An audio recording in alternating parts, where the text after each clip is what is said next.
18 years ago, reality glitched. Towers and gates spawned like bad code. Monsters flooded out, turning the world into a survival horror game. But wait, some lucky souls awakened insane god-tier superpowers. Meet the players, humanity's last hope, and the new celebrity elite. At the association, Kim Gigyu is low-key panicking about his awakening. Why? He has a unique ability, supposedly the ultimate cheat code. Too bad fate is a total troll. Life is a mess. 5 years later, he's still struggling against pathetic level 1 goblins. Invited at 18 with a special gift, he was the favorite. Everyone called it the chosen one's privilege. Big yikes. He thought he'd be living the high life on easy mode. Instead, it takes him a literal hour to kill one goblin. Talk about being a one-of-a-kind loser in player history. Half a decade later, his status screen is still level 1, and that legendary ability? Still a massive, annoying question mark. Clearly, his superpower hasn't awakened yet. Total disaster. Eventually, Gigyu ended up working as a newbie guide. Today's job: babysitting rookies on a basic goblin hunt. To these newbies, killing monsters feels like a total breeze. Leveling is easy. At first, Gigyu mutters with pure salt. Catch you tomorrow at the floor 2 entrance. Don't be late. Instructions finished. Gigyu heads out alone. Behind his back, the rookies start talking some serious trash. Rumors about Gigyu are more famous than his actual stats. People say he holds a hidden god-tier ability. But honestly, nobody actually believes that fairy tale anymore. If he were a god, why is he doing grunt work?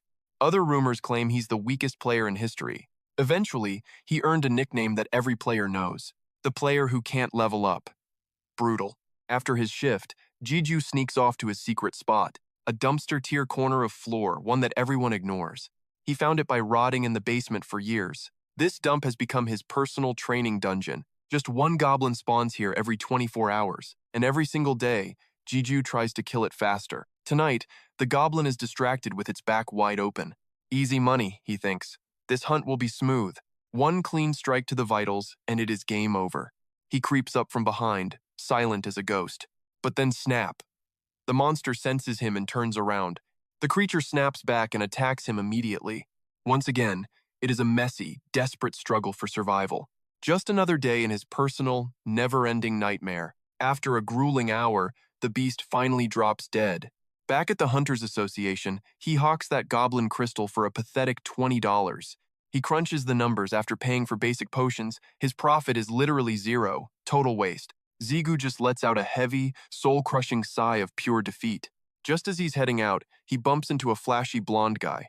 That's Teo, one of his fellow association regulars and an old acquaintance. Teo scratches his head, looking more awkward than a cat in a bathtub, before finally muttering, "I'm really sorry about what happened, man. Seriously." Gigyu is totally lost, but before he can even ask, Teo vanishes like a ghost. Frustrated, Gigyu storms into the office to find the manager. Time for some real answers. "Yo, T6, what's up with Teo acting like a total weirdo?" This guy, T6, is the big boss in charge of all the guide operations. And just like Teo, his face screams that he has some major bad news. It takes a long, painful minute before T6 finally finds the courage to speak. "Look, those newbies you guided today? Teo is taking them over tomorrow. You're being replaced." "What? Why?" Gigyu snaps back. "Everything went perfectly smooth today." T6 rubs his temples and lets out a weary, defeated breath of frustration. "Turns out, those rookies heard the trashy rumors spreading about you." Gigyu freezes. The silence in the room is sudden and deafening. Honestly, he isn't even surprised. It's the same old story again. This isn't the first time his reputation has been sabotaged by ghost stories. Zigu's brain is fried. It just doesn't make any sense to him. What do some stupid rumors have to do with his elite guiding skills anyway? He's the best guide they've got. He does his job perfectly every single time. T6 just sighs. Deep down, they both know those rumors aren't just lies. Suddenly, a breaking news bulletin blares across the television screen. The Angela Guild just announced they're finally storming floor 75 of the legendary tower. The massive raid begins tomorrow morning. It's going to be an absolute media circus. They are entering directly through the main Soul Warp gate. Lately, news about high-level players is everywhere. It's a non-stop celebrity frenzy. These hunters have become legendary idols to the adoring public. Even regular citizens who've never seen a monster treat them like literal gods. But for Gigyu, this news feels like a serrated blade to the chest, because for a guy trapped at the bottom like him, Being a real player is a dream that's forever out of his reach. He can't take the hype anymore. The salt is becoming too much to handle. Zigu grabs the remote and kills the television. Silence at last. Hey, what the hell? I was actually watching that news report. T6 shouts in annoyance. That's enough for today. Zigu snaps back, his voice cold. T6 hands over a thick envelope. It's finally time for the daily payout. His measly wage for babysitting rookies. It's barely enough to survive on. Then, the manager drops one last piece of advice before Zigu leaves. About Teo. He acts tough, but he's actually pretty torn up about replacing you. He's got a soft heart under that flashy exterior, you know? Don't go hating him yet. Juju nodded. It hurt, but Teo wasn't the villain. Honestly, the man didn't even owe him an apology. T6 couldn't stop rookies from demanding a new guide. To soften the blow, he gave Gigyu a bone. Soon, Gigyu was face-to-face with a guy named Seong-pi. Turns out, this dude is actually Suku's little cousin. Apparently, Sukyu has been hyping Gigyu up for ages. Even though Gigyu has been stuck at level 1, Suku was low-key watching over his old student. Now, Gigyu is officially guiding Seong-pi's brand new squad. All thanks to a solid recommendation from his former mentor. Time for the forever rookie to meet his team. First up is Kim Han-yun, the pack's only girl. Then there's the chunky mushroom head kid, Jun Seong-gu. And finally, we have a guy named Jae-gun. Everyone seemed chill, making the vibe surprisingly lighthearted. With the awkward introductions finally out of the way, Juju laid out survival rules for their 5-day hunt. Day 1 was a total walk in the park. As twilight hit, the group set up camp. Juju flexed his survival skills and finished in seconds. He even cooked up a pot of legendary curry. The squad sat down, ready to feast like kings. Suddenly, Jae-gun decided to kill the mood completely. Hey, is it true you're just a pathetic level 0? Seong-pi nearly choked, trying to shut the big mouth up. But Gigyu just laughed it off, cool as ice. Yeah, it's true. Ask me anything you're curious about. Jae-gun had plenty more shade to throw, but one death stare from Seong-pi silenced him instantly. They shifted the talk to their first day of slaying. Like most cocky rookies, they thought it was too easy. Floor 1 goblins were just trash mobs with predictable moves. A few scratches on the boys, but nothing potions couldn't fix. Call it a bloody warm-up for the real slaughter. Stay sharp and level up, and you might survive. Just pray you never meet a guardian, Gigyu warned. The rookies just stared back with totally blank faces. So, Gigyu broke down the scary guardian concept. They're rare floor bosses that protect the tower's secrets. Only the strongest hunters stand a ghost of a chance. Basically, they're the tower's most terrifying elite gatekeepers. They grant massive experience points if you actually win. Legendary loot is great, but the risk? Absolute annihilation. These freaks are so lethal, even elite rankers stay away. Hearing that, the vibe in Pai's squad turned cold. Every face in the group went pale with dread. Zigu stepped in to kill the tension immediately.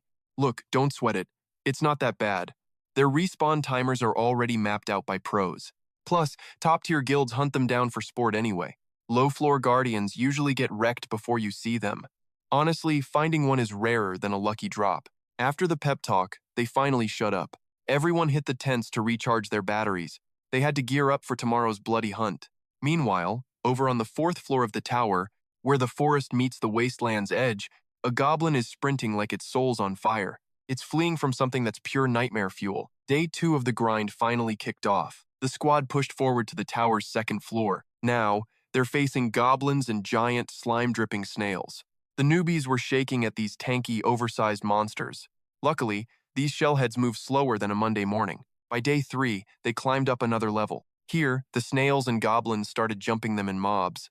But these idiots aren't smart enough to actually coordinate. Pai's crew used a simple rock to bait them. Hanyun sniped a snail's head with a heavy stone. The monsters were too brainless to spot the hunters. They just started a mosh pit with each other. Thanks to Zigu's god-tier pathfinding, leveling was a breeze. Now they know why the big shots respect him. Late night 3, Pai was busy scribbling in secret. Yo, what are you working on over there? Just my diary. I've written every day since joining. Might be a bestseller once I'm a famous ranker. Ha, dream big or go home, I guess. The 4 rookies were buzzing for the next day. One more win and they hit the floor 5 trial. Only Zigu looked worried as the quiet night passed. They hit floor 4, but the mission stayed the same. More snails, more goblins, same annoying group tactics. Only difference? These mobs actually had some hustle. The squad decided to stick to the old playbook. All 4 of them went in, guns blazing. Zigu stayed back. watching like a pro scout. Then, he spotted it, a suspicious cloud of dust. Ziyu's gut was screaming bad vibes immediately. This wasn't just a hunch, it was pure nightmare fuel. Gripping his blade, he barked at the squad. "Listen up! We need to move! Speedrun starts now!" Ziyu's pulse was racing like a drum solo. His guide instincts finally kicked into high gear. This newbie tutorial wasn't some fun little game. For rookies with zero experience, this was a death trap. Suddenly, a piercing scream shattered the silence. It was Zigun. His leg was looking totally trashed. That one scream sent the whole team spiraling. This was exactly what Ziyu was dreading. One tiny slip-up meant a total squad wipeout. Then, his worst-case scenario officially became reality. The Floor 4 Guardian had finally arrived. Experience told him fighting that thing was suicide. Forget the loot. Everyone, run for your lives. Zagan was crippled, barely leaning on Pizzle's shoulder. Even Han Yun was looking deathly pale. Ziyu whipped out a high-tier smoke bomb. He hurled it straight at the monster horde. "Move your butts, it's now or never." This was their one and only ticket out. Navigating by instinct and pure survival grit, Ziyu led them to a hidden rocky crevice. Finally, the group could catch their breath. The crushing tension eased just for a second. Pizil panted, "What was that freaking thing? It looked like a giant, demonic snail." "That is the Floor 4 Guardian," Ziyu replied. He had no clue why it spawned early. "For now, we just stay low and watch." Luckily, they still had some food rations left. They could survive until the rescue team arrived. But the universe wasn't done messing with them. Han Yun was still out cold and shivering. She looked like she was in absolute agony. One look and Ziyu knew. She'd been poisoned. Without an antidote, she was totally cooked. Ziyu told the group he had the cure. Everyone sighed in massive, collective relief. But as he dug through his backpack, his heart sank into his stomach. He dropped the medicine back at the boss. They were trapped, and time was officially out. Darkness and regret hit him hard. They were in a total rush, but making a rookie mistake? Pure cringe. "Focus, man. No time for shaking." Decision made. Ziyu is the bait. The squad screams, "No way, dude." That's basically a total suicide mission. Zigu's like, "Chill, I'm over these floors. Just a quick flare run to the hill. I'm the world's strongest level 1, obviously." He played it cool, stone cold style. Total lie. Just keeping them calm. Outside, the nightmare was fully real. The Guardian shifted every monster pattern. Now, predicting moves was literally impossible. Blocked by mobs, Zigu takes a detour. One smoke bomb left. One shot. Scaling the cliff, he hits the peak. 3 minutes until the show starts. Fire the signal, then haul tail. Avoid the boss. Simple, right? Wrong. Spoke too soon. Because right then, the Floor 4 Guardian spawns instantly. It's right behind him. Pure terror. Ambushed. He can't win this head on. The Guardian lands a devastating blow. Smashed into the rock like glass. Zigu hacks up blood. World spinning. Every bone feels like shattered crystal. He forces himself to throw smoke. Blind the beast or die trying. Grabbing the flare gun, hands shaking. Aimed at the heavens, one shot. Boom. Signal sent. Mission half done. Now, surviving the monster's total wrath. He stands up, adrenaline screaming, "Run! Get distance or get crushed. Period. Just gotta stay one step ahead. He's the tutorial master for a reason. There is always a secret way out." Suddenly, the Floor 5 gate glows, shimmering right there in the chaos. This floor was his literal hellscape. Freedom was just one jump away. But his family? He can't quit yet. Behind those gates, death is basically camping for a level 5 loser like him. Seriously, why am I even here right now?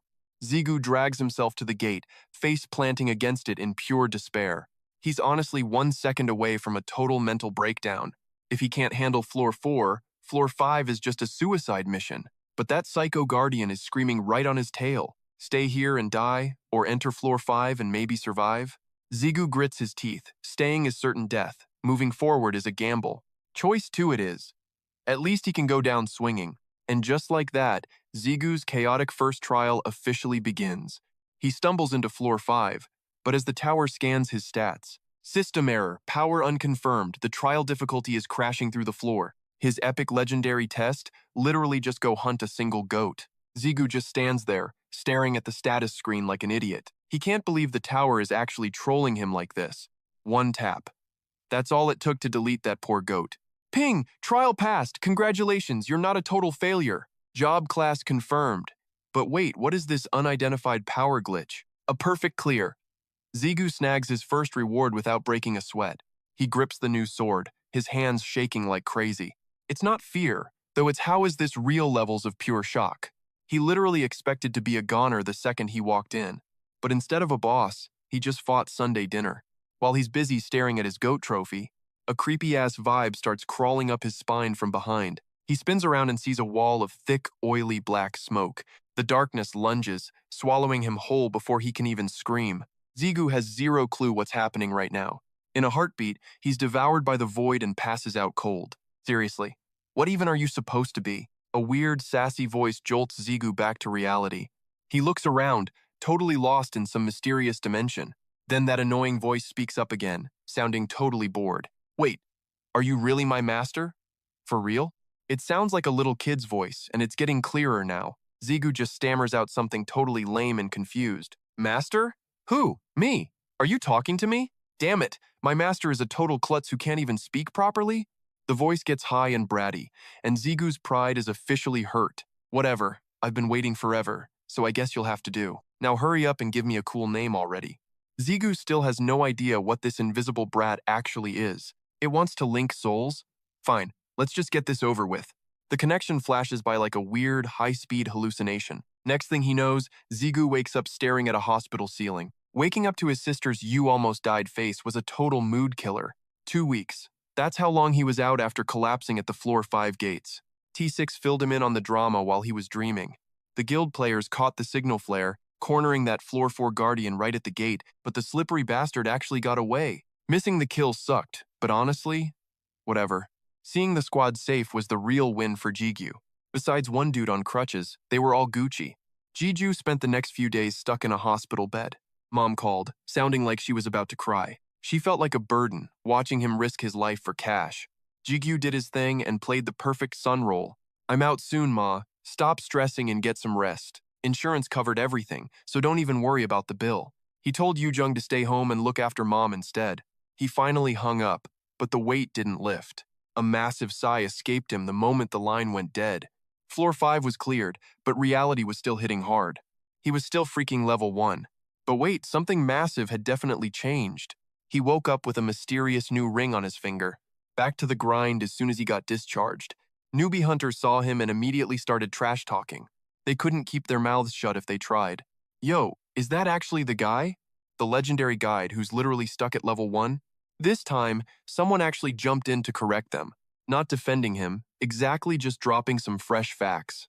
Because Gigyu just earned a brand new, terrifying title. They're calling him the Tutorial Butcher now. Used to take him an hour just to kill one goblin. Now, he stares down a mob of orcs like it's lunch. He pulled a wicked black sword straight out of that ring. Top-tier gear plus years of tower trauma made him a god. He deleted those monsters instantly lethal, perfect swings, no questions asked. He felt alive. This power rush was everything he'd ever wanted. All thanks to that weird entity from the void. Back when he passed out, he'd named it Lu. When Lu woke up, Jigyu's true power finally ignited. Class, Ego's Companion. Special skill, soul linking with his own ego. Gigyu is stuck at level 1, but Lu is different. In 0 time, Lu rocketed from level 1 to 7. Strength, agility, and mana stats are hitting like a truck. After 7 more kills, Lu hit level 8 instantly. Savage. Man, this feeling is pure gold. Remember when Zigu was literally shaking in front of a garden snail? Now, he's just casually strolling around, vacuuming up crystals like he's on a grocery run. Let's rewind 1 month. That's when Zigu finally unlocked that mystery power he'd been chasing forever. He ditched the hospital and sprinted straight to the tower. No time to waste. Sure, his sister was going to absolutely murder him for his daring escape, but testing these new god-tier powers was way more important than a lecture. 5 long years of a dead status window, and it finally glitched. No way he's sitting still. Only problem? He had 0 clue how to actually talk to his ego. Naturally, after reading way too many web novels, he hatched a brilliant plan. Step 1. Strike a cringe-worthy superhero pose. Step 2. Scream out the secret code. Result? Total silence. Not even a single spark. Thank God nobody saw that, or he'd have to move to another planet. He was losing his mind. How do you trigger this legendary power? He even gave it a cool nickname. Lu. Still nothing. Just as he hit rock bottom, a weird glowing sphere materialized out of thin air. Boom! A notification appeared. Ego Fuzulu has been successfully summoned. Since Zigu was still a total noob, Lu didn't have a fixed physical body yet. It had to scavenge materials from the environment to build its own form. Zigu just stood there, blinking like a confused puppy. Scavenge materials?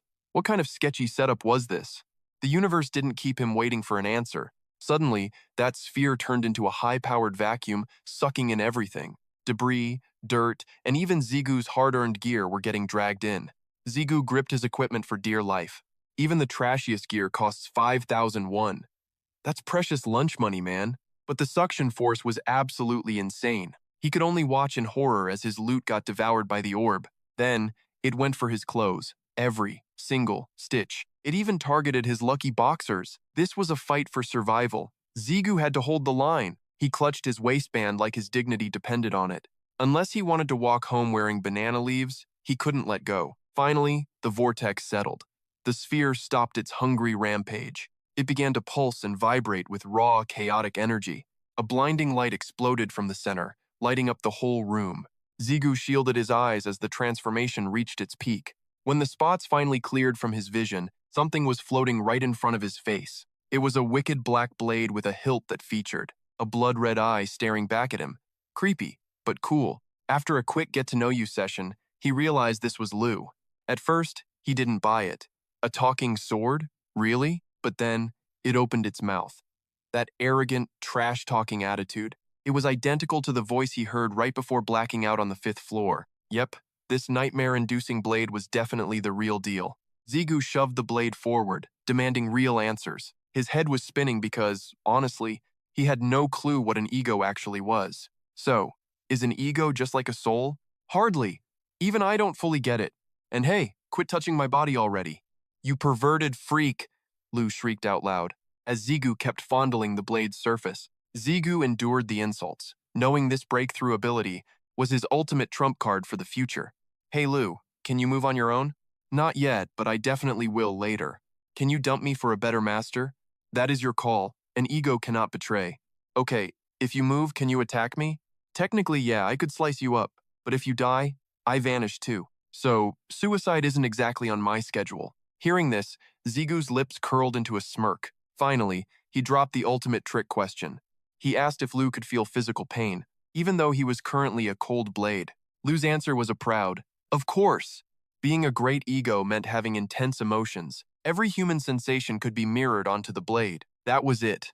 Zigu found Lu's massive weakness. He snatched up a rock and approached slowly. All right, I've played nice long enough, brat. Asterisk thwack. Asterisk Zigu pelted the rock straight at Lu, using some tough love to teach him manners. He needed to show who was the boss. After that brutal lesson, Lu became surprisingly obedient.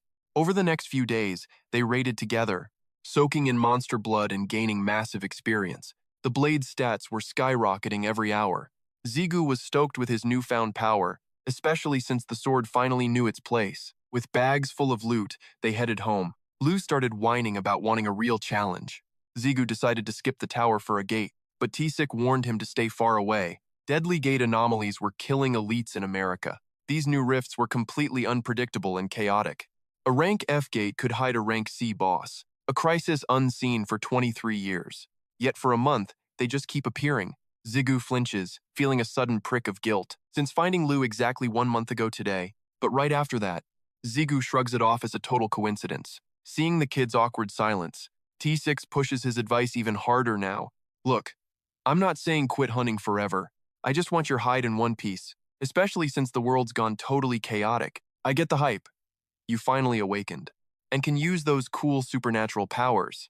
Just chill and be patient, kid. Gigyu bites his tongue. He knows he's right.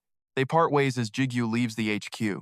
Staying away from gates is pure torture. Pure crystals, rare loot, and massive payouts. Gates definitely crush the tower's boring profit margins. T6 warned him, but the debt collectors won't. Those interest rates are breathing down his neck. Abnormal gates are rare. My luck isn't that bad. He hits the forums, hunting for a party.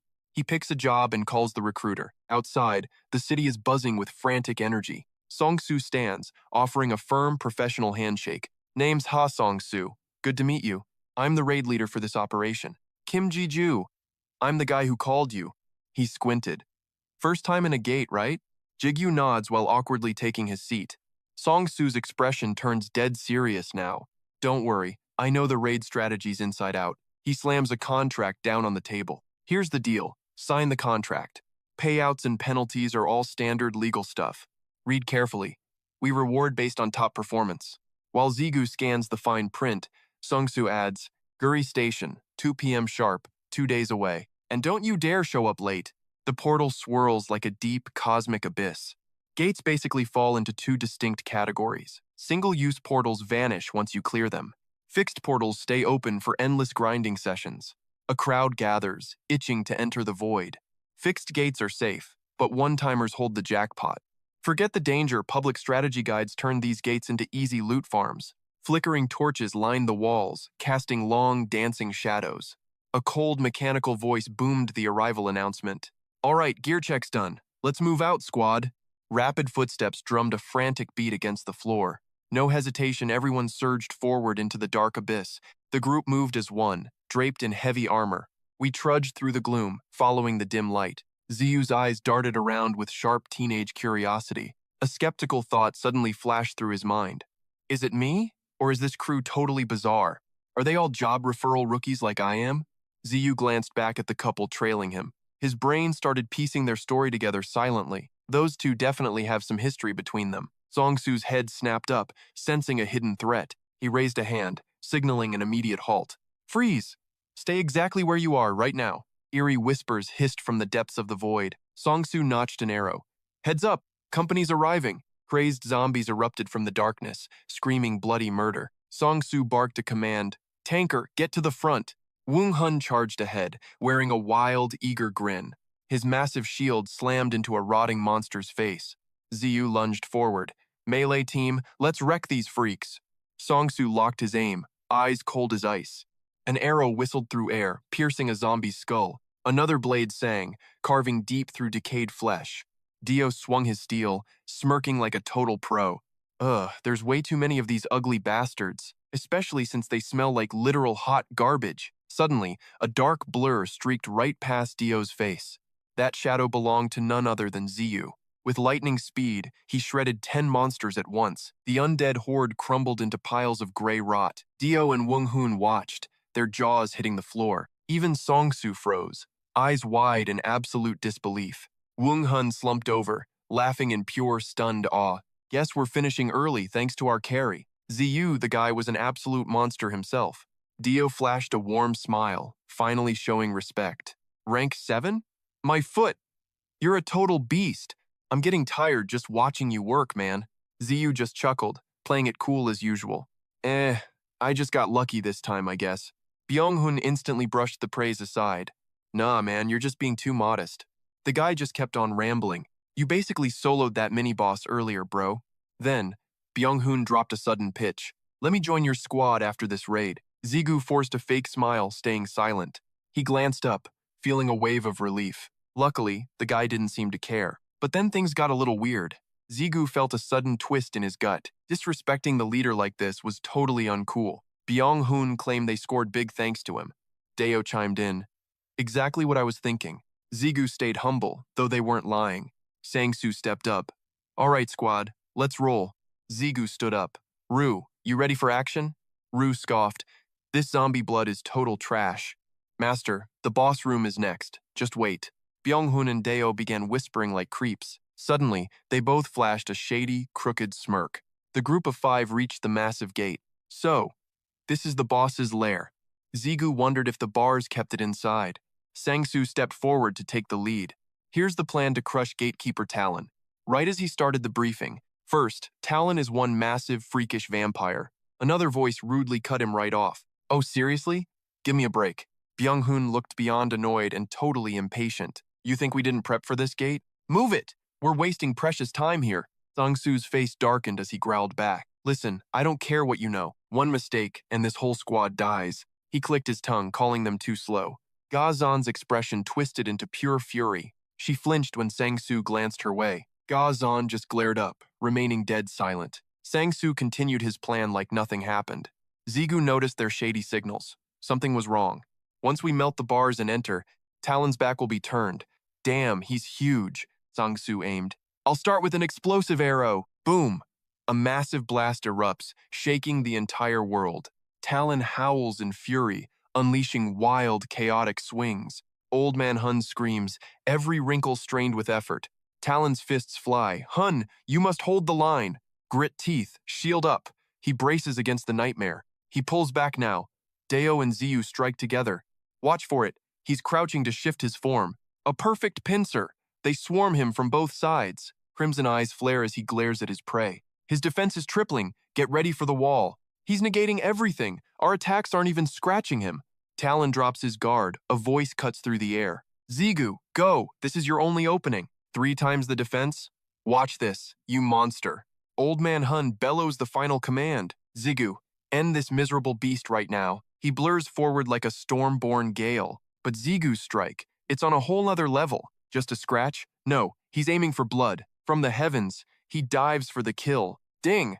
The system notification leaves Zigu totally stunned. Synchronization with Zhu is surging, power levels rising, unlocking true potential. Zhu's power is now yours. Lightning crackles as his blade descends without mercy. System alert. The final verdict is finally in. Gatekeeper Talon has been utterly annihilated. Victory.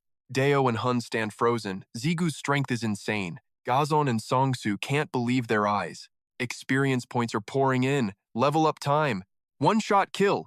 You just deleted that boss. Zigu stares at the screen. Bonus experience points secured. Stats buffed. Talon's blood has fueled your growth. New skill acquired. The dark art of cannibalism. Cannibalism. Consume the fallen to mend your soul. Talon hits the dirt and the crowd goes wild. No freaking way. Zigu, you absolute madman. Hun's fanboying. Bro, give me your number now. Deo's jumping in on the hype train too. Hey, don't forget me. I want it too. Zigu just waves them off, totally playing it cool. Chill, guys. Let's talk about this later, okay? Song-Su cuts in with a serious tone. Listen up, everyone. Eyes on the prize. Rare loot dropped. Check out this paralyzing dagger. Deo lets out a victory screech. Here we go. Not only was that an easy kill, but check out this epic loot drop. Song-Su chimes in with that smug attitude, just like we agreed in our little contract. Now, let's roll the dice to see who gets the treasure. Byung-Hun leans in, whispering right into his ear. Yo, Z-G-U. Listen closely. He flashes a cocky smirk, trying to act all tough. That's one shady, villainous-looking grin. Honestly, you basically carried this entire pathetic squad. Just follow Dio's lead, and everything will be fine. He's sizing Zigu up, like a predator watching prey. There is no way Zigu can ignore us after this. Am I right? His eyes scan the room, looking for any sudden moves. I help you, and you help me. Simple. He can't help but notice how suspicious those two are. 5 years as a guide gave Zigu a killer instinct. He didn't expect much from those low-tier teammates, but he never imagined they'd try something this insane. Zigu watches Song-Su, and that mysterious, silent girl. Song-Su asks, everyone ready to start this party? Something smells fishy, like they're hiding a massive secret. He slides the dice out with a graceful flick. Byung-Hun gives Deo a sharp, secret signal. Suddenly, Byung-Hun lunges, like a man possessed. His weapon is out, and he's thirsty for blood. That arrogant jerk thinks he's actually won. Song-Su just stands there, perfectly calm, despite the blade. Zigu here moves like lightning, intercepting the lethal strike. He tackles Byung-Hun, sending them both crashing down. They slam into the floor with a bone-jarring thud. Zigu pins him down, crushing his head against the stone. He growls through gritted teeth. Zigu, I thought we were on the same side. If I hesitate now, I'm a dead man. So then, Byung-Hun screams like a total coward. Hey, Dio, do something, you idiot. But Deo is shaking, paralyzed by pure terror. Zigu's heart stops. Byung-Hun just laughs it off. Just a prank, bro. Forget Song-Su. This tanker is the real snake. He sees Ga-yeon's glowing red eyes. She's faster than any dagger. Wait, she's a mage? That's a dangerously lethal deception. Song-Su is the same, a monster in human skin. He didn't even flinch with a blade at his throat. Total ice in his veins. Out of nowhere, Ziyu drops the hammer. All right. Who are you two weirdos? Song-Su tilts his head with a smug smirk. Funny, we were thinking the same. While keeping the thug pinned, he starts grilling him for the spicy details. So, what was the plan with these lowlifes anyway? Deo drops to his knees, absolutely terrified and spilling all the tea. He promised me a huge payday for this hit. I was just doing what I was told, man. I had no idea he was actually going to shank you. I swear on my life, it's the truth. Song-soo ignores the drama and hits him with a sharp counter-question. Why are you even asking me that? Gigyu keeps it cool, responding without a hint of stress. Well, you were literally the one they were trying to delete. He strokes his chin, looking all deep and philosophical for a hot minute. Finally, Song-soo turns and calls out in a chillingly soft voice. Yo Gayon. Getting the hint, Gazon instantly unleashes her terrifying dark magic. Black smoke swirls as her eyes glow a demonic blood-red hue. Ziyu's eyes go wide, completely stunned by the freak show unfolding. In a flash, Gazon teleports right in front of Deo's terrified face. She delivers a brutal strike directly into the poor guy's spine. Deo faceplants into the dirt like a complete amateur. Ziyu gulps, thinking, yeah, this chick is definitely high-key dangerous. He awkwardly shifts his gaze, trying to look anywhere else. Suddenly, Gigyu slams the guy's head down, knocking him out cold. He stands up, staring at his hand in total shock. Wait, it worked? He grabs the knife. I'm keeping this as a souvenir, obviously. Song-soo immediately objects. Hold up, why though? I saved your life, so I'm claiming this loot. Fair's fair, right? Song-soo adds smoothly. Cheap gear like this is beneath a pro, right? Gigyu looks up, eyes narrowing with a sudden, cautious intensity. He presses him. Wait, do you actually know who I am? He glances at Gazon. Having a bodyguard that scary says enough. You aren't normal, but I'm not here for a history lesson. Jigyu's eyes sparkle. Handle these losers. I'm going back to hunting. Rue's voice rings inside his head. That girl, Gazon? Total bad news. He replies, duh, that's why I'm only talking to them. Should I just bolt or what? Rue snaps. Running is sus. Then adds, confused, just talking? Rue warns, you're leaving shady dudes with even shadier people? And you even strip them of their loot. Zigu shrugs. Hey, I literally saved the guy's life. Besides, that favor is exactly why we're still standing here. System alert. Zombie stamina absorbed. How do you like that? Ever feel like you've got two hearts? Ever heard of the legend Park Ji-sung? Du's voice dropped, sharp and biting. Master, I'm a sentient ego. And trust me, zombie blood tastes like trash. Jigil brushed it off with a smirk. Fine, let's get out of here. The zombies are all cleared out. Besides, we've drained enough blood for today. Du's power scales by devouring blood, snatching agility from goblins, ripping strength from orcs, stealing endurance from the undead. His stats are completely broken for his level. He stated it with total confidence. The Iron Gate now lay in ruins. Let's hit the reward room before leaving. Zigu stood over Talon's broken corpse. The reward room, a suffocating, narrow void, only accessible through the gatekeeper's dead body. He reached out to touch the entrance. True to its name, it's the jackpot zone. Zigu called for Rue, who answered instantly. What is it? Was this here before? Rue's reply was blunt. Never. Zigu touched the glowing wall, curious. You're right, it looks like a hidden alcove. He raised Rue, seeking a second opinion. What do you think? Should I smash it? Rue didn't hesitate. I agree. Do it, master. Zigu wound up a massive, heavy strike. But as the wall crumbled, Rue shouted, Wait, stop. A thick cloud of dust choked the air. Zigu coughed, waving the debris away. That's a hell of a lot of dust. What's the deal? Rue whispered a single word. An ego. The answer left him completely stunned. Zigu's eyes widened in pure shock. I sense another sentient soul in here, he gasped. An ego? In a place like this? A soul blazes through the choking dust. Zigu stares, confused by the grimy smoke. No way. A common soul? Then what have I done for 5 years? King stammers, hesitating to reply. It is because, Master, you are trash. He kept on talking. Say what? King tries to stay calm. Forget it, Master. Just find the soul first. It is hiding in here somewhere. Zigu enters the haze, coughing hard. Suddenly, his eyes lock onto it. This gate is ancient and empty. Never mind finding a hidden item. King insists. I told you, it is here. A shining blade with a radiant gem. Zigu feels a strange, eerie vibe. What is this? Excalibur or something? He asks. Should I grab it? In under 3 seconds, Zigu grabs it. The gem's light explodes into brilliance. That light flares, consuming everything. A gentle voice echoes. Zigu's eyes slowly flutter open. Are you truly my master? He raises his trembling hands, a realm of pure, blinding white. Just like meeting Du. But this feels totally different. Zigu floats through the hazy void. He demands an answer. Are you the sword's soul? The soul responds instantly. Yes, I have waited for a master. Will you heed my call? He answers with total honesty. Not yet, but I want to. After a long silence, it speaks. Then, please choose a name. Zigu speaks with conviction. L. From now on, you are L. Back in reality, he grips the blade. A mysterious light shines down. Zigu stares up, his gaze hazy and clouded with confusion. Round 2? This feels hauntingly familiar to him now. I've already survived this nightmare once before. Boom!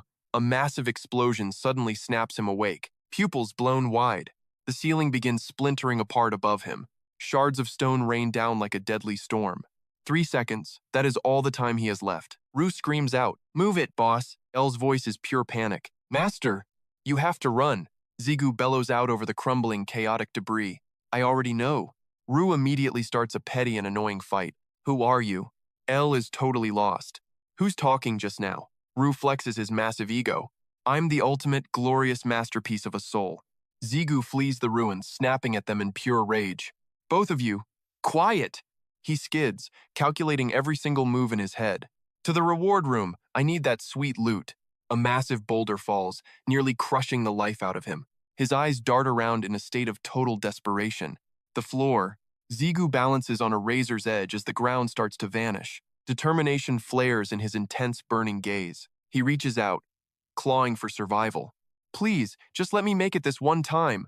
"System, would you like to enter the reward room?" Zigu roars. "Step on it. Hurry." He grits his teeth against the sheer physical pressure. Suddenly, his eyes lock onto a shocking, impossible sight. The gate swings open, revealing a massive, golden-orange titan. Outside, a crowd still waits in total, blissful ignorance. A fixed gate shattered?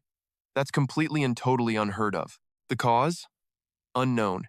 News anchors are having a total meltdown on screen. Reporters are in a frenzy, debating if this bizarre anomaly is actually what triggered the sudden formation of multiple gates. Fortunately, since Zigu ghosted the scene long before the collapse, he managed to avoid becoming a suspect in this mess. The screen flashes his loot.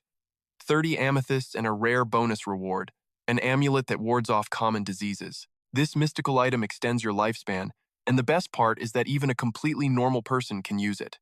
Zigu and Dudung watch Mom. It's not enough, but it helps. Thachon's cash got her a hospital bed. Finally, some relief. Blue skies and skyscrapers. Time to conquer the tower again. Floor 5. My jaw hit the floor.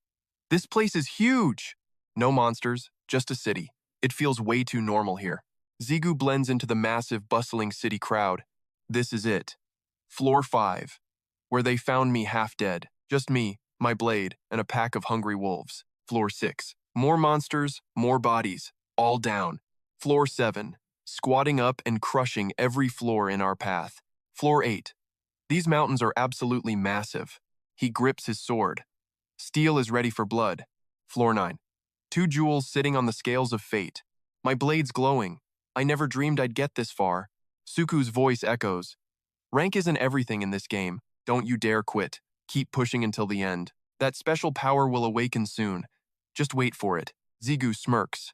The old man was actually right for once. His twin rings ignite with a mysterious, blinding light. Not bad. This level up feels pretty damn good. Splitting experience slows the grind, but it's worth it. I can feel the raw power surging through the sink. I thought it'd be world-ending power, honestly. Is there really a demon sealed inside this thing? Too bad I don't remember a single thing about it. Wait. That giant golden humanoid from my memories. Was that massive eye the demon itself? No way. He mutters to himself, piecing the puzzle together. He taps the system screen with a focused gaze. I need more egos to unlock my true potential. Guess it's time to go ego hunting. Rue asks, "Do you even know where to look?" Zigu doesn't even hesitate for a second. "I know the perfect spot. Let's move." The sun blazes over the high-rise city skyline. Blinding light hits the entrance of the elite auction house. The announcer's voice booms over the crowded hall. "Sold for $170,000. Zigu whispers to his spirits, searching for a sign. "You guys picking up any ego vibes in here?" Rue pauses, focusing his senses on the room. Rue says nothing.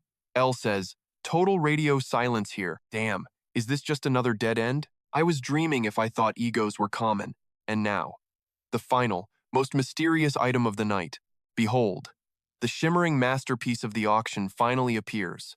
It's the Veteran's Bracelet, a relic that makes everyone drool. This legendary item boosts your regeneration speed to the max. Both Ru and L shout out in perfect synchronization. Their sudden outburst leaves Zigu completely wide-eyed with shock. What? Outside, the sunset bleeds orange through the clouds. Why is everything so freaking expensive? L breaks down the harsh reality. It's the main event, Master. No price cuts here. Vu just keeps on roasting him. Face it, Master, you're just broke. He forces a weak, painful smile to cope. At least those rare herbs fetched $100,000. Vu is left totally speechless by that. Suddenly, Master's expression gets really creepy. Zigu flashes a terrifying, predatory grin at them. Lu, L, come here and let me kiss you. Vu immediately snaps back in horror. Have you gone completely insane? L desperately tries to hold him back. Master, please stop this. Zigu finally exits the local convenience store. Thanks for coming. Please visit us again. He's already walking away, chatting loudly on his phone. Yeah, I'm heading home. Any issues, Nothing well, actually. There is one big problem. Zigu sighs. Finding a decent party is impossible. Players are way more toxic and troublesome than monsters. A voice screams through the phone. You what? You entered a gate? I told you to stay safe. Zigu stammers nervously. It was only an F rank. Look, I'm just level 1 with 0 gear, remember? I can't rank up, so soloing is out. The voice on the other end softens. I know.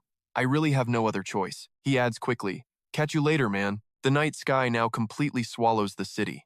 Zigu adds one final, cheeky reminder.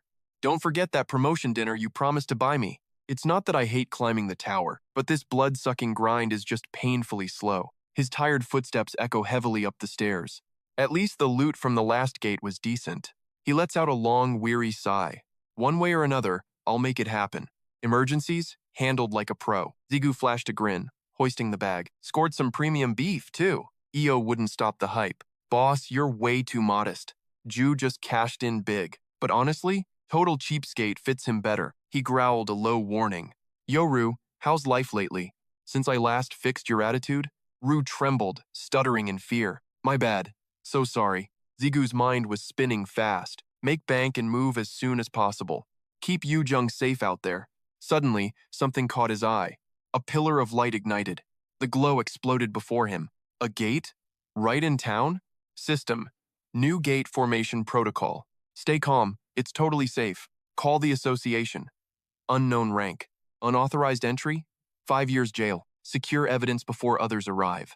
First finders get exclusive rights. Player Association. Chief T. Sicko. Eyes glued to the screen. He clicked through the data. Bingo. Right by Ju's place. He sipped his drink, reading. Then, a massive spit take. Him, Ju! He shrieked loudly. 5 days or you lose. Read the conditions. Good luck. Done? You're a machine, Zigu. Got a minute? Yeah, okay. They hit a nearby cafe. Too sweet, isn't it? T6 stirred his cup, grinning. Syrup is the secret sauce. He chugged the whole cup. He slammed it. Pure bliss. His ID card flew out. Official Korea Players Association business. T6 starts grilling him. Back to another F-rank gate? Feeling confident, kid? Ziyu smirks, brushing it off. Yo, don't underestimate me, man. I'm on a different level now. T6 looks completely fed up. Maybe you are, but you're stubborn as hell. Quit grinning and tell me your current floor. Ziyu chuckles. Floor 11, just cleared 10. T6 presses him. And your rank? Ziyu shrugs. You already know. Then he drops a bombshell. 4 days. T6's eyes lock on with steel. Gear up in 4 days. You're coming. Ziyu's confused. Wait, why? I need to see if you'll survive. If you aren't ready, you aren't going. 4 days later, weapons are everywhere. Only Ziyu's voice breaks the silence. Crazy. Who knew this basement held such heat? Old training room. It's mostly abandoned now. He looks around. High-tech barriers, massive space. I totally slept on this association. T6 walks in. Digging the vibe? Ziyu jumps back, totally startled. He asks, interested in a gig? There's a spot in the association. T6 adjusts his cuffs, playing it cool. You'd be a decent middleman, honestly. Or whatever role you want. Ziyu shuts him down immediately. Thanks for the offer, but hard pass. He rubs his neck, not looking to settle. T6's voice stays deep and steady. Suit yourself. The door is always open. Just give me the word. Suddenly, Ziyu remembers a familiar face. What about Theo? He vanished after you rose. He answers while rolling up his sleeves. Caravan Guild, was it? Pretty sure he joined those guys. He's not that weak kid anymore. Ziyu grins, feeling the hype. Nice. Gotta pay him a visit, even if that guild is news to me. T6's forearms pulsed with raw power, veins popping like coiled snakes. Zigu stammered in shock. Wait, you said this was just a friendly spar?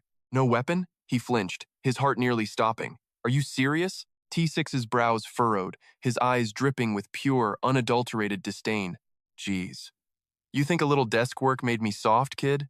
He reached out, and a shockwave shattered the air in a perfect circle. As the gale roared, Zigu stood frozen, paralyzed by the sheer pressure. His eyes widened in terror as the invisible storm closed in. A sudden blast of force hit, nearly knocking Zigu off his feet. T6's voice boomed, matching the absolute confidence burning in his eyes. Zigu's mask of composure shattered, exposing his raw, primal fear. Once a pro, always a pro. Remember that for next time. Never underestimate a high ranker, even one who sits in an office. He demanded total submission with nothing but his crushing presence. Suddenly, a sinister, spectral aura erupted from his body like black fire. Stop playing around. Come at me with everything you've got. Zigu's mind raced as the cold reality finally set in. There's no way. I can't win against a monster like him. He steeled his resolve, deciding to make one last desperate stand. Fine, I'll take this lesson, but I'm not backing down without a fight. Looking up, Zigu's eyes nearly popped out of his skull in shock. T6 slammed his foot down, unleashing a devastating, bone-chilling shockwave. Zigu braced himself, desperately trying to withstand the crushing gale. Gripping his sword tight, he grit his teeth against the overwhelming pain. His boots skidded across the dirt, losing ground against the beastly force. As T6 stepped forward, Zigu lunged, betting everything on one strike. T6 smirked. Are you sure you're actually ready for this, rookie? Gasping for air, Zigu realized. A high ranker is truly a monster. T6 roared. Focus! Losing concentration in a gate means instant death. Zigu glared back, panting heavily. He's right. I was way too arrogant. He clenched his jaw, thinking, I need to stick to the plan. Flashback. 4 days ago. Dongdaemun District. The player's gear market. Rue scoffed. Gear? Boss. Nothing beats having us by your side. Zigu brushed them off. Shut it. I'm basically naked without real armor. I can't run around in rags. Maybe I'll find a legendary ego item. I'll alert you the moment I sense one, Master, L added. Under the blazing sun, Zigu sighed. All right, let's go window shopping. Suddenly, a rusty suit of iron armor caught his eye. System, clumsy blacksmith's useless iron armor. Rarity, trash, defense +9. He groaned and turned toward the opposite rack, hoping for better. Zigu leaned in, his face contorting in pure, comical horror. System, clumsy blacksmith's useless leather. Rarity, garbage, defense +7.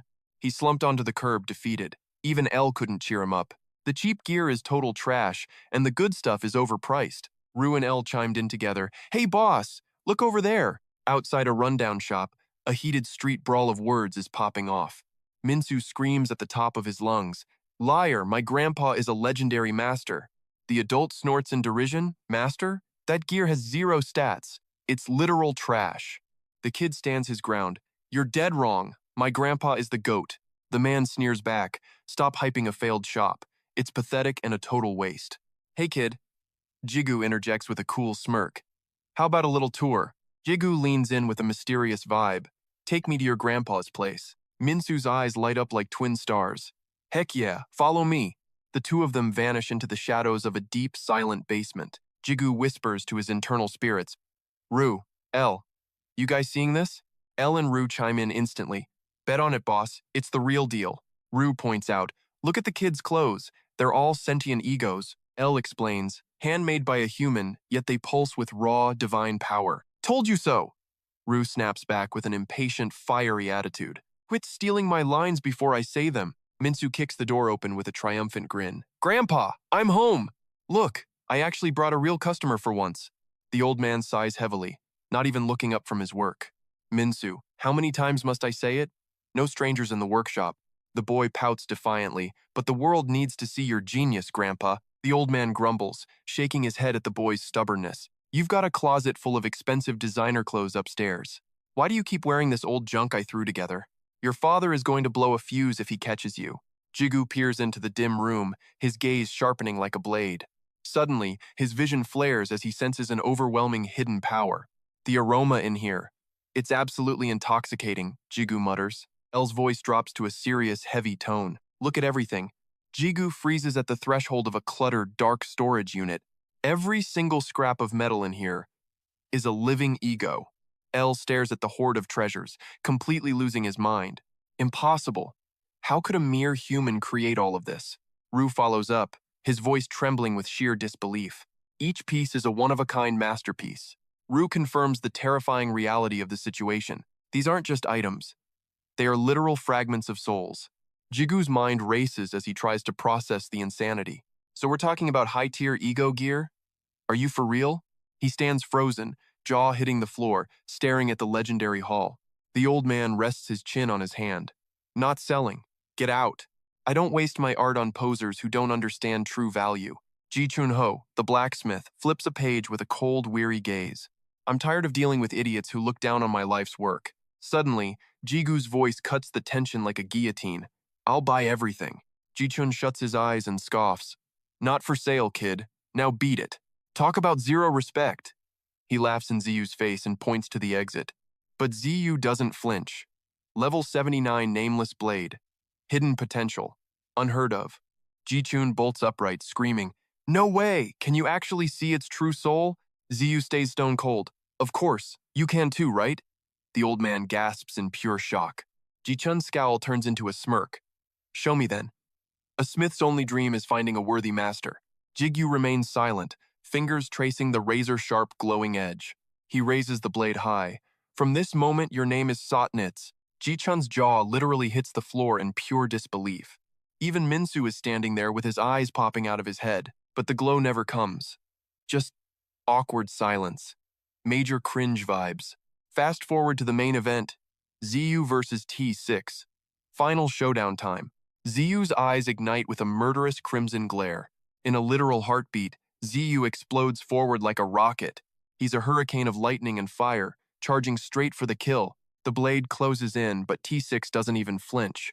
Total ice in his veins. Ziyu grits his teeth, pouring every ounce of resolve into one massive swing. Asterisk clang. Asterisk. T6 stops the devastating strike with just one hand. Effortless.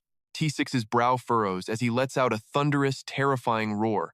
I can still feel you holding back, kid. Stop playing around and aim for the heart.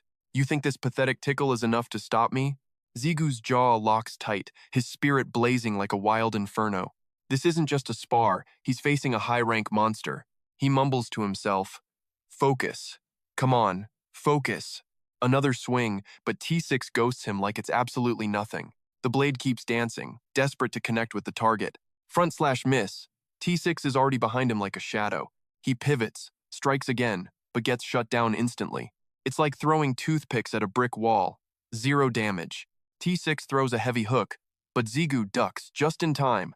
He doesn't stop, unleashing another frantic flurry of cold steel.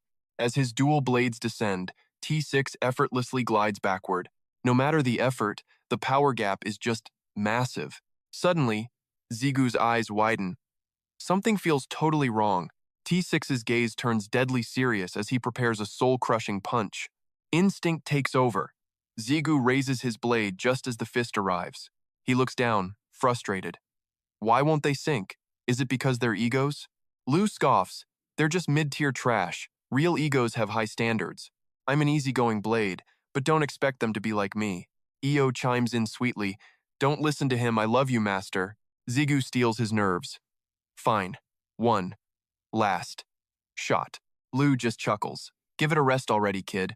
Zigu snaps back, clearly annoyed by the attitude. Since when did you get such a big mouth, huh? He solemnly places his hand upon the ancient relic. The name is Brandhut. Suddenly, a blinding light erupts. That celestial radiance surges directly into his body. The system alerts. Connection successfully established. You have linked with the Brandhut ego soul. Warning.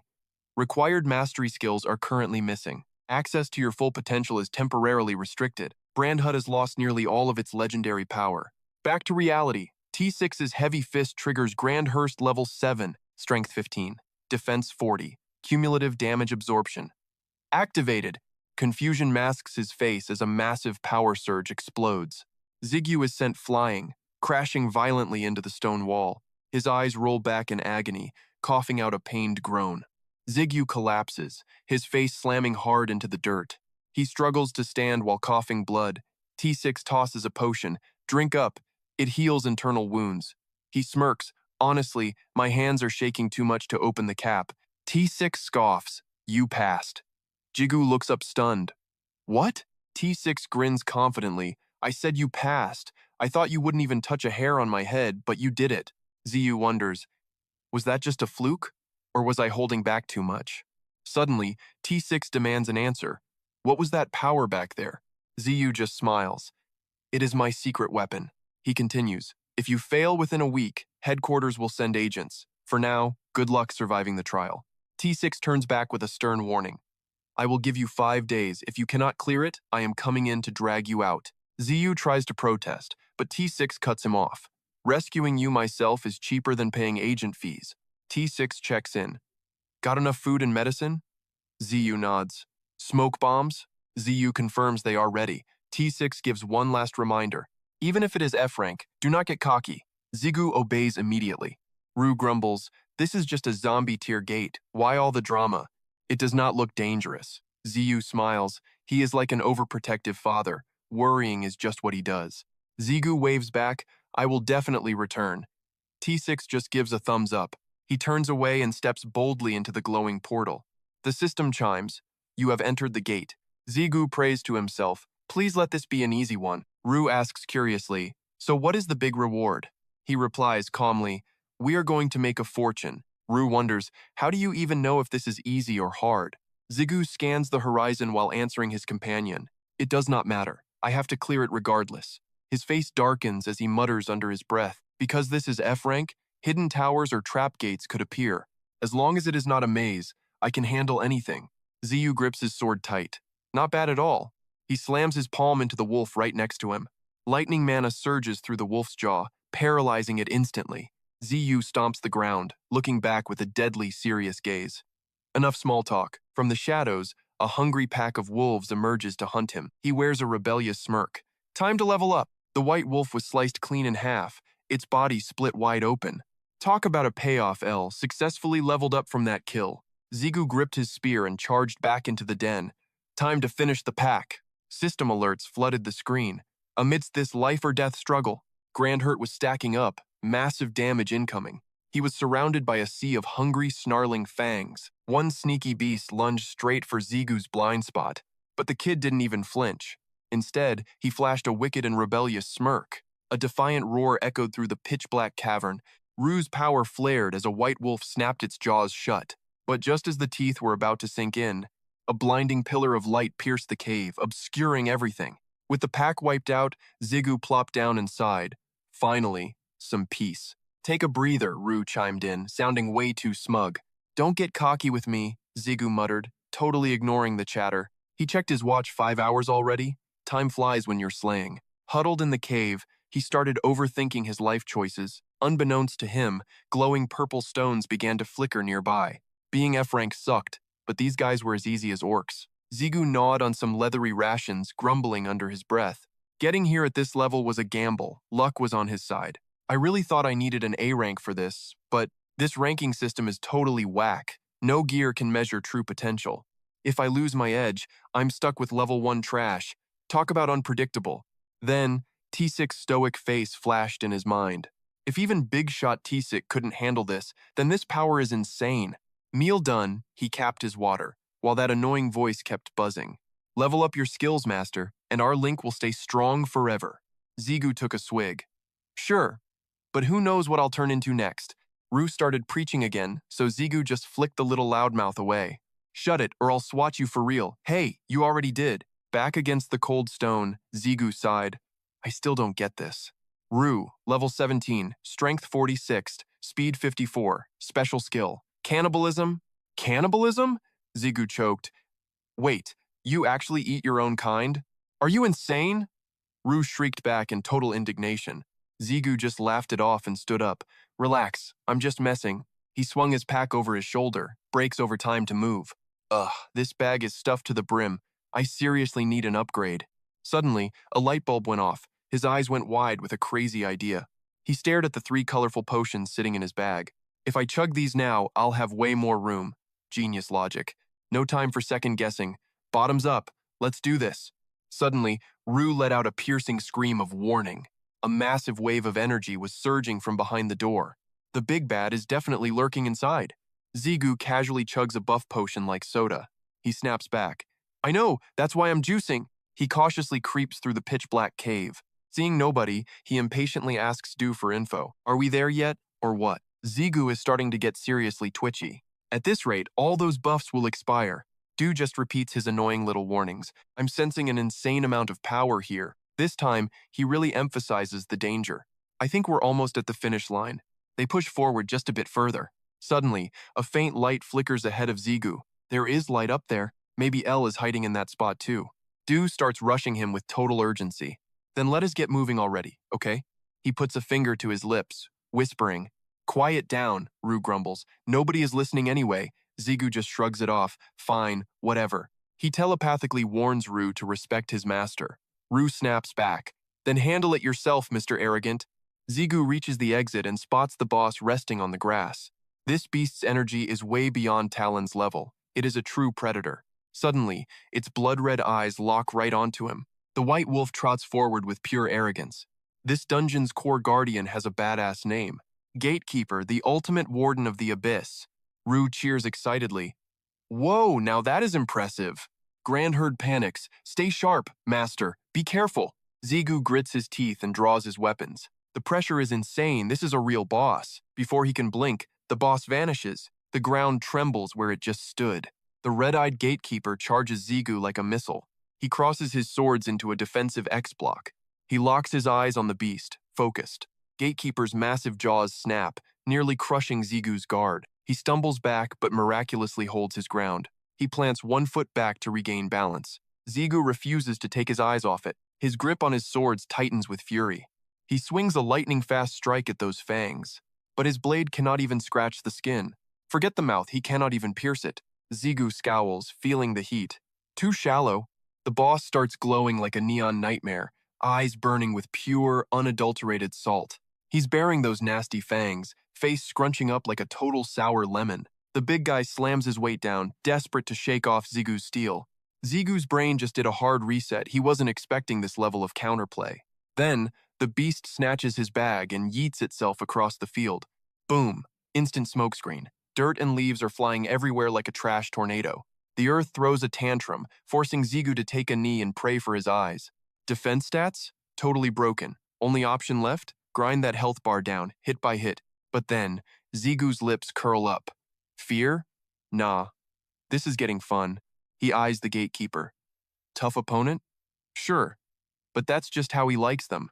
Flashbacks of every clutch win start playing in his head like a highlight reel. Baggage? Gone. He drops the pack like it's yesterday's news. 0 to 60 in a heartbeat. He's airborne, soaring right over that ugly mug. Dual blades out, ready to deliver a double dose of get wrecked. He shouts it out loud. Hard mode is literally my middle name. Next thing you know, kaboom. The ground just took a massive L. Zigu sticks the landing with enough aura to power a small city. It's a classic Western standoff. 4 eyes, 1 winner. The boss lets out a screech that will ruin your ears and charges back in. It lunges with a heavy swipe, but Zigu's blades are already in nope mode. Steel meets spit. Those fangs grind against the blades, throwing sparks like a rave. Plot twist. Those teeth are legit. Zigu's sword just snapped like a dry twig. Black shards of his favorite weapon start raining down in slow motion. Zigu's teeth are clenched so hard they might crack. Talk about high-stakes stress. He's dancing on the edge, looking for any way out of this death trap. He starts hacking away, delivering a flurry of take that energy. The air is literally getting sliced into glowing ribbons of light. Zigu skids back, looking like he just lost a fight with a giant cheese grater. The beast unhinges its jaw like it's ready for an all-you-can-eat buffet. Greasy, nasty drool everywhere. Seriously, someone get this thing a napkin. The dust settles, replaced by the sound of lungs working overtime.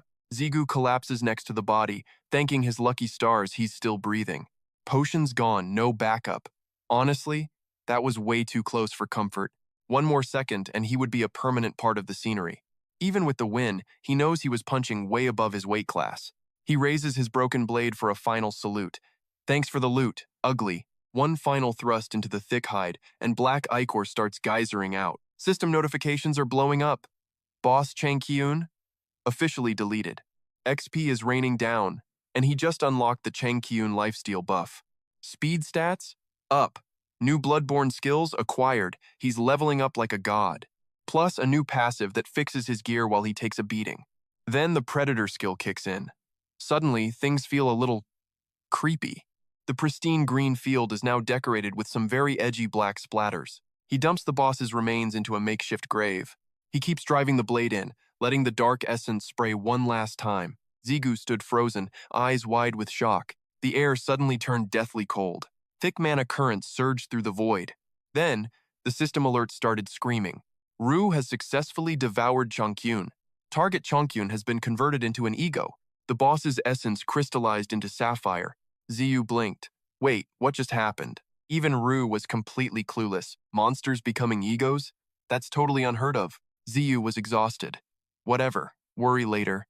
He sighed. How about you, El? She whispered honestly. Same here, Master. I'm so sorry for being useless. Ziyu didn't snap. Wait, for real? Ru barked. Why keep me in the dark? Wait, does Ru have Changkyun's soul now? No, I've got nothing. Are you listening? Ziyu just sat there, brain short-circuiting. El had never used this skill before. Status window. Name. Kim Gigyu. Level. 1. Class. Ego partner. Skill. Ego sync. Requires. Changkyun. Ziyu's jaw practically hit the floor. I have it. But how's it work? Do I just scream the name? He remembered the brutal struggle for survival. His eyes narrowed in deep hesitation. He shrugged. Screw it, let's find out. The twin swords were totally baffled. Ziyu stood up. Time to test Devour. His face lit up with pure hype. And check out this blue crystal, way more valuable than an A-rank stone. Look at the sheer size of this. This beauty is going to make me rich. He strolled casually across the grass. He was literally humming with joy. Next stop, the reward room. But then, reality hit him hard. Ziyu squinted, searching for the entrance. Absolutely nothing appeared, just empty space. Panic immediately surged through his veins. Wait, it's not here? No way. The sword started freaking out too. What? Where the hell is it? Something's up? My Liga. Smash that subscribe button. Don't miss a single epic moment, even if we make it out of this hellhole. With every ticking second, his resolve blazed like a wildfire. The gate glitched out, leaving nothing but absolute carnage in its wake. I've got to finish what I started. Period. This mess is on me, so I'm the one cleaning it up. Io was practically oozing admiration for his badass master. Master, your sense of duty is legendary. I'm hyped as always. Sharp tongue you got there. Sounds great in theory, but you sure you can actually sweep up the trash you just scattered? Jigu swallowed a curse. T6 Hume arrives in 4 days. Time's running out. We've got to dodge that worst-case scenario. Hearing T6, Ru actually looked amused. That human's got some guts. I'll give him that. We need answers before he shows. Day 2. Day 3. He scoured every inch of the meadow, but found zero. Jigu slumped against a tree, trying to dodge the blistering sun. Munching on candy, he asked with a totally blank stare. Should we just slaughter every last monster left in here? Io was absolutely down for the chaos. Honestly, that sounds like a killer plan to me. Master was feeling it too. A bit simple, sure, but it gets the job done. And just like that, they doubled back to those ignored paths, systematically wiping out every stray blue wolf in sight. Day 5.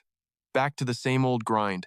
Another day, another pile of dead wolves. Staring down at the heap of wolf carcasses at his feet, Jigu crunched the numbers in his head. That's the very last one. Elle cheered at the top of her lungs.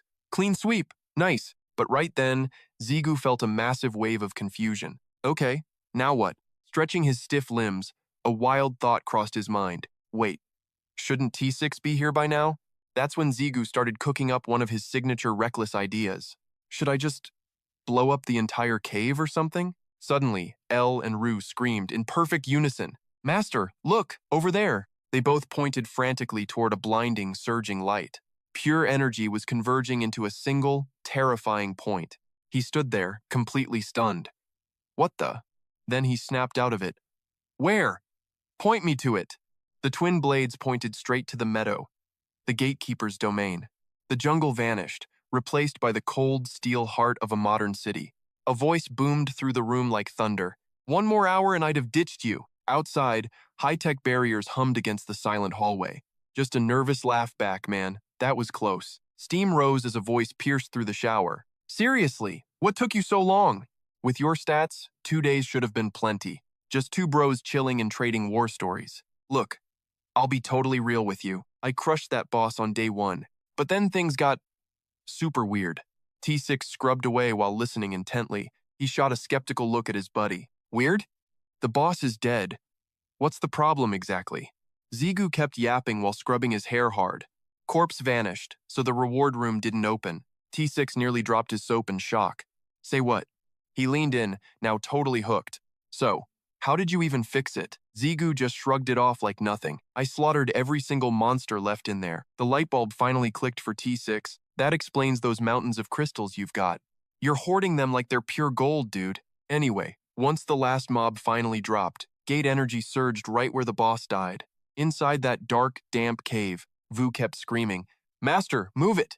Zigu bolted, his face twisted in pure effort. I am going full throttle here. A blinding supernova of light swallowed the cave. Every step closer made his vision go white. The world shifted as Gigyu reached the exit. He gasped, his eyes nearly popping out. Words honestly couldn't even describe the sight. The air looked like shimmering crystalline glass. Colors flickered and danced across the dimensional walls, like a shattered universe rebuilding itself right there. A tiny, glowing orb drifted slowly toward him. He reached out with trembling, eager hands. It settled into his palm. He was speechless. Then, a storm of system alerts hit him. Fragment obtained. Shifting to the secret reward room, T6's jaw hit the floor. You can't be serious, man. Jigu stayed silent, shadows dancing across his face as he brooded. Then came the cold truth. That door. It's a freaking death trap. A faint, eerie sound echoed through the steady rhythm of dripping water. Fresh from the shower, T6 finally decided to talk real business. I cashed out all those crystals and that sweet mission bonus. I already wired the whole bag directly into your bank account. It should be around $50,000 total. Not too bad, huh? Jigu kept it short and cool. Thanks, man. I appreciate you. He shoved his hands in his pockets, walking with total swagger. No sweat. So, you heading straight to the hospital to check in? Jigu gave a sharp, determined nod in response. Yeah. I called her, but I've got to see her or I'll worry. Suddenly, T6 whipped out his keys and clicked the car remote. He pointed toward the back with a totally devious, mischievous smirk. Hop in, kid. I'll give you a ride you won't forget. Jigu took one look and immediately backed away. No freaking way. T6 let out a mocking laugh, shaking his head at him. What's the matter? I thought you were a real alpha male. A real man isn't afraid to rock a little hot pink. Turns out, Jigu was just too embarrassed by the car's flamboyant energy. Trapped inside, Jigu curled into a ball of pure, soul-crushing shame. But T6? He was living his absolute best, most chaotic life.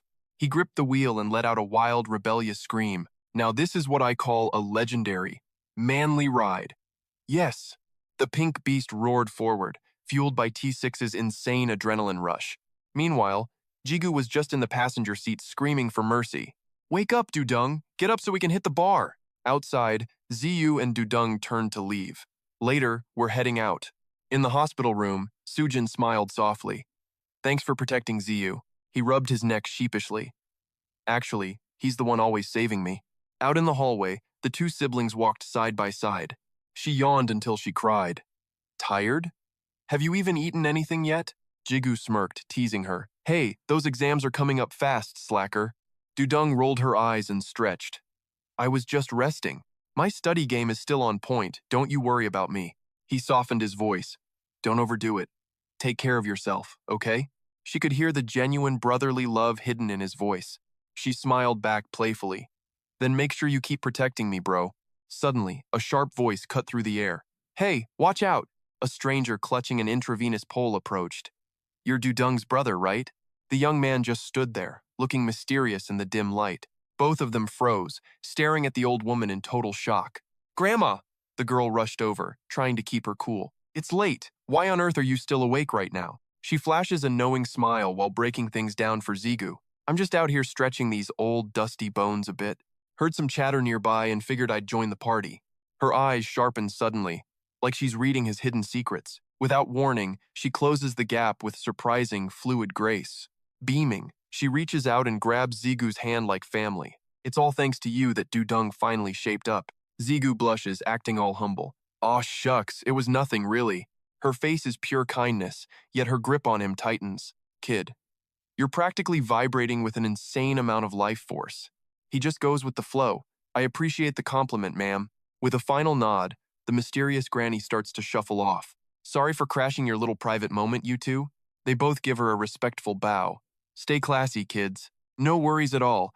Please watch your step out there, okay? See you tomorrow, Grandma. Get home safe now. Suddenly, her footsteps stop dead.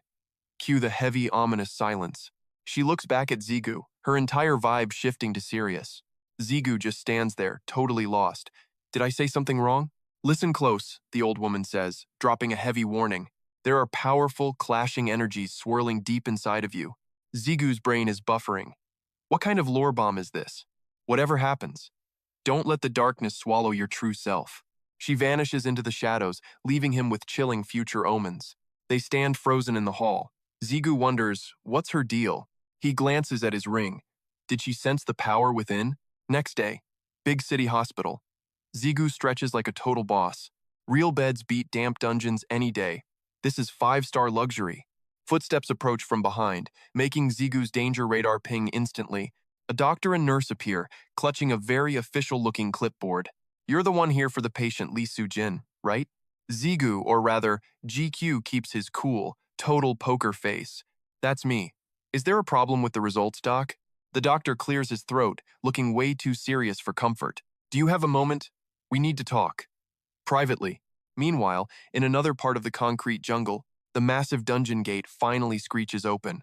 It's showtime! A massive crowd gathers, waiting for the survivors to emerge. Suku walks out with a grin that screams main character. 3 days in that hellhole? Man, it's good to be home. Who's down for drinks once we scrub off this monster blood? His teammate kills the vibe immediately with a stone-cold stare. Keep the beer low-key. I need actual sleep, not a hangover. Suku looks at GQ like he's lost his mind. Seriously? Fine, party pooper. We doing soju instead, or what? All eyes suddenly locked onto him as the whispers started. Yo, isn't that the legendary Killer Master? No way. Suku grinned, his fanboy energy reaching a total peak. I'm a total stan. Should I go say what's up? His buddy pushed him. You like him? Then go for it. Suddenly, the hyped-up mood shifted to pure, chilling shock. Gigyu bit his lip hard, leaving the crowd totally confused. What's with that look? He's actually looking kinda scary. His mom was in critical condition. Her muscles were failing fast. Zigu walked forward like a ghost on total autopilot. He stood outside the room, the doctor's words haunting him. Medicine won't work anymore. It's too late for any miracles. Now in the dungeon, 2 demons blocked his path with malice. There's one more problem, the doctor added with a grim tone. Zigu's face went pale, his voice completely failing him now. What's the issue? Just tell me what's wrong with her. I'm sorry. All we can say for certain now is, she has 1 year left. At worst, only 3 months. Gigyu bit his lip, his body radiating a murderous aura. The monsters charged at him in a wild, frenzied rush. He attacked with a roar, blaming himself for everything. Memories of his past failures screamed in his tortured mind. It's because I was too shy, too weak to act, and now they're the ones paying for my mistakes. I wish I'd been braver. I wish I'd been stronger. Zigu blurred past them, his strikes packed with pure fury. I need more power. I have to be even faster. Suddenly, a heavy, suffocating rain began to pour down. He stood motionless in the downpour, looking completely broken. Du shouted in worry, but Zigu didn't even flinch once. Master, are you crazy? Do you want to die here? This isn't normal anymore. He's reaching his breaking point. Hey, watch your mouth when you talk to him. She tried to comfort him. He gripped his sword tighter. Your mother's illness. It's truly serious, isn't it, Master? I can feel the agony drowning your very soul now. Zigu ground his teeth, drowning in his own helplessness. Later, on the 19th floor of the Great Tower, the crowd turned, staring in absolute wide-eyed shock. A massive mountain of loot was all tied together messily. They whispered as they watched Zigu's cold, departing figure. Seriously? How many bags is that guy even carrying? Who's that? Are those all high-grade crystals in there? Is he farming for the whole year? That's totally insane. Wait, isn't that times him asterisk? The monster everyone's talking about? I climbed from floor 11 to 19 in 2 weeks. Insane. A stranger approaches Han, The guy looks like a total ghost. Hey kid, looks heavy. Want me to lighten your load? The crowd recoils. What are these thugs doing on floor 19? Their faces twist into nasty, mocking sneers. It is the Red Player Squad total guild trash. The leader grins like a hyena. Let me help with that. Zigu's lips twitch, a silent, deadly murmur escaping. A sudden surge of mana makes the leader's eyes bulge. The blade rests on his shoulder heavy, cold, and murderous. You little bastard. He stares at the cold steel pressed against his neck. Do you know who I am? You have a death wish? Zigu cuts him off. Shut your mouth. His eyes burn with pure, unadulterated killing intent. Beat it. Don't even dream of touching my loot. The thug's legs turn to jelly. Asterisk. What the hell is this? Asterisk. Standing there, he looks like a cold-blooded demon. Panic hits him hard. Asterisk. This guy is pure nightmare fuel. Asterisk. Zigu presses the edge deeper against his throat. I said, scram. Sparks of electric fury flicker in his gaze. Each word hits like a hammer. Stop being greedy. A man in a suit shouts from the distance. Hey, what's with all the commotion over there? The red players grit their teeth in frustration. Crap, it's the association. We are out of here. They did not need a second warning. They scrambled, grabbing their gear in a total panic. Run. I am marking your face, you little punk. Consider yourself lucky today, brat. Gigyu does not chase. He stands there like stone.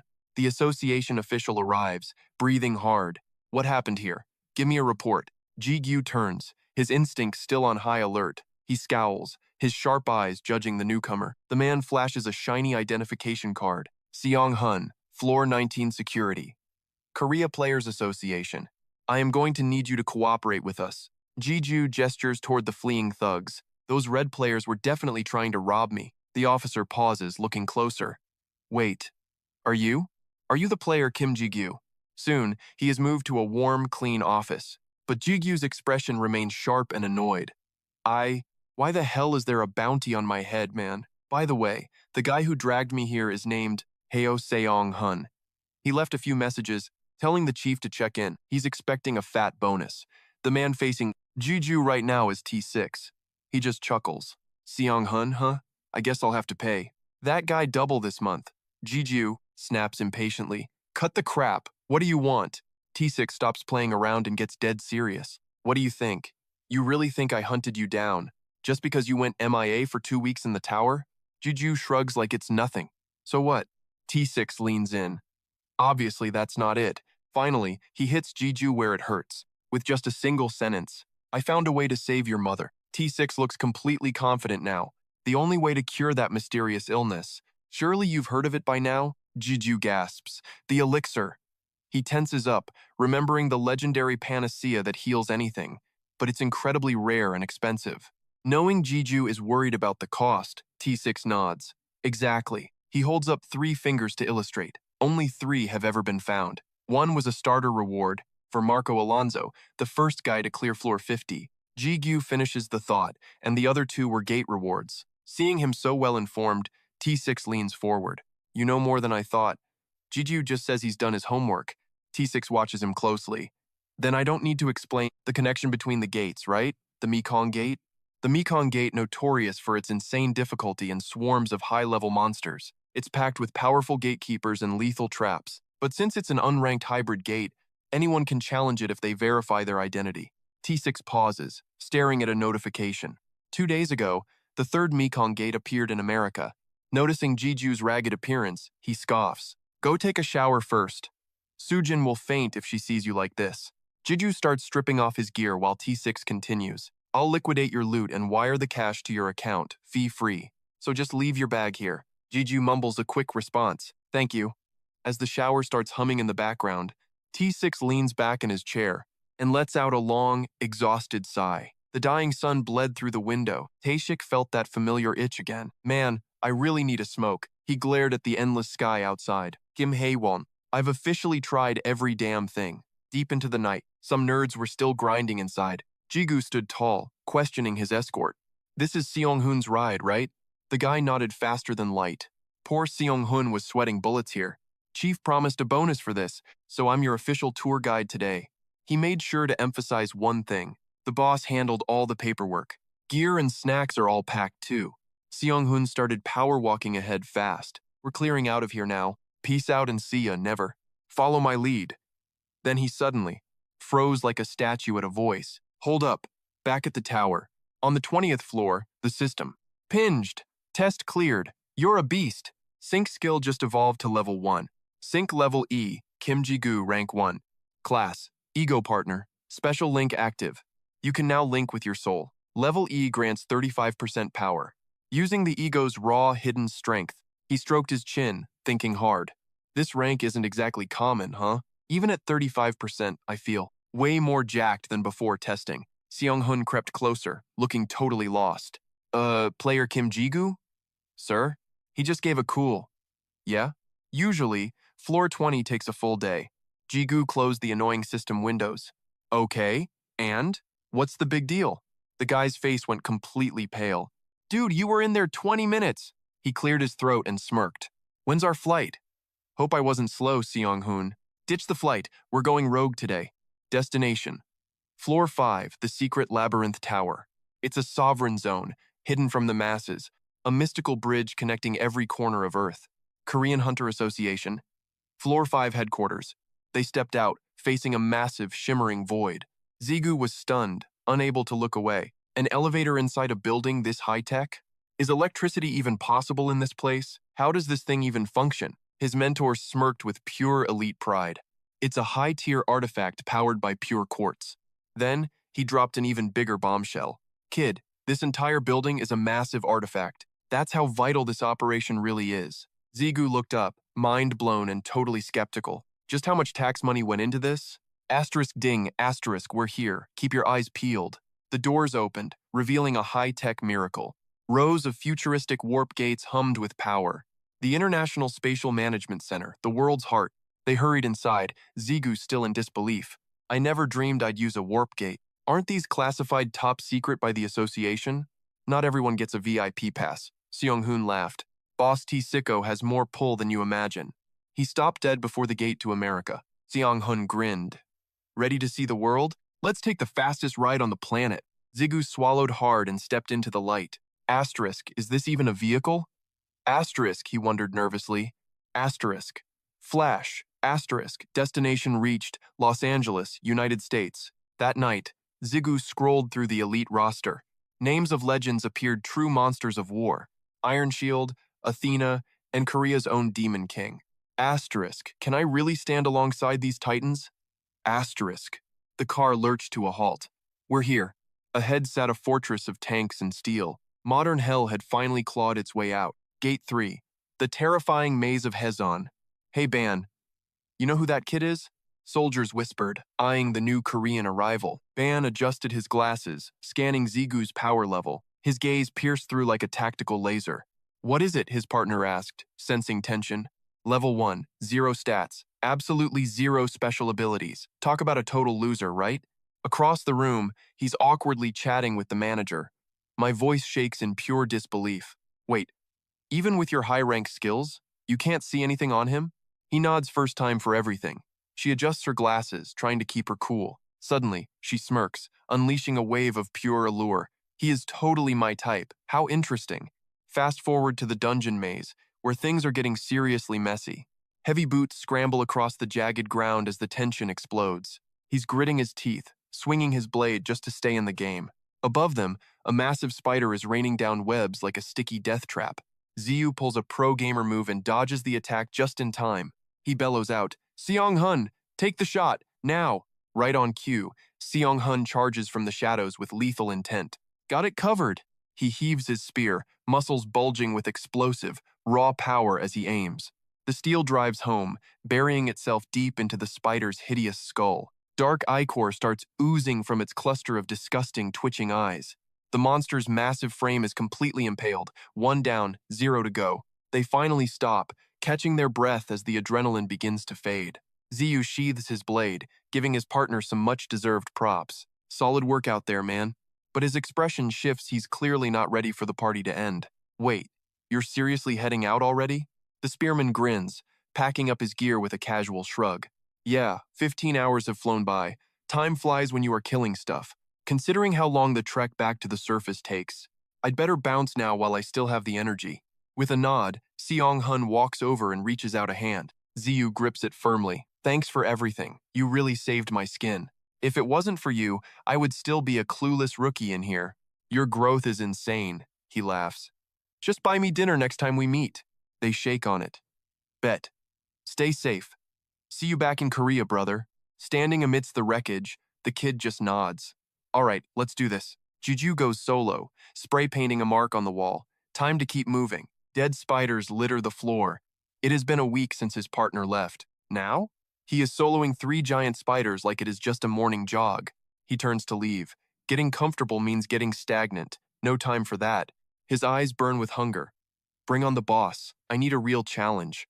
He pulls a strange object from his bag. What is this thing again? Oh, right.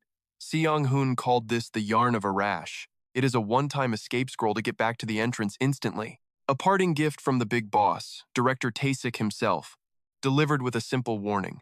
If you see a monster, run like hell. Those words are still ringing in his ears like an annoying alarm clock. Do not be a hero. Nothing is worth more than your own life. Ziyu just smirks. Easy for you to say, boss man. Guess I'm popping this trump card early. Dying is definitely not on my schedule. Suddenly, a scream shatters the silence. The rings pulse with violent energy. Spirits manifest as Zigyu enters combat mode. You guys hear that? Zigyu asks. Rue warns. Master, it's a total trap. Checking it anyway. Might be trouble later. Better to squash the threat now. Rue sighs. Fine, have it your way. Shudung's pinned. Help, someone. Zigyu peeks. She's still wailing away.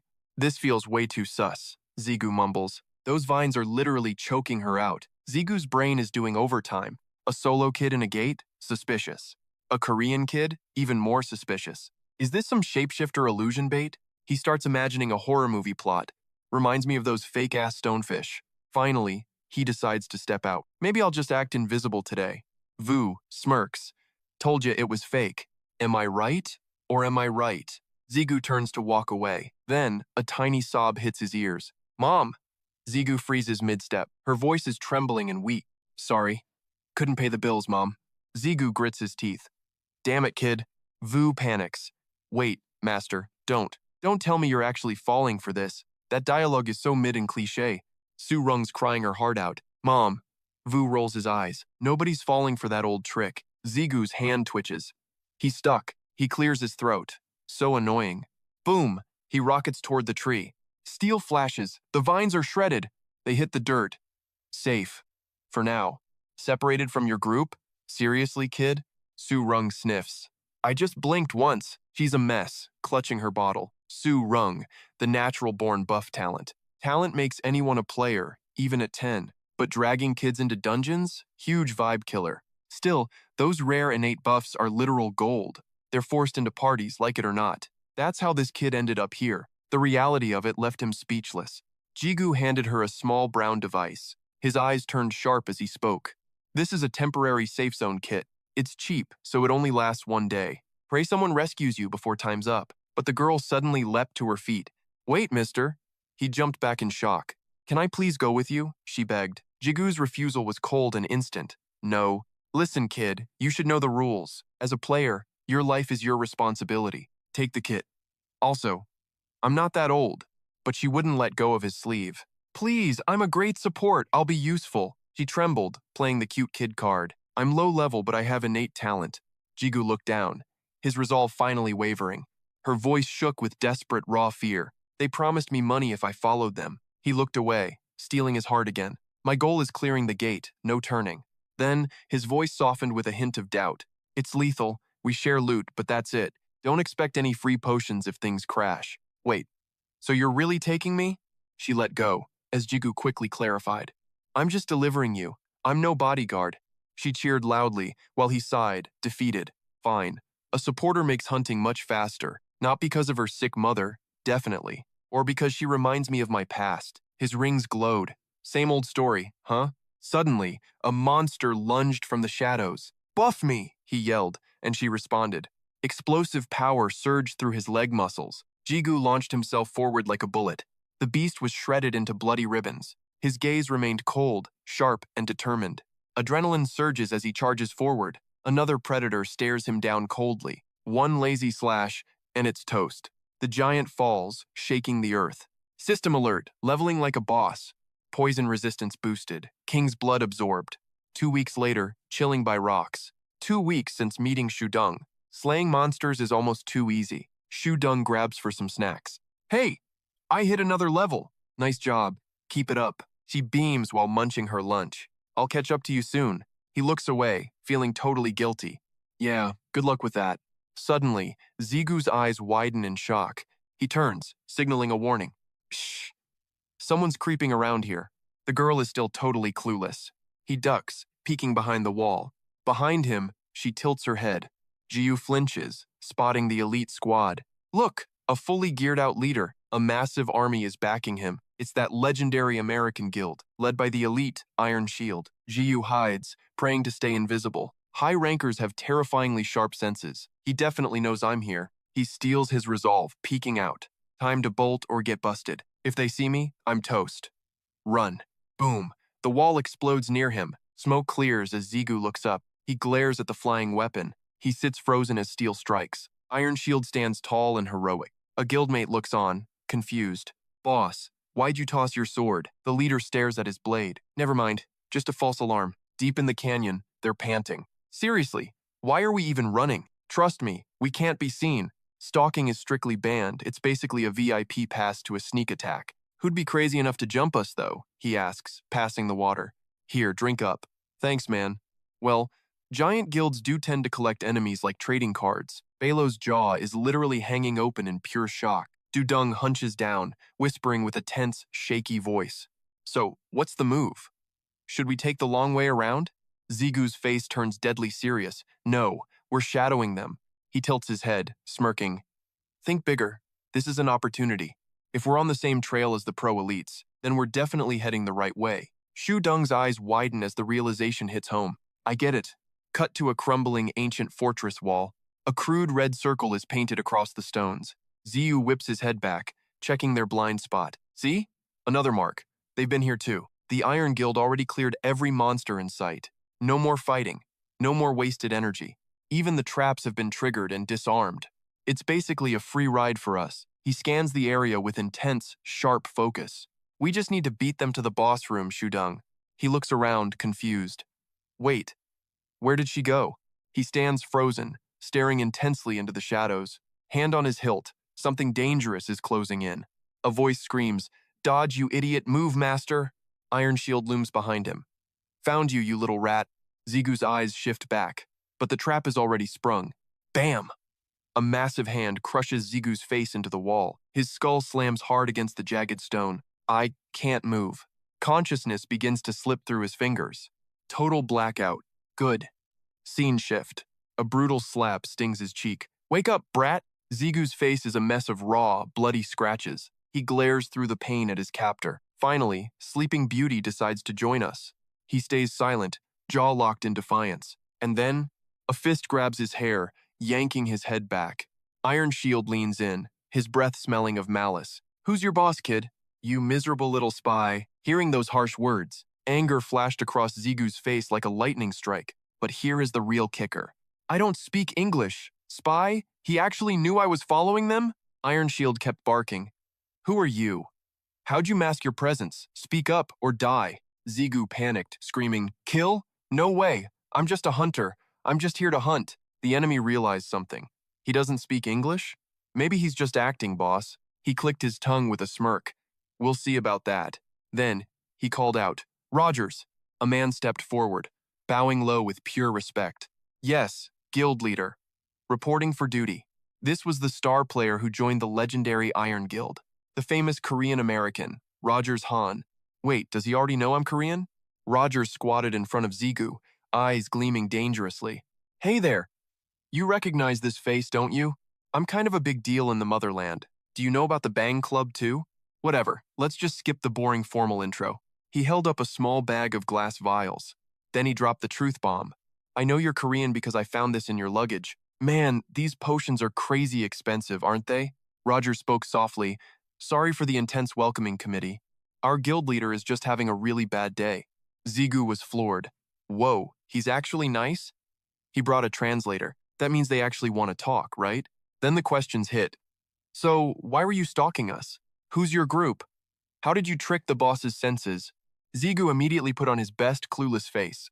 Stalking? Bro, this is just a giant misunderstanding. I just came here for some basic hunting. I'm a solo player. I don't belong to any group. He kept rambling, trying to save his skin. I'm not smart enough to trick anyone's senses. I honestly thought you guys knew I was there. I figured you were totally fine with me being around. Suddenly, Rogers flashed a devious, sharp-toothed grin. Oh, I totally get it now. At that moment, a lethal blade slid from its sheath. Rogers raised the steel high above Zigu's head. Without a shred of hesitation, he lunged downward. Cold sweat drenched Zigu as he braced, teeth clenched. A gut-wrenching scream echoes as Rogers laughs. Welcome to the world of pain, loser. The mockery is relentless. Who dragged a pathetic zero like you into this? And how did you think you'd play us from the start? Rogers flashes a devilish grin. You're after the elixir, aren't you, Hunty? In the shadows, the big boss is already plotting his next move. Groove weighs the blade in his hand. Man, what a weird piece of junk. No status window, and the edge is duller than a butter knife. It couldn't even scratch the hide of a low-level monster. The captain hears this and falls into a dark, calculating silence. Finally, he clenches his fist and barks out a cold command. Let the blacksmith deal with it later. For now, just hold it. You got it, boss. The lackey chirps back instantly. Groove can't help but throw some serious high-tier shade. Compared to your holy sword Callion, this thing is just scrap metal. Scene change, empty healing potions are scattered across the dirt like trash. Rogers twirls a bottle. Man, these pricey meds really do work wonders. He sneers at his prey. I can stab you all day, you still won't die. Lose the attitude, Rogers barks. Think I'm wasting your precious stash? I'm just helping you use them up. Right, buddy? His face darkens. Now spit it out! Whose dog are you, punk? But Zigu doesn't flinch. There's no fear in those eyes. I already told you the hunting story was a total lie. I really did come to this hellhole all by myself. Wham! A brutal slap sends Zigu's head spinning once again. Rogers has officially reached his breaking point with this kid. You think we're playing some kind of game here? Zigu remains trussed up like a Thanksgiving turkey, unable to move.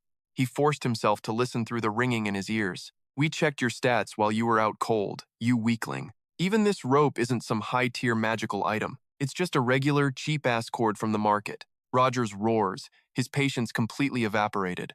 You expect me to believe a loser who can't break common rope came alone? Do I look like a total moron to you? Suddenly, a voice calls out, Rogers, come eat before you finish him off. Rogers scowls, his eyebrows twitching in sheer murderous annoyance. He delivers one last vicious gut punch to Zigu's stomach. Better not be acting smart guy or things get worse, he spits. Left alone in the dark, Zigu can't stop the trembling. I kept telling myself I was ready. Man, what a joke. The T6 fight proved I'm still just a pathetic amateur. Slumped against the stone, he realizes this maze is a 0% win. Even knowing it's impossible, that maybe, kept him going until now. His hands are bound tight by a simple knotted rope. I relied on borrowed strength, and they just snatched it away. Stranded, broken, and alone, Jigu's feeling like a total zero right now. Miles away, a hand curls into a makeshift scope. Eyes locking in, the platinum-haired girl whispers her report. 2 clicks out. Time to scout that checkpoint, people. She glances back. So, boss, what's the move? Only silence from the mask, not a single word. Jigu hangs his head. A broken, bloody mess. Sliced 27 times, 63 broken bones, 121 punctures. 200 rounds of pure, unadulterated, agonizing hell. Empty potion vials litter the dirt like forgotten trash. They're scattered all around the spot where he's kneeling. Day 4 of this literal nightmare in Iron Guild custody. Iron Shield stands over him, acting like a total smug. Kid's got a thick skull, I'll give him that. If he had talent, I might have actually hired him. Jigu stays silent, staring down into the dark abyss. Iron Shield snaps his fingers. Brooks, front and center. Bring me the brat's sword. It's execution time. Brooks pauses, looking like a confused golden retriever. Both of them? Iron Shield scoffs at the question. Just one. Don't make me repeat myself, moron. He sneers down at the pathetic, shattered boy below. Then, he drops the ultimate villain monologue line. I was gonna melt these into scrap metal, honestly. But hey, I've had a sudden change of heart. A pest like you deserves a special grand finale. I'll personally end you with your own damn steel. A cold, murderous gaze fixes right onto his prey. Your pathetic soldiers will be your only grave markers. buried under a gate that'll go down in history books. A hero's death. For an absolute loser of a player. His hand tightens around the grip of the blade. Iron Shield radiates enough cold malice to freeze hell. Don't worry, kid. I'll make this nice and quick. The blade flashes, aiming straight for Jigu's defenseless chest. He plants his feet, ready for the killing blow. But Gigyu? He doesn't even blink. He's stone cold. Suddenly, red lightning explodes around the boy like crazy. System alert. Connection to the ego has been re-established. The bindings snap like they're made of wet paper. A dark shadow blurs Gigyu, lunges with lethal, insane speed. His fingers snap shut around his sword like iron. The blade's tip stops inches from Iron Shield's heart. Roger's jaw hits the floor. Complete and utter shock, the crowd roars. Pure, unhinged, chaotic rage erupts everywhere. Bam! His face instantly snaps back to normal. But wait, Iron Shield catches the blade barehanded. He drops a cold, sarcastic smirk. Still hiding an ace? You sneaky brat. I knew I smelled that Demon King stench. Guess she's got a crush on you. Gigyu keeps the savage insults coming. You're nothing but her favorite little toy. Panic flares in the kid's mind. The monster in front of him didn't budge. Iron Shield breaks the heavy silence. How'd you cheat the system scan, huh? Even the Demon King can't bypass that. I'm prying those secrets out of you now. Gigyu grits his teeth. It's go time. This fight is totally rigged from the start. From the shadows, Athena screams, "Strike!" A projectile whistles toward Iron Shield's skull. It rips straight through his thick palm. He scowls, his eyebrows twitching in rage. Artemis's arrow. What a cheap shot. Out of nowhere, Athena crashes the party. Athena, a familiar voice echoes back. Miss me. You oversized tin can? Furious, Iron Shield snaps the arrow like a twig. He spits on the broken fragments. You declaring war on the Iron Guild? Athena laughs, her eyes filled with fire. Your jokes are actually getting better, Shield. She swings her staff with lethal grace. As if we weren't already at war. The two titans finally unleash hell. A hurricane of power surges at Shield. He drives his weapon deep into the soil. Violent blue energy erupts from the abyss. A massive sigil burns into the sky. Pure energies collide with a deafening roar. The biggest explosion since the dawn of time. Ancient trees are uprooted like toothpicks. Shock waves slap the onlookers senseless. Silence falls as the dust finally settles. Iron Shield whips his head around. Rogers, catch that scout, don't lose him. I'm on it, game on, Rogers barks. Iron Shield locks back onto the fight. He starts spinning those twin blades like a pro. A cold sweep of the steel cuts through the air. His brow furrows in total, deadly focus. This drama finally ends today. Once and for all. Opposite him, Athena drops into her combat stance. Fearless and silent, she watches his every move. Meanwhile, Iron Shield bellows the command. Everyone, battle stations, move out! The signal drops, and pure chaos erupts. Blinding flashes explode from the deep canyon floor. Radiant light pulses everywhere you look.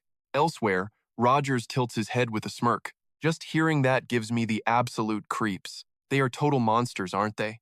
With dead eyes, he wonders if they are actually gods. Rogers stares him down. Don't you agree? The boss said let you live, but you are barely standing. Raising his blade, he whispers, accidents happen, right? Poof. Rogers vanishes into thin air. Then, he is suddenly right at Zigu's throat. Can't have you breathing after seeing my true face. He swings hard, nearly taking Zigu's head off. Zigu's entire life flashes before his eyes. He screams and triggers a desperate counterattack. Rogers is left blinking in total confusion. As he charges, Brunhart reflects the damage back. He grinds his teeth. What the hell? Boom! A massive explosion rocks the entire field. Slowly, the dust clears, and silence returns. Rogers is face down, shaking like a leaf. Ziggu wipes blood away, gasping for air. Brunhart is at its limit, literally shattering apart. Clutching the broken sword, he looks a total mess. System alert.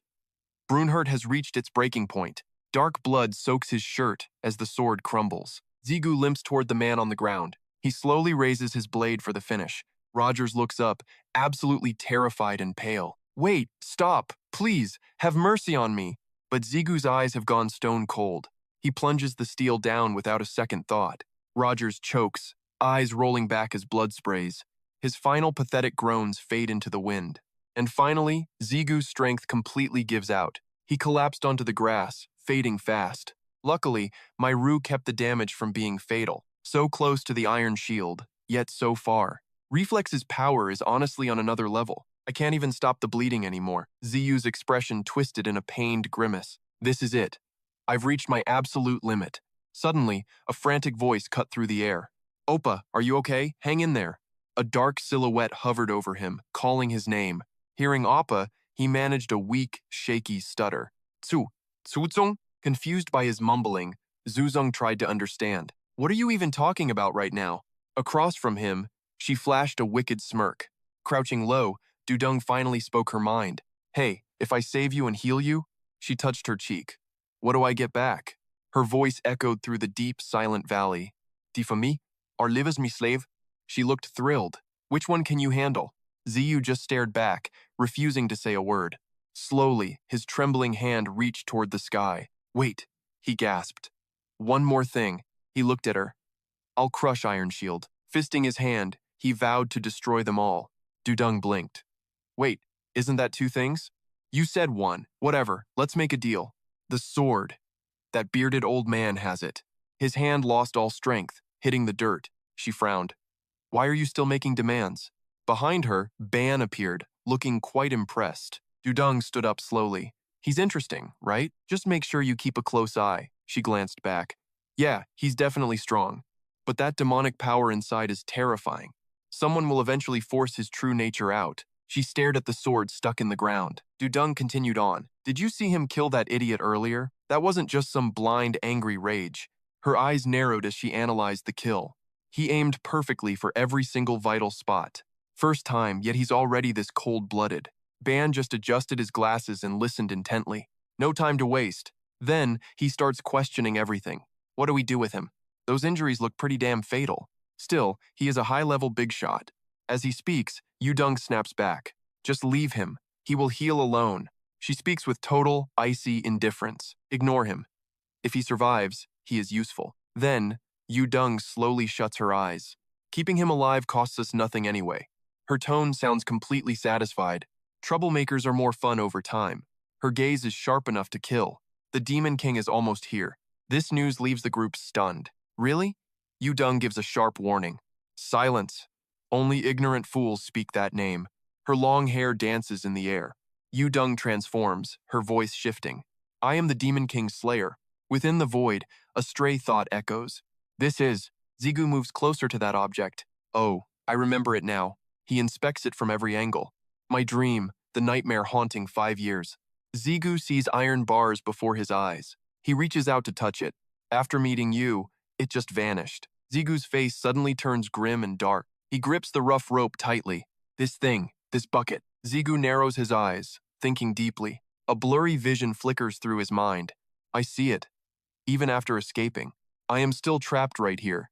Zigu gently tugs the rope. Now, even my dreams feel ridiculous. Thoughts keep swirling inside his head. Obviously, just grab the rope and climb. This power does not belong to me. Everything originates from one single source. Suddenly, a cold, mocking snort echoes. Failure. Stop whining about your broken bond. That guy keeps barking in that hellish voice about borrowed powers, as if that makes him any different from the rest of us. Voices echo through the void like a distorted soundtrack. Whether it's from hard-earned sweat or just pure luck, if you've got it, it's yours. Period. Only idiots argue that. While Ziyu is busy being confused as hell, a new voice suddenly cuts through the noise. He's actually right about that, Master. Boom, he spins around faster than a game glitch. A glowing girl appears. My power is yours, Master. Don't lose hope. Ziyu's eyes practically pop out of his head in shock. He bolts upright. Ban just smirks. Oh, you're finally awake? Ziyu's brain is fried. Who's this? Shu Dung? No way. But that smirk? Yeah. This guy's definitely with the Demon King. Ban just tilts his head, cool as a cucumber. He points a finger. Hey, your sword is right there, kid. Ziyu whispers. Lu, and both blades chirp. Master, about time. Ban sighs. Look, take a breather for 5 seconds, okay? I patched you up, so don't go doing anything stupidly athletic. He adds coldly. You're still on the hit list, you know. Suddenly, the entire world starts throwing a literal tantrum. Ziyu looks around like, what is it now? He looks up at the sky and freezes. Sujung is just chilling, floating in midair. The ground shatters, and massive boulders start flying upward. They're getting sucked into a giant blue hole in the sky. Ziyu stands there, completely jaw-dropped. What the hell is that? Ban just shrugs like it's Tuesday. That's a monster commander. First time seeing one? Newbie? They trade words while the apocalypse unfolds in front of them. The monster commander, Z. Ban stares at the mountain-sized beast and continues. Meet the absolute CEO of this nightmare labyrinth. Monster commander. Hey Don, looking at that absolute unit of a body, Ziyu stammers. So, he's the gatekeeper? Ban clicks his tongue, clearly unimpressed. Well, close enough. You're a bit slow, aren't you? In the back of his mind, Ziyu realizes the truth. Wait, do I actually have to fight this raid boss? Heodon stomps toward Shu Dung, and a massive wall of fire erupts around it. Seeing this, Shu Dung's eyes turn darker than a black hole. It looks like she's injecting raw energy straight into Heodon's eyes. Now, the beast looks like it's actually thinking. This is bad. Power levels are exploding. Elsewhere, Ziyu's eyes are popping out. He snaps. The gate? How the hell? Ban answers with zero chill. Get here. One slip and you're toast. He clenches his fist, looming beside me. Blood gushes out, staining the floor. One drop seeps into the earth. Suddenly, a wicked black-red circle erupts. A violent gale roars through. Ziyu is totally losing his cool. Shield, Ban smirks. You're not brain dead. From the smoke emerges massive Hadon. Dark energy surges as Hell's army arrives. Birds scatter as Sudung scowls hard. Meanwhile, the monsters keep closing in. Sudung's body erupts in blinding light. Boom! Those monsters are blown to bits. Witness her skill, the legendary Mew in Flame. Another wave of beasts charges for blood. A sudden, blinding flash sears the air. Simultaneously, a massive sword manifests. Sudung smirks, enjoying the chaos. Ziyu's jaw hits the floor in shock. Sinister purple aura swirls around the blade. Suddenly, the legendary Rogers appears. I wonder if they are actually gods. High beings clashing against each other. Meanwhile, that blade aims at Hadon. An explosion rips the ground apart. Elsewhere, deep within a vast canyon, cut to the reward chamber. A hand reaches for the chest. It opens, and the swords start buzzing. Finally, it is all mine. Congratulations, Master. But Ziyu remains weirdly calm. I actually pulled it off. Hard work's reward, but still, it feels almost too surreal. He is not exactly feeling hype. It is more disappointment than joy. Right then, Sudung chimes in. Told you I would keep my promise. She shoots a side eye at him. Let's be real, you've got a massive hit list to clear. But I'm not babysitting you through every single vendetta. Got it? Ziyu's curiosity finally peaks. Is Shu Dung really your birth name? Zero hesitation. She's a total straight shooter. Yup. Shu Dung. 100% Korean. Shu Dung eyes him, satisfied. She thrusts a rare potion into his trembling hands. He's stunned. She calmly asks, ready to crush the Iron Guild? Wasn't that our deal? Consider this a workplace perk. Your body's a wreck. This magic brew will patch you up. Honestly, I didn't just come for some meds. Got spares anyway. Call it an investment in our pack. Ziyu stares intensely at the glowing vial, giving away a hard-earned treasure like it's just tap water. His grip tightens. No, I can't be a leech forever. Time to man up. If I take this handout, Du will never let me hear the end of it. A voice booms. Glad you finally get the point, kid. Ziyu shifts his gaze, suspicious. No way this rare loot comes without strings attached. What's the catch? What do you want? He asks. You making me your lifelong slave? Shu Dung smirks, waving him off. Nope. My disciple. Her voice drops. Dead serious. I want you as my student. Get it? Then she suddenly snaps. Quit the huh. You're only useless because you're weak. She reaches out, narrowing her gaze. Survive floor 50, then come find me. She cups his face with both hands. That's when the real training begins. She pulls away, leaving him breathless. Purple lightning sparks violently near his ear. Shu Dung explains with a smug grin. The mark of our eternal covenant. She relaxes on a jagged rock. You're currently skillless and totally pathetic. And I hate playing the nagging babysitter. Her fingers trace the cold stone. Burn every lesson into your soul. Suddenly, a memory flashes in her eyes. Oh, right. Now that I think. Sudung calmly adds a note. I have scouted your gear. Your blade has some seriously wicked potential. We still have time before the portal shuts. I will teach you how to juice that sword. Ziyu's mind starts spinning with wild questions. Sudung locks eyes and keeps going. First, chug every drop of that potion, kid. This method is a high-stakes gamble, though, so you better brace yourself hard. Consider this your brutal day one lesson. My apprentice, cut to a forest that is totally leveled. Both sides are locked in a lethal clash. Frantic voices start echoing inside Ziyu's head. Master, that person is pure poison. Do not trust her lies. Master is totally losing his grip. Your sword is vibrating with pure terror. What am I supposed to do now? Iron Shield stands there, covering a girl's eyes. Neither side says a single damn word. Finally, Iron Shield breaks the silence with ice. Is this another one of your twisted works? Damn it! You stole our boss kill while we blinked. Sudong just shoves her hands into her pockets. I never belonged to you. Finders keepers, losers weepers, right? She pumps a fist. Go, apprentice! Hurry up and use the trick I taught you. Is this lady seriously a demon or something? Suddenly a shout rings out. Hey, Iron Shield! Ziyu brandishes his steel, screaming, You are dead. Iron Shield looks confused before flashing a lethal smirk. Ziyu hesitates. Should I really jump in right now? A spark flies as Iron Shield blitzes towards Ziyu. His face darkens. You turned? Since when were you her lapdog? The blade swings close. Whatever. You are just another corpse for my collection anyway. Iron Shield glares. You have really sold your soul to that demon? He clicks his tongue. No matter. This is where you die. Back to Ziyu, chugging down that glowing purple sludge. System alert. Rebooting the host's physical foundation. Ziyu's entire body begins to mutate wildly. His pupils blow out while sweat drenches him. Meanwhile, Sudong and Ban just watch the show. After a moment, Ziyu finally catches his breath. Nothing much happened. I just feel a tiny bit better. Shujung just sighs, letting out a casual, rebellious smirk. It's your hidden potential and stats that finally evolved. Real talk, your internal physical changes are still minor. Ziyu scowls. In this game, minor details decide survival. Faster limbs, sharper reflexes, you're basically a human cheat code. Gripping his blade, Ziyu feels his perception exploding. Gasping for air, he realizes he actually dodged it. Patterns he never saw before now look crystal clear. Meanwhile, Sujung stays back, observing the unfolding madness. Congrats! You're one step closer to legendary rank. Silence falls as Gigyu processes the new data. Just like the Demon King warned, voices echo. Don't think you can solo Iron Shield just yet. A total newbie can't outplay a veteran pro, kid. Sujung's face turns serious, lost in deep thought. Even with luck, you'd only dodge one hit. Remember, don't bring a nuke to a fistfight. But Ziyu's vibing differently, he knows his own heat. He isn't reckless, he's just that damn confident. Iron Shield glares down, calling him out like trash. His face twitches. Yeah, I get it now.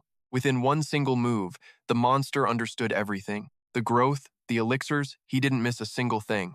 After a pause, he speaks. So that's the trick. Now, he's coming at him with real killing intent. A pale blue aura flickers on his blade's edge. Iron Shield snaps, activating Kallian's divine holy power. He lunges forward, aiming straight for Gigyu's throat. Don't run, block it with your own sword. Gigyu struggles, his steel screaming against the impact. Teeth grit hard, fighting against the crushing weight. Suddenly, a blinding golden light erupts from the hilt. Voices clash against the roar of the battle. System alert. Holy Sword L has finally awakened. Commencing absorption of Kallian's holy energy right now. Warning. Low level. Only partial absorption is possible. Steel meets steel. The energy transfer is finally complete. Ziyu lets out a cold, sharp, mocking smirk. He's stunned that his unblockable strike just failed. That moment of power loss hesitation is Ziyu's opening. Without a second thought, he leaps into action. He watches his prey, calculating the next fatal move. I need to create as much space as possible. Slowly, he reaches for his hidden trump card. And finally, time to end this little game. A memory fragment sparks life. His ticket out of hell. Sigu grips the arachna web. Iron Shield scowls in fury. White rings swarm his target. Shield bellows without a flinch. You think you can hit? Zigu stays cool as ice. He flips the middle finger. Shield's face turns purely murderous. One slash severs the silk. Teeth grit in absolute rage. His roar shakes the forest. Sudong looms behind him, ready to have a chat. Purple sparks surround her form. She smirks as he curses. Night falls under bloody skies. Soldiers surround the armored car. The door slowly creaks open. Xian Hoon gasps for air. His expression finally softens now. Soldiers guard a mysterious guest. Zigu flashes a smug grin. Darkness swallows the urban sprawl. A voice breaks the silence. Xian Hoon brought Mom home. Hospital meds are no good. He walks toward the door. Call me in Korea, friend. Thanks for everything. Stay safe. Yes, take care now. Mom wakes in her bed. Zigu, is that really you? It is me, Mom, always. Son, I missed you dearly. Tears stain her weary pillow. One last moment before end. I just needed to see you. Thank you, my dear son. He calms her at once. Everything is fine now, Mom. Sujin gets to the point. There is a secret, son. Zigu squeezes her hand tight. A faint voice flickers. Gyu. The truth is, before she could finish, Sujin collapsed. Panic seized Gyu as he screamed for her. Mom, hang on, just a bit more. He fumbled with the vial. He forced the medicine down. Silence swallowed the room. Suddenly, a violet aura erupted from Sujin's face. Gyu's heart stilled. It worked. Everything was okay. Exhausted, he collapsed right beside his mother's bed. Rue whispered. Their master had endured too much. El stared at his hand. Is this really safe? Involving her. It only invites more danger and death. Rue sighed. Well, we are already in too deep. He watched the sleeping man. Let him rest. Finally, night fell, heavy and silent, under the streetlight's glow. A persistent phone vibration shattered the midnight silence. Amidst the crowd, Yujung held the phone, face freezing. She pushed through the masses, her pace slowing. The subscriber you've dialed is currently unavailable, it droned. She slammed it shut, grinding her teeth in rage. Her screen was a graveyard of her brother's silence. Yujung's hand trembled with pure, unadulterated frustration. A month of silence. And just one lousy text? He won't even pick up? Is he serious? Her walk turned into a furious high-speed stomp. That's it, you're dead meat when I get home. Outside the apartment, the sky was an inky void. The only sound was the biting wind's low whistle. The front door was suddenly kicked open with force. Opa, are you joking? You tell me to come, then ignore me? I skipped cram school for this. She rolled her eyes, her frustration reaching its limit. Do you know how worried Mom was? Just then, a gentle voice drifted from the hallway. Is that you at the door, sweetie?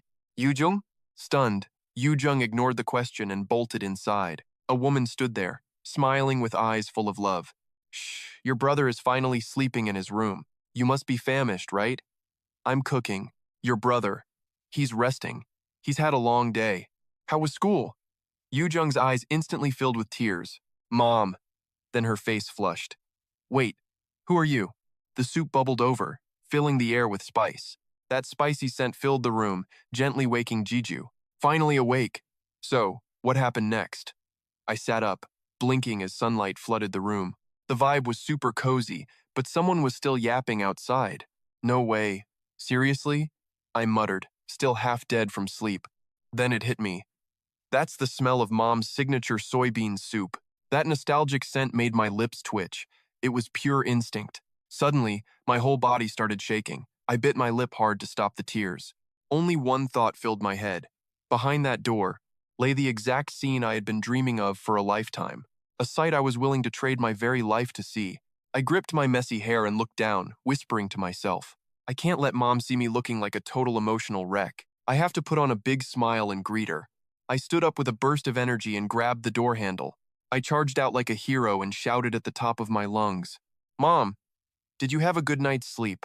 Mom? Wait, what the heck? Who the hell are you? Sujin was standing there, but she looked like a completely different person. Her face was young, radiant, and absolutely glowing with life. Oh, are you finally awake, honey? Mom calmly set the soup down and started her usual nagging. Dinner is served. Now hurry up and sit your butt down. Dudung saw my shocked face and started dying of laughter. Look at him! He's even more freaked out than I was. Outside, the stars were slowly beginning to take over the night sky. Once we finally finished stuffing our faces at dinner, while the sink was still overflowing with a mess of dirty dishes, Dudung spoke up, her voice sounding a little bit hesitant. So, does this mean you actually… The TV in the corner was still blaring news about that gate incident. She pointed right at the dungeon gate, flickering on the news report. You really beat all those high rankers by yourself? She leaned on her hand, looking at me with pure suspicion. And you actually brought back that legendary medicine for Mom? I just gave an awkward mumble. Honestly, I didn't expect it to work either. The three of us sat around our tiny, familiar dining table. Everything felt normal, except for Mom's insane youth potion glow-up. Dudung clutched her head, feeling a mix of joy and total shock, even though she had already spent the last hour crying her eyes out. Then she started whining, Hey, I want some of that magic medicine too. I shut her down instantly. In your dreams, kid. Stop being so greedy. Suddenly, Mom reached out and patted my shoulder. Gyu. She smiled warmly at me. You suffered so much for me, didn't you? I'm sorry, son. I just laughed it off. Forget it, Mom. It wasn't even that hard, seriously. The quiet night suddenly felt alive with the sound of our constant laughter. I grinned, feeling like a boss. Well, your son is a total legend after all. Wait, you didn't know? Sujin smirked, playing the innocent card perfectly. Oh, really? Morning hit, and the clouds were floating by like fluffy white marshmallows. Outside the building, Sujin's energetic voice echoed for everyone to hear. It's been forever. Why don't you stay for a family dinner? T6's face instantly turned a shade of bright, embarrassed red. He tried to keep his cool and politely declined the offer. I'm good, thanks. I just really need a private word with Gigyu. But hey, I seriously appreciate the invite, sis. Sujin snatched up the gift, thanking him 1,000 times over. Don't be a stranger. Come visit us again soon, okay? I'm so grateful to you for looking out for my boy. T6 couldn't help but let out a goofy, genuine laugh. It's nothing at all. I'll see you around then. Gigyu watched him intensely, sensing something strange in his sudden behavior. His gaze locked onto every movement, like he'd finally cracked a secret. A little later at a BBQ joint, the vibe was totally different. The heavenly scent of sizzling charred meat filled the entire air. Amidst the chaotic chatter and clinking glasses of the hungry crowd, T6 tilted his head back and shouted his order like a boss. Give us 4 servings of pork belly and a bottle of soju. The waiter hollered back instantly. Coming right up, sir.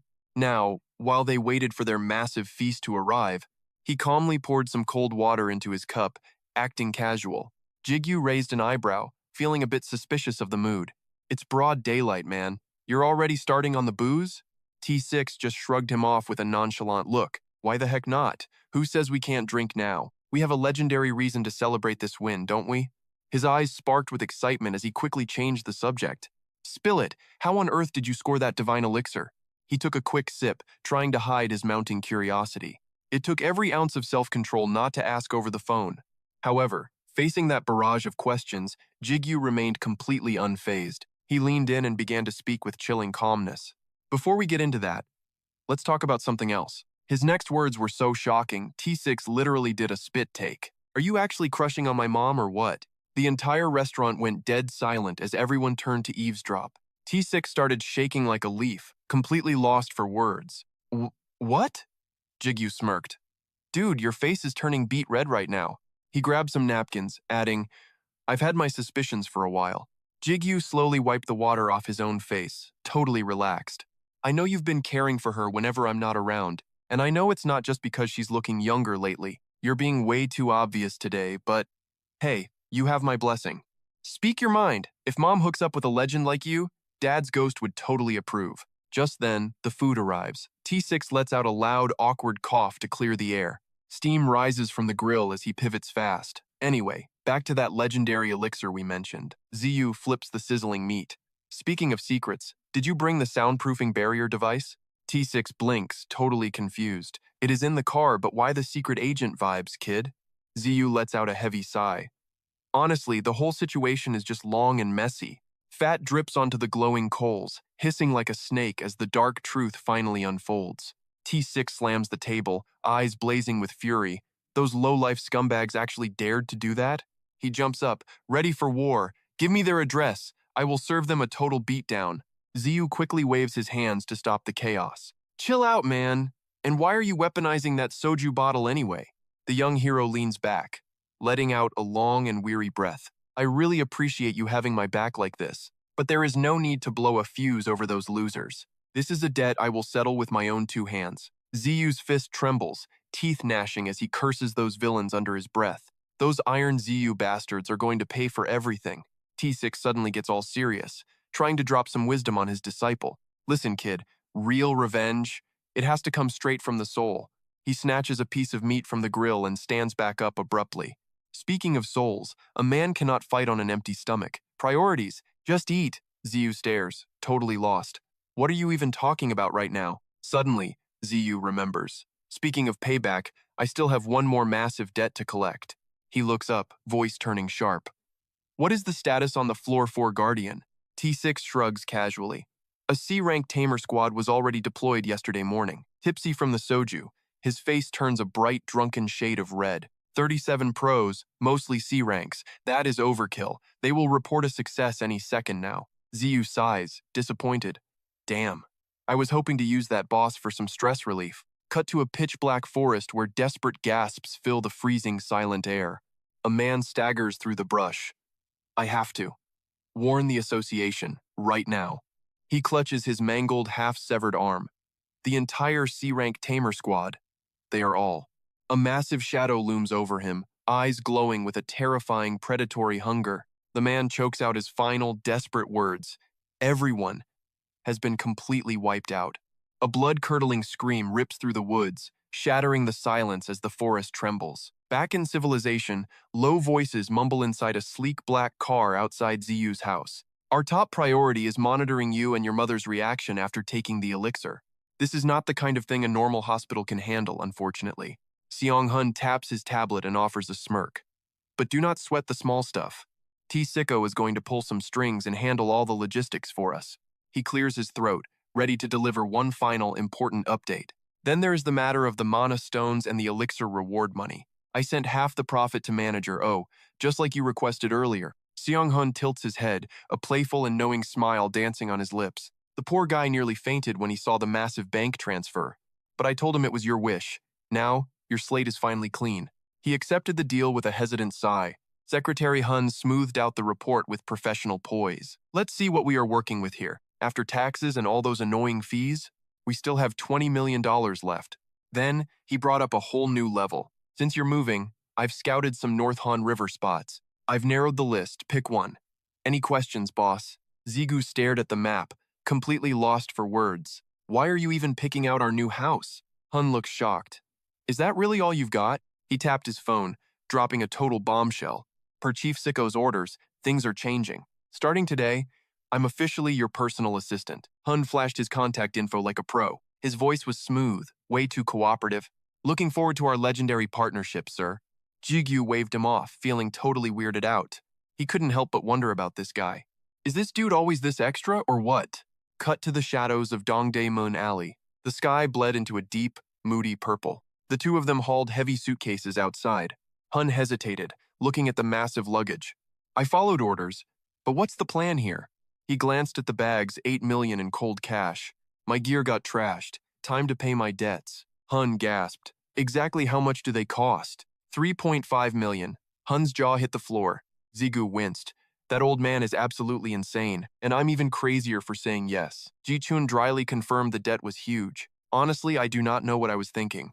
But somehow, I managed to pull it off. Shift to Ji-chun's workshop, the door slightly ajar. Smoke billowed from the forge as embers danced. Intense white light erupted from the molten iron. Ji-chun swung his hammer with lethal, perfect precision. Steel shrieked against steel through the thick haze. Suddenly, Min-soo came sprinting into the room. Grandpa, we have got company at the door. Master-tier weapons hung silently along the walls. Ji-chun grunted a calm, knowing response.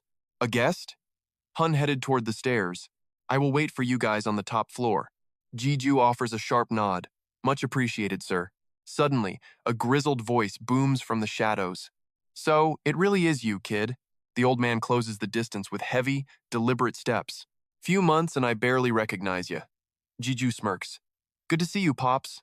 How've you been? Ji-chun grunts. Decent. Got the cash you sent through the union. He smirks, testing the kid. Though you're still a bit short. Gigyu flushes. My bad. Ji-chun chuckles. Relax, I'm messing with ya. That letter had your name all over it. His expression suddenly shifts, becoming deathly serious. Honestly, I never expected you to crawl back from that hellhole alive. I was ready to write that cash off as funeral expenses and clear your tab. Gigyu lets out a dry, knowing laugh. Well, I'm here to settle the score today. Every last cent. Ji-chun's gaze remains unreadable. Is that so? Fine. If you're that stubborn, I'll take it gladly. Suddenly, the old man's eyes turn sharp as a razor. His vision pierces right through Jigyu's thin, worn-out shirt. He leans in, his voice dropping to a heavy mumble. So, Grand hurts. It's gone, isn't it? Gigyu doesn't flinch. Yeah, it's finished. It took the hit that would have killed me. Then, it shattered. The weight of those words leaves the old blacksmith in a heavy silence. Minutes pass. Finally, he looks up, his eyes clouded with memory. Humph, it did its job. No reason to be sad about that. Still, the life of a shield is a lonely, tragic one. Twilight bleeds into the narrow alleyway as night begins to fall. The moon hangs high, bathing the world in a cold silver light. Ji-chun's voice breaks the silence, softer than before. Tell me everything. How did it look? In its final moments. Morning hits. The sky is crystal blue and the air is crisp. Yoo-jung's voice rings out. Mom! Bro, where are you guys going? Ji-ju jumps, startled. Whoa, you're awake already?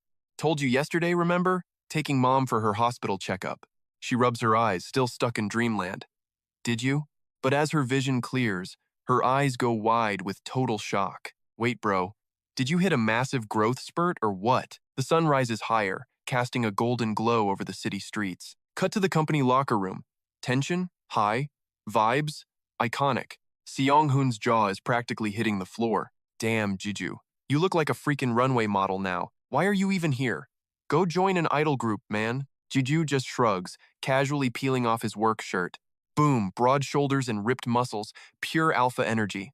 He turns red, waving it off. Drop it, man. Seriously.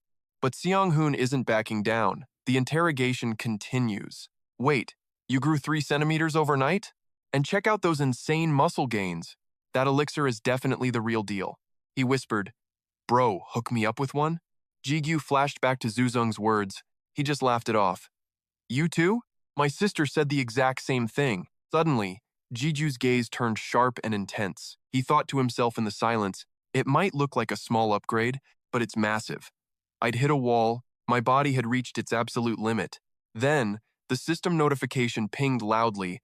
Warning, your limits have been recalibrated. So this is what a true reset feels like. Ru teased, Master is still a weakling. Jiju snapped, Zip it, you annoying bird. Seong-hoon shouted, Your test results are in.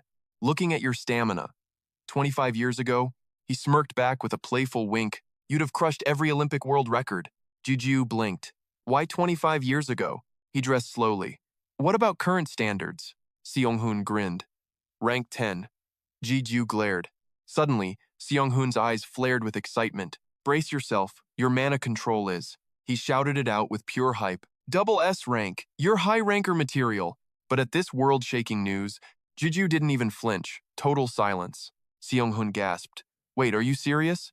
You're way too calm for this news. Well, you told me not to be surprised. Seong-hoon started throwing a total fit. Be surprised, I said a high ranker. Jiju just looked away, muttering softly. Whatever. That's already old news to me. Suddenly, the heavy lab doors swung open. T6 walked in coolly. Are we done? Jiju nodded. Yeah. How's my mom doing? Beyond healthy. She's stronger than most people. T6 dropped a bombshell with a grin. She can actually use high-tier items now. Jiju broke into a sweat. Wait, what? T6 smirked. Crazy, right? Let's go. Listen up, details later. I'm here on business. T6's voice turned ice cold. Slacking off on the hunting, aren't you? Zigu panicked. Hunting? I'm just vibing. His ring-clad hand gripped the wall. I'm still absorbing Kalian's massive power. Io spoke up quite sadly. Forgive me, Master. Zigu shook his head. No, it's totally fine, Ao. T6 leaned in, eyes narrowing. When do you plan to restart? Zigu muttered. Maybe next week? T6 sighed deeply, eyes filled with hidden worry. Fine. Clear your schedule for next week. Zigu blinked. Why? What's going on? We lost contact with the rank C team, T6 explained. We're assembling a rank B squad for next week.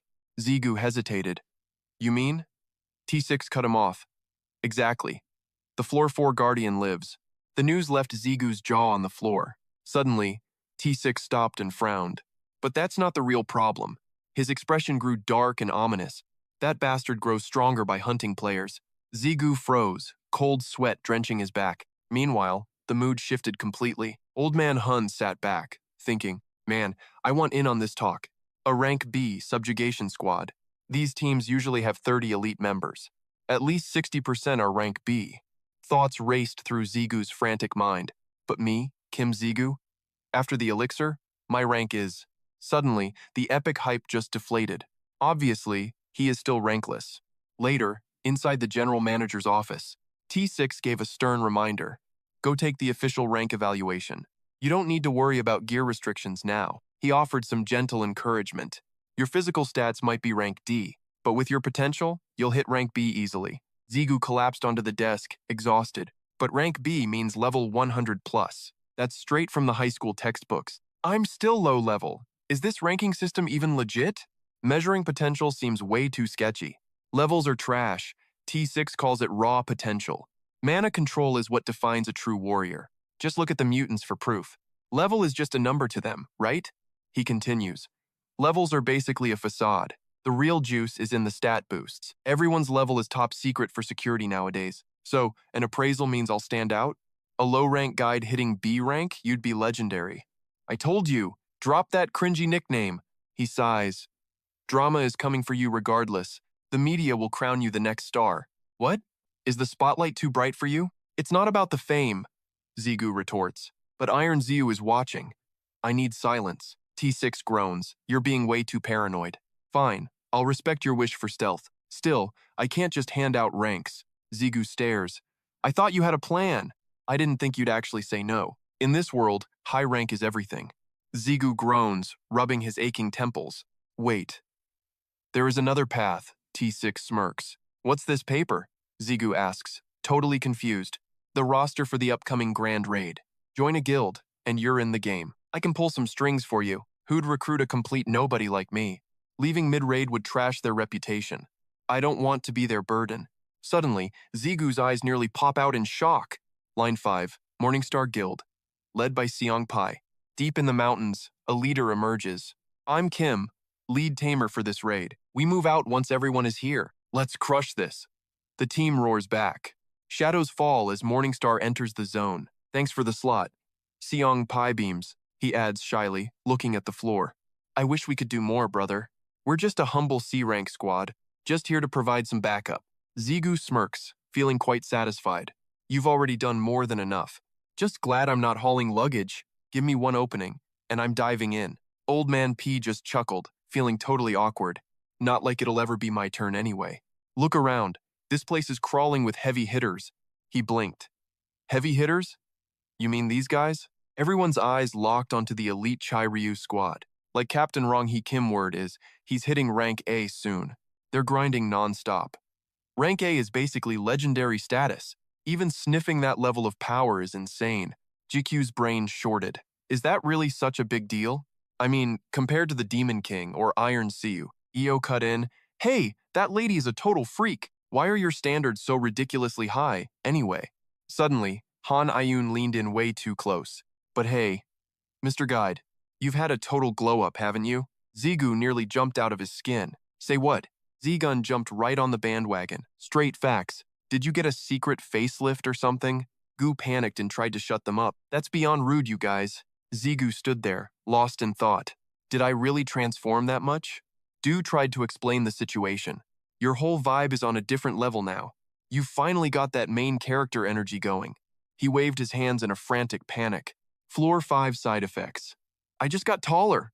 Vu cursed. Talk about a lame excuse. The group wouldn't stop buzzing with excitement. Han Eun was totally blown away. So jealous. I didn't know growth skills existed. Man, I need to find a skill like that. Vu scoffed. Are they for real? Damn, seriously? They bought that? He sighed deeply. Shut it. Now, let's keep moving. The group pushed deeper into the unknown. Laughter echoed through the dense, mysterious woods. The Browser Guild watched, eyes burning with envy. Total eyesore. But then, the moment arrived. They finally reached the tower's 4th floor. Wrong, he barked out. Search team, assemble. Time to hunt down that guardian. The rest of you, take 5. Rest up. Roger that. The other squads started scouting for a place to crash. Team Morningstar huddled under a massive tree. Gigyu tilted his head, sizing up his crew one by one. Seong Pi, the archer. Hanyun, the mage. The group shot him a confused look. He kept going. Seonggu, the swordsman. And Zeguan, the tank. Am I right? Jaeguan blinked, looking genuinely baffled. Then why the heck are we called Morningstar? None of us even use a spiked mace. Hanyun lost it, doubled over laughing. Seong Pi's face turned red as he yelled, Hey, stop laughing already! While Jaeguan snickered behind his hand, Seonggu explained with a straight face. Seong Pi picked that name because of you, Mr. Guide. He started spilling the tea about when you left the cave for backup. He said you were literally glowing. Back then, you claimed to be the world's strongest level 1 player. Seonggu sighed dramatically. Just like a true morning star, Seong-P was dying of pure embarrassment. I told you guys to shut up.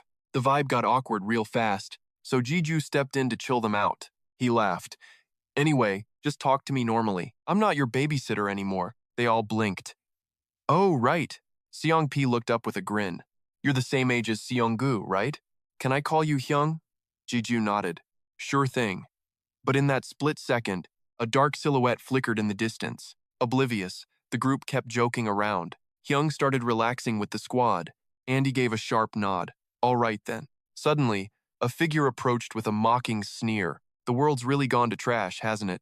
He spat the words out with pure contempt. I thought this was a raid, not a picnic.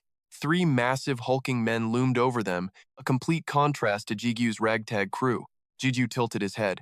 Who's the jerk? Sepio whispered. That's B-ranker, Jian Seok, from Brother. He's their lead muscle for this subjugation mission. Jigyu's curiosity piqued. What's their deal anyway? Sepio hesitated. Well, they're pretty infamous. Their motto is survival of the fittest. They worship old-school traditions and rigid hierarchies, but above all, they demand absolute loyalty. Gigyu sighed. So, in plain English, Sepio leaned in for the final verdict. Total old-fashioned boomers. Gigyu nodded. Got it. Jian Seok opened his mouth once more. Absolutely pathetic. He snickered, glancing back at his goons. Guess C-ranks are just glorified trash, huh? Jigun's face darkened as he stood up. What'd you say? But Han-Yun blocked him. Drop it, Jigun. He's not worth it. COK continued his petty provocation. I asked if you came here for a picnic, probably feeling like big shots in a B-rank raid. His eyes judged them with utter disgust. You should be on high alert right now. Instead, you're loafing around like lazy bums. At least try to be more useful than porters. The team gritted their teeth in silent fury. Only Jiju's expression turned dangerously cold. COK let out a final bored snort. Worthless losers. The group turned their backs to walk away. Let's move out. Sepio spoke up with an awkward stutter. Sorry, Hyung, you're taking heat because of us. He saw Jiju's lowered head and went silent. Sepio called out again, his voice rising. Hyung, are you okay? Suddenly, a murderous aura exploded from behind them. Sensing the terrifying shift, COK whipped around. Ziyu's face turned darker than a moonless night. His eyes ignited with a sinister purple haze. Io rushed to soothe him. Master, please, you have to stay calm. Du jumped in. Yo, you trying to catch a body? Pure, unadulterated hatred swirled in Zigu's gaze. Du had to step in to kill the vibe. Get those damn emotions under control. Zigu clutched his chest as control slipped away. Man, I knew this would be a total drag. He cursed silently to himself. But I didn't think it'd be this annoying. It's like some messed up torture side effect. Suddenly, a voice echoed from the distance. He froze. What the hell now? A figure materialized right in front of them. Wrong, he sighed with a heavy, serious tone. Looks like something's been seriously rattled here. Ziyu glared back, tension thick enough to cut. What, you here to interrogate me or something? Wrong, he kept his cool and explained. As the leader of the extermination squad, I need to know exactly what's going down. He nodded sharply. Yeah. Right then, a wicked idea struck Ziyu. He spoke, taking his time. Since we've got this little friction, I'll need you to help me crush someone. He blinked, stunned. Wait, what's that? Zigu rose slowly, locking onto his target. He pointed at the brother crew. I'm challenging Zeon Zeok. Better to settle beef before the real war starts. Zeon Zeok whipped around, looking totally clueless. The crowd erupted. Wait, they're actually gonna scrap? Wrong, he hesitated, weighing the bold request. Are you sure that's a good idea? The gap between C and B rank is huge. Zigu just raised a single finger, unfazed. I know, that's why I'm adding a condition. Morningstar C ranks are just backup bench warmers. He shrugged with a cocky, rebellious smirk. While Brothers B ranks are the heavy hitters, right? But real combat beats rank any day, doesn't it? Finally, Zigu dropped a bombshell of a proposal. So, if I win, our teams swap places. Deal? Old Man Pai hesitates, but Ziyu's voice drops low and serious. Sorry for the ambush, boss, but just trust me for once. Meanwhile, that clown Zeon is over there laughing his head off. Hold up. Who made you the shot caller around here? Hilarious. You're a nobody. Why should I listen to you? Then Ziyu drops the ultimate silencer. 500 million. He points a cocky finger right at his opponent's face. 500 mil if you win. Not a bad payday, right? Even a loudmouth like Zeon freezes at that massive number. A teammate whispers in shock. 500 million just to shut up? Zeon snaps back. I can't play dumb with everyone watching us. He flexes arrogantly. Fine. It's a steal since I can't lose anyway. Wrong. His brain is doing gymnastics trying to decide. As the leader, he has to stop this circus from exploding. But then, he remembers that strange vibe from earlier. If that feeling wasn't just a fluke of his imagination, finally, wrong, he makes his big executive decision. No better time than now to see the truth. He clears his throat and makes the official announcement. Fine. As the leader of this squad, I allow it. Moments later, the crowd circles up like vultures at a buffet. Ziyu and Zeon face off in the center of the ring. Wrong. He starts laying down the ground rules. No weapons allowed. And keep the cheap shots to yourself. The fight ends, the second one of you calls it quits. Pai looks at Ziyu like he's watching a train wreck. Ziyu, are you actually serious about this crazy bet? Seeing the panic, Ziyu gives him a cool, confident nod. He turns to Ru. Is this enough breathing room for us? The voice echoes back deeply. Yeah, it's more than enough. Ru warns him. To let your hidden potential truly evolve, the Soul Link range is about to get real messy. El whispers nervously. Master, please watch your back out there. Zeon lets out a mocking sneer before the start. Hey kid, don't lose too fast. Make it a little fun. He waves his hand dismissively. Come on, give it your best shot. Ziyu locks in. Target, B-rank player, time to work. Looking at his stance, this guy is basically a walking target.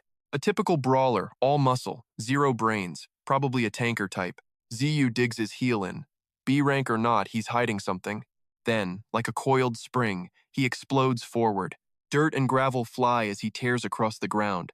Zero hesitation, full throttle, he's going in for the kill. Get in close, steal the lead, and strike first. Stop doubting, I'm betting everything on this upgraded power. Zigu grit his teeth, clenching his fist like a vice, but suddenly, he froze. A seed of doubt sprouted. Questions started racing through his mind like wildfire. Why isn't he flinching? Is he that fearless? Is his defense just on a whole different level? Or is he baiting me into a counter skill? Regret hit him hard. Too late to pull back now. If he counters, I have to dodge and reset fast. Despite the panic, Zigu's fist slammed into his target. A heavy, dull thud ripped through the silent air. Upon impact, Zeon's face instantly turned deathly pale. That pathetic expression actually made Zigu feel a bit guilty. Then, the giant's massive body crashed onto the dirt. Zeon lay there shivering, foaming at the mouth in agony. The brother team stood frozen, paralyzed by the sight. Even Ranghei's jaw dropped. He couldn't believe his eyes. Finally snapping out of it, he yelled, "Winner, Kim Gigyu!" The crowd erupted. Everyone finally breathed a sigh of relief. Team Morningstar swarmed him. Bro, when did you get this cracked? Meanwhile, the brother team rushed to their fallen captain. Captain, hey, are you still with us? Ranghei watched them, his lip twitching in pure shock. That last attack. It was something else entirely. Even as a pro, I could barely see it. He was calculating everything while staring down his opponent. Kim Gigyu. He's the ultimate wild card of this raid. Suddenly, a scout came sprinting back from the distance. Report for the expedition leader. Emergency. Ranghei listened, his face turning grim instantly. The search party is back, but something is wrong. They were all gasping for air, completely worn out. A heavy, suffocating silence fell over the mountain woods. Back in the city, the sun set in a bloody orange. The elevator chimed, stopping at the 43rd floor. In the chairman's office, T6 stood at stiff attention. The B-rank expedition is ready. They deploy this Friday. The chairman just hummed, flipping through his files coldly. Director T6, he barked. Yes, sir, came the reply. The basement training hall is now a domestic gate. He noted strange movements at the hospital and secretary's office. He set the report down, his voice dropping low. We've been far too kind to these outside players. Enveloped in shadows, he growled. Explain yourself now. His eyes glowed a sinister red. The hunt begins. Deep in the woods, the sky is turning pitch black. Team Morningstar is locked in. It's showtime, let's go. This long-haired beast has someone in its clutches. It's growling like a demon from a horror flick. For us players, death is just another Tuesday. But seeing your own kind acting like predators, when they don't even look human anymore? Yeah, you never get used to that garbage. Wrong. He grips his sword, ready for action. He leaps into the air like a boss. He swings his blade with a massive shout. A giant water pillar erupts, blinding everyone with light. It slams right into the ferret beast's back. Secret art, water cutter blade. Wrong. He lands and checks the situation fast. The ferret is absolutely losing its mind now. Wrong, he bellows to the entire strike force. Everyone gets ready to bring the heavy pain. He screams, "Everyone attack now! Finish it!" Water slicing cloud. This guy is a total beast. The plan is simple. Follow the captain's lead. His first strike is our signal for chaos. The ferret is going totally berserk right now. While we blast its guards with our spells, we will drive this beast into pure madness. It stomps the ground, shaking the whole world. Tankers, move up! Earth wall, do it now! He roars again. Raise your shields, stay firm. The ferret slams into the shield wall hard. Using defensive skills, they block every single strike. Now, throw the bombs, blow this freak up. Ranged fighters, let loose. Rain fire on them. This is exactly what they planned for. Simple tactics, but man, it looks amazing. Every attack hits the dazed ferret right on. A massive explosion erupts behind the shield wall. Fire and black smoke spiral into the sky. Everyone stands silent, holding their breath in awe. Not a single person says a word. Intense. Ziggu grits his teeth, worried about one guy. Hey, Seongpi. He turns back and shouts, "Stay alert, kid!" Ziyu is watching the enemy like a hawk. Don't rush in. Stay back and just watch. Seongpi? He's looking totally lost right now. Yo, we actually did it. The top spot is finally ours. But then, a sound echoed that made his face go ghost white. The stone walls finally hit their limit against that insane pressure. Cracks spiderwebbed everywhere while thick dust rained from above. And then, the whole structure just gave up the ghost. The look on his face? Pure, unadulterated we are screwed vibes. See, there was one tiny, massive flaw in this whole plan. The ferret's massive paw finally smashed into view. It stomped so hard the entire world felt like a glitching game. Through the thick, choking haze of the debris, its mountain-sized body slowly lurched out of the shadows. The pressure was insane. It made everyone look like tiny ants. The beast balled its fists tight, ready for pure carnage. It let out a screech so loud it would shatter your eardrums. Ziggu kept muttering to himself, trying to stay sane. If this play fails, we are officially in deep trouble. Pain flared! The young guy was sent flying in a heartbeat. He crashed backward like a ragdoll while his team panicked. They screamed his name, Dungu, get up, man! The monster's raw power nearly knocked his jaw clean off. He hit the dirt hard, struggling to even find his breath. He wheezed out, "You gotta cover me, please." His buddy did not blink. "I got you. Just go." He quietly cracked open a vial of that red juice. "How long has it been?" "Feels like 30 minutes, right?" His partner just shook his head, looking totally spent. "Nope, it has been less than 5 minutes. Seriously."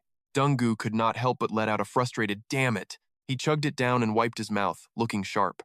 Captain Kim wrong. He is a total beast for holding this. Fighting a monster like that? He is built different. On the other side, Wrong He was locked in, laser-focused. His eyes were glowing with that main character energy.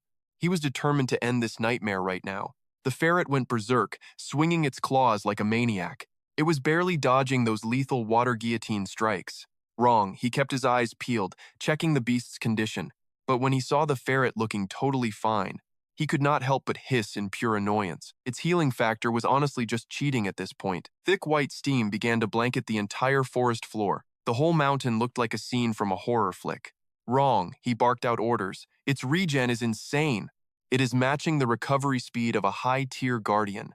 Main squads 1 and 2 swap positions, now. Support squad, prepare for battle. Everyone followed orders, charging straight ahead. Old Man Pai stared at Zieg, hesitant. He muttered a warning. "Listen, kid, we should gear up right now." Zigu nodded coolly. "Got it, old man."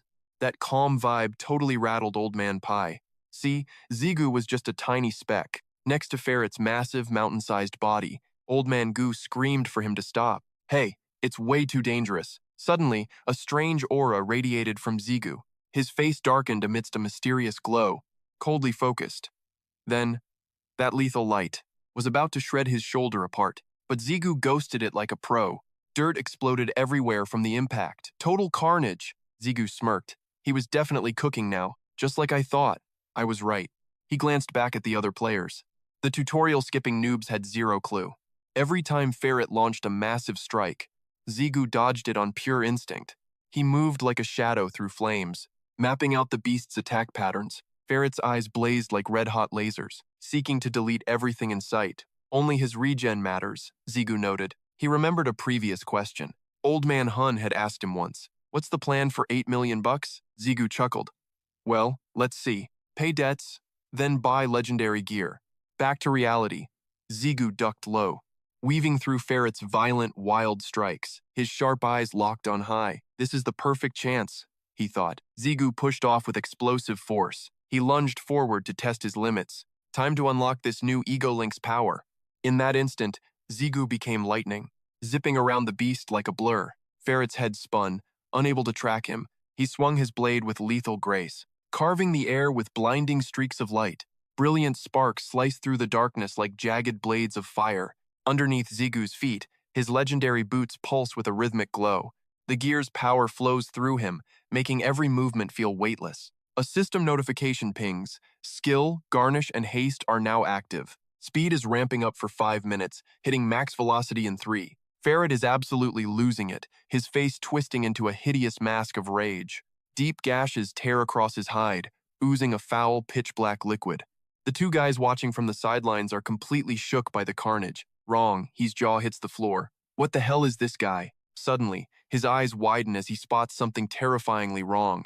Zigu, he screams, its regeneration rate is totally off the charts. Stop wasting time on scratches. We need one deep, fatal strike. He bellows another warning.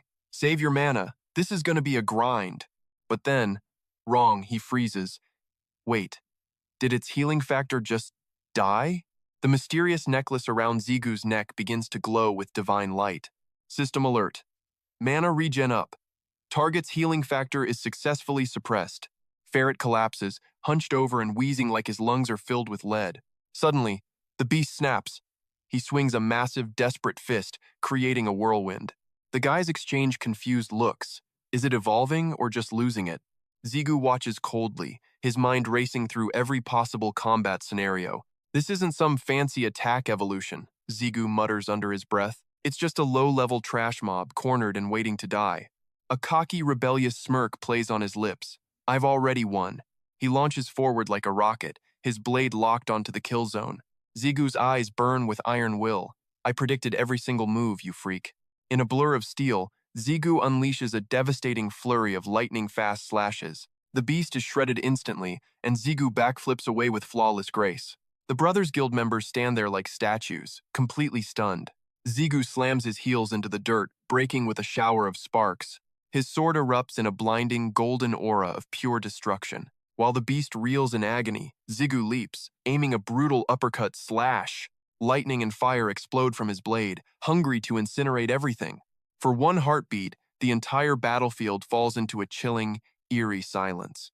Zigu touches down lightly, keeping a tactical distance from the dying monster. Ferret's body is a wreck, spraying that disgusting dark sludge everywhere. Zigu vanishes again, leaving nothing but a trail of smoke in his wake. He blurs forward at light speed, a predator closing in for the kill.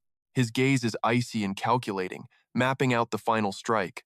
He throws a heavy horizontal sweep, aiming straight for the beast's eye. You left yourself wide open. Zigu taunts with a cold grin. Leveling up can't fix a total loser like you. Trash is still trash. With supreme confidence, Zigu dives headfirst into the final clash. You don't scare me one bit, he whispers to the void.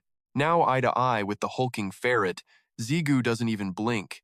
He winds up his arm, pouring every ounce of power into the finisher. Ziyu's eyes ignited with pure, unyielding resolve. He unleashed a relentless storm of non-stop slashes. Lethal arcs of light sliced through the air. Onlookers stood frozen, unable to process the absolute insanity. Ziyu stood triumphant over the beast's massive carcass. Disbelief echoed through the crowd. He actually killed it. As he turned, a cold, mechanical system voice chimed. Target eliminated. You have slain the low-tier ferret. A demon? Ziyu's jaw dropped as the system spoke. Suddenly, massive jaws appeared, devouring half the beast. Passive skill. Demon Devourer has been successfully activated. The crowd watched in pure, unadulterated horror. The carcass was stripped bone-dry in seconds. Amidst the blood splatter, the voice droned. Ferret's arrogance. Warning. Ferret's ego. Evolution has resulted in total failure. He squinted at the ground, falling into heavy silence. The voice bled out from the obsidian blade. Failed evolution fragments are now being absorbed into Ru. The wind cleared the debris, revealing the carnage. Terrified screams and trembling voices filled the air. He turned sharply, barking orders to the survivors. All wounded. Focus on immediate recovery and healing. Non-combatants, secure the merchant's remaining cargo now. Stay sharp, eyes open, he roared. They saluted. Understood, Captain. Ronghae approached Ziyu, his expression dead serious. Player Kim Ziyu. A word in private, if you please? Ziyu tensed up, shooting him a wary side-eye glance. They walked off to a secluded corner nearby. Is he gonna grill me about the missing corpse? That guardian's carcass was worth a fortune.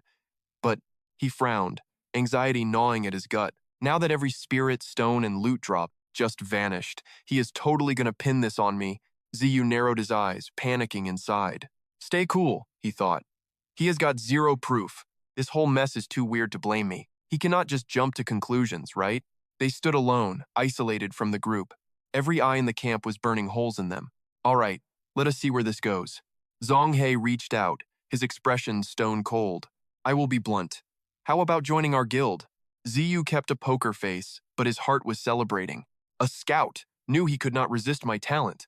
He quickly interjected, I really appreciate it, but I'm not joining any guilds right now.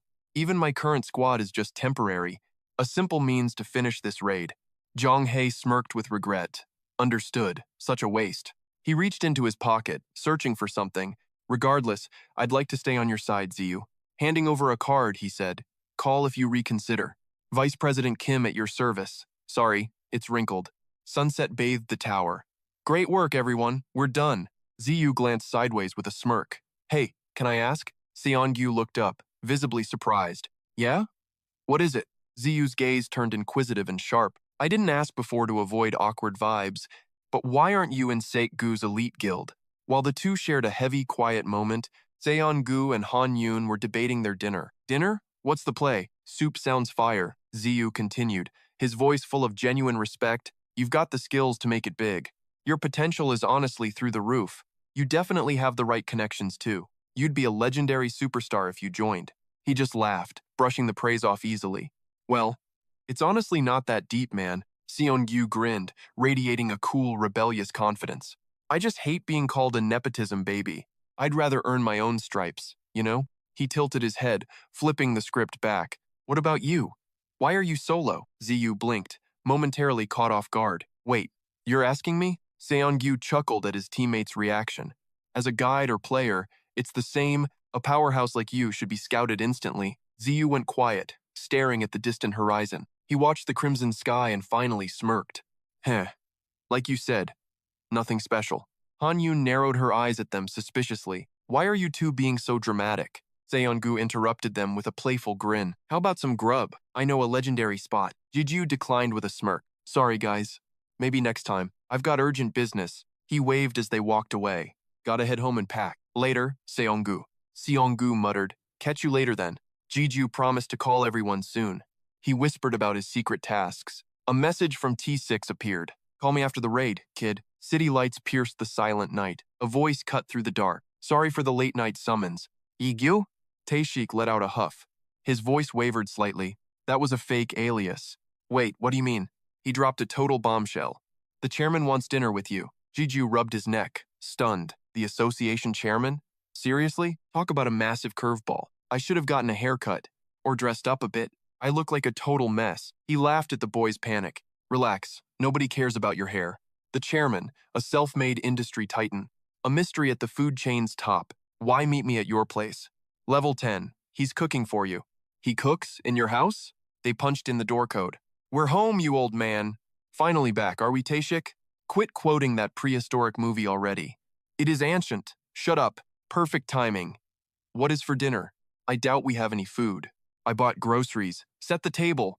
Zigu froze, stunned into silence. No way. The association's chairman? Tiguo stood there in a pink apron. Clean this dump. It's a pigsty. So, you're the famous Kim Gigyu? He grinned. A pleasure to meet. Tense. Zigu offered a shaky handshake. Yes, sir. The honor is mine. I'm Zigu. Great meeting you, sir. Suddenly, a violent shiver struck him. That aura. It was absolutely suffocating. I'm Tiguo, the association's chairman. This pressure. He's the real deal. Only a monster could lead them. T6 watched them, eyes narrowed suspiciously. Hey, take it easy on him. Zigu blinked, his brain short-circuiting. Wait, Dad? His shout echoed through the house. Your dad? Are you serious? A delicious feast hit the table. They ate while the tension simmered. Dig in. It's actually not bad. Zigu took a nervous, shaky bite. Tigwa watched him with a smirk. T6 told me all about you. His gaze sharpened like a blade. My son's authority helped you, right? Yeah. Beyond helpful, actually. T6 groaned, looking totally annoyed. Stop it, old man. Let him eat. He's eating fine. I'm just talking. How? He's choking on your glare. Tigwo leaned back, getting serious. Anyway, kid, want a job offer? Ziyu swallowed his food hard. A job? What do you mean? The association wants you. But I don't join groups. Not interested. Not a member, he cut in. Be our association's secret mercenary. Night fell over the quiet house. T6's voice echoed in his head. Don't sweat it. He won't force you. Ziyu remembered the final parting words. He's just giving you a title so you can milk the association for all they've got. Help out when needed, get paid what you're worth. Honestly, it's a killer deal. Gigyu hesitated. Locking in with a major power player definitely had its perks. It's not a full-time gig, and if T6 backs it, it can't be total trash. He frowned, his mind racing. Is signing my life away really the move? Pilukchu's advice echoed in his head, making him wonder about his own path. He pictured Sukwu and those absolute monsters in the top ranks. Pure insanity. While I'm out here playing around at level 1 like a total scrub, Sukwu already became the big boss of a top 10 guild in Korea. Gigyu felt a pit of pure anxiety forming in his stomach. Ever since we met, I've been nothing but a massive debt to him. He could almost see Sukwu's unstoppable back leading the way far ahead. Gigyu shook off the doubt and fired himself up for the grind. I'm done being the dead weight, no more playing the victim. I'm gonna stand right next to that guy as a freaking equal. Suddenly, a vision of a mystical, glowing forest flashed through his mind. A wave of pure, unadulterated confidence surged through Jigyu's entire soul. I'll catch you at the top of the tower, buddy. Just you wait. See you soon, Sukwu. Boom! A fireball slammed into a tree, lighting up the dark forest. Something fast, deadly fast, bolted into the shadows to escape the blast. The lead mage snarled, his face twisting in absolute frustration. Damn it, I missed the shot, that thing is too quick. He raised his blade high, the steel catching the flickering orange light. Stay sharp. I'm ending this monster right here, right now. The forest was a literal furnace of roaring, hungry flames. Heads up! The guest of honor is finally making an appearance. A massive saber-toothed tiger lunged straight through the wall of fire. Its jaws unhinged, revealing massive fangs aimed right for his jugular. He swung with everything he had, slicing through the embers and heat. The beast crashed to the dirt, dead before it even felt the blade. He let out a long, shaky breath as the adrenaline faded. The mage blinked in shock. You done? It's getting pitch black out here. He just smirked. 2 more of these trophies, then we can quit. Both of them started shivering violently as they approached the frozen carcass. Level up is coming, but man, is it getting freaking Arctic in here? Must be the night air, but this feels seriously wrong for this floor. He wrapped his arms around himself, his teeth chattering like a jackhammer. Wait, level 26 is supposed to be a literal desert furnace. The two of them reached the ridge and stared down into the valley. I think the rest of the pack is huddled down at the bottom. The mage's jaw hit the floor as his eyes nearly popped out. Below them, thousands of monsters were frozen solid into giant blocks of ice. He screamed in pure terror. What the hell happened down there? The entire region had been turned into a freaking glacial wasteland overnight. A frozen hellscape claims the world. Guild leader, the target's a ghost. Sukwu perches atop a frozen beast. Got it, he mutters. He stands, joints popping. Frost breaths out, let's move. Boom! The weekly rankings just dropped. Cameras flash at the presser. Angela Guild conquered the 80th floor. Meet Seong Ho and Rookie Yubin, the elite rankers of March. Korea is the true player capital. Ready for a legendary surprise? Witness the myth. Asura, one of the elite 5 founders. No age. No fatse. Zero intel. Wait, you mean that Asura? The world's former strongest player? Seong Ho's actual grandfather? A legendary bloodline legacy. T6 just deadpans. Correct. Woogyu's jaw drops. Holy mother of, you're stinking rich. Totally beyond imagination. He reaches into his coat. Listen up. Ahem? Keep this secret. This is classified info. Then, the reveal. T6 pulls out a ring. He slides it across. Anyway, it belongs to you now. The kid jumps back. What the heck? A proposal? I'm not that easy. Shut it, you little punk. It's a mercenary ID, idiot. You've got director-level clearance. Wait, for real? Zeong-hoon will explain everything. He is your secretary now. A voice echoes through the shadows. You're getting VIP treatment, top-tier ranker style, specifically for tower crawls and gate raids. Complete a quest, get paid. Simple math. The guild will even buy your loot, without taking a single cent in commission. He's getting way too hyped now. Plus, you can reject any trash quest. Pretty sweet deal, right? Zigu's brain just hit a system error. A voice resonates within the tower. This is peak luck. Skyscraper lights pierce the New York night. New York, USA, the Iron Guild headquarters. Iron Siu stares out the glass window. His voice drops to a whisper. So, you requested a meeting with me? The man stares at his back, trembling. He calls out, Rogers. He bows low, practically begging. Yes, Guildmaster, I'm here. Suddenly, he coughs up blood. Siu shoots him a cold glance. He asks with a frozen face, Is there a problem? His eyes bulge, bloodshot and desperate. He grits his teeth like a beast. Korea! Please, just send me to Korea.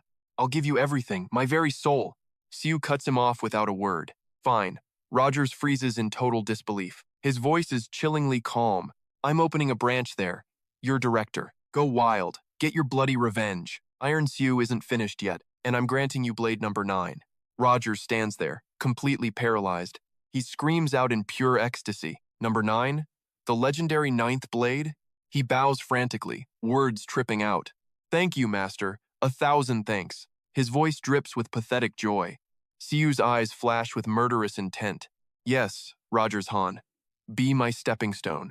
His face darkens, thinking of the Demon King. Teeth grinding, eyes full of hate. Just wait until next time. Moonlight glints off the cold synthetic metal of his leg. Inside, he's screaming. I'll tear you into 1,000 bloody pieces. System alert. Name. L title. Holy Sword Lord. Level. 89. Strength. 130. Dexterity. 132. Stamina. 147. Magic. 122. Accessory skills active. Holy Sword Lord. Reflects 5% of damage from Holy Sword's back. Divine Devourer. Can consume any lower-tier Holy Swords for power. Enduring Will. Prevents instant death from a fatal blow at full health. Single use only. Meanwhile, Ziyu sits at a boring red light. Man, this blade got a massive buff after eating Kalian. Ziyu rubs his chin. Where can I find more loot? Hey, you know? Suddenly, a mysterious voice echoes inside his skull. Sorry, master. I've awakened, but my memories are still a total mess. Staring at his reflection in the window, he asks, What about you, Rue? He remembers that terrifying vicious wolf from before. Time for some tactical analysis. You said you don't know how to use that ego fragment? The one I ripped right out of Chankyun's soul? But you already swallowed Ferret's ego whole, didn't you? He asks, burning with curiosity. How do you feel? Any cool upgrades or what? Seong-hun flashes a grin and breaks the silence.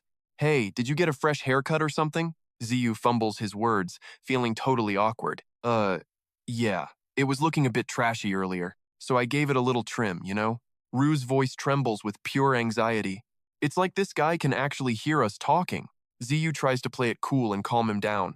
Seriously, what was I even expecting? He cuts the mental link with Rue and L, turning his attention back to the driver. My bad, Mr. Seong-hun.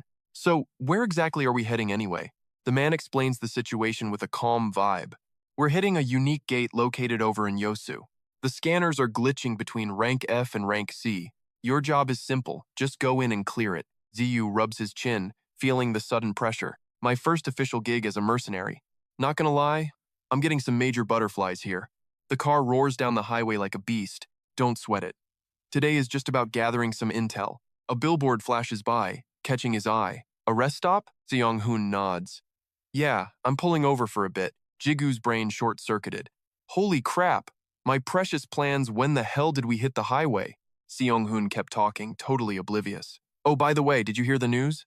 He flashed a smirk. At the association, every mercenary gets stuck with a code name. Meanwhile, Jigu was internally weeping over his ruined schedule and wasted time. He stared, totally floored. A code name? Like Demon Lord or Asura? Please tell me it's cool. Jigu sighed, shaking his head. No, I haven't heard a single thing about it. Seong-hoon laid it out. It was finalized during the emergency briefing earlier this morning. Jigu's jaw dropped. Why do they just get to decide my life without asking? The guy stayed deadpan. Your official alias is the Mallet. Gigyu froze, his eyes twitching in pure, unadulterated confusion. He could already see the mocking faces of Gu and Han Yun laughing in his head. Gigyu forced a pained smile. Great. Real original. I'm sure the rookies will find it hilarious. Seong-hoon started wheezing. Gigyu lost it, screaming, "Hey, what's so funny about my misery?" Suddenly, the road ahead was blocked off by heavy-duty security barricades. A massive spatial rift, glowing with an eerie violet light, ripped open before their eyes. Gigyu was mid-snack when a voice made him choke. "Lord Mallet, it's a profound honor to meet you." A man bowed so low he nearly hit the dirt. "I'm the association director here in Iosu." Gigyu panicked, waving his hands frantically. "I get it. Please, just stand up before people look." He turned red, muttering, "Just call me by my name." "Seong-hoon, stop laughing or I'll kill you." Gigyu glared at him, his face burning. "Stop laughing." They stood before the towering purple abyss. A voice reported, "It appeared days ago. It's been classified as a unique gate, untouched and lethal." Seong-hoon stroked his chin, shifting into leader mode. "Our goal is still a scout mission. What's our status?" The director turned serious. "We can mobilize a full B-rank strike team if you give the word." Gigyu waved it off with a confident grin. "I've got my gear ready. If you two are set, let's move." Suddenly, the director looked at Gigyu and started stuttering. Seong-hoon turned, brow furrowed. "Lord?" They both shrieked in terror. "I mean Lord Kim, player Kim Gigyu, wait." They rushed forward, desperate to stop him. "Sir, that's a unique gate. Going in solo is pure suicide." Gigyu stared into the swirling vortex, a bead of sweat rolling down his neck. "Lu, L, are you guys absolutely sure about this?" L's voice echoed with unwavering loyalty. "I am certain, my master. Proceed." Gigyu reached out, his fingers brushing the cold, vibrating surface of the rift. Without warning, a violent gale erupted from the center of the portal. The silent gate suddenly went berserk, pulsing with a terrifying, destructive energy. The others screamed in pure horror as the world began to shake. "Damn it, it's not a normal entry, it's a gate crack." Seong-hoon fumbled for his phone, his hands shaking as he dialed for his life. "Get headquarters on the line right now. This is a code red emergency. Request immediate backup from every high-ranking guild in the vicinity." Curse it all. How could this be happening right now? The stability charts were fine. We should have had weeks before a collapse. He gasped, feeling the raw, chaotic power radiating from the shattering portal. "This isn't just a rift. This is something far more ancient and dangerous." Lu spoke up, his voice chillingly calm amidst the absolute chaos. "See? I told you this would happen. You never listen." A massive notification screen flickered into existence, floating right in front of Jigyu's face. "Link accepted. This cursed gate." Gigyu reached out to touch the glowing confirmation window. Ego let out a joyful cheer. The ego itself. "At your service, master." A singular soul. That specific ego. Gigyu stood before the portal, drowning in black miasma. Someone barked a frantic question. "Any news from headquarters yet?" A teammate clutched his phone to report. 15 minutes minimum?" Everyone's panicking. "Calling for Hunter Kim." He reached toward the portal where the status said, "Confirm." Gigyu froze. "An ego gate?" I suspected it. But still, while the crowd screamed his name, Gigyu just stared blankly, hand poised to click. "Is this actually for real?" Suddenly, Seo Hyun grabbed Jigyu's hand and pulled him back. "It is dangerous. Player Kim Gigyu," he warned sharply.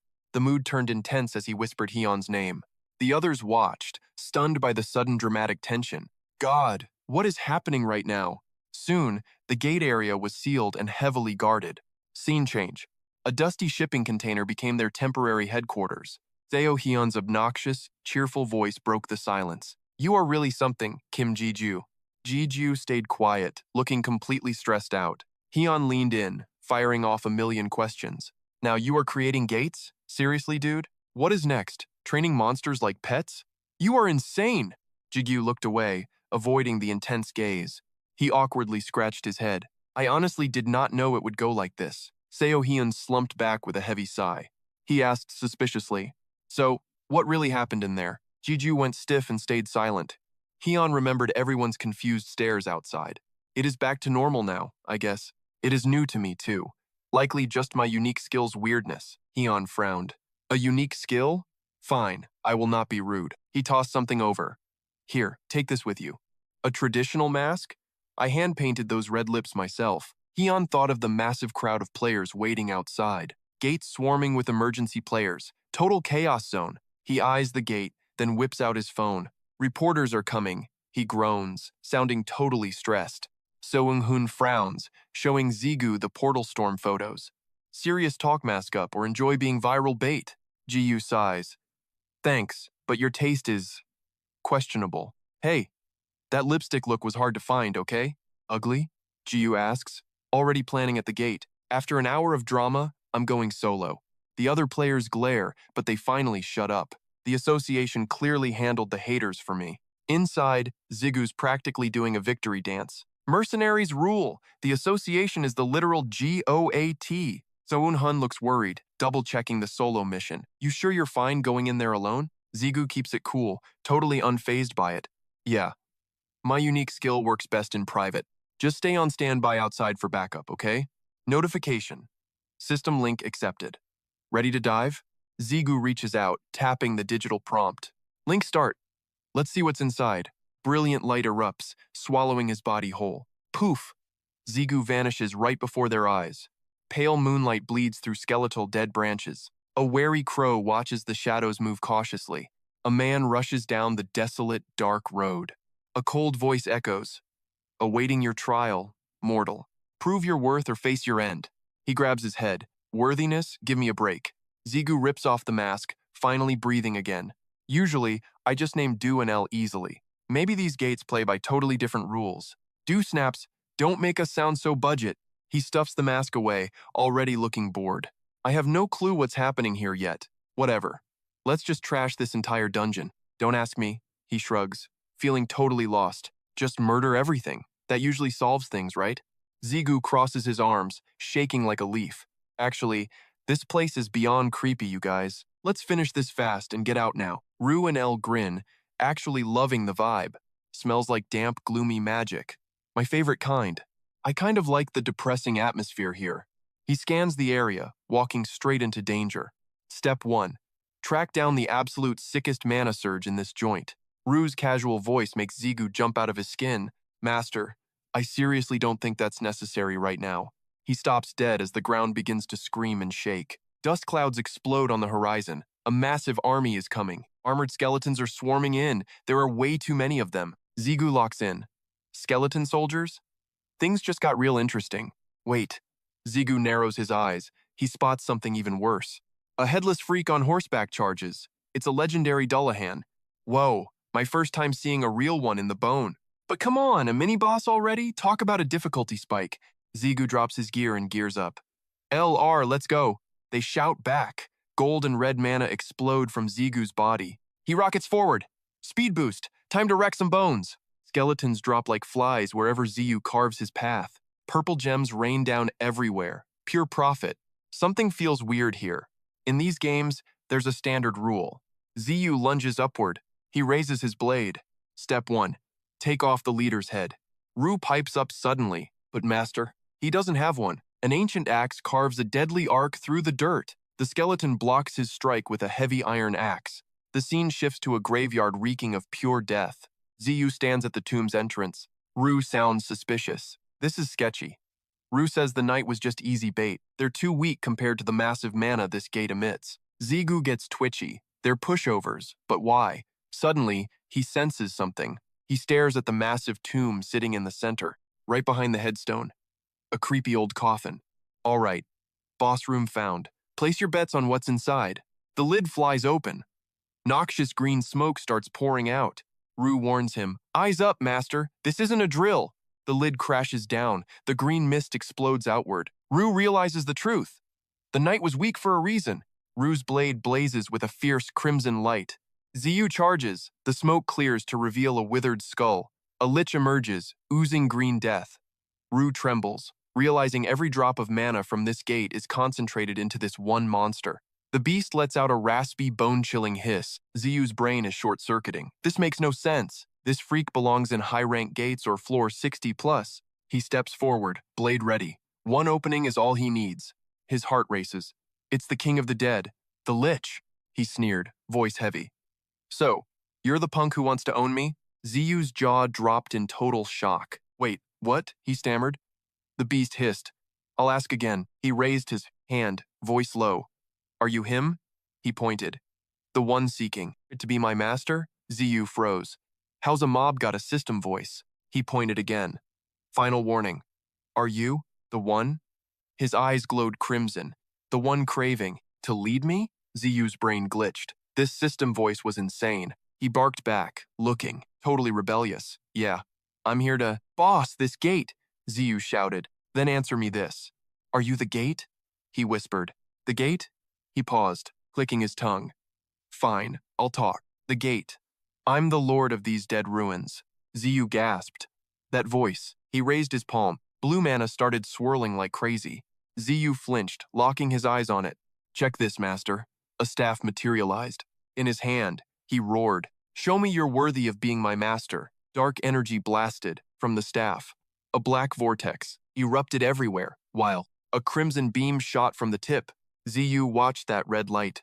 Flying at him, he ground his teeth, scowling. Crap. No time to dodge. A massive explosion rocked the floor. The shockwave was straight up devastating. Dust and smoke filled the whole room. Ziyu coughed hard, like 2 times. Looking pissed, he ground his teeth. Damn it! A voice rang out from his sword. Master, heads up. It's coming. I got it, he snapped. Ziyu glared, his whole body tense. The guy raised hands, summoning magic arrows. He smirked with pure disrespect. That's it? That's all? He laughed. Heh, I'm just getting started, kid. A storm of arrows screams toward him, while Rue lies just out of reach. The blade vanishes, arrows collide, and the battlefield dissolves into choking dust. Ziyu blurs away, leaving the rock behind him shattered into a million pieces. Power up, he roars. But the arrow rain only gets more intense. Blue arrows ignite around the boss, who sneers. Absolutely useless. Ziyu dances through the chaos, knowing one slip means game over. Gritting his teeth, he whispers, All right, Rue. I am counting on you. Wait, what? Rue shrieks in total shock. What are you doing? He gives his sword a cocky smirk. Relax. I have got this. My grenade-tossing skills are actually legendary, you know. Rue panics, screaming, Hold on a second, stop! You do not mean, hey, do not even think about it. Before Rue can finish, Ziyu yeets him like a live grenade. The sword slams into the dirt with a heavy thud. Rue cannot help but let out a massive string of curses. Damn you, master. You are going to be the death of me. Ziyu slides in next to him with a cheeky, rebellious grin. My bad, he laughs, while Rue just howls in pure rage. You think this is a joke? You are actually laughing right now?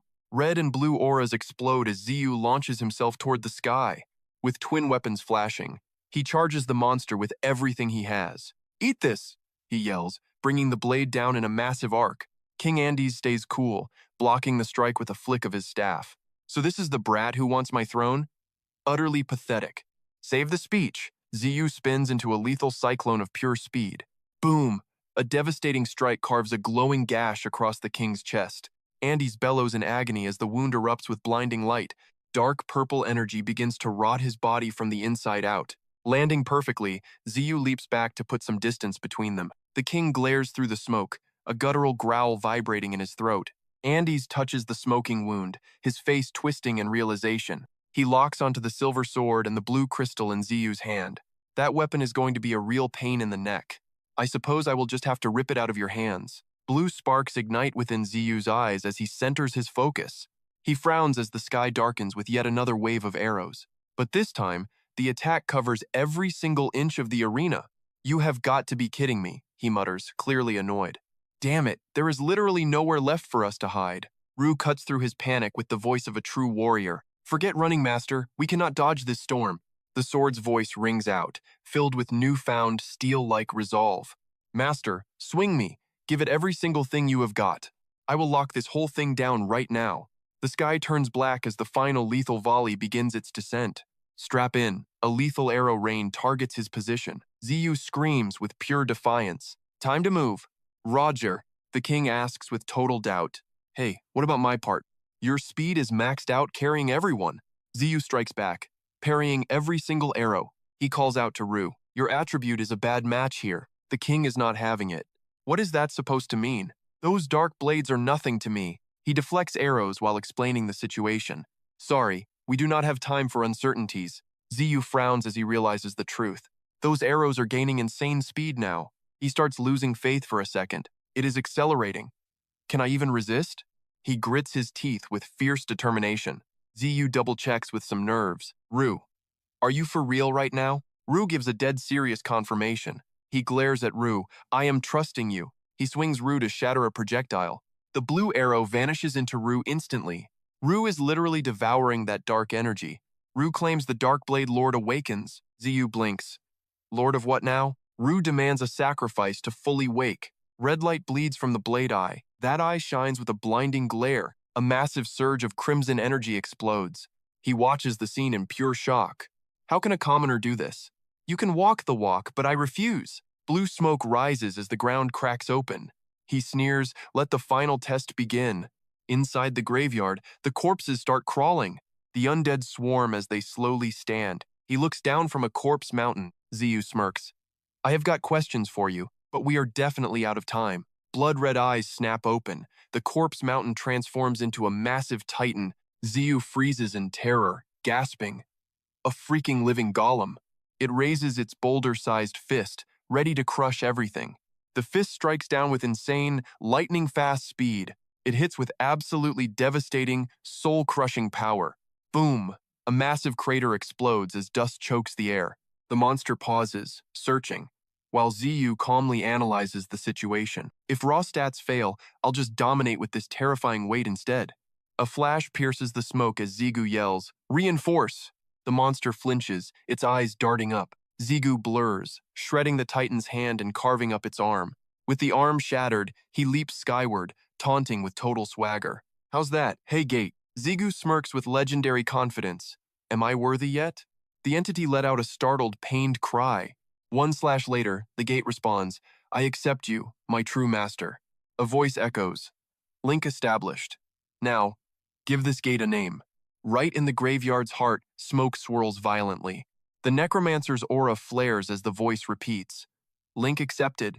Name your Gate. As shadows retreat, Ziyu whispers, a name, huh? Sword poised, he stands there pondering his next move. What should I call it? Suddenly, his sword, Ru, devours all the black smoke. Zigu asks nervously, Ru, what now? A sinister crimson light erupts from the eye on the blade. Ru bursts into a fit of manic laughter. The sword cackles. Can you see? This is my true form. This is the real me. Ru's voice drips with pure jealousy. Did you think I just watched forever? Watching that other sword get stronger than me? No way. Ru continues to laugh like a psycho. Zigu shouts out in shock. Hey, you okay?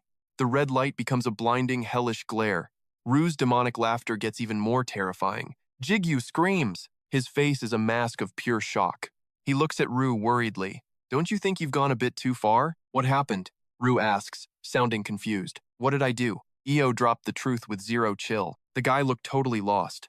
At your service, master. Gigyu stared at the blade, paralyzed. Wait, you're actually confused? She didn't stop there, though. This guy is something else. Ru cut her off instantly. Zip it. Already. Stop with the weird talk. Du sighed. Time to hit the rack. Master, my head is absolutely spinning. Zigu nodded. Fine. We'll talk later. Red crystals littered the cold ground. He shrugged. Save it for later. Ru agreed. Works for me. Zigu watched Du vanish into the ring. First, I need a cool name. He glared at the floating screen. System, name this Gate. Zigu shut his eyes, thinking deep.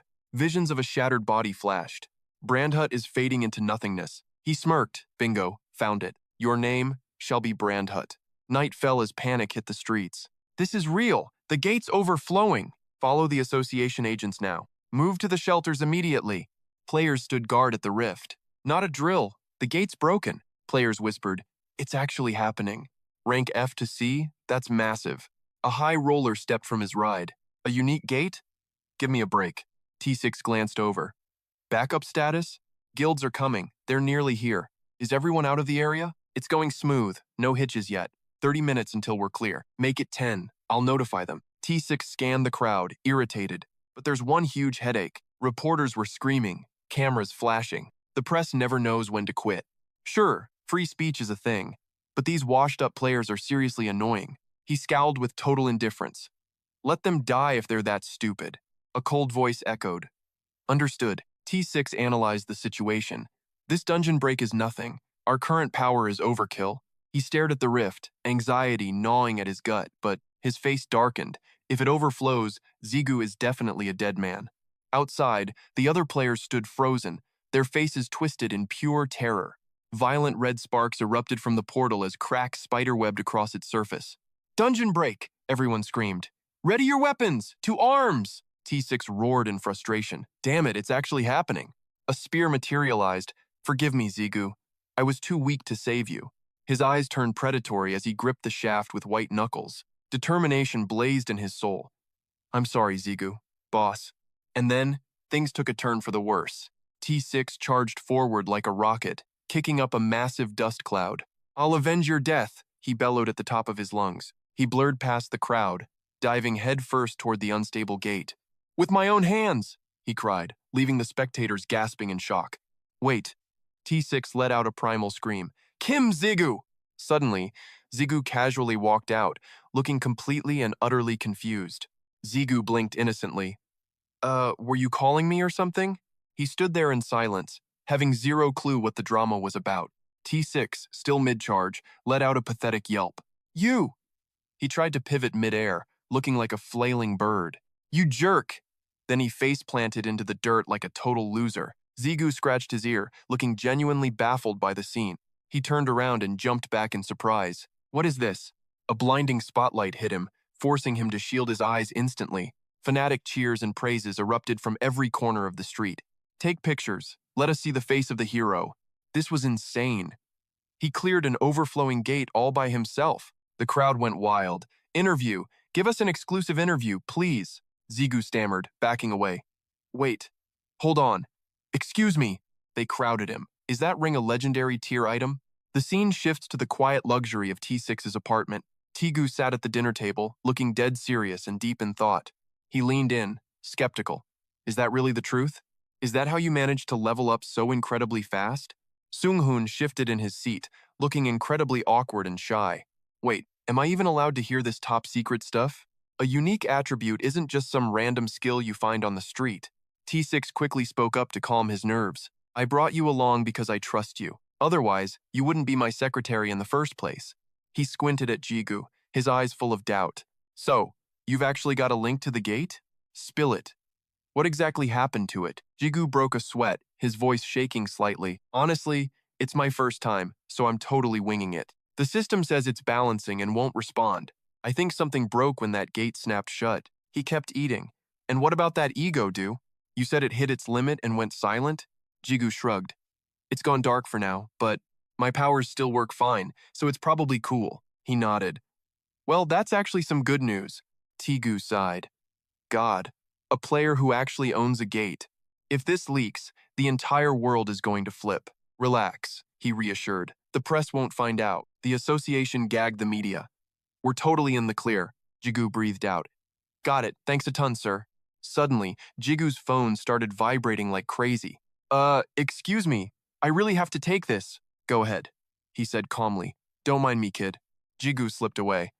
"Look, I'm in an important meeting," he hissed, covering the mic with his hand. Tigu tasted the food too salty while the phone shouted, "TV guy?"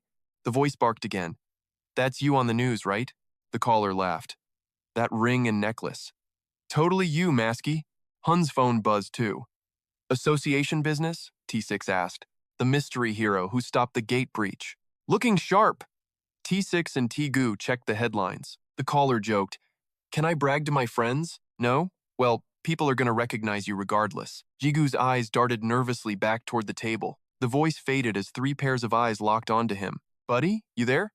T6 stared at his own screen. Breaking news. Mystery hero. "Oh man, we are toasted." Front page. Jigu's panicked face. "A new high ranker is born?" A girl smirked at the news on her phone. "It's nothing," she told the man behind her. Sudung's eyes gleamed. "I taught my student well." Journalist players. Retired hunters who hunt for viral clout. T6 hung his head. "I lost control of them, sorry." He sighed. "A real rat snuck into the press corps." "A rat?" Jigu asked. "Yeah, a famous retired ranker, Go Hyung-chun. He's a legend, even among the elites." T6 warning is crystal clear. "Don't mess with that monster." Jigyu just nods coolly. "Got it." Back at Daedong Moon, sunlight hits the shop. It's a brand new day for our rising hero. Suddenly, Lu's annoying voice rings in his head. Look who's suddenly a greedy loot hoarder. What a nasty habit, you selfish ego king. Always craving more power for yourself. Gigyu sighs, imagining the lecture. That's definitely what Lu would say if he were awake. He paces the quiet room. It feels way too empty without that loudmouth ego around. Iron whispers a timid apology. I could never speak to you like that, master. She sounds completely terrified. I wouldn't dare show such disrespect to someone like you. Don't worry about it, Gigyu mutters. You don't need to be so formal with me. Across the shop, Ji-chun looks baffled. He's watching Gigyu talk to thin air. Why are you mumbling to yourself? You're acting like a total weirdo, kid. Gigyu scratches his head, laughing it off. It's nothing, senior. Just thinking out loud. So, how have you been, senior? It's been a while since I stopped by. The old man leans back, grinning. I saw the news. You're famous now, kid. You're a regular superstar. The whole world is buzzing about the mysterious new player. Ji-chun's eyes scan Jigyu's gear, landing on the items around his neck. I'd know that tear and that helmet anywhere. They're quite the signature look. He lets out a mischievous chuckle, suddenly acting like a greedy businessman. Should I start charging you for all the free promotion you're giving my shop? Gigyu smiles nervously. Actually, that's the exact reason why I'm here today. Ji-chun's jaw drops in shock.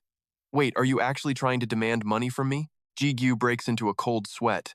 No, it's just, things have gotten way too crazy. I'm standing out too much. I need something to help me completely hide my identity. Ji-chun's face turns dead serious. So, you're looking for a better mask then? That piece of junk you wore in the papers was hideous. Truly bottom-tier stuff. Hey! Gigyu snaps back. It wasn't that bad. Besides, that's not what I need. Ji-chun sighs deeply. Sorry, kid. I don't think my shop has what you want. I told you, I'm not looking for a mask. And I didn't even buy that one. The old man blinks, confused. If it's not a mask, then what is it? Gigyu gazes down at the rings on his hand. His tone turns grave and slow. Masks are too obvious. Everyone looks for the guy with the hidden face. If I just stop wearing it, I can blend in. But these rings, the internet is already buzzing about these rings. They're way too unique to ignore. There's zero info on them online, and that's making everyone extremely curious. Who wears 3 mysterious rings at once? That guy is definitely a major target. I heard he has 4. He must be loaded with legendary top-tier gear. That ring on his finger is from the mercenary union. People recognize that mark. I've definitely seen those rings before, someone whispered on a forum.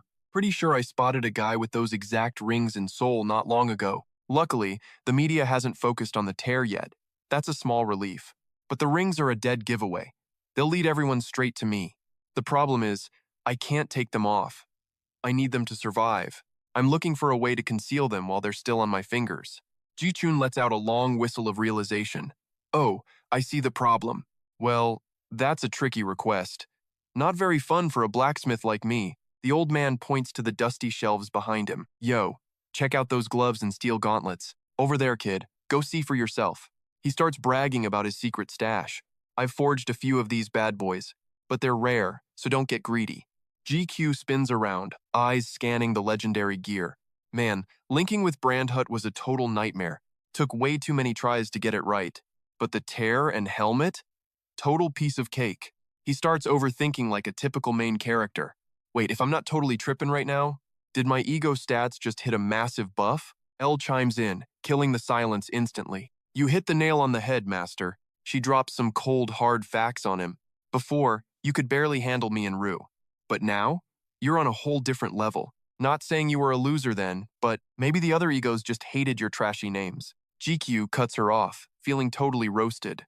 Okay, Elle, stop comforting me. It actually hurts. He browses the gear like a high-stakes shopper. His brain is firing off at light speed.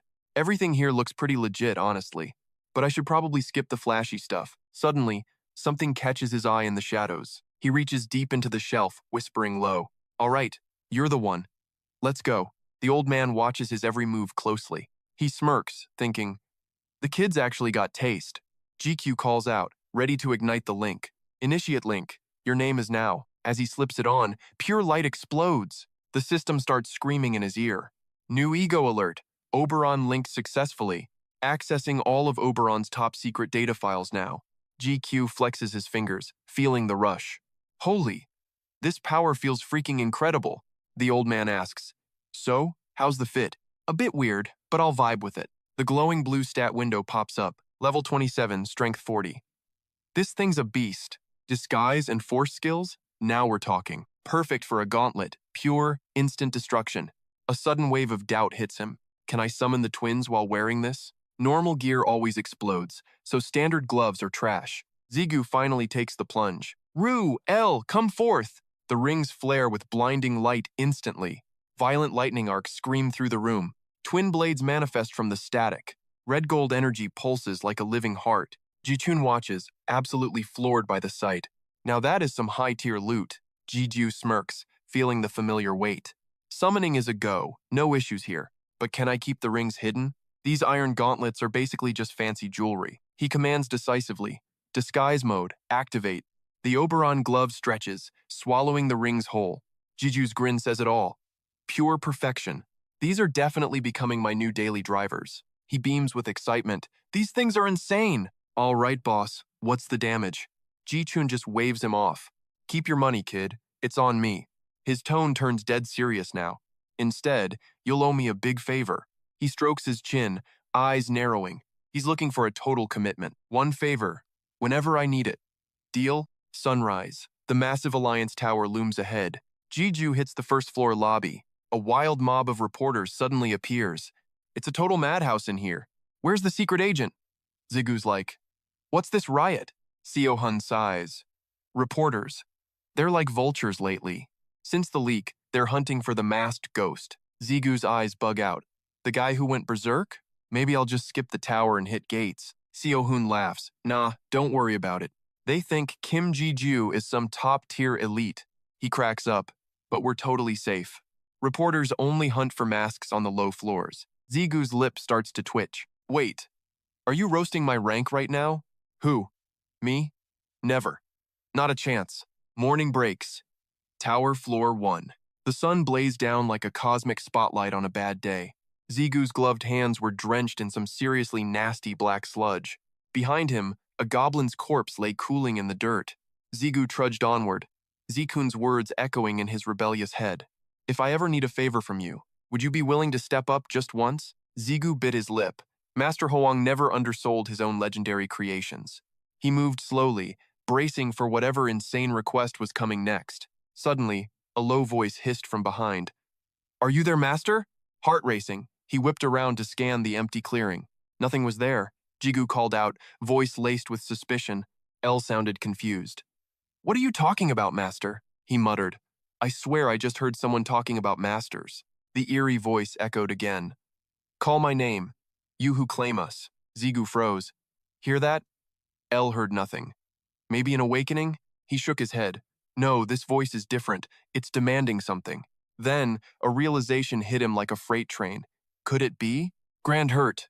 Suddenly, a shimmering mirror-like orb manifested before him. Zigu stared up, a strange sense of déjà vu washing over him. The light hit his face, revealing his annoyance. Now what? A vision of himself drowning in the deep sea flashed back. Zigu went pale, his eyes wide with pure, unadulterated terror. He clutched his coat and screamed instinctively, No, stop it! Silence returned to the woods, save for the whispering wind. The mysterious orb just hovered there, mocking the quiet air. Minutes later, Zigu finally dared to peek through one eye. But the world hadn't ended yet. Everything was perfectly still. System. Brandhut's final form has not been determined.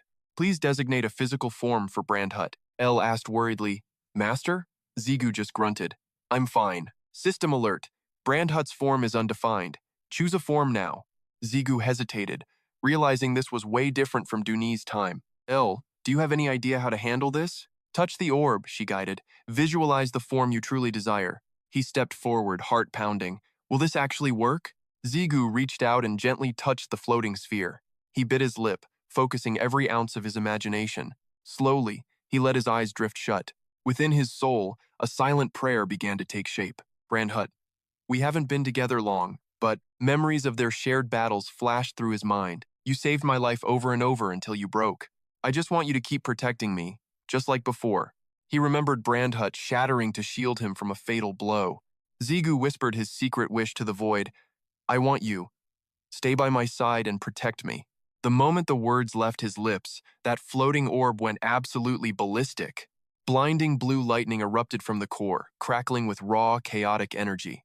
Zigu watched in shock as the bolts lunged at his chest, condensing into a miniature sun. The world went dead silent, save for the dangerous sizzle of static electricity in the air. Wide-eyed and breathless, Zigu muttered under his breath, "Wait, what the heck is this?" He reached out to grab the light, then suddenly burst out laughing at his own absurd thought. Seriously? Am I some kind of bootleg Iron Man now? But the joke ended the second a new presence made itself known. A cheerful, high-pitched voice suddenly echoed from within the glow. "Master, I am so stoked to be back on your team again." Zigu stood there, completely clueless. "Master? Back on the team? What do you mean, back on the team?" He looked down, his brain working overtime to process the mysterious voice. A wild thought crossed his mind. Wait, could it really be? Brandhut? Right on cue, the system pinged with a fresh notification window. Brandhut, an ego entity fueled by inherited memories. Zigu squinted at the holographic text, repeating it in pure disbelief. An ego? With inherited memories? Is this actually the same Brandhut I used to know? Brandhut chimed in instantly, sounding way too eager to please. Yep, it is definitely me, the one and only Brandhut. The entity was practically vibrating with excitement. I am so hyped to see you again, Master. Zigu just broke into a cold sweat. Yeah, great to see you too, Brandhut, I guess. Inside, Zigu was cringing hard. This was definitely not the badass warrior he had imagined. He expected a silent, brooding knight, not a hyperactive kid with a squeaky voice. Zigu sighed and gave the command, "Union." A pillar of light instantly engulfed his body. Then Elle chimed in with her usual calm tone. "Nice to meet you. I am Elle." Brandhut squealed with delight. "Oh, I remember you. This is going to be awesome." Zigu stared at the system stats. So it is a fusion, not just some fancy gear. I guess this is what happens when you mess with fate and big wishes. He realized this new Brandhut kept the memories of his former self. Plus, he still had that annoying reflection skill from his original form. Brandhut. Rank E Gate Ego. Stats. Strength 30. Agility 30. Stamina 30. Magic 30. Skills. Union, Reflect, Absorb, Dominate, and the big ones. Open and close gates. These new skills were clearly leftovers from his time as a dungeon portal. Zigu couldn't help but grin. "Okay, kid. You are actually kind of impressive." Brandhut giggled like he had just won the lottery. "Right? Am I the best or what?" "All right then." Zigu smirked. "Let us see what you have got." Skill. Open. Fast forward 1 week. Zigu has been grinding hard, climbing the tower non-stop. He spent days mastering his egos, especially the new gate skills, open and close. A monster lunged out of the portal, but Zigu still could not enter the gate himself. The creature roared, hoisting its weapon for a bone-crushing swing at the teen. But before it could even blink, Zigu swatted it aside like a common fly. A blinding flash of light erupts instantly. He smirks at the monster's shredded remains. "Alright, this skill is actually legit useful. I can trigger gate overflows?" Pure chaos. Zigu's brain starts spinning with wild possibilities. If I master this insane power, he snaps a command. Close! Then a legendary thought hits him. I'll be way more than just human. Next up, Absorb and Dominate. Epic names. These are the keys to Brandhut's growth. System alert. Absorb gates to evolve Brandhut. Dominate lets him rule over lower-tier gates. Zigu nods. "Yeah, I get the vibe." Brandhut chirps. "Only for your gates, boss. Master."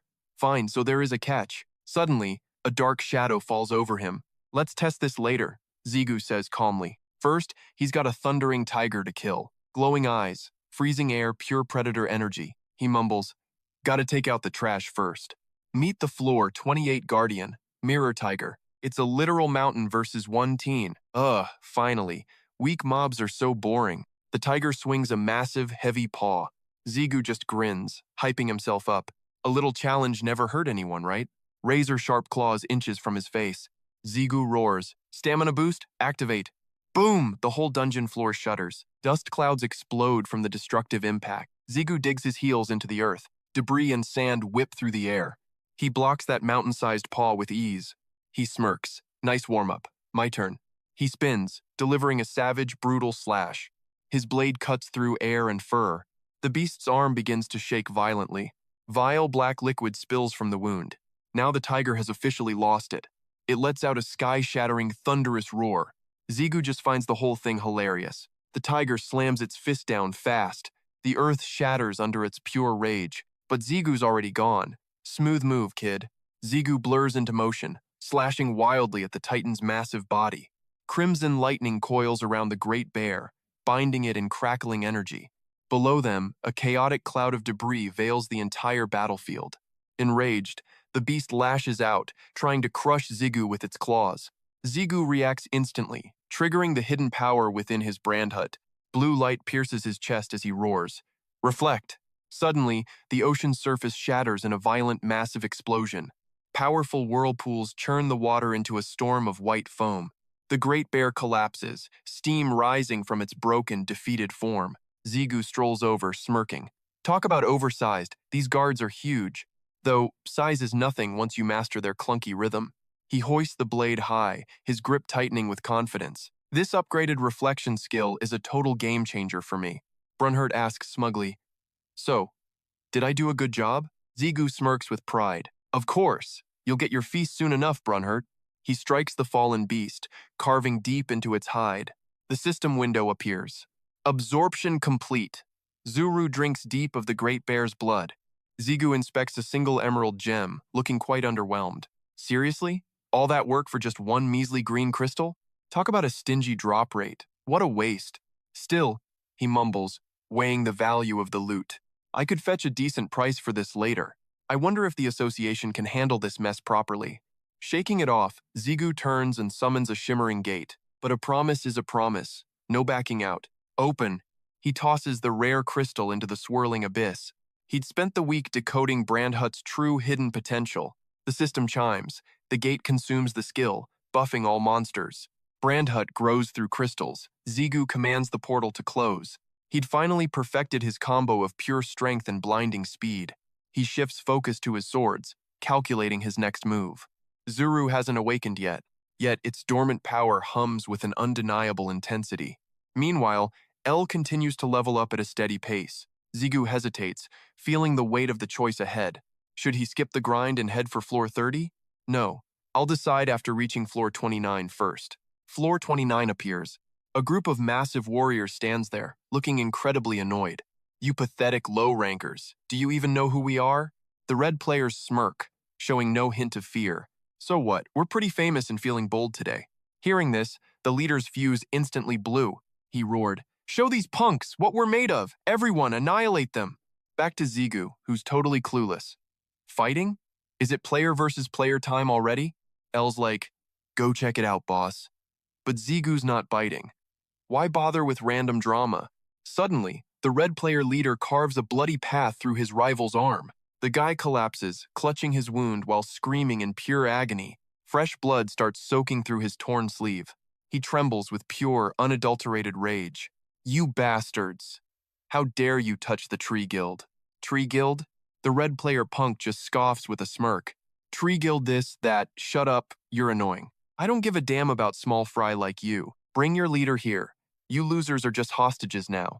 But before he can finish his trash talk, a dark shadow strikes with the speed of freaking lightning. I'll drag that Sukuzo coward right here. Ziyu rockets to floor 29 and slams that jerk's head into the dirt. Debris explodes everywhere as the wind howls like a banshee. Total chaos. This atmosphere is absolutely suffocating. His voice is low, but every single enemy hears the threat. What were you planning to do? Ziyu's heart hammers so hard it's about to blast right out of his chest. Adrenaline surges as his veins feel like they're about to burst. He's shaking from the uncontrollable heart-thumping rhythm. Jigu pounces, smashing the guy's skull into the ground until dust blinds everyone. The sickening crunch of bones echoes through the air. Jigu's eyes are razor-sharp, locking onto his prey like a predator. He grits his teeth, simmering with pure, raw hatred. He remembers that bastard captain from the Brothers Guild. This feels just like then. Jigu grabs him by the hair, desperately trying to keep his cool. He remembers seeing this punchable face before. Zigu glares at the lackeys, his mind racing with questions. Why is the Sneak Guild messing with the Tree Guild? One of the goons screams out in a total panic. Don't just stand there, idiots. He commands his squad to swarm the intruder. There's only one of him. Zigu keeps fighting his inner demons. Gotta stay calm. The Sneak Guild lunges together, trying to box him in. End him. They swarm him, but Gigyu vanishes, blurring through their formation like a ghost. Two blades ignite, unleashing a chaotic storm of blinding light. A terrifying aura surged from his very soul. Finally, his first taste of blood. His blade danced without a single hesitation. Gigyu couldn't help but crack a wicked smirk. He felt the steel slice through flesh. His heart pounded with a wild rhythm. He blurred across the field like a ghost. The earth shattered beneath him like a cyclone. The ambushers were shredded before they could blink. The air turned thick with pure madness. As iron scented the air, Elle called, "Master." Crimson droplets stained her skin as she whispered. But Gigyu was gone, lost in the slaughter. He moved like lightning, erasing every single enemy. Suddenly, he snapped awake to Elle screaming. Above them, the sky remained mockingly calm. Once the dust settled, cheers erupted below. "I am Commander Guzzo. Thank you for everything." Guzzo beamed, shocked to meet the legendary Gigyu. "The master mentioned you. Did you mean Sugu?" "Exactly. He really wants you on our squad." Yet, a chilling thought crossed Guzzo's mind. This man was nothing like the rumors. They said he was soft, a weakling. Guzzo recalled the sheer terror of that fight. But those swings were cold, lethal, and precise. His power actually rivaled their own guildmaster. Gigyu smoothly pivoted the conversation away. "So, why is the ambush guild hunting you?" It seems their target was actually Sugu. Guzzo hesitated before finally speaking up. "Our master is not the type for grudges. The captured ambushers were now bound in chains. We will get answers during the interrogation. Red players die anyway. Torture is an option. Even if allowed, we take no pleasure in it." Gigyu turned that word over in his mind. "Torture, huh?" Alone again, he pondered while hidden in shadows. He thought back to the guard raid days. Back then, his emotions were a broken mess. He stared at his hands, feeling zero pressure. Mentioning torture should have triggered him, yet nothing. Is it just because they are filthy criminals? Or did the trauma even exist at all? Zigu's brain was misfiring. Why did he lose control like a total psycho back there? He shook it off. No time for a midlife crisis. Bigger problems are brewing. He was horrified. Why did slaughtering people suddenly feel like a 5-star vacation? "Master?" Elle hesitated. Zigu sighed. "Sorry, Elle, Grand Herd. Didn't mean to freak you out." He turned back to the noisy crowd, flashing a "don't panic" vibe to calm them. "Relax, everyone. I've got this all figured out. Just trust the process." Behind his calm mask, one name haunted his soul: the Demon Queen. Gigyu suspected that lady had definitely messed with his mental hardware. Guzzo spotted his silhouette and jumped up like he'd seen a ghost. "Player Kim Gigyu, you're actually back in one piece, man." He rubbed his neck awkwardly. "Geez, sorry you had to witness that bloodbath." Gigyu shrugged it off. "No sweat. It was a kill or be killed situation." He cut to the chase immediately. "So, what's the tea? Find anything useful?" Guzzo glanced at the prisoners. Not a whole lot of intel, honestly. Just low-level grunts following orders. Gigyu nodded. "Yeah, figures." He frowned. "These guys are clearly the bottom of the barrel.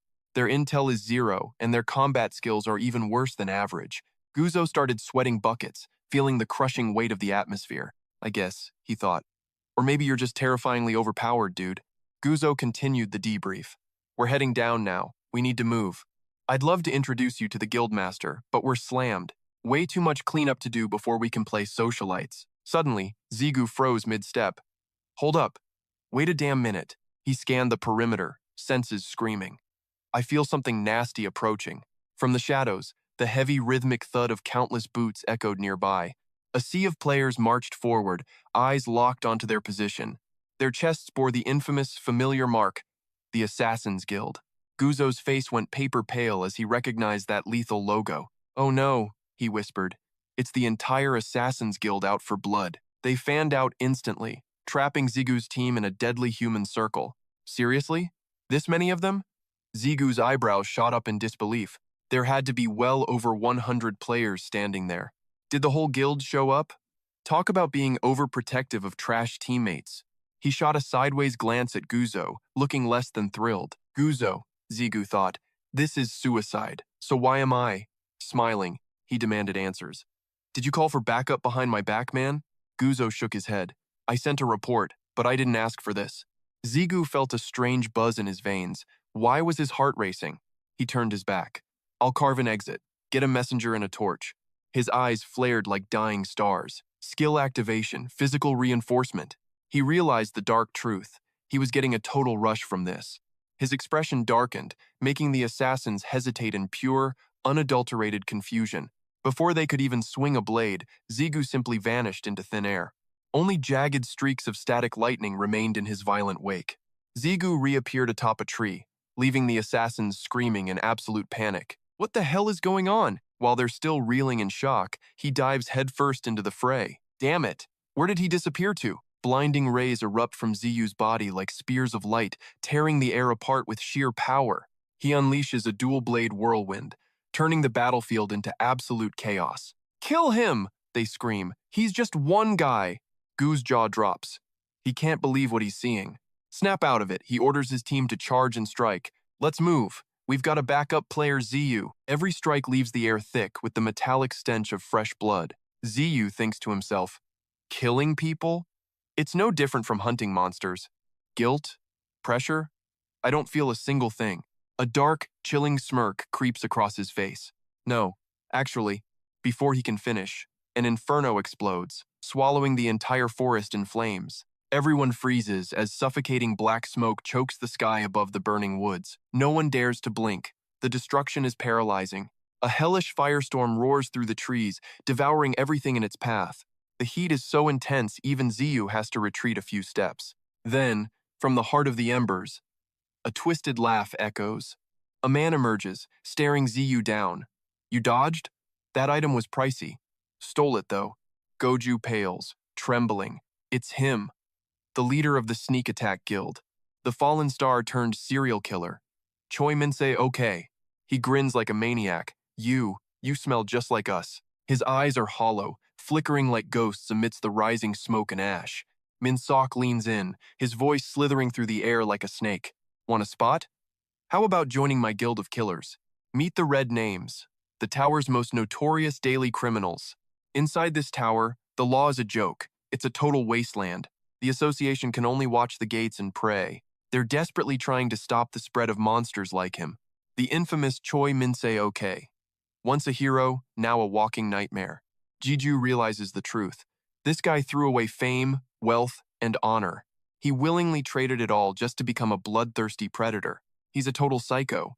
Minseok shrugs. Well, do you like the vibe? I can tell, kid. You're built from the same dark stuff as us. Join us. I promise you, killing is way more fun with friends. Gigyu freezes. Like them? Am I really just like them? No, he snaps back. Shut your damn mouth, you criminal trash. Don't you dare lump me in with scum like you. One of the lackeys loses his mind at the insult. He charges forward. You arrogant brat. How dare you talk like that too? Boom! Before he can finish, his body erupts into a violent roaring blaze. The air crackles with the roar of hungry flames and swirling ash. Ziyu's jaw drops. This guy just incinerated his own man. Min Seo okay's eyes flare blood red. Who gave you permission to interrupt me? He levels his blazing sword directly at the enemy's throat. Fire erupts from his head. You looking for a death sentence? The crushing heat is too much. His opponent collapses in agony. A terrified teammate screams out, Vice Guild Leader! Min Seo okay nonchalantly blows the embers off his smoking blade. Sorry, my crew is rowdy. They weren't raised with any manners. He tilts his head back, wearing a chillingly casual expression. Anyway, as you see, we have a vice leader vacancy now. He points the razor-sharp steel directly at Giyu's face. His voice drips with a mix of invitation and absolute force. That spot is yours. Join my guild and get paid. His words drop. The air turns dead, silent, and heavy. Giyu frowns. Answer me this. Why target the Tree Guild? What do you want with us specifically? Giyu's defiant attitude immediately sours the villain's mood. No answer? Just more questions? How annoying. Fine. I suppose there is no harm in telling you. Minsei okay's eyes glow as he begins his petty rant. We are leaving this tower. Being stuck here is boring. He shifts his blade, aiming it straight at Guzo. So, we need to negotiate with your guild leader first. Guzo's face pales. Leaving the tower? Are you insane? What does our guild have to do with that plan? Are you planning to use us all as hostages? Minsei okay doesn't bother answering, just flashes a wicked smirk. Giyu's patience snaps. His expression turns cold and sharp. How do you know about that secret? The hidden truth of Suku's ultimate power. The legendary second unique attribute. Minseo okay lets out a mock gasp of surprise. Oh? You know about that too, do you? His lips curl into a sinister, predatory grin. You just got a lot more interesting, kid. Gyu reaches his limit. The time for talk is over. He launches himself forward like a released spring. He roars with fury. Shut your mouth right now. Gyu glares with killing intent. Tell me the truth. But the moment their eyes meet, the villain reacts. He shudders with twisted excitement. Yes, those eyes. Minseo Oke's hand grips the rising pillar of flames. Red sparks weave through his fingers like burning silk threads. He strikes Gyu with the force of an exploding sun. I told you, we are exactly the same kind. Gyu recoils, his skin scorched and smoking from the impact. Ziyu's brain short-circuits. Wait, since when did he have dual blades? The atmosphere instantly hits boiling point. Things are getting way too spicy. Steel shrieks against steel as desperate battle cries fill the air. Boots stomp across the scorched, dying earth in total chaotic rhythm. Minseo's eyes flare with pure, soul-crushing dominance. He sneers a cold warning. There's a hierarchy here, kid. Learn it. With one swing, a massive firestorm erupts like a freaking hurricane. It's a wall of flames incinerating everything in its path. Even the ambushers are losing their minds over this insane heat. Ziyu digs his heels in, desperately trying not to get blown away. He's sweating. We barely even started, and I'm already reeling. Gritting his teeth, he realizes he's in a serious world of hurt. This vibe, it's totally different from any scrap I've been in. He's faced high rankers before, but this guy? He's a professional manhunter. Now Minseo is actually laughing. Talk about pure psycho energy. He lunges with a brutal flurry. The screeching metal is straight up ear-piercing. Resting already? Minseo taunts. Ziyu realizes he's a step too slow. The relentless onslaught has Gigyu rattled. Even with his power-up, he's struggling. This monster is matching his strength while his buffs are still on cooldown. Suddenly, L's voice cuts through the panic like a knife. Master, watch your left. Too slow. Minseo catches him off guard with a brutal kick to the ribs. Jigyu's vision blurs as agonizing pain surges through his core. His entire skeleton feels like it's about to shatter into dust. He skids across the dirt with a trail of hungry flames chasing him. He stabs both blades into the ground just to stop his slide. He gasps. What the hell? Something's wrong here. Did his speed just jump through the roof? Is it a skill? L immediately shoots that theory down. Negative. Listen closely, Master. She explains fast, his speed didn't change. Ziyu's eyes widen. Then that means Minseo casually twirls his blade like he's bored. Absolute flex. He smirks. Oh? Is it finally starting to sink in? My flame scared you, sure, but that's just the tip of the iceberg. He starts trash talking. This blade accumulates damage every time we clash. Basically, you lost the second you let this fight drag on. He growls, driving the point home like a physical weight. You can't win this. It's over for you. Surrender now, and I might actually let you join my crew. Ziyu mumbles under his breath. Accumulated. Damage. Seriously? Then, he explodes with a defiant, ear-splitting roar. Hey, trash, you should have told me that from the start. Ziyu goes full berserker mode, charging headfirst like a complete maniac. Max enhancement. Let's go. Even Minseo is caught off guard by this sudden, insane outburst. Check it out. Is this supposed to be your secret weapon? A hellish crimson vortex erupts, warping the very fabric of space with its heat. Flames lick the heavens, incinerating everything. Minseok raises his hand, roaring like a demon. Fine, I'm dumping every drop of mana into this. Unleash, abyssal blaze. But Gigyu doesn't flinch. He charges straight into the heart of the furnace. He's drenched in sweat, lungs burning. This insane heat is absolutely suffocating. Just one clean hit. That's all I need to end this clown for good. Minseok's smug face instantly crumbles the moment he spots Gigyu still moving. He lashes out desperately, trying to stack enough damage to crush his opponent's spirit. Amidst the red haze, a sickening green aura explodes from Gigyu. Counter trigger. System. Grunthut has successfully reflected all accumulated damage back at the target. The blinding flash leaves Minseok dazed and confused. Wait, what just happened? The firestorm surges higher, spinning into a violent, chaotic pillar of absolute death. Thick waves of suffocating heat distort the sky, turning the world into a blur. The air grows heavy, thick with the scent of ozone and impending doom. Suddenly, a pillar of pure energy pierces the chaos, shattering the very earth beneath. The ambush squad stands frozen, eyes wide with terror. This wasn't the plan. Whoa. What kind of monster did we just provoke? A dark silhouette tears through the smoke, lunging forward with lethal, blinding speed.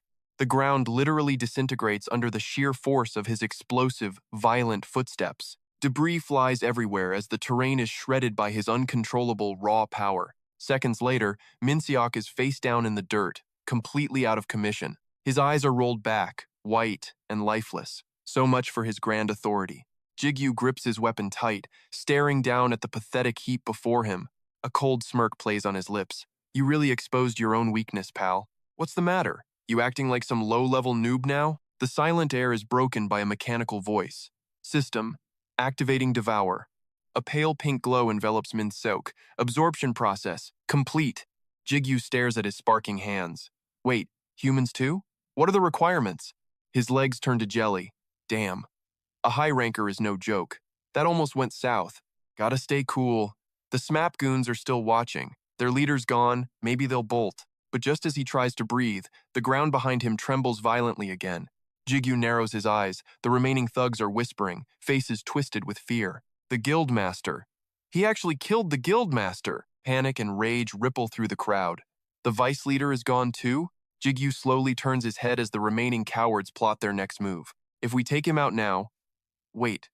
Where the hell did the body go? Elle screams out in a total panic. Master, you need to run, now. Her voice cracks with pure terror as she begs him to move. Master! But Gigyu doesn't budge. He's standing his ground like a stone wall. This wasn't just luck. It was that specific skill that saved my skin. A memory flashes back to the moment the tides of battle truly turned. That skill, it's a perfect high-risk counterburst. But reflecting damage doesn't mean I walk away from this unscathed. If I'm going to throw their power back, I have to pay the price. Guess I'll just eat this hit, just like back at the Mekong heroin mess. This counterattack is gonna sting like hell. Ziggu grit his teeth, totally pissed off. His whole body throbbed in pure agony. Man, if I could just rest 10 minutes. No, 5 minutes would be more than enough. The ambushers flinched and slowly backed away. His eyes flared like twin purple hellfires. Scarface's lip twitched as he thought. Now I see why the boss likes him. Strange steam drifted off the kid's body. He stood there, completely and utterly baffled. Not even a rancor, yet totally terrifying. Who the hell is this brat anyway? But then, Scarface flashed a nasty smirk. Whatever. We've got the numbers. So who cares? Casualties don't matter, as long as I finish him. With that, the whole mob charged like maniacs. Their flaming blades radiated a suffocating heat. They yelled, "He's gassed! Finish him like prey!" Ziggu watched calmly, then his face shifted. He smirked coldly. You guys are way too late. Suddenly, a violent blizzard shredded the entire battlefield. It flash froze the mob, locking them in place. Ziggu finally let out a relieved breath. He looked up and grinned at his savior. Suku stood atop the ice. Yo, Ziggu! Ziggu smirked back. Long time no see, man. Soon, the forest air turned strangely warm again. A sudden, terrified scream pierced the air. Gu shouted, Guild leader! Both sides were stunned. Sukuro! Suku turned back with a playful look. I'd love to chat, but duty calls first. He yelled, making the ice storm roar louder. Frozen rain? They gasped. This wind is crazy. Standing on rising ice, he muttered. Let's see. Suku swung his blade. Give me 3 minutes. He leaped high. We'll talk later, okay? A frost wave exploded forward with a bang. Suku blurred through them like freezing lightning. His rapid slashes filled the air with blood. The ice blade was terrifyingly sharp and cold.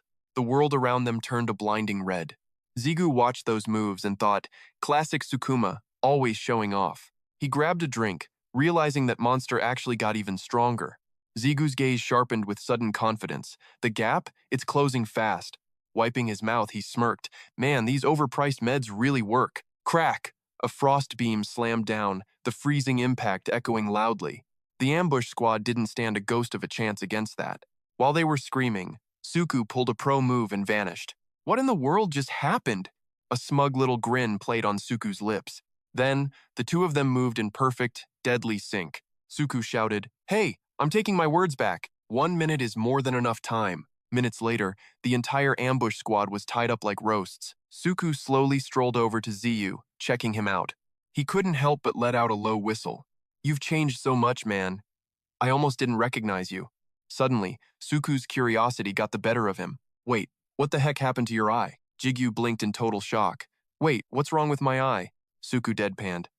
You seriously don't know? Check yourself, man.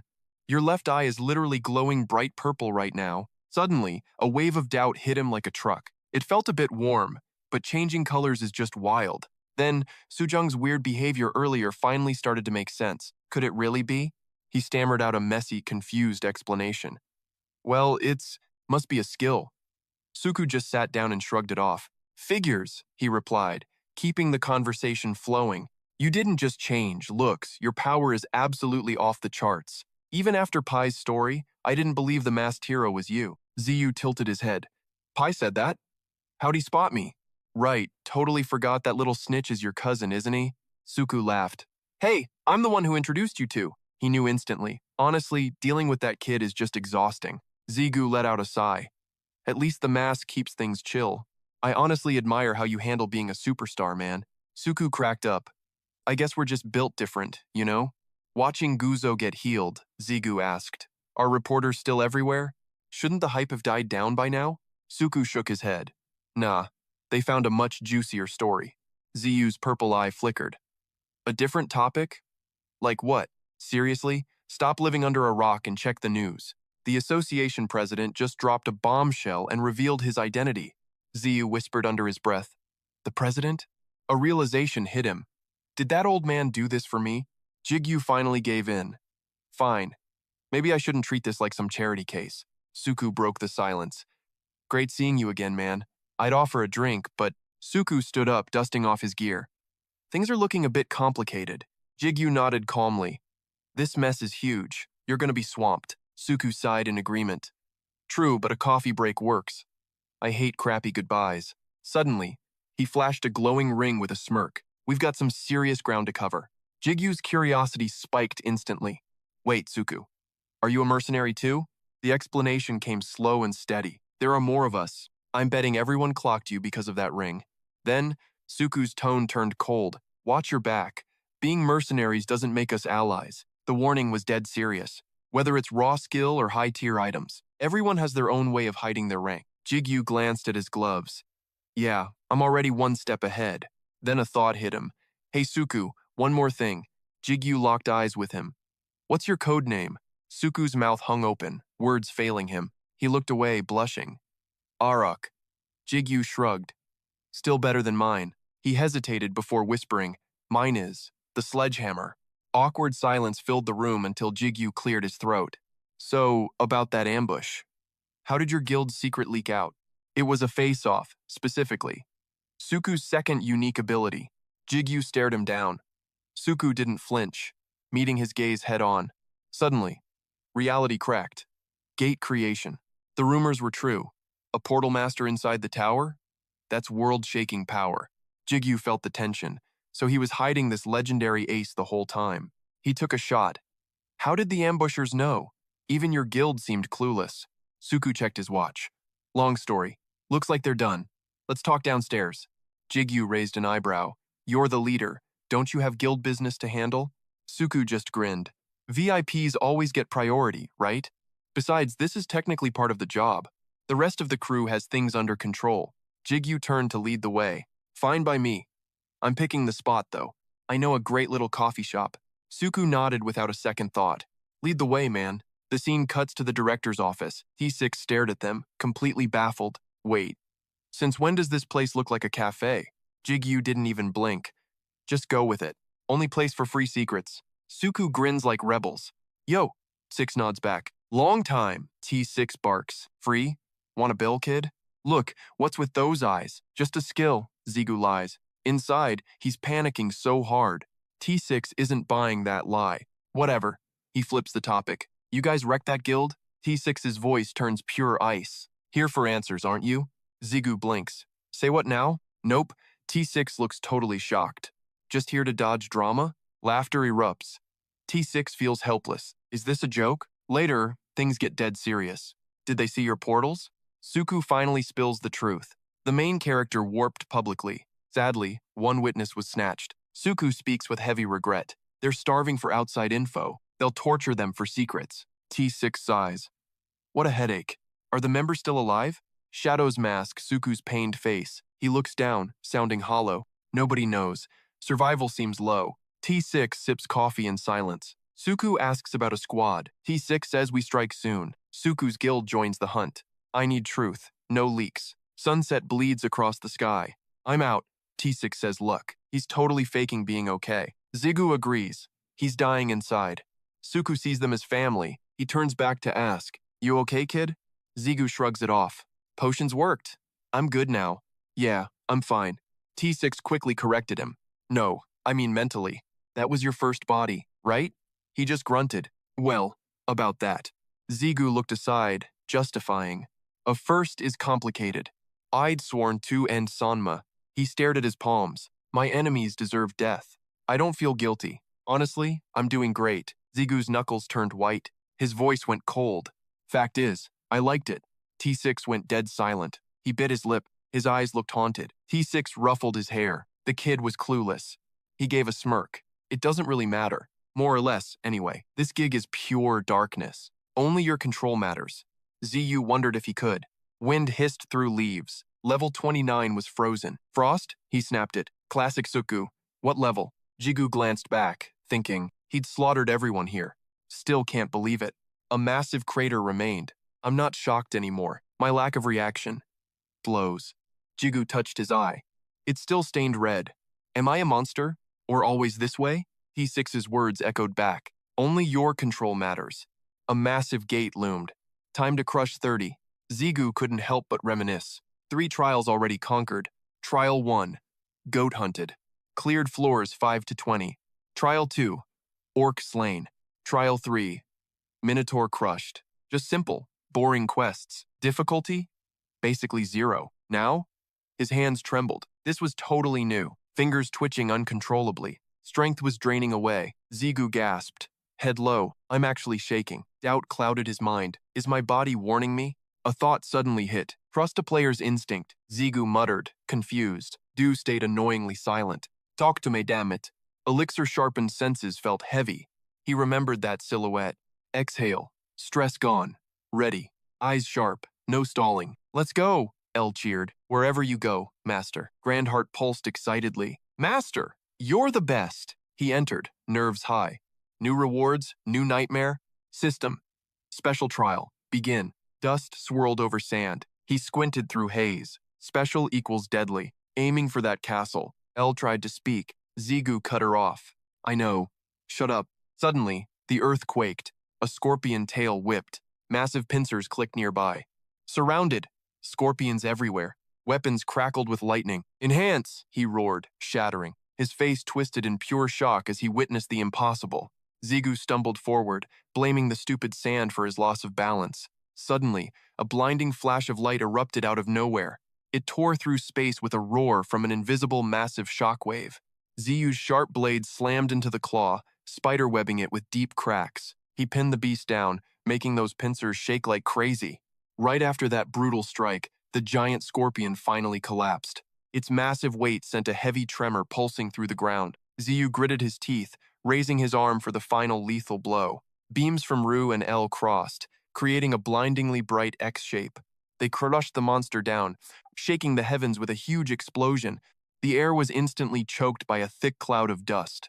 "Buffing is a waste. Let's just hitch a ride to the castle instead." Suddenly, Ru finally spoke up. "Master, I can feel it now." Ziyu's eyes widened in total shock. "Ru!" He quickly vaulted out of that nasty pile of scorpion remains. Zigu demanded some real answers. "What's going on? How long have you been awake, anyway?" Ru started to explain the situation calmly. "The moment you stepped inside, actually, none of that matters right now. Master," he gestured toward the horizon. "We must reach the castle." Zigu looked completely and utterly lost. "Say what?" "Deep within those castle walls." Ru continued with a serious tone. "There lies." His eyes flared with a menacing bright crimson glow. "My original physical body." Then El popped up, acting all curious. "Ru, you're finally awake, buddy?" Zigu tried to follow the story.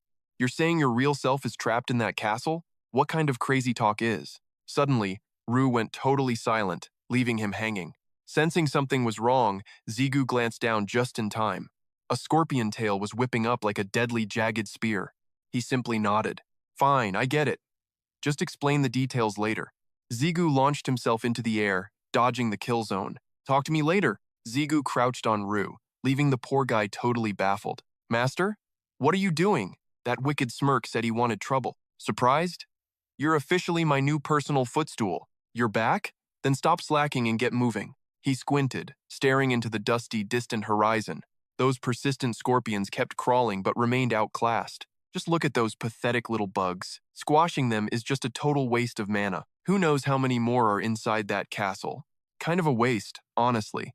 Gigyu ignited his aura, blasting off at light speed. Forget the small fry, we're heading straight for the castle. Vu let out a high-pitched, terrified shriek. Somebody save me! He rocketed forward, chatting like he was on vacation. Sorry, Grand Herd, no time to play crystal collector. I'm perfectly fine, Master, he replied, totally unfazed. Ugh, what's with that creepy calm voice? Vu groaned. Gigyu shouted over the wind, It's the gate's ego! It carries all of the original Brand Hut's memories. Great, now even the doors have personalities, Ru sighed. Brand Hut suddenly piped up with a cheerful greeting. Nice to meet you, Ru. I'm the new Brand Hut. Since you're the senior, I'll be super polite. That actually made Ru let out a dry laugh. Senior, huh? Whatever. Do what you want, kid. Gigyu smirked to himself. Guess they're getting along. He narrowed his eyes, focusing on the path ahead. Arriving instantly, Gigyu slammed his heels down, skidding hard. He stared up at the gargantuan tower. Found it. Seeing the scorpions closing in, Vu started panicking. Stop posing and just get us inside, genius. Gigyu cautiously nudged the heavy door. It groaned loudly. He casually brushed the thick dust off his hair. Suddenly, the massive door slammed shut behind them. The sheer scale of the interior made Gigyu whistle. Classic boss room. Even the statues are freaking massive. Torches flickered to life, bathing the hall in fire. Master, look! My real body is behind that door. Gigyu nodded. Yeah, I can finally feel its presence. He glared forward. There's definitely something behind that door. Without warning, the entire floor buckled and shook violently. Zigu's eyes nearly popped out of his head. The frozen statue suddenly jolted, raising its massive blade. The guard on the right woke up too. The two titans lunged, trapping Gigyu in their shadow. Jagged rock fragments explode, turning the air into a deadly debris field. The whole room quakes as suffocating dust swallows the space whole. Gigyu doesn't wait around, pulling a clutch backflip to safety. Great golems. Crap! Sweat beads as he stares down the titans. These metalheads actually have some moves. Talk about overachievers. The guardians stomp, sending a shockwave right through the stone floor. Gigyu grips his hilt, unleashing a savage low sweep at their legs. But damn, things are going south faster than a failed gank. They just won't quit. He glances at the exit. Is it time to ditch? Should I just bolt inside now? Forget it. That is a rookie move. No way. Who knows what is lurking in the next room? Can't leave these walking boulders breathing down my neck later. Even these mountain-sized freaks have to have a weak spot. Suddenly, a surge of blue mana erupts, propelling him forward. Gigyu goes for broke, leaping at the guardian with a wild roar. With a twin-blade strike, he carves right into its stony side. Steel meets granite in a screeching, ear-shattering symphony of destruction. The impact is brutal. Smoke hisses from the guardian's shattered mask. Gigyu sticks the landing, gasping as his lungs beg for air. The guardian senses the opening and swings its massive axe down.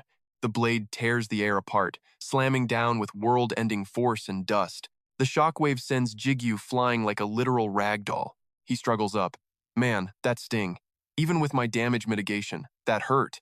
He spins away just as another strike nearly deletes him. Physical damage is useless against stone.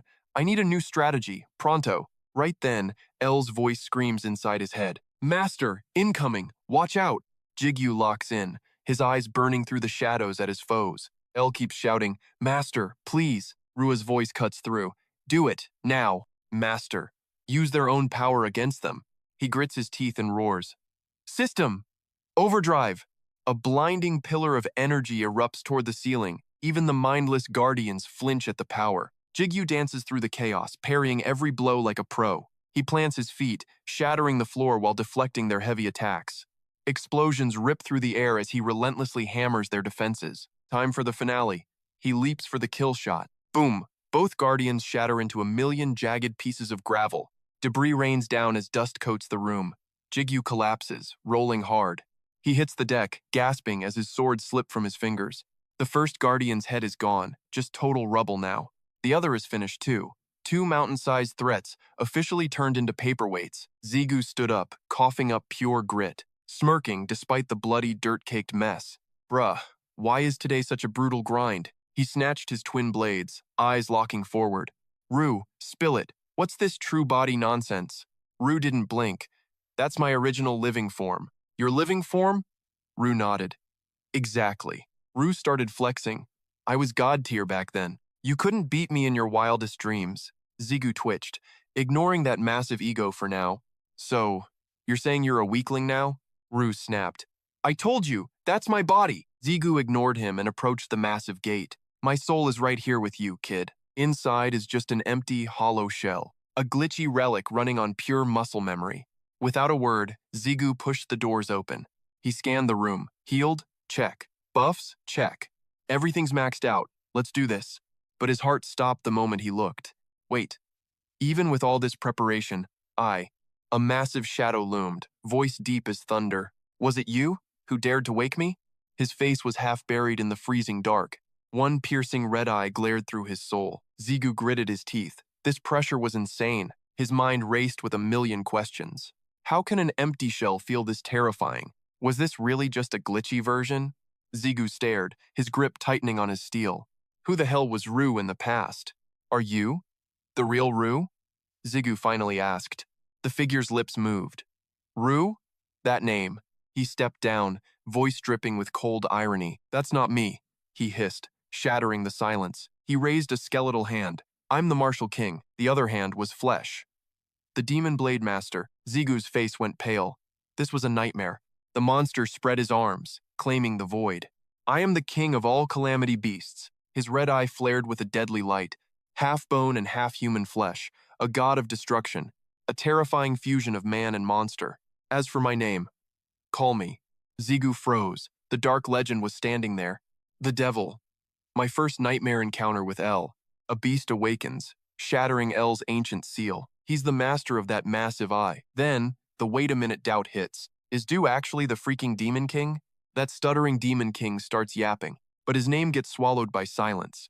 You can call me. Zigu gulps, straining to hear the rest. He just stands there, staring like a moron. Something's blocking me from hearing his name. Now Zigu just gives a cocky smirk. Seems our boy Du has some shady secrets, especially when things start getting bloody. He decides to test the waters. But, you'll be fine, right? Zigu grips his sword hilt like a vice. If I butcher your true form, Du gives a bored whatever response. I told you, it's just a pathetic shell. The eye hilt glows. Who's behind this circus? Du growls. Destroy it. Stop them playing me. Zigu shrugs. Fine, just don't regret it. He lunges. A sonic boom echoes as he flies. Zigu's eyes ignite with raw, violent power. A sky-shattering explosion rips through the air, but he just wears that creepy, mysterious grin. Zigu slams down right in his face. His sharp gaze scans for a single weakness. The king doesn't flinch. He actually laughs. Zigu swings, unleashing a blinding wave of light. No contact. The king stands still as stone. The king glares. Du warns, watch out. Red beams suddenly rain down on Zigu. He backflips away, barely dodging the strike. Zigu watches the black smoke drift by. He seethes. He's strong. Don't get cocky. The king behind the blades just scoffs. Not bad. For a mere guest. He provokes with a razor-sharp, mocking tone. But you can't even scratch my skin. Du grunts in agreement. Seriously, Du? Zigu catches that little side remark. Hey, do you always talk this much trash? He grinds his teeth in pure, edgy frustration. I hate to admit it, but the jerk's right. This endless wall of swords is a massive problem. I can't even get close. The Demon King just smirks, stroking his chin. Is that all you've got? Then he snaps his fingers like a total villain. My turn now. Suddenly, every blade on the ground starts floating. Let's see you handle this. Zigu freezes. This isn't just a flex, it's a death trap. Every single sword tip locks onto him with a mind of its own, like a swarm of angry hornets. They launch all at once. The air screams as they tear through the wind with lethal intent. Boom! A massive explosion rocks the area, nearly bursting his eardrums. Thick, suffocating dust clouds swallow the entire battlefield. The whole place is glowing, a hellish, fiery orange. 100 blades strike the exact same spot at once. But Zigu? He's already gone, like a total ghost. Even the Demon King has to admit that was pretty fast. Holy crap, he's already behind him, blade ready to swing. Zigu aims for the neck, going for a brutal one-shot kill. But the king is way too fast for that. He just chuckles, completely unfazed by the sneak attack. Seriously? Are you actually this stupid kid? Zigu slashes wildly, unleashing a flurry of desperate strikes. But he's hitting nothing but thin air. The king is untouchable. Worst part? Those swords are already circling back for his head. Zigu screams in pure agony as the steel bites deep. Somehow, he finds the strength to leap back and gain distance. The Demon King just watches, amused by the pathetic struggle. Zigu slams his twin blades into the dirt to stabilize himself, but here comes another wave of steel. It never freaking ends. He parries like a madman, metal clashing against metal in a blur. Through the choking smoke and the deafening ring of steel, he dances through the chaos, moving like a leaf in the wind, narrowly dodging certain death by a fraction of an inch. This is bad. This isn't just an attack, it's a relentless grind. It feels like fighting 100 masters at the exact same time. Then, the king's arrogant boast echoes back in his mind. I am the lord of demon blades and king of hell. Rue! These things are all demon swords, aren't they? Zigu shouts. Rue sighs. Yeah, low-tier trash, but they're definitely demon swords. Can you absorb them? Do that weird soul-eating thing? Do something, man. Use your legendary sword powers or whatever. Rue grumbles. If I could do that, I would have done it ages ago. I'm nerfed here. This place is boosting him, not me. The Demon King's eyes are glowing with pure, mocking arrogance. That body gets the home field buff, not my spirit, Rue yells. Zigu's heart sinks. This fight just went from hard to impossible. The kid couldn't stop swearing. Total crap. That blade storm just kept multiplying like crazy. Suddenly, Rue chimed in with a plan. Since this place is a total anomaly, I might be able to boost your mana. Zigu clung to that hope like a lifeline. Wait, your actual power? Rue barked back. Just buy me some time.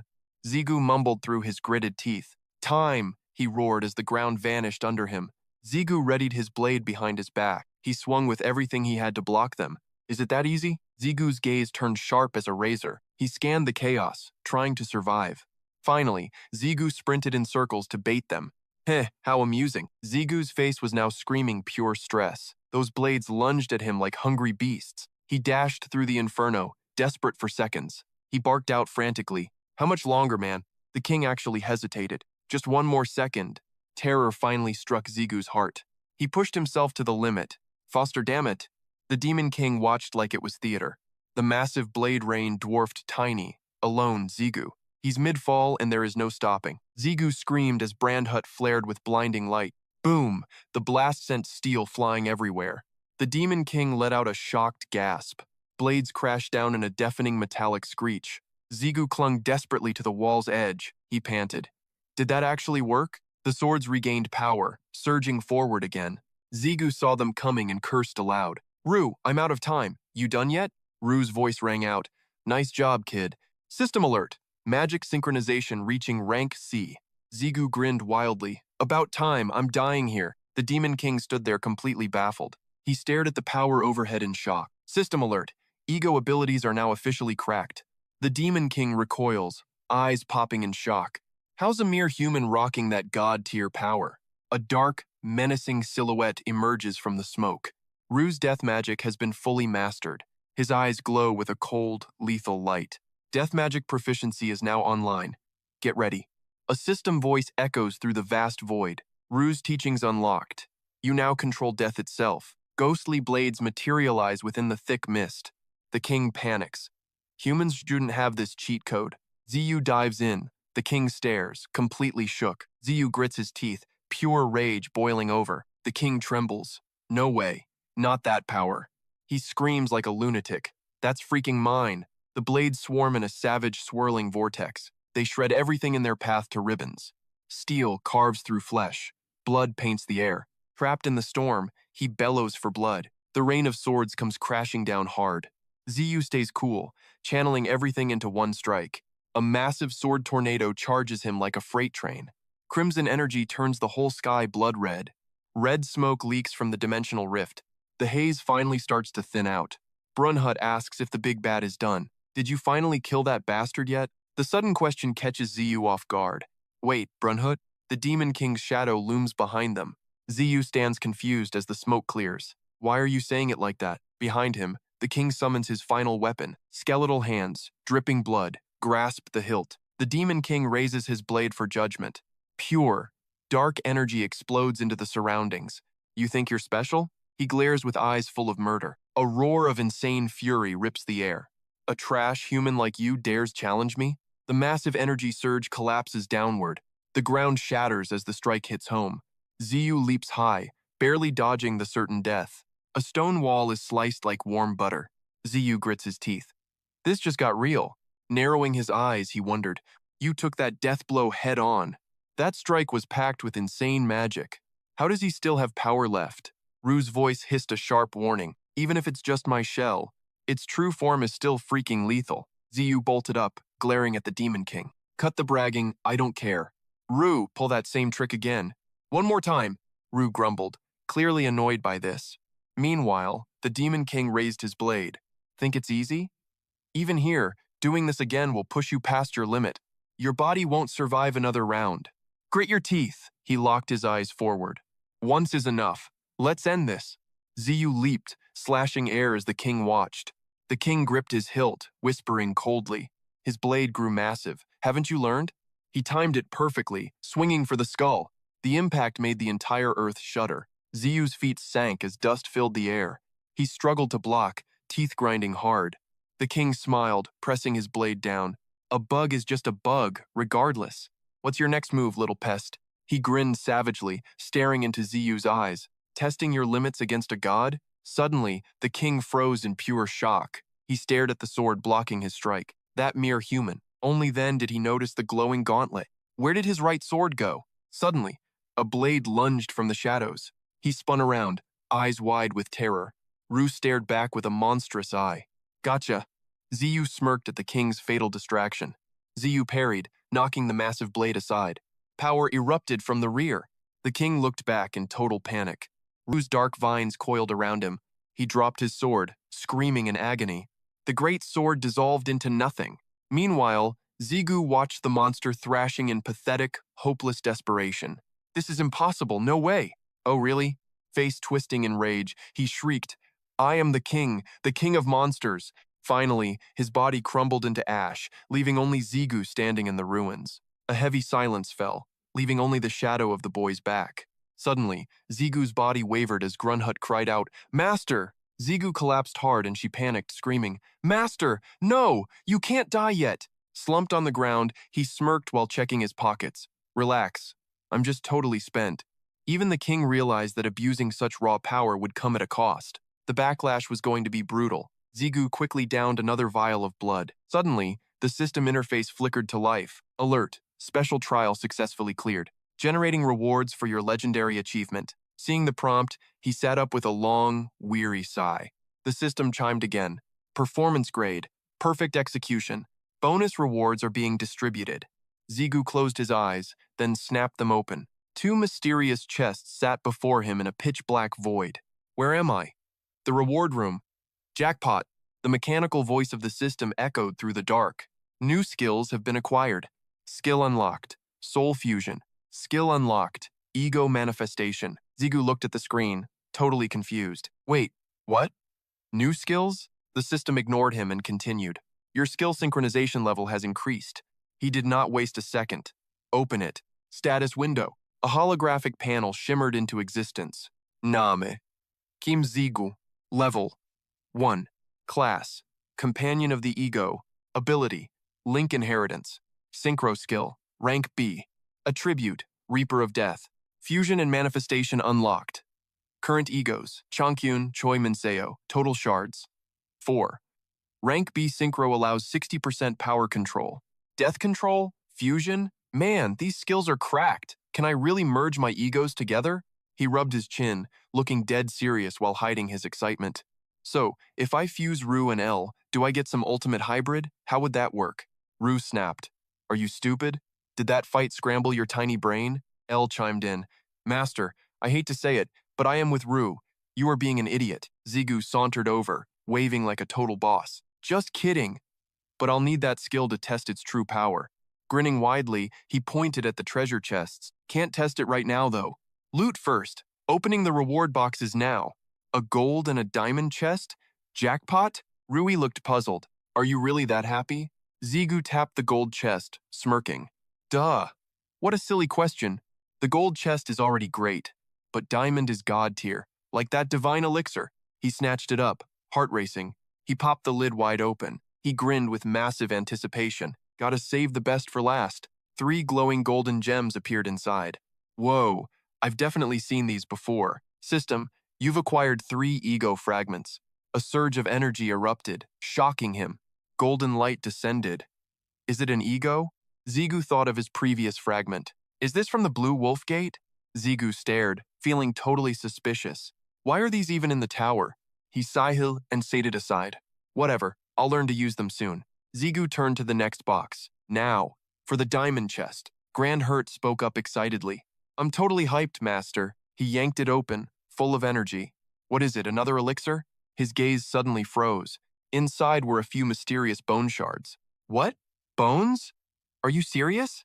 Zigu's ring sensed them and glowed. He looked at it, completely baffled. Rui? What's wrong? Why hesitate? Did they really go this far? He stared back, feeling very suspicious. Rui began weeping silently. Zigu stood there, totally confused. Rui whispered, "This is my real body." Cut to a massive building, level 30 station. The city streets are buzzing. A safe house disguised as coffee. Soundproof walls, takeout only.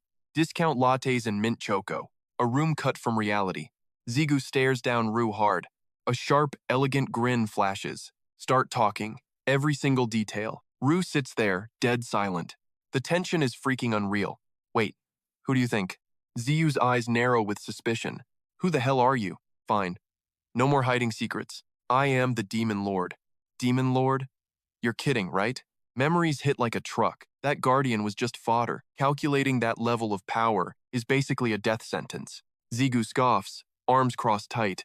Why's the king a sword? L is totally fanboying now. Demon Lord? That's freaking metal. Brand Hut just face palms in despair. A heavy, dark question follows. How do you survive eternity? Zigu stares blankly at coffee.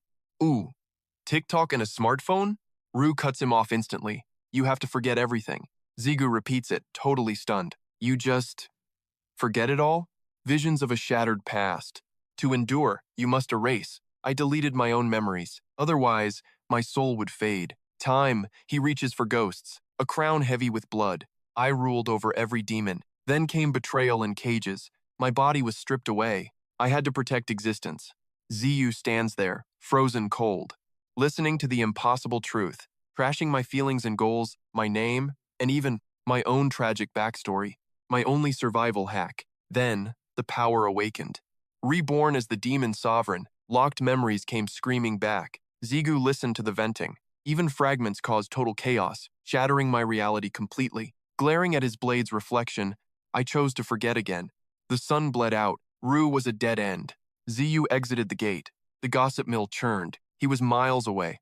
Rue chose the darkness, leaving my questions hanging. I hated seeing Rue suffer, so I stopped asking. The remains could wait. He stared into the night. Rue was the original me, my only spark of hope. We will make new memories. Zigu vanished into twilight. Tomorrow will be a war. Typing echoed in the void. One screen pierced the gloom. Seong-hun entered hesitantly. T6 finally looked up. Just Seong-hun, eyes glued to work, fingers blurring on keys. Hard work today, kid. Now, get lost. Seong-hun stumbled. It is not that. He leaned in close. SMAP is a nightmare, but go home, director. You stayed all night. T6 looked like hell, pale and utterly broken. His crazed typing speed left everyone absolutely speechless. I'm finishing this tonight, even if it kills me. Right there in his palms. Mana surged into the keys in a relentless rhythmic storm. Dude, using magic for office work? Are you for real? I get you're rushed, but this is total overkill. Then, T6 slammed the enter key with a final boom. He raised his aching hands, grinning like a total madman. He glanced at Hun's car and announced with a smirk, "Tomorrow I see Sujin wait. Zigu's housewarming party." The crew just stood there, jaws dropped in pure disbelief. Zigu flashed an excited grin. "Come on in, guys. I'm Brunhut." El replied, "Only Master can hear us, Brunhut." Hanian gasped. "Is this seriously your actual house?" Zuan joked, "I wouldn't be shocked if a ghost lived downstairs." Ziyu chuckled. "No ghosts, though there is a basement." Seonggu looked around. "Man, this place is legendary. Our guild HQ is a literal dump compared to this. Seong P snapped back while Ziyu gave a strained laugh. Taiji Gil grabbed the handle. Stop bickering and get inside. Inside, Sujin beamed. Welcome, Dudung added a polite hello. The friends bowed respectfully while the hosts prepped the feast. Seong P stepped forward politely with a housewarming gift. I'm Kim Seong P from the Morningstar Guild. Sujin smiled warmly as she reached for the gift. Ah, Ziyu told me so many stories about you. My son's a handful, so thanks for looking after him. The entire group froze, eyes wide with total shock. Wait, son? You're actually his mother? She tilted her head, confused by their sudden silence. What's wrong? You all look like you've seen ghosts. Dudung blinked, trying to process the visual. I honestly thought you were his sister. You look so young. A bright, happy smile lit up her face instantly. Well, thank you. That's very sweet of you. Make yourselves home while I finish the cooking, okay? He bowed. Thank you for having us over. Dudung nudged him. Hey, isn't Suku coming too? He shot her a totally puzzled look. Why? Do you actually want to see that guy? Her face flushed red. What? No, shut up. I just need an autograph for a friend, okay? Zigu smirked. He's totally slammed with work right now. The guy has been drowning in tasks lately. Be nice to me, and I might snag that signature. Yudung grinned like she'd hit the jackpot.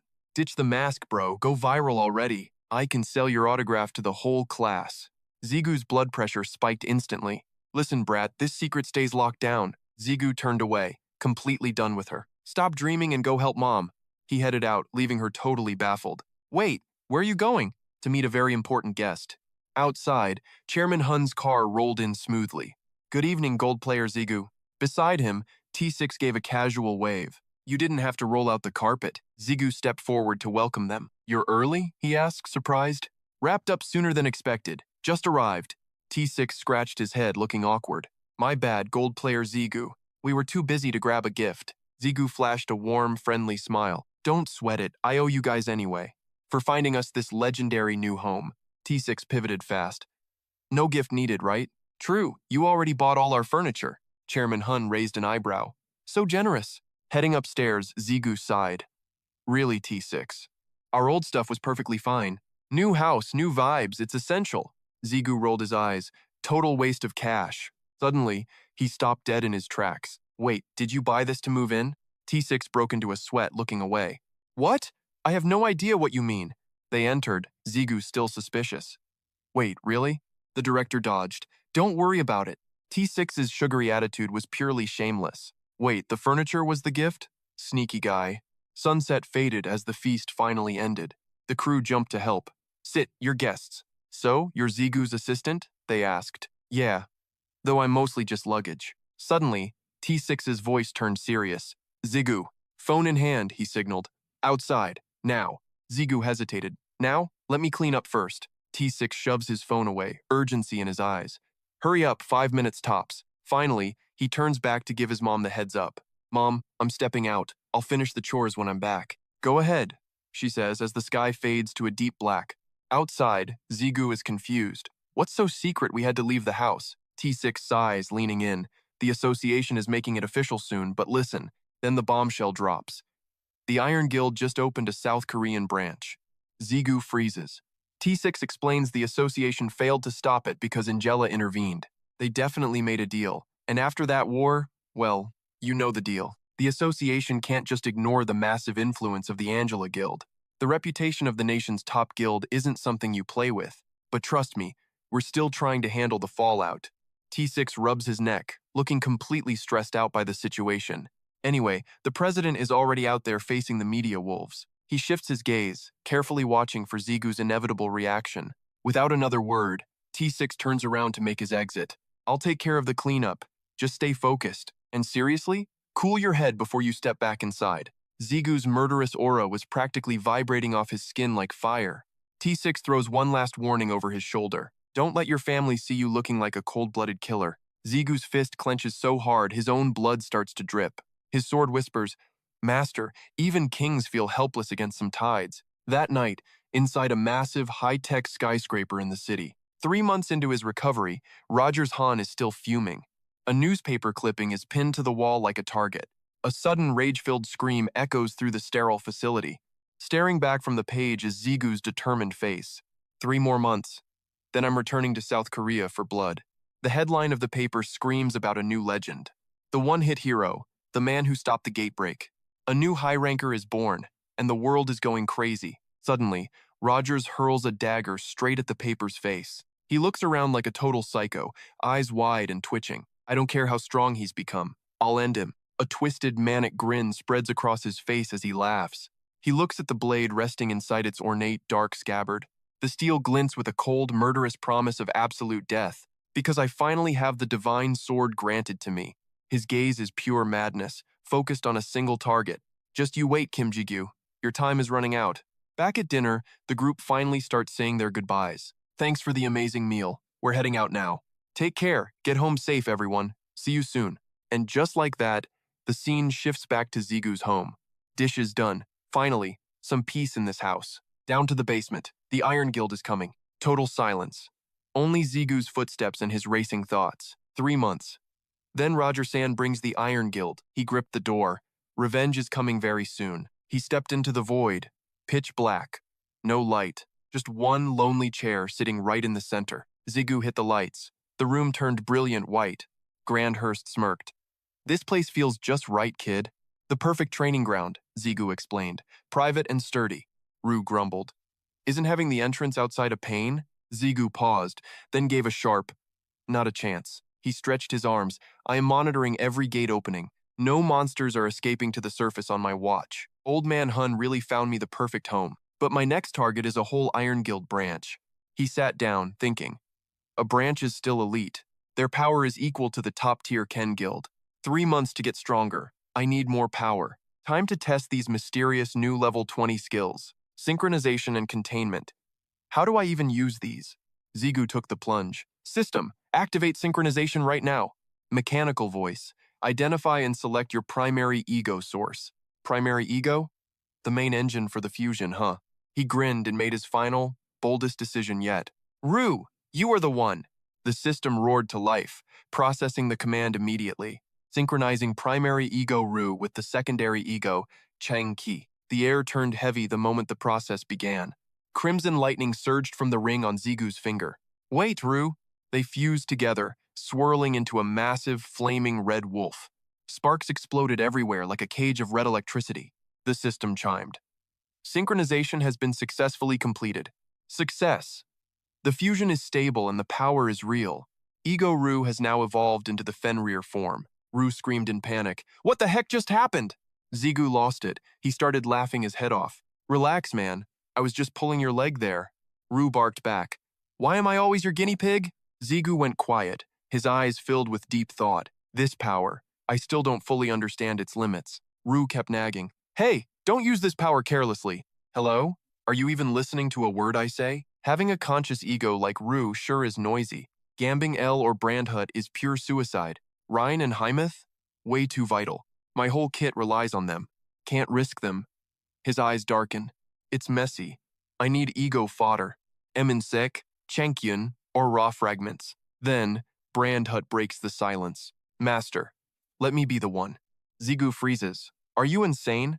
Please. He pleads. I need this. I want to be legendary, like L. You sure? No turning back. 0 guarantees on the result. Worst case? You're erased or mutated. Grunhut flinches, then pulls it together. I'm terrified, but I'll survive. I've already cheated death once, right? Zigu smirks. Kid's got guts. Appreciate it, Grunhut. Let's roll. He summons the system interface. Synchronization. Execute. The screen flickers to life. Designate the primary ego vessel. Zigu barks out the command. Grunhut. He's the one. Select secondary catalyst. Fragment gripped. Merging. Synchronizing now. Searing golden vapor explodes from him.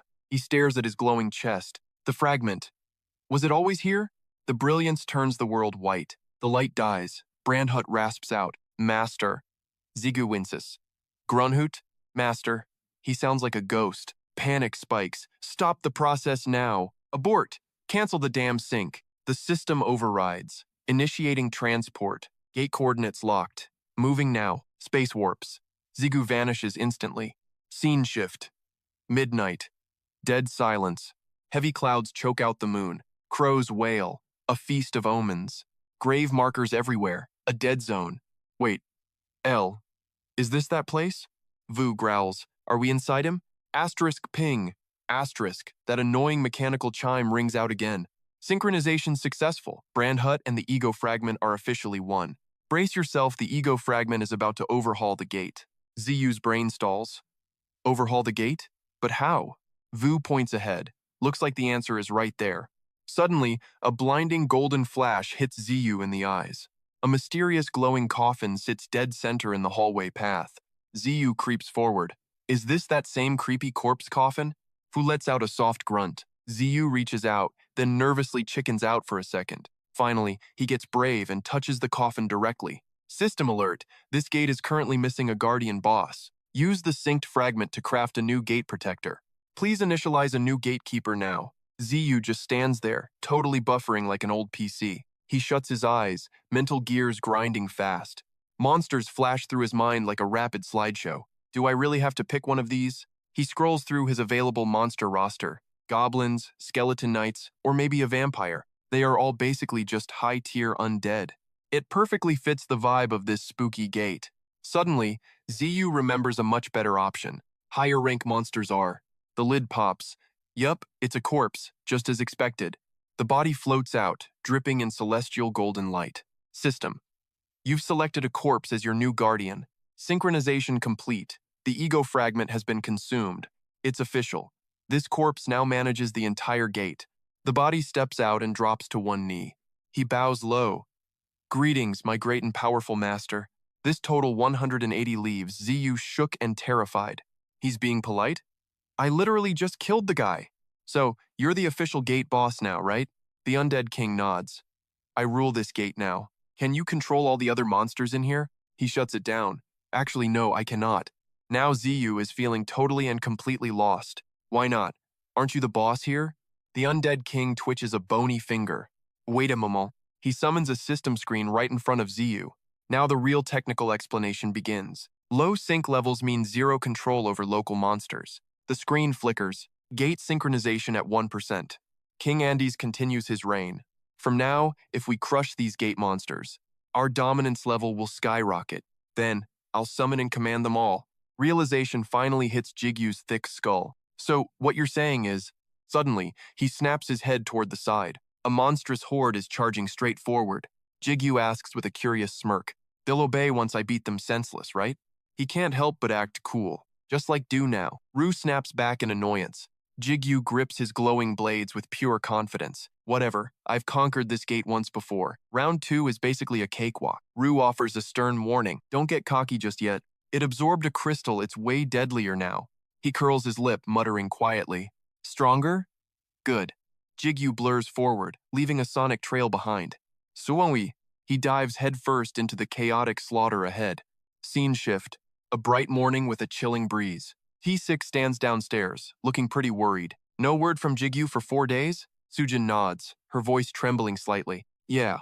He usually grinds in the tower for weeks, but he always texts me before disappearing. She clenches her fists, praying for his safety. T6 turns beet red seeing her distress. He coughs. Trust me, he's fine. He's a beast. Elsewhere, Seonghun scouts. Is this his last location? Just stay calm, Yu Jung says softly. Don't worry, we've got your back on this. Yu Jung whispers, brother said never enter this place. Seonghun makes the call. We're going in first. He and T6 rush into the darkness. It's just a basement, he notes calmly. Seonghun nods. Yep, a total creepy basement. T6 scanned the area with bored eyes. No clues, no nothing. Then, he turned back with a snarky, mischievous grin. Besides, someone just vanishing here? Totally makes zero sense. No way a gate could just pop up out of— Boom! A blinding light erupted, illuminating every shock-filled inch of his face. They both jumped back in terror. A real gate? For real? T6 stared, stunned.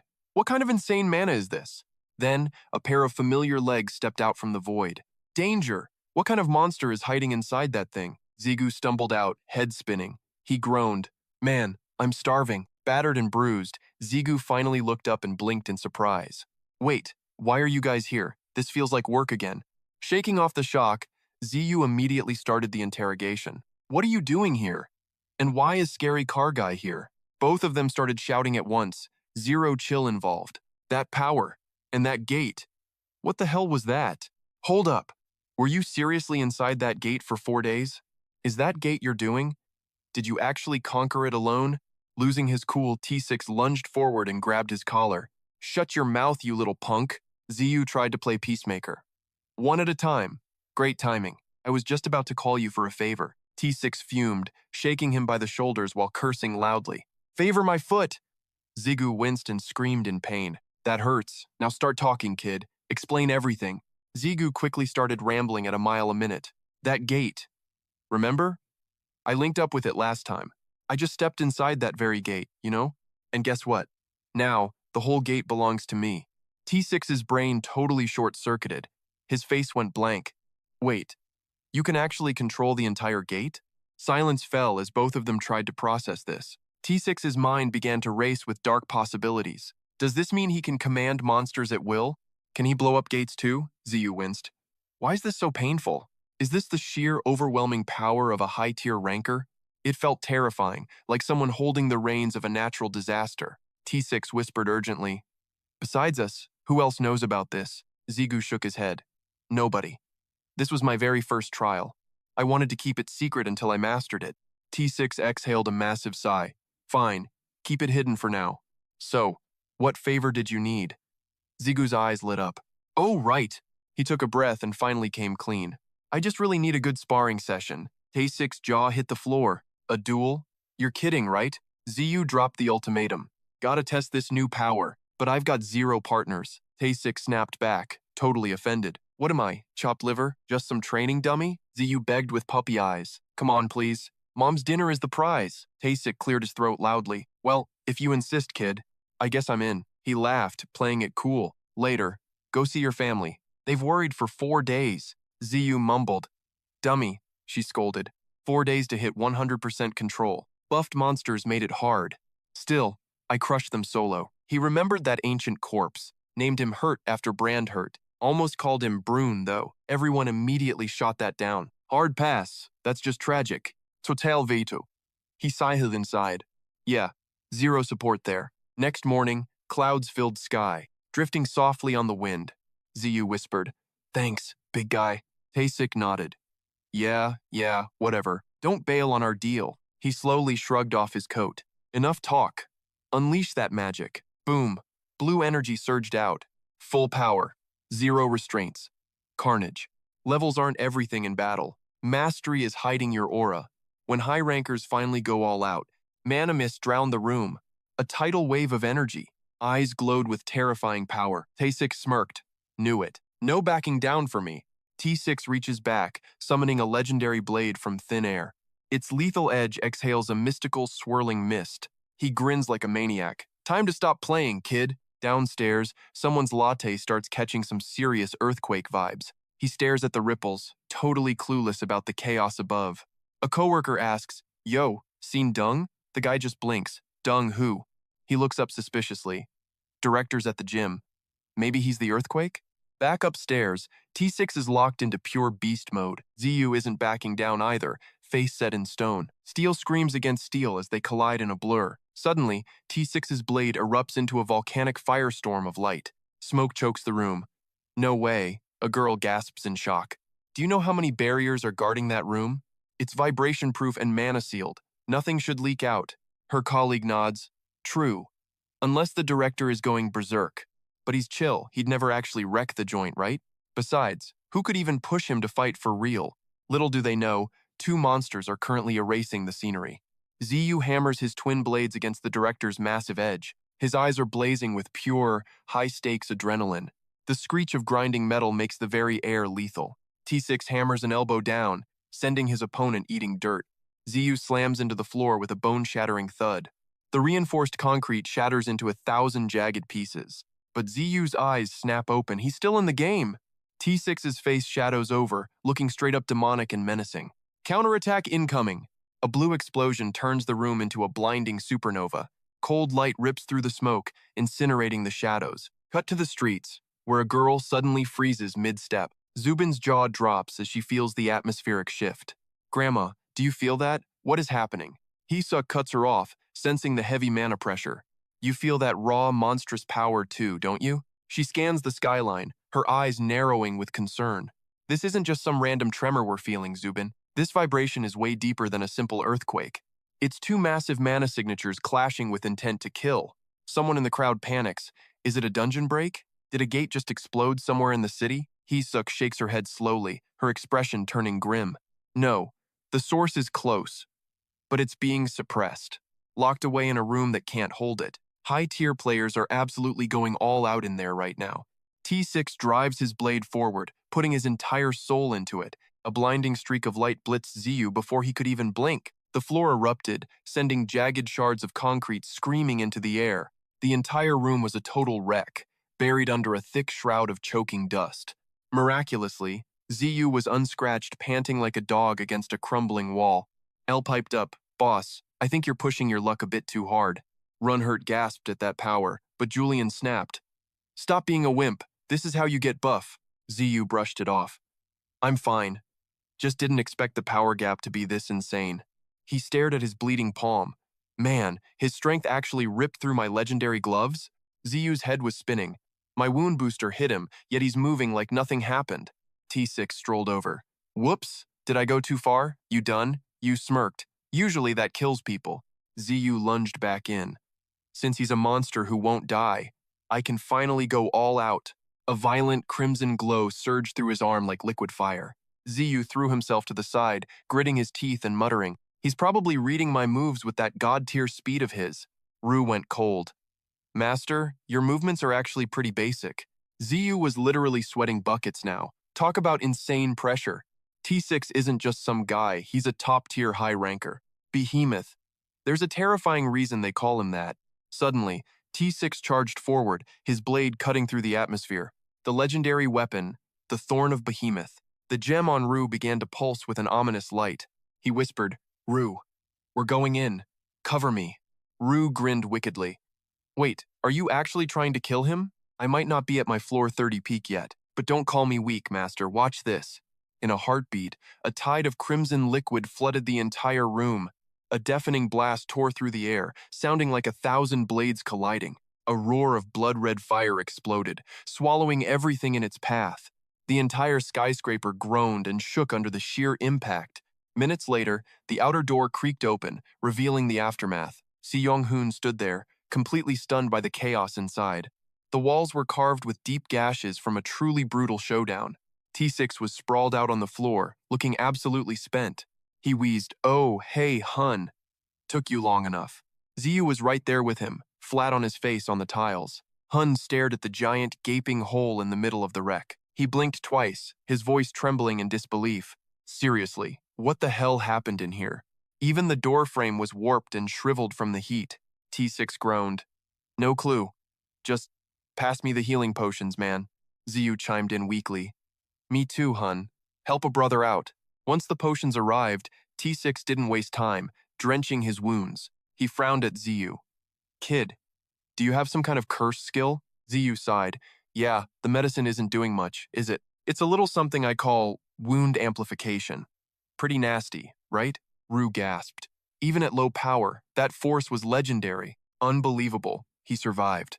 That kid is a total monster." Hun moved closer. "Explain this mess right now, soldier. What insanity turned this training hall into a graveyard?" Their eyes shifted toward the smoking piles of rubble. T6 sighed.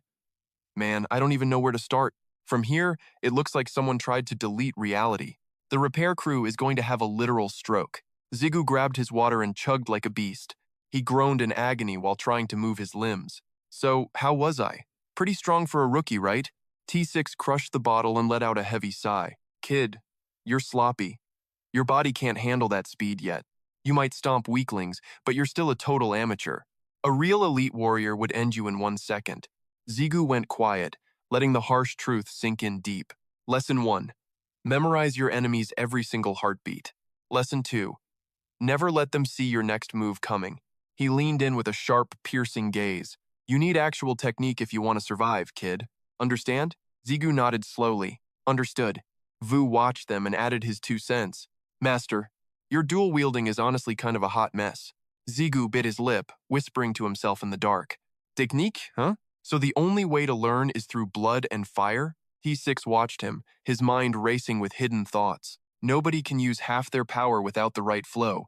Skill is what turns a brat into a true legend. But T6 suddenly noticed something terrifying on his own weapon. There was a jagged chip in his legendary black blade. This weapon was unbreakable. How did the kid scratch it? If he masters that raw chaos and controls it properly.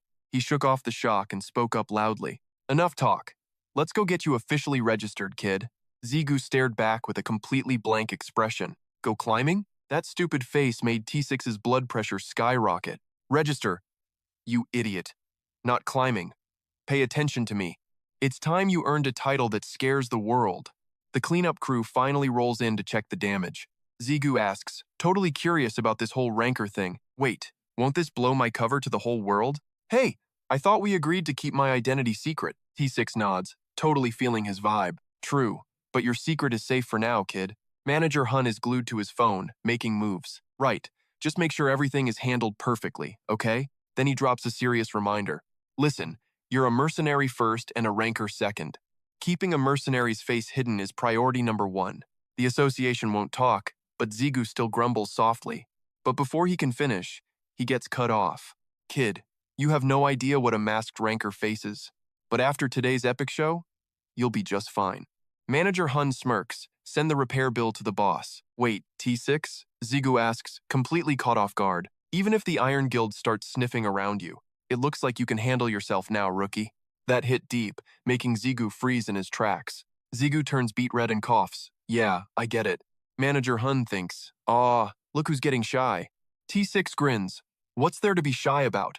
Ziyu jumps in. Is he actually blushing? And Lee joins the fun. He's totally blushing. Wait, is having a title really that big of a deal? Is it worth the risk? Mercenaries already have enough clout. T6 is drained. Just let Manager Hun explain it. I'm clocking out and heading home. I'm freaking exhausted. Floor 83. T6 gives one last piece of advice. Go home and rest, kid. Zigu nods. Got it. Sun's up. Time for Manager Hun to drop some knowledge. First off, being a ranker comes with 2 massive perks. Number 1, major influence and access to top secret intel.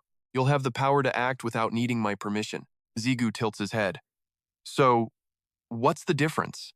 I thought top-tier mercenaries already had that kind of power. Manager Hun just gives a knowing smile. Kid, that kind of power only works in battle.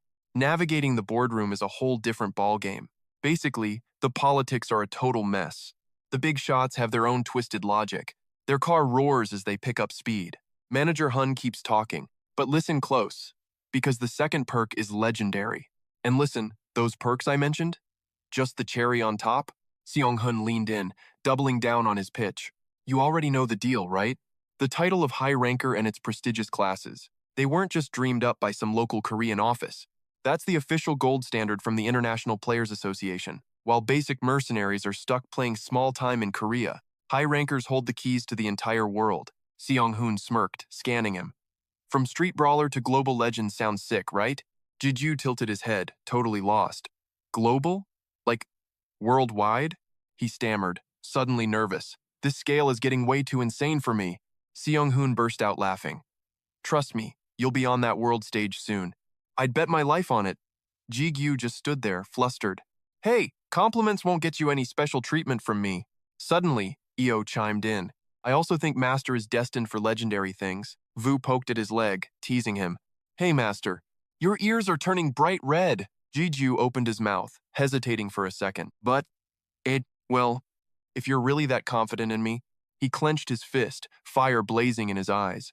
Then it's a piece of cake. I'll become the ultimate high ranker. Seong-hun nearly swerved the car in pure disbelief. Piece of cake? Did you really just say that? You think becoming a high ranker is that easy? He sighed, looking totally defeated by the kid's ego. Then what does that make me, a total joke? Why am I even still alive at this point? Gigyu panicked, waving his hands. No, that's not what I meant! Seong-hun's lips suddenly curled into a sly, knowing smirk. Look, being a high ranker is all profit and zero loss. No downsides, no annoying red tape, nothing. Well, actually there is one tiny little headache. He dropped the bomb. You've got to survive one unofficial ranking match. Jiju's jaw hit the floor. A ranking match? Seong-hun nodded slowly, his expression turning dead serious. Usually, you'd earn that title through a public, official arena, right? But your registration this time is, let's say, off the books. Even if the association agrees, the other rankers won't just accept it. You must duel a ranker where 3 or more others are watching. Gigyu froze, cold sweat pouring down his face like a waterfall. Fighting a ranker? Please don't tell me I'm facing some legendary high ranker already, right? Hun's face is a total mask of disbelief as he fires back. Relax, it is just a procedure. Usually they just send some rookie ranker to test you. He hesitates, thinking back. But if we are talking about the recent monster rookies, cut to the 45th floor of the tower. The air is thick with tension. A massive red dragon bellows, baring teeth that could snap steel like dry twigs. It lunges like a crimson meteor toward the hunters standing in its path. Zubin mouses her lips, her expression as cold and calm as a frozen lake. The beast screeches directly in their faces, making the very atmosphere tremble with fear. Finally, the dragon lunges forward, snapping its massive jaws shut for a lethal bite. Its eyes ignite with a faint glow, as if it has finally locked onto its prey. But Zubin is already standing on its head, leaving the beast staring around in confusion. Smaller dragons are brain-dead but have iron-thick skin. Never take them head-on if you value life. She twirls her blade in a silver blur. It is better to leap high and strike. Zubin plunges her sword straight into that glowing eye. Target locked. Mission accomplished. Instantly, a fountain of vivid crimson blood erupts from its head, staining its jaws red. The red dragon thrashes in agony, its ear-piercing screams tearing through the very sky. Zubin vanishes like a ghost. Always have a backup plan if things do not go perfectly. She dances through the air, landing with lethal grace right behind the beast's back. Slice their hamstrings, Zubin notes. Take out the legs, and the hunt becomes a walk in the park. She leaps high into the sky, unleashing a storm of sword strikes that shred the air. Blood sprays everywhere as the dragon collapses, its body twitching in a pool of its own failure. Zubin turns away with effortless style, sheathing her sword behind her back without a second glance. A moment later, the mighty red dragon falls, utterly crushed by the girl's overwhelming power. First rule of the hunt. You have to be strong enough to actually draw blood. Meet Zubin, the legendary guildmaster of the Frost Flower Union. Under a shower of stunned gazes, Zubin finally opens her mouth to speak. Hey everyone. Instantly, the entire guild turns beet red and starts totally fangirling over her. As expected of our master, she is way too cool for this world. The crowd erupts into a chaotic roar of pure, unadulterated admiration. Master, that was epic. Please, show us that move one more time. Zubin blushes, acting all shy. Maybe next time. You guys should be the ones doing it. Scene shift. We are back in the locker room, far from the cheering crowds. Hairut breaks the silence, his voice dropping to a more serious tone. Zubin, don't you think we should let other guilds handle these newbie tutorials from now on? She responds softly. I only do it because I actually enjoy helping out, you know? She offers a nostalgic smile, explaining the heart behind her actions. My late father always used to tell me something I would never forget, that guiding those who follow is far more meaningful than just chasing higher levels. But before she can finish her thought, Zubin suddenly freezes in place. He always talked about this legendary guide who helped him when he was just a nobody. An unofficial ranking match. Those 4 words hang heavy in the quiet room. She whips her head around, her curiosity burning brighter than ever before. Grandmother, tell me, what exactly is an unofficial ranking match? I only know about the official ones. Is there a hidden world I am missing? Hiso quickly breaks it down. It's just a ritual for the association's new elites. Looks like some fresh face just hit the big leagues. Zubin scowls, her rebellion showing in every line. Seriously? Is this guy getting the VIP treatment? Instead of backing the next generation, he's just out here snatching their glory. Her eyes narrow, radiating pure, high-stakes tension. On her screen, the face of Kim Gigyu, rival locked in. Zubin drops her ultimatum. I'm not letting him pass this test easily. Hope he's half as legendary as Dad says. Suddenly, Zubin freezes mid-sentence. Okay, but he is actually pretty cute. Gigyu mutters, eyes glued to his tablet. The judges for this secret ranking match are the president, Director O, and Ranker Sukgu. He sighs. All familiar faces. This is awkward. Gigyu snaps. Isn't this just a massive nepotism fest? Since when did the Fair Association play favorites? Sang-hoon shrugs. Why the long face, man? I told you. It's just a formality. He plays it cool. You already knew this. These pros don't let feelings cloud the score. Besides, your skills reached high ranker level ages ago. Sang-hoon turns serious. Picking your opponent was the struggle. Gigyu blinks. Right? Who is the unlucky soul? He scrolls frantically. I forgot the most important part. Sang-hun smirks. Just scroll a bit further. Gigyu reads it aloud. Commander of Frostflower. The elite all-female squad led by Shin Zubin. That name hits Gigyu like a ton of bricks. Have I met her somewhere before? Sang-hun groans. Bro, that pickup line is ancient. Gigyu snaps back. No, I seriously know her. You probably saw her on TV. She's famous. For real? Scene shift. Different location. In training room 2, Sang-hun commands the floor. Now, face your opponent. Rules are simple, just like we discussed. No lethal moves. Surrender ends the match instantly. Break the rules, and you are disqualified. The judges are wilding. Suku starts screaming.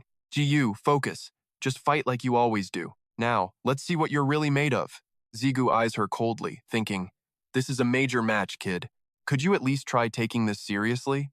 Meanwhile, Zubin's opinion of him is officially hitting rock bottom. Just as I thought a total fraud who used connections to climb, she grips her sword. If he's a fake, I'm ending him. The ref roars, begin, and both warriors charge like lightning. Zigu tracks her every move, but Zubin is no amateur either. Steel screams against steel, the screech of metal piercing the air. Zubin wrenches her blade free, teeth gritted in pure frustration. She lunges again, aiming to cleave right through his defense. Her gaze is razor-sharp, fueled by pure, unyielding determination. She blurs into motion, a chaotic dance to scramble his senses. She teleports behind him, locking her blade onto the target. But Zigu senses it instantly and tilts aside with ease. Zubin won't quit. Her strikes leave blinding trails of white light. She leaps high, bringing her sword down with crushing force. The battle is hitting a fever pitch of cinematic intensity. Rue whispers, chill, keep your power and speed capped for now. Beat her using nothing but raw, perfected technique. Then he smirks. Actually, your little opponent is pretty good. Her footwork? Man, that is actually clean as hell. Zubin grinds her teeth, her ego bruising with every miss. She goes wild, hammering her sword against his repeatedly. The rhythmic screech of clashing metal fills the entire arena. Rue chuckles. Perfect parry. Your technique is looking absolutely flawless. Gigyu stays in the zone, ghosting through her flurry effortlessly. He slips past her final strike like moving through water. The mentor's voice returns with more sharp tactical heat. Don't just block. Redirect her momentum and use her weight. There, just like that. Now you are getting the hang of it.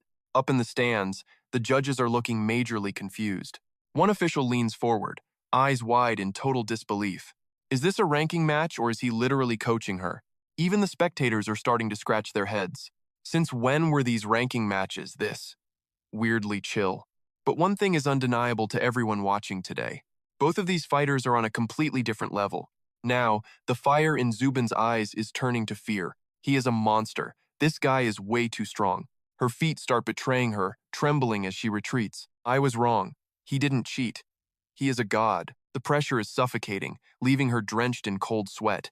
A terrifying realization washes over her like a tidal wave. No matter how I swing, I can't even graze him. Where the hell did a monster like this even come from? She finally lowered her blade, whispering to herself in the heat of battle. Man, I really didn't want to bust out my secret skills here.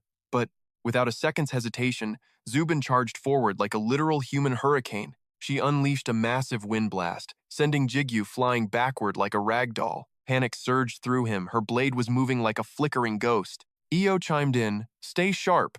That's a high-level illusion skill you're facing. Rue added with a smirk, looks like our boy's finally reaching his limit. Gigyu gritted his teeth. Fine. Time to end this little game once and for all. He slammed his feet down and roared one word. Blink. Instantly, his speed hit overdrive, leaving Zubin's senses completely in the dust. She bit her lip in shock, then Ziyu swung his blade from her blind side. Before she could even blink, his devastating strike connected with a massive boom. Her sword was ripped from her hand, spinning wildly through the air. Clang! The steel hit the wall hard before clattering onto the floor. The judges sat in stunned silence, their eyes glued to the arena. Even Seong-hoon was floored by the absolute madness he just witnessed. Shadows fell over Zubin's face as her lips trembled in total disbelief. I give up, she muttered, staring defeatedly at the ground. Right then, Seong-hoon pointed at the winner. Kim Gigyu takes the victory. Promotion granted. You're officially a high ranker now. No more tests needed. Zubin's hands shook with pure frustration. She had totally misread this guy. Humiliated and broken, she couldn't even bring herself to look up. Suddenly, a familiar hand reached out into her field of vision. Good match, he grinned. It's been a long time, high ranker Zubin. She froze in shock. Wait, what? You actually know who I am? Your dad was Shin Jung-chun, right? Zubin gasped, her mind spinning. Back when I was just a rookie guide, he explained with a smile. He used to brag about his amazing daughter all the time. I saw you at his funeral. I knew you had a veteran spark. I wasn't 100% sure at first, but facing you today confirmed it. You were just a middle schooler then. Look how much you've grown. Suddenly, her father's voice echoed in her memories from years ago. That guide is a legend, Zubin. He makes everyone around him stronger. Then she remembered her own trash talk. He's just a talent-stealing fraud. I won't let some fake poser get a high rank so easily. He's just a corrupt player with connections. I'll never accept him. If he's a fraud, I'll be the one to expose him to everyone. He's not even half the hero my father told me about. Now, the sheer weight of her mistake hit her like a freight train. Her entire face turned redder than a ripe, sun-baked tomato. Dying of embarrassment, Zubin quickly reached out and took his hand. Yeah, she mumbled, hiding her blushing face. It really has been a while. Seeing the two, Seong-hun let out a satisfied, knowing chuckle. Congrats, kid. You're officially a real-deal high ranker now.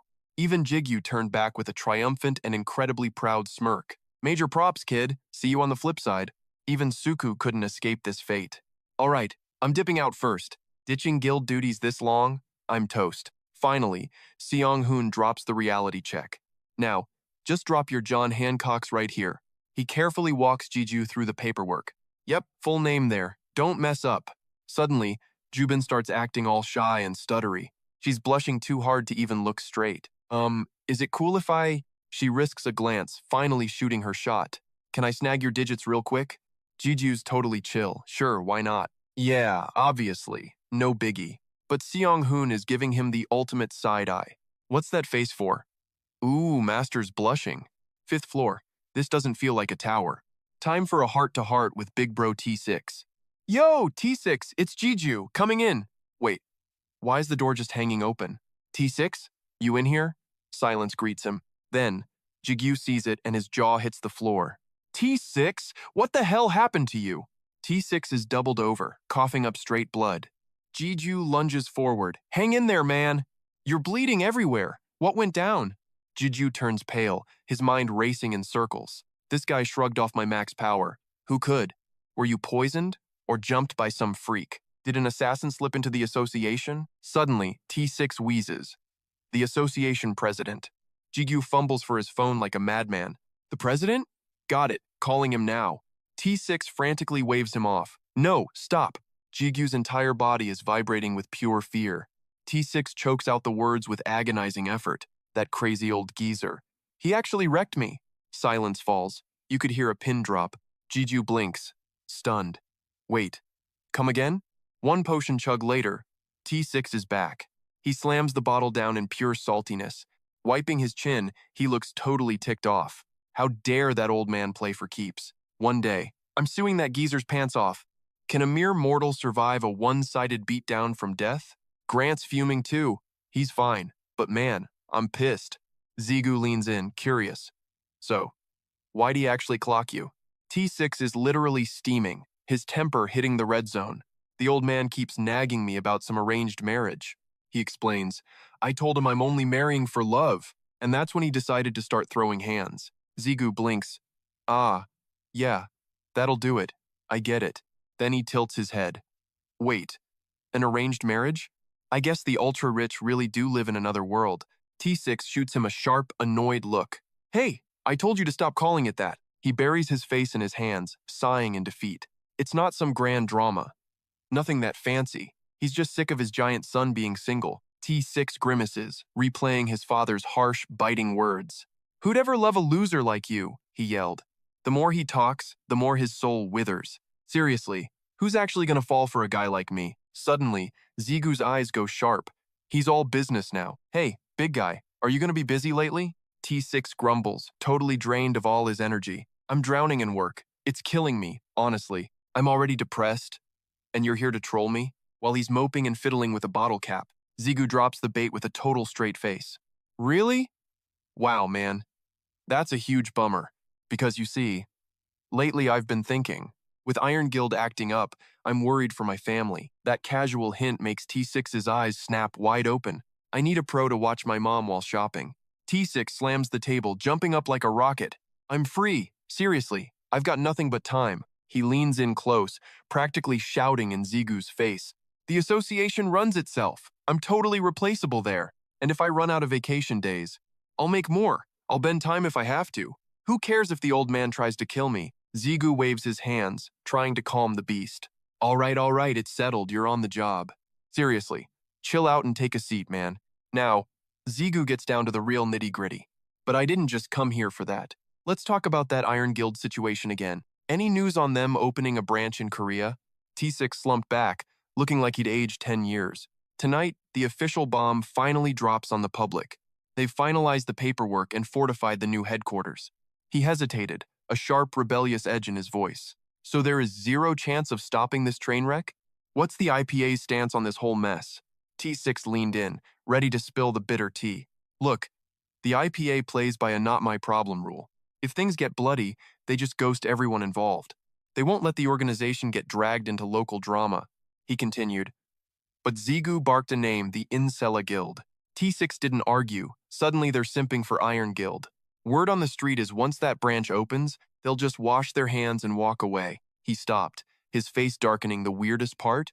No interaction, yet these bitter rivals are having secret late-night dates. The snakes behind the curtain are none other than the Iron Seed and that traitor, Lee Seong-ho. We're betting these two big shots are cooking a deal.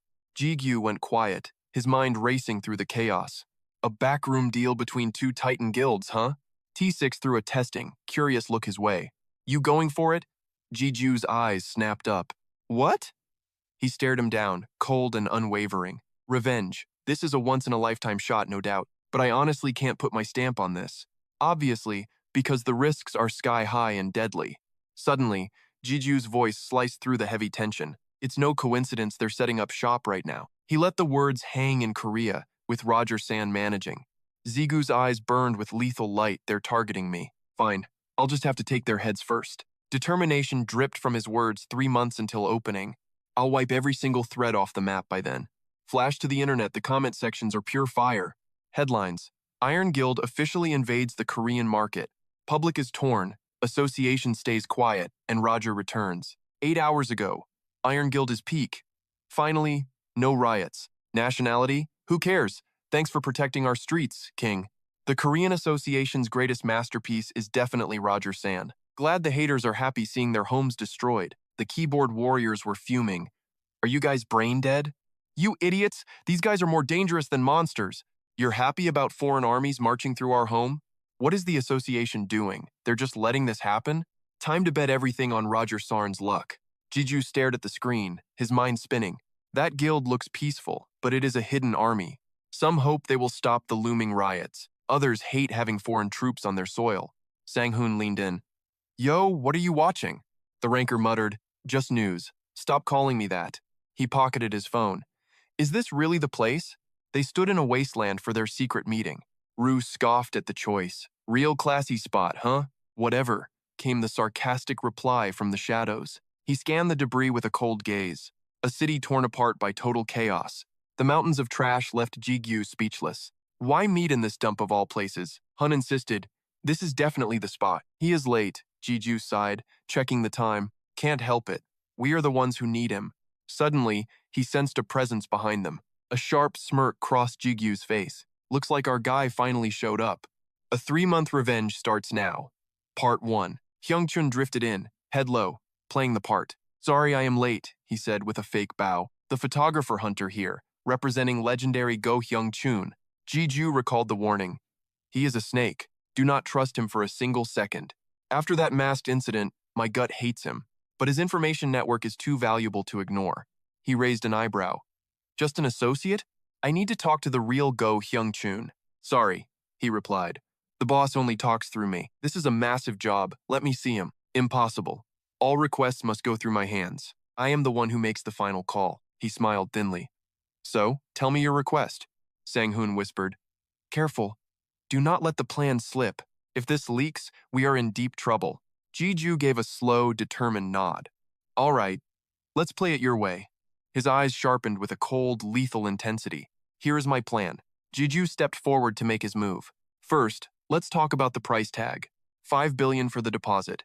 Snag that intel and get rich.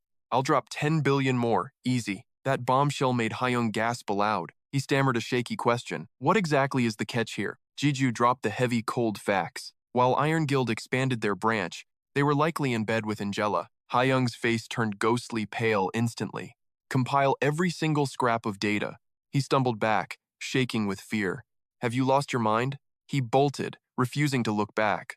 He flatly rejected the deal. No mountain of cash is worth trading our lives for a grave. He leaped, trying to vanish fast. He gave a hard, flat refusal. I'll pretend I never heard this. Suddenly, Jiju's grip locked his ankle. Hyung spun around in total shock. Gigyu smirked from the dirty ground. You think leaving is that easy? After hearing my top secrets today? His whisper felt like sharpened steel. Checking in was your choice, pal. But leaving? That is a nightmare. Hyung thrashed, desperate to fly away. Jigyu's eyes flashed with dark malice. He growled a lethal warning. Get down or get wrecked, now. Stop the pathetic, fake act. Hyung broke into a cold sweat. What are you even saying? Suddenly, he was yanked down hard. Gigyu slammed him into the concrete. Boom. Dust swallowed the entire alley. I played nice before, Gigyu sighed. Now, let's talk like grown men. Right, Mr. Go Yongchun? Let's have a little chat, buddy. Or should I say, Yongchun? The man's eyes nearly popped out. Gigyu gripped the black fabric tightly. Through the dust, secrets finally stirred. Hyungchun bellows, why do this? Keep it up and you're toast. Gigyu sneers, quite the star, huh? Caught you, Go Hyungchun. He gasps. What are you saying? I'm not that guy, okay? Cut the act, Gigyu snaps. I've got ways to see truth. Suddenly, purple aura explodes behind him. Glowing particles consume him. Pure power. Yesterday, the system finally pinged. Ru awakened. Lord of Demon Arts. Took your time, huh? Gigyu asks. I've been way too swamped lately. Guess Ru's power wasn't fully ready. Master's a busy guy, after all. Ru. Feel anything different yet? You can now use Demon Eye. You rule all demon-type powers now. Demon Eye? Your left eye, sir. Wait, why tell me just now? You didn't ask. Plus, uncertainty. Humans don't just get these eyes. That Demon King lady did something. Zigu falls silent, thinking hard. He finally asks the big question. Who is she? That power's insane. Ru explains the eye's secrets. It sees the truth of everything. Power's not even fully unleashed yet. But hey, you'll see their names. Zigu grins, eyeing his ring. Smug. Now that's a useful cheat code. If only I had a death note. He waves it off. System window. Ru, Lord of Demon Blades and Arts. Level 95. Godly status. Strength. 1, 3, 6. Agility. 1, 5, 5. Stamina. 1, 0, 8. Mana. 1, 8, 5. Poison resist. 10%. Fire. 5%. Physical. 6.7%. Heat resistance. 10%. Mana affinity up. Accessory skills. Cannibalism. Willpower. Demon Arts. Ferret's soul partially absorbed. System update. Demon Arts are officially online. Time to juice up those egos. Ziyu smirks at the screen. Initiating transfer. Wait. Ren's bleed? Heimert's blink? Oberon's buff? All mine? Ru nods. Exactly. Pick the skills that fit. Watch this, Ziyu says, eyeing his gauntlets. One shout, and boom. Shadow smoke traps him. System alert. Shadow bind locking down fools with darkness. Juju snaps his wrist, snaring Hyung-chun in purple chains. New trick? Something like that, Juju shrugs. He yanks the cord. Stop acting, Hyung-chun. A cold gaze follows. This is your last warning. Those eyes. You're connected to the Demon King. If that's the case, white mist explodes behind him. The crew freezes. The vibe just shifted completely. Snap. The shadow restraints shatter like cheap glass. Crimson eyes flare through the thick, swirling haze. A new form emerges. Fine, kid. I'm listening. Better look, Juju notes. Now, about the job. Actually, it's a deal. Let's talk terms. They sit amidst the wreckage of the house, face to face. Time to talk business. 5 billion up front, 10 more if we succeed. I already told you the price, right? Hyung-chun just scoffs. Not enough. My head costs more than that. Gigyu stands up. Are you serious right now? You literally tried to sell my info and run. Let's call it even, the man mutters. After that secret identity stunt you pulled? Don't make me laugh. Gigyu glares. What do you want then?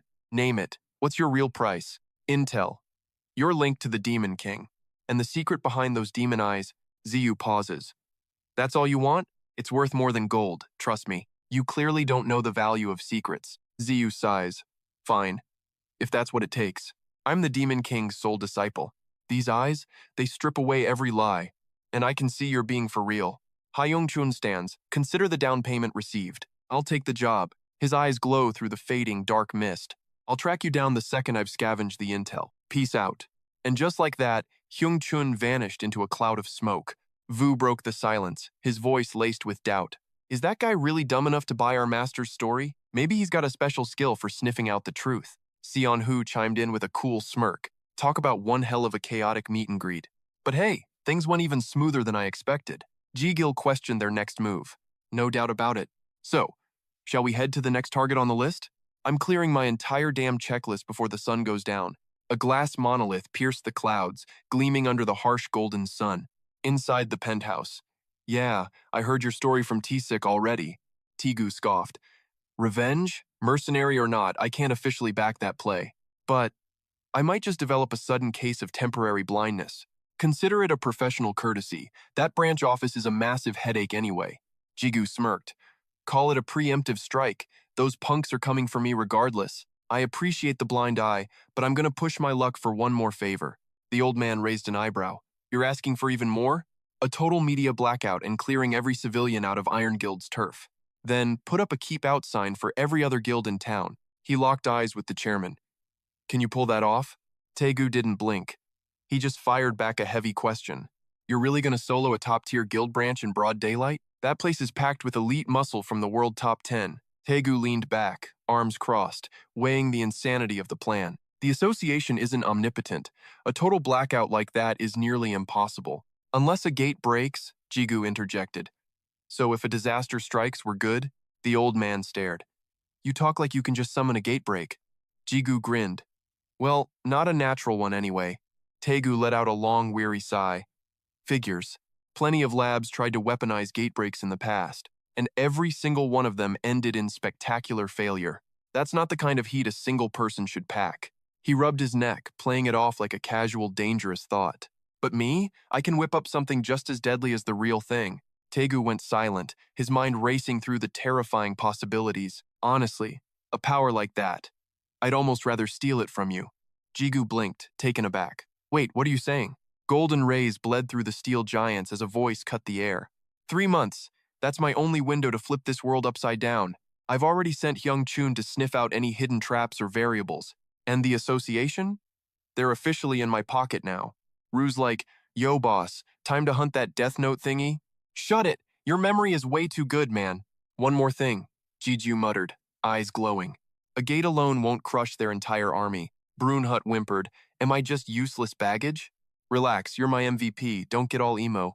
This gate levels up with crystals, right? And that's not your only hidden trump card. It smirked. Chill, I was just messing around. The enemy is a top 10 guild. Dangerous. 3 months won't let me solo those monsters. A guy stepped in, looking sharp and serious. Sorry, the association can't jump in directly. Why are you here alone after hours, Zigu? Finally, I need numbers to match their squad. Sorry for the runaround, man. I'm slammed. Everything is getting pretty chaotic lately. Apologies? Between us? Forget it, bro. Everyone knows Zosuku is the busiest guy alive. Long time. Well, actually not that long. I'm building an alliance, my own army. Suku nodded. I see. So that's the mess. Yeah, it's no fairy tale, Jiju sighed. What's the move? Jiju fell into thought. We owe you. I'm down, but you know. Jiju smirked. Yeah, this mission is suicide. I'm here for business, not as a friend. Iron Guild scraps go to Channel Guild. That's a given. But one more condition. Tsigu held up a finger. Suku froze. One favor. Channel calls, I show up. Fast. Ru gasped. You're selling yourself out? Using your own life as bait? Insane. Master, you've become way too arrogant. Shut it, I'm the boss here, Ru. I'm nothing compared to your ego anyway. Suku mused. Man, feels like only yesterday. You were tempting offer. too good to refuse. So, what's the catch? Who's the target? Iron Guild Branch A, we're crushing it. Zigu's eyes blazed. That's the hit. Yeah, that's more than enough for me. Suku stood. Deal.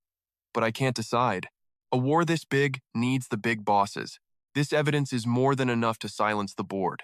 He reached out to Jigu, offering a formal handshake.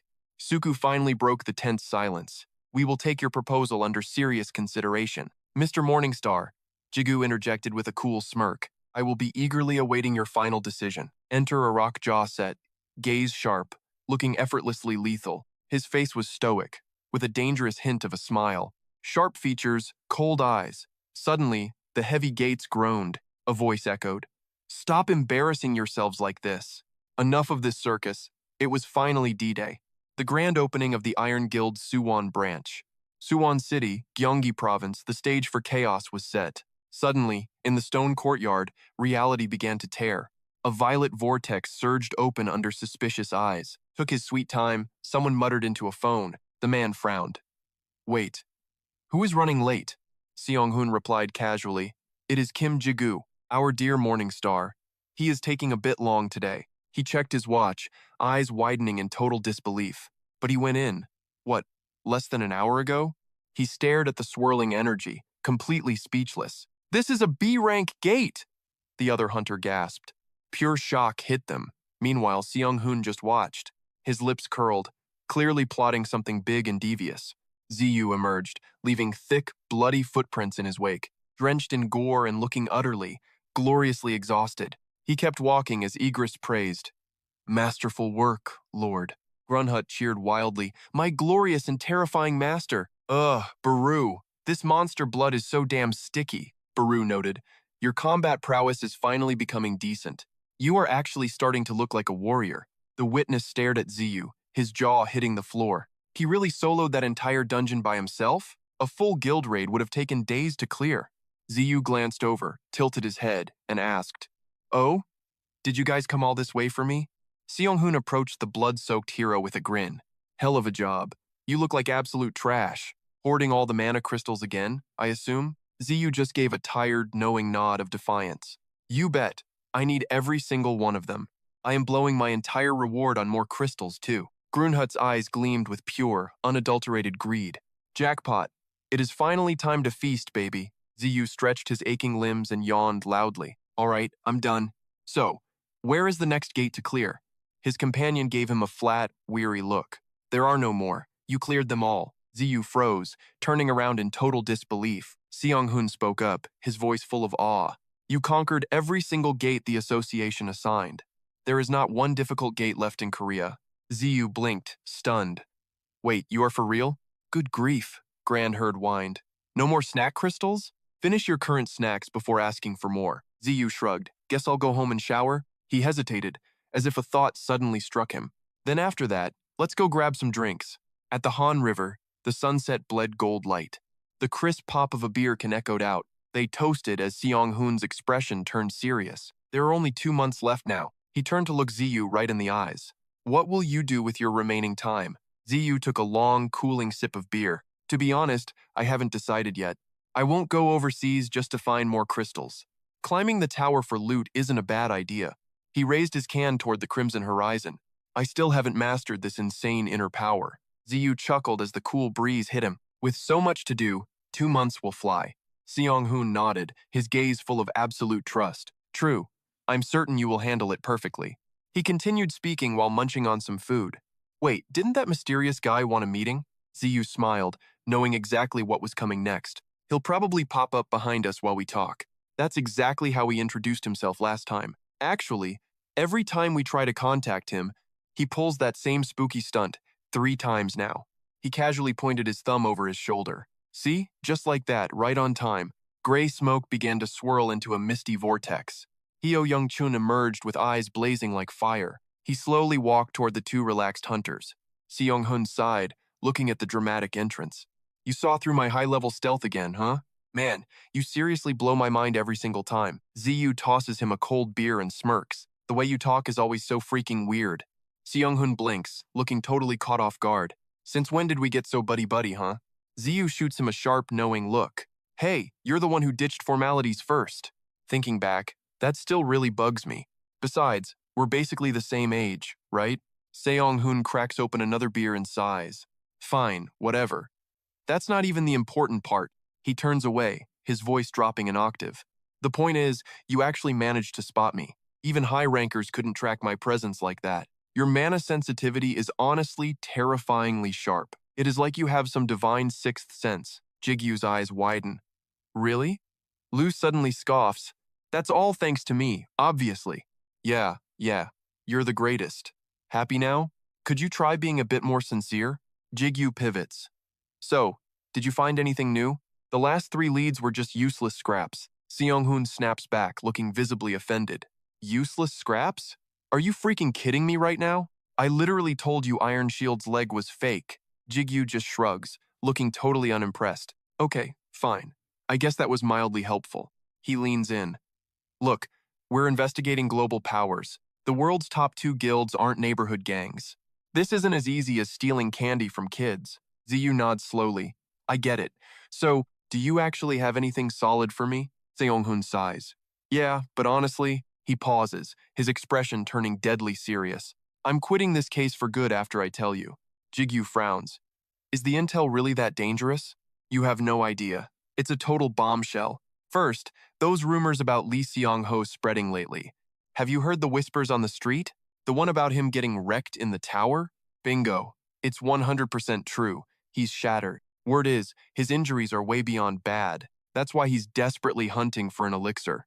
A heavy door creaks, blue light spilling onto grass. Jigyu's mind races. The elixir's last location, Mekong Hojan. If the dirt on me and the Demon King is still hidden, everyone will assume the Iron Guild actually scored the legendary elixir. Did that snake use a fake elixir as bait for a deal? No way. Even Iron wouldn't dare scam Lee Seong-ho. Besides, Seong-ho is too sharp for such a trash-tier trap. The 3 ancient elixirs are long gone, totally used up. This means the deal is definitely linked to the Demon King. Gigyu wonders what kind of injury needs a miracle drug. El chimes in. His mana circuits must be absolutely trashed. Circuits? She nods. Yeah, like yours were before the fix. The elixir is the ultimate reset button for shattered circuits. If he needs that, his internal mana pathways are toast. Jiju mumbles. Broken circuits, huh? That's rough. El sighs. We really need to find that Demon King lady. Rue grunts. Didn't she say floor 50? That's the rule. Even for you, Master. That's a suicide mission right now. Brunhut shouts. Master, Jiju blinks. What now? Brunhut groans. I'm stuffed. I can't eat another bite. Rue rolls his eyes. Told you so, didn't I? Finish your plate before you start begging for more. Purple stones scatter, glowing like fallen stars on the floor. Grunhut whimpers. No more. I'm gonna burst. Jiju shrugs. Let's bench the mysteries we can't solve yet. Time to get our hands dirty with something else. Master, El whispers, you're getting way colder lately. Jiju grips the glowing blue stone necklace, eyes narrowing. Level 51, Strength 19, Agility 25, Stamina 67, Mana 25. Skills, Accessory Fusion, Mana Recovery. Select your primary ego. He holds the necklace close, his voice steady. Synthesize. Primary ego is Ren. Secondary ego is System. Please select the secondary ego to proceed. Synthesis process initiated. The blue stone erupts, blinding like a miniature sun. A massive flash of light nukes the room's center. A gale of blue energy sweeps the entire area. Incheon International Airport. The terminal roof stretches out under a moody, gray sky. The crowds are packed tight, buzzing like a beehive. Thousands of people rush beneath the massive arched ceiling. Cane tips and suitcases click rhythmically on the floor. Jack Lamont smirks. So, this is Lee Seong-ho's playground. Rotor growls. Who cares? I just want to break something. The others stare ahead, dead, silent, and plotting. A voice cuts through. Sir, please, give us a statement. What is the guild's new policy from now on? So, what's the Great Iron Shield status? The plan is in motion. A razor-sharp glare pierces the crowd. Fans wave phones, screaming in frantic welcome. Korea's pride has arrived. Rogers Han, don't call me brother, I'm a different species. A trembling girl offers him a wreath. Please, keep our country safe, Mr. Hero. His eyes burn with pure, silent loathing. She freezes, her face pale with terror. A hand touches her, she jumps back. A man hoists her up. Let's go. Look, it's the president. Get the shot. Rogers scowls at the chaotic swarm. Taegu grins, the child on his shoulder. Manager Han, your public image is trash. Just take the damn flowers, Rogers. The association president? This guy is trouble. He's someone I can't afford to cross. Is the Korean Association always this incompetent? Maybe Iron Guild just lacks talent scouts. What's the issue? She's just a kid. Rogers seethes, his jaw tight with fury. He snatches the wreath with violent speed. I'm honored. Truly. Happy now, old man? Tell the girl, she's the one waiting. The ceremony is ready. Don't be late. The little girl stares, completely baffled. Rogers slams the flowers into the trash. Petals explode like a dying dream. He spits words through his clenched teeth. Damn monkeys and their pathetic circus. Rogers barks a cold, sharp command. To the branch office now. Iron Shield looks back, confused. We're skipping the association's big party? He speaks with ice in his voice. I don't play by their rules. Tell them my branch inspection is priority. The subordinate bows his head. Understood, sir. The car roars, vanishing into the city. Rogers narrows his eyes in thought. That man, Kim Gigyu, his files are locked. What's the secret? He shrugged it off. Being linked to the Demon King was just another day at the office. Rogers scrolled through Kim Dudung's profile on his phone with a wicked, jagged grin. Digging up her family's dirt was easier than stealing candy from a defenseless baby.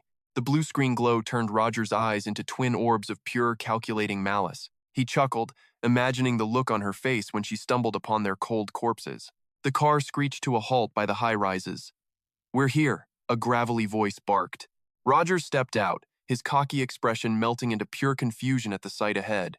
Where the hell is everyone? He snapped. This place should be packed. Why is it dead silent? Suddenly, the emergency sirens shrieked to life. Warning! A massive dungeon break has occurred. All civilians must evacuate immediately. This is not a drill. Get out now. We repeat. A level 5 dungeon break is currently in progress. Clear the area. Rogers narrowed his eyes, his gaze turning ice cold as he stared into the looming shadows. Jack Lamont and Rotor just smirked at the speakers, looking like they actually enjoyed the chaos. Old Man Hun barked into his phone. The evacuation and lockdown are almost finished. You're clear to move out. A voice crackled back. Copy that. Let's get messy. This is our final check-in, he added. Now, deploy the barrier and seal them in. A massive wave of light exploded outward, swallowing the entire block in a shimmering dome. Gigyu stared at his phone. Damn, he really did have the world's most elite secretary. Old Man Hun clicked his phone shut. The signal was dead. It was finally go time. No witnesses left to blab, Gigyu muttered. Now, let's tear a hole in reality. Open the gate. A violent purple vortex roared to life, and he stood ready to dive into the madness. They plunged into the swirling purple rift, coming face to face with the enemy on the other side. Grandherd charged out of a blue rift like a cannonball, heading straight for the boy. He hit the pavement hard, dropping to one knee in a display of absolute fanatical loyalty. I offer my eternal greetings, O great master. Grandherd's voice boomed like thunder. Gigyu glanced down at him. Yeah. You already know the drill, don't you? Red armbands are allies, he commanded. Everyone else? Shred them the second you see them. The soldiers roared their obedience. Gigyu wasn't done playing general just yet. All right, everyone move into position, and don't forget the most important part. Stick to the damn plan. Suku watched Gigyu, her jaw practically hitting the floor. He actually did it. He triggered a real-life dungeon break just to make a point. Jigu's eyes flickered toward the enemy line, his mind spinning a mile a minute. He tilted his head, wondering why those basic skeleton soldiers looked so freaking terrifying. Suku muttered under her breath. Since when did low-level fodder skeletons get this buff? The raw energy leaking off that Lich and Dullahan, it's off the charts. Those things have to be at least named rank monsters, maybe even higher. Ronghae grinned. That's our Gigyu. The ultimate pay-to-win player never plays fair. The guy always manages to blow our highest expectations right out of the water. Old Man Pai hesitated, sweat beads forming. Are we seriously raiding the Ironside Guild branch? Taking on the big dogs? This is going to be a total bloodbath, isn't it? Rue let out a sharp laugh. You're already in neck deep, old man. No backing out now. Gigyu squinted. Wait, isn't that guy standing next to the kid a member of the Triad? To understand this mess, we have to go back 1 month. It started at a cafe. The cafe's glass front was gleaming under the harsh, unforgiving morning sun. The massive windows reflected a quiet world that was about to be turned upside down. Blue eyes snap open. Silence. He stares ahead and roars. The Choi Guild, Seong Pi arrives, and the Morning Stars have landed. They shout in perfect sync. Gigyu, join our ultimate alliance. Wait, what? An alliance? Why are you two together? Rong Hei breaks the news. That Guardian raid bonded us. Seong Pi chimes in, grinning. We're basically besties now. We spend hours discussing you. It's all thanks to you. So, what's the big deal? Rong Hei gets dead serious. He locks eyes with Gigyu. The old boss finally retired. I'm the new guild master. Belated congrats, I've been busy. We see your true potential. This alliance benefits us all. I'm flattered, but I'm solo. I saw you at Iosu. Seriously? Everyone recognized me? You're a legend in making. Fine, if that's the case. One condition for this alliance. Bring every soldier you have. We're fighting a massive threat. Trust me, it'll be legendary. This is dangerous. Truly insane. He controls gates, I believe. Rue's voice echoes out. Player Kim Gigyu. This man right here will take us to glory. Gazes clash like lightning. A wicked, confident smirk. The tension is absolutely electric. Time to summon him. He finally answers back. About time. I was bored. Let's begin. Her lips finally parted. Understood. My noble master. Then, brilliant blue light erupted, answering Ziyu's call. Her posture remained perfectly rigid. Blade tip kissed the stone. Azure sparks danced from her sleeves. Ren's eyelids drifted shut. Ziyu gripped dual blades, eyes cold as a winter storm. Staring ahead with lethal intent, he finally spoke. Time for some sweet revenge. System online. Ego fusion with Blue Star complete. Level 81. Power 77. Agility 102. Stamina 91. Mana 98. Skills. Weaponize, monsterize, mana regen, critical wound, bleed, fire, water, and dark elements. The dark earth dampened as a light drizzle began. Oil droplets bled into circles, tapping rhythmically against asphalt. Rain slashed through the sky as two figures stood frozen. It's starting, Tegu muttered. Beside him, Tae-Sish lit up. Through the white rain, a silent crowd marched with swaying blades. A deluge fell as flaming zombies advanced with hollow eyes. I was skeptical, Tegu admitted. But that's a literal army. He froze, cigarette smoldering, as the old man's question cut the air. Are you actually confident? Tae-Sish blinked in surprise. Confident about what exactly? Tegu spoke solemnly. That little brat. Can you guarantee he won't go full monster mode? He flicked his cigarette ash with a sharp snap. How should I know that? I just want the kid to be happy. The old man continued. If he becomes a beast and wrecks our grand design, I'll have to put him down myself. Therefore, Tae-Sish glared sideways at Tegu in icy silence. Amidst the downpour, a man materialized behind the duo. The stranger finally spoke. Director, the chairman is ready for the next phase. He issued the command. From this moment on, lock it down. No one enters this zone. Not a single player or civilian passes. Not even a mouse gets through this perimeter. T6 stared into the distance, his eyes cold enough to freeze the falling rain. Suddenly, a voice sliced through the heavy storm. Listen up. We're gambling with the very honor of Grigori right now. Suku blurred through the downpour like a vengeful shadow on a mission. Walls of water exploded outward as he tore through the flooded streets. His gaze locked onto something lurking ahead, sensing a hidden trap. Suku's brow furrowed, his face a mask of pure, high-stakes tension. This energy. It's nothing like a normal player's, he muttered to himself. Ignoring the rain lashing his face, he pushed forward, lost in dark calculations. No wonder they locked down this entire massive sector so tightly. Grigori. On the surface, they're just another partner of the association. But in reality, they're shadow soldiers answering only to the chairman and T6. Their origins and history, both are total terrifying enigmas to the world. Rumor says they're humanity's shield, South Korea's secret legendary protectors. But hey, rumors are usually just pretty lies for the public, right? A man stepped up to Suku's side, his voice low and urgent. Guild leader, look! They're right in front of us. Suku halted in the deluge, staring down the figures waiting in the mist. A heavy landing sent a violent wave of rainwater exploding across the asphalt. Rotor and his crew had officially crashed the party with lethal intent. He flashed a twisted, terrifying grin that screamed pure psychological instability. Suku's mind immediately shifted into high-speed tactical mode. The Iron Guild is clueless about our plan. A surprise strike beats a head-on clash. Like a hawk from the clouds, he dove straight down toward the target. Suku landed on the soaked road, locking eyes with his dangerous foe. Nice to meet ya. I'm Joe Suku. We're the backup for this gate breach. Suddenly, Suku's eyes widened in shock. Something was very, very wrong. Rotor didn't say a word. He just swung his blade in a murderous arc. "What the hell are you doing?" Suku barked, barely reacting in time. Frost blades lunged forward, turning the road white as he leaped back desperately. Ice crackled underfoot as he narrowly escaped a freezing one-way trip to hell. "You dodged? Guess Korean players aren't total trash after all," Rotor sneered. The madman slashed his blade through the swirling shards of ice with ease. Rotor glared coldly. "I don't give a damn about gates or reinforcements. Rogers told me to delete anyone standing in my way. Simple as that. This psycho, he's the second team captain of the Iron Guild," Suku realized. High above, Zigu sat atop Ben, watching the madness unfold from a skyscraper. "Run hurt.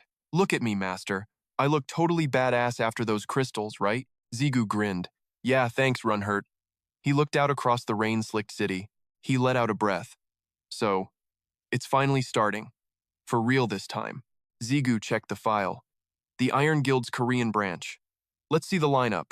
Branch manager Rogers Han, the big boss pulling all the dirty strings. First team captain Jack Lamont, the guild's premier heavy hitter. Second team captain Rotor, the loose cannon psycho we just met. And third team captain Cullen, the final piece of this deadly puzzle. Mounted on Ren, planning some serious chaos. My mission? Total battlefield domination." Zigu scowls. "Divide 'em, break their lines. Water element, liquefy, let's get wet. We've got the numbers. Easy win, right?" Wrong. Cockiness is a one-way ticket down. Ziyu's body melts into a charging tidal wave. Numbers are great, but focus or die. Temporary alliance? One mistake and we're toast. Seongbi draws back. Light arrows pierce the rain. Jack Lemon rushes. Glowing steel meets shield. Boom. The night air literally shatters. Jack Lemon sneers. "Korea's welcome is flashy. Great. Why's it always gotta be him?" Steel sings a cold song of death. "Trapped by these grunts. We can't help. Where the hell is ranker Kim Gigyu?" Jack Lemon blurs a purple streak of hate. He slashes. A purple wave erases everything. Jagun's shield groans under the massive pressure. Grunting, he absorbs the soul-crushing weight. Earth style, rock wall, protect me. The ground erupts in a violent explosion. Jagun digs in. Shield versus absolute destruction. Debris flies everywhere. The barrier is screaming. Teeth gritted, Yegon fights the shockwave's fury. Suddenly, K.A. Pow. The earth beside him detonates. Seong Pai screams his name. "Jagun." "No!" Jack Lemon laughs. "Ambushing me? With this? You're hurting my pride, little ants. At least bring a real ranker, losers." Zigu dual wields, charging. "Found your ranker, bitch?" In the dark, a cold blue eye ignites. Pupils lock. Absolute focus. Death is coming. Swords clash in rain. Sparks fly wild. Jack's jaw drops in pure, unfiltered shock. Wait, what the hell? Ziyu's gaze is ice. Crimson sprays everywhere. Direct hit. Blood tears through the rain. Skill. Cannibalism. Consuming player Jack Lemon now. Egofication. Failed. Target resistance too high. Absorption complete. A taste of his soul. Wrong, he freezes. Did he just eat him? Seong Pai gapes. The world just stopped spinning. Cannibalism is active. Let the feast begin. Attempting to egoize player Lamond. Ego synchronization. Failed. A fragment of Lamond was absorbed. Gigyu gasps in total shock. Failed, but a piece of him. L speaks up with a smirk. "Master, forget that. It is irrelevant now." Gigyu strides through the rain toward them. "Zigun, you okay?" Zigun groans painfully. "You're late," Zigun rasps. "Sorry," Gigyu replies. He reaches into the blue vortex. "Here, drink this mana potion right now." "Where did you even get that?" Iron grumbles. "I'm not a storage bin." Everyone huddles together in the white rain. Dead silence follows the steel storm. The man gasps in pure terror. The captain was downed in one strike. "Wrong," he mutters. High ranker Kim Gigyu. The man stares, eyes wide with shock. He scowls, glaring at the figure ahead. Why did it suddenly get so dark? Suddenly, Ren lunges out of nowhere. He dives down to swallow them whole. Ren bites down on the man instantly. He's gone. Everyone watches in horror. What the hell was that thing? Rung-hee shouts. Is it a monster? Is he an enemy? Or an ally? Gigyu winks knowingly at Rong-hee. He nods, catching the hidden signal. The wolf is on our side. Don't attack. Fall back immediately. Ren's body surges with watery aura. He bares his fangs at the mob. The crowd prepares their weapons to strike. Two men charge Ren with pure rage. They prepare their final, lethal blow. A massive explosion rocks the wet ground. Black smoke rises, concealing his massive form. He tilts his head up, howling. Water swirls as foam splashes high. Everyone gasps as Ren suddenly vanishes. The group searches frantically. Where's he? Is that beast finally dead? Yo, Ren's gone full Hydro Beast mode, roaring as he charges. Straight for the crowd. That wolf's maw snaps through the downpour, fangs gleaming like shattered glaciers. Heads up! It's closing in. Blast that thing now. Look, their rear flank is wide open. Time for a pincer maneuver. Or what? Wrong, he snorts. Chill. Dive in now and we're collateral damage. Rain trails down cold lips as dread surges within. Wait, Lemon's corpse just pulled a vanishing act, like something just devoured him whole for a snack. Just like that disastrous Guardian raid back then. Rain stings wrong, his eyes as he glares ahead. Damn it, I can't see a single thing. Ren surges forward, drowning the enemy in hydro wrath. Someone screams at the top of their lungs. Kill it! Take that monster down! Incoming. Watch out for the damage reflect. Wrong, he watches Ren standing amidst the smoky carnage. He's dead silent, lost in dark calculations. Wrong, he finally mutters, what the hell? Everything is a total blackout. A blue flash grazes his collar out of nowhere. Soldiers scatter like terrified ants in the mud. Rogers just laughs at the pathetic chaos. A puny gate break and they're already crying for backup? A cerulean slash rips through the rainy air. Skulls fly, yet the mindless hordes keep flooding in. He hurls hydrospheres, detonating those purple shadows. Thunderous booms blind the entire rainy sky. Gold streaks whip against a blackened arm. The armored warrior howls through glowing dust. Seriously? I just set foot in this country, and it's already a total low-level dump. Brunhut watches closely before finally speaking. Master's orders. I've got to stall these idiots here. Someone gasps. That guy is way too strong.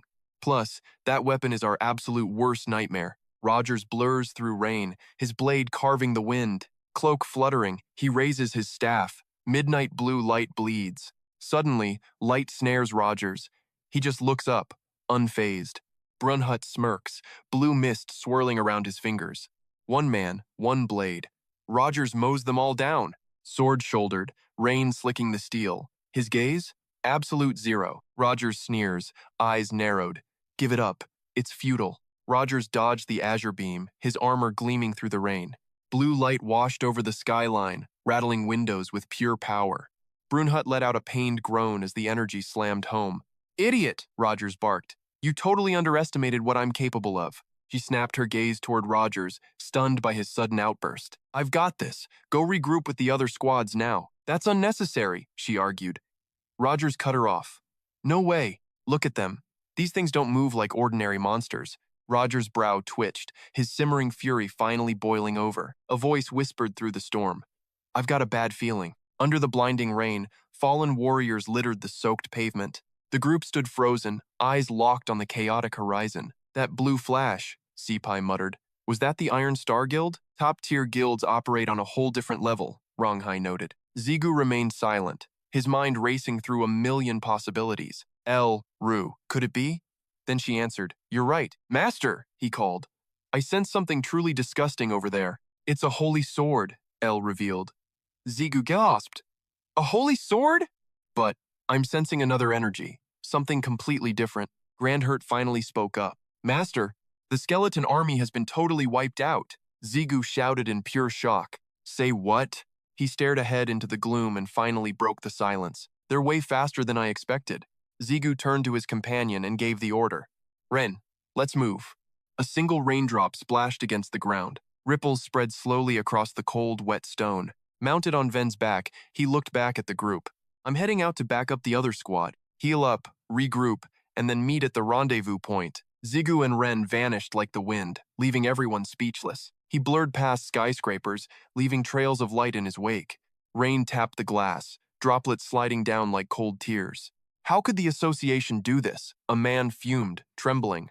This is straight-up oppression, another voice shouted in rage. A gate broke at Sam Slope. Yet they kicked us out.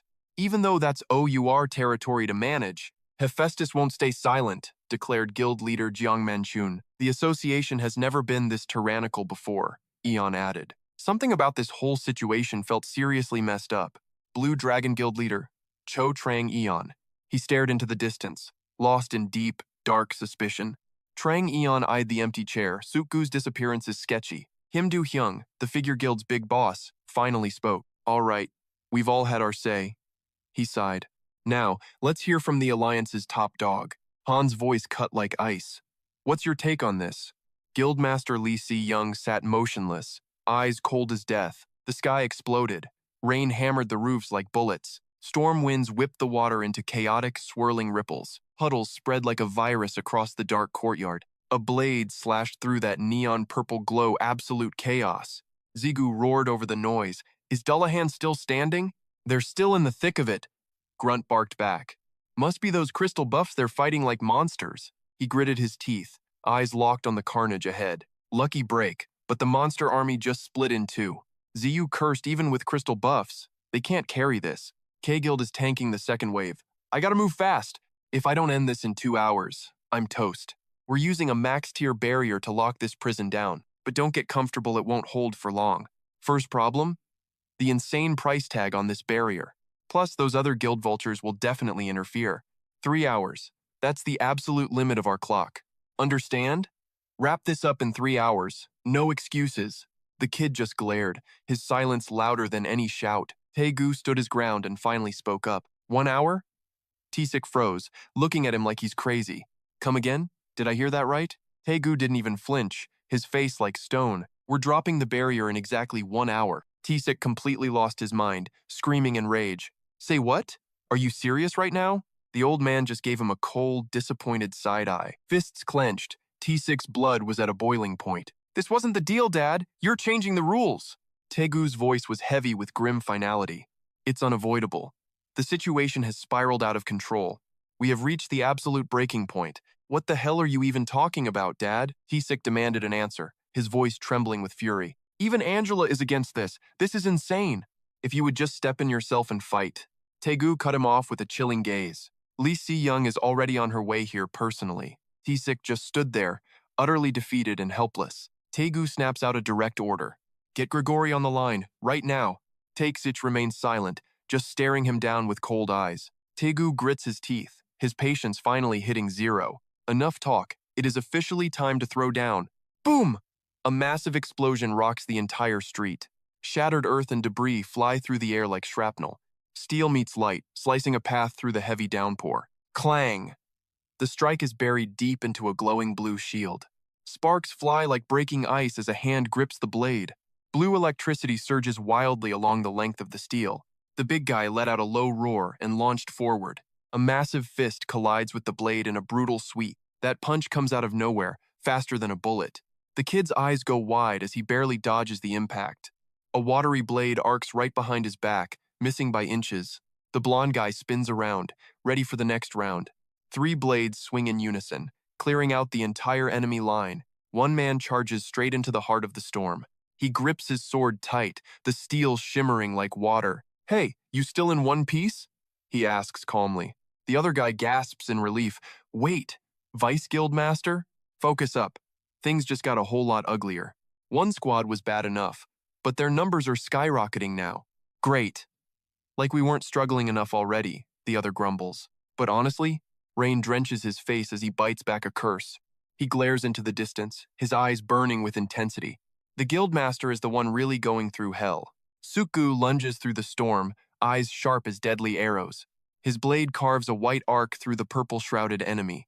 Rotor snarls, "Back off, Cullen. This loser is mine." She rolls her eyes, always playing hero, always failing miserably. Seriously? How many times are you going to make the same mistake? He hits like a sledgehammer, forcing his foe back with a flash. Suku scoffs. Man, these punks actually have decent teamwork. 2 of them swarm him at once, forcing Suku to retreat. He stomps, and suddenly the ground shatters into jagged ice. Suku's aura explodes, sending a reverse waterfall of frost upward. A massive ice blade rips the street apart like a blue streak. At the end of the line, a frozen flower blooms. He swings his arm, launching deadly ice shards through the rain. Suku narrows his eyes. First target on the list, Cullen. She isn't flashy, but her speed and reflexes are a nightmare. I can't even use the terrain. She reads every single move. A one-on-one fight? Easy. But this rotor guy? Total buzzkill. Arm frozen solid, Rotor groans.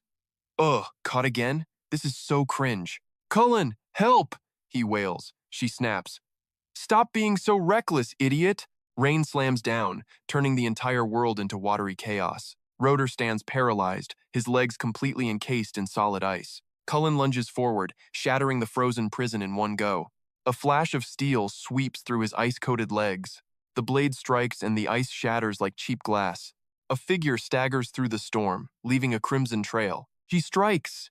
Blood sprays in a violet arc against the rain. He collapses, his blood bleeding into the relentless, pouring rain. Suddenly, Rotor's legs regrow.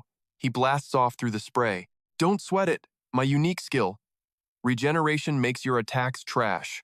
Suku grits his teeth. The physical gap between them is insane.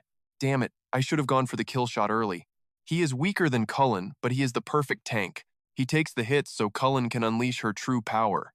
Gotta split them up. I have slashed him 10 times already.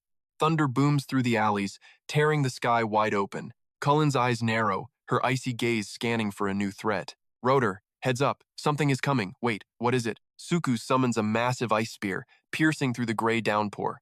He moves like a gale, daggers dancing across the wet pavement. Suku blurs into motion, riding a lethal wave of frost. He sticks the landing right behind the enemy duo. Cullen whips around, her face twisted in total shock. What? That thing just... Ziyu arrives rocking those newly upgraded god-tier boots. Acceleration engaged, he is literally breaking the laws of physics now. He thinks privately. This new haste skill? It is all thanks to Lu's demon arts. It is like Blink, but way more effective. The distance on this jump is absolutely insane. He whispers from right behind them. Ziyu speaks. No need for any praise. She turns, staring at him in a heavy, stunned silence. Cullen finally gasps out loud in disbelief. Who the hell is this guy? I cannot even track his movements. He is too fast.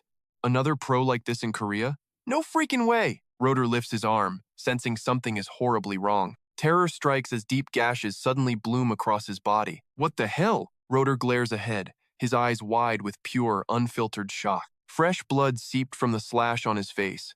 Suddenly, his body erupted as Cullen watched in total horror. Crimson rain mixed with the storm, painting the ground red. Deadly eyes glared straight at the kid. Rotor scoffed. Look at that, another funny little bastard. But try all you want, these scratches won't kill me. Gigyu spoke up. Rotor, Second Army Captain. Skill, regeneration. The boy smirked. Hey, did I pronounce that right? My bad. My English is still a work in progress. Listen, Rotor, that fancy regeneration of yours, it is officially offline. A mysterious light pulsated from the boy's chest. Gigyu continued coldly. You see, jerk, my little buddy here has some tricks too. Wound amplification. The skill nullifier. It shuts down healing while spiking the lethality. Blood cascaded down Rotor's legs like an endless fountain. Merging with rain, it formed a sickening scarlet pool. Gigyu stalked forward. He stood defiantly, facing the enemy duo. Rain hammered down without mercy. Suku spotted him. She let out a long, shaky sigh. He is finally here. Cullen stood there, paralyzed, eyes wide in disbelief. Speechless and stunned, she scowled. Did he really just shut down Rotor's regeneration? No ordinary item or common skill could pull that off. They stared at Gigyu while the rain drummed a beat. Rotor's eyes popped, his face twisting into a wicked grin. Wait, does that mean you are a unique skill holder too? Gigyu flashed a confident smirk, his dual-colored eyes glowing. Rotor threw his head back, howling with pure joy. How many years has it been since I bled like this? He raised his trembling hand, staring at the fresh blood. I will admit it, our synchronization rate still sucks big time. And it seems your unique skill actually got the jump on me. Rotor clenched his iron fist, his voice dropping to a growl. His eyes flared crimson as he bared teeth like a beast. Did you really think I would not have a counterplan? The threat sent a chill down Zigu's spine. Rain continued to rattle against his steel armor rhythmically. Suddenly, a roar erupted. Berserker! Rotor's legs ballooned with muscle. His arms and torso mutated, veins bulging like writhing snakes. The monster stood towering now, sword gripped in his massive hand. Rotor's monstrous evolution is complete, his wound seals shut as raw, titangent-like power surges through his massive frame. Ru and El scream in terror. Master, watch out, he's on a whole different level now. Before they can blink, a massive crater shatters the earth under his colossal footprint. The ground trembles violently, launching debris into the chaotic, rain-soaked sky. Rotor vanishes. The pavement where he stood instantly erupts into a web of lethal cracks. In a flash, he's looming right over Zigu like a living nightmare. Even our hero is caught off guard by that insane, explosive speed. Rotor licks his lips like a total creep, oozing sick, twisted confidence. With this form, we're finally on a level playing field, little brat. His blade whistles through the air, aimed straight for Zigu's shocked face. It's inches away pure, unadulterated destruction is about to land. The impact obliterates the ground, sending a wall of dust and boulders flying everywhere. Cut to a nearby window overlooking the absolute scene of carnage. The shockwave is so intense it actually shatters the reinforced glass. Bystanders stare at the chaos, gasping in collective, horrified disbelief. Insane. Even in this downpour, the dust cloud is thick enough to choke on. Cullen stays cool and calculating. This fight is definitely swinging in our favor now. She visualizes Rotor's blood-red aura, the berserker. He's finally been unleashed, she whispers. A forbidden skill that sacrifices all regenerative stats for pure, raw power, turning residual energy into a temporary, world-ending destructive force. Cullen narrows her eyes, though she's actually stunned deep down. She never thought he'd risk that skill again, given the deadly, lasting side effects. Suddenly, a chilling voice from behind makes her jump. "Where are you looking, lady?" Just like the window, the ice block cracks, revealing a dark, menacing shadow within. Boom! The massive ice prison explodes into shards before Cullen's wide eyes. Suku is back, standing tall and unshakable amidst the frozen wreckage. He smirks. "Don't count me out yet." Relaxing now is a fatal mistake. Without warning, lethal ice spears rain down directly at a panicked Cullen. She blurs through the air, using her high-speed stats to barely dodge. "Still clueless?" she mocks. "Your pathetic little toys won't even touch a single hair." Suddenly, her eyes flare with a sinister, supernatural light that screams danger. Instantly, she's behind Suku, whispering with pure, arrogant confidence, "I don't even need Rotor to finish a weakling like you in seconds." Suku's expression goes dark, but instead of running, he just starts chuckling. His eyes burn with resolve. "Wow, you really are underestimating me, aren't you?"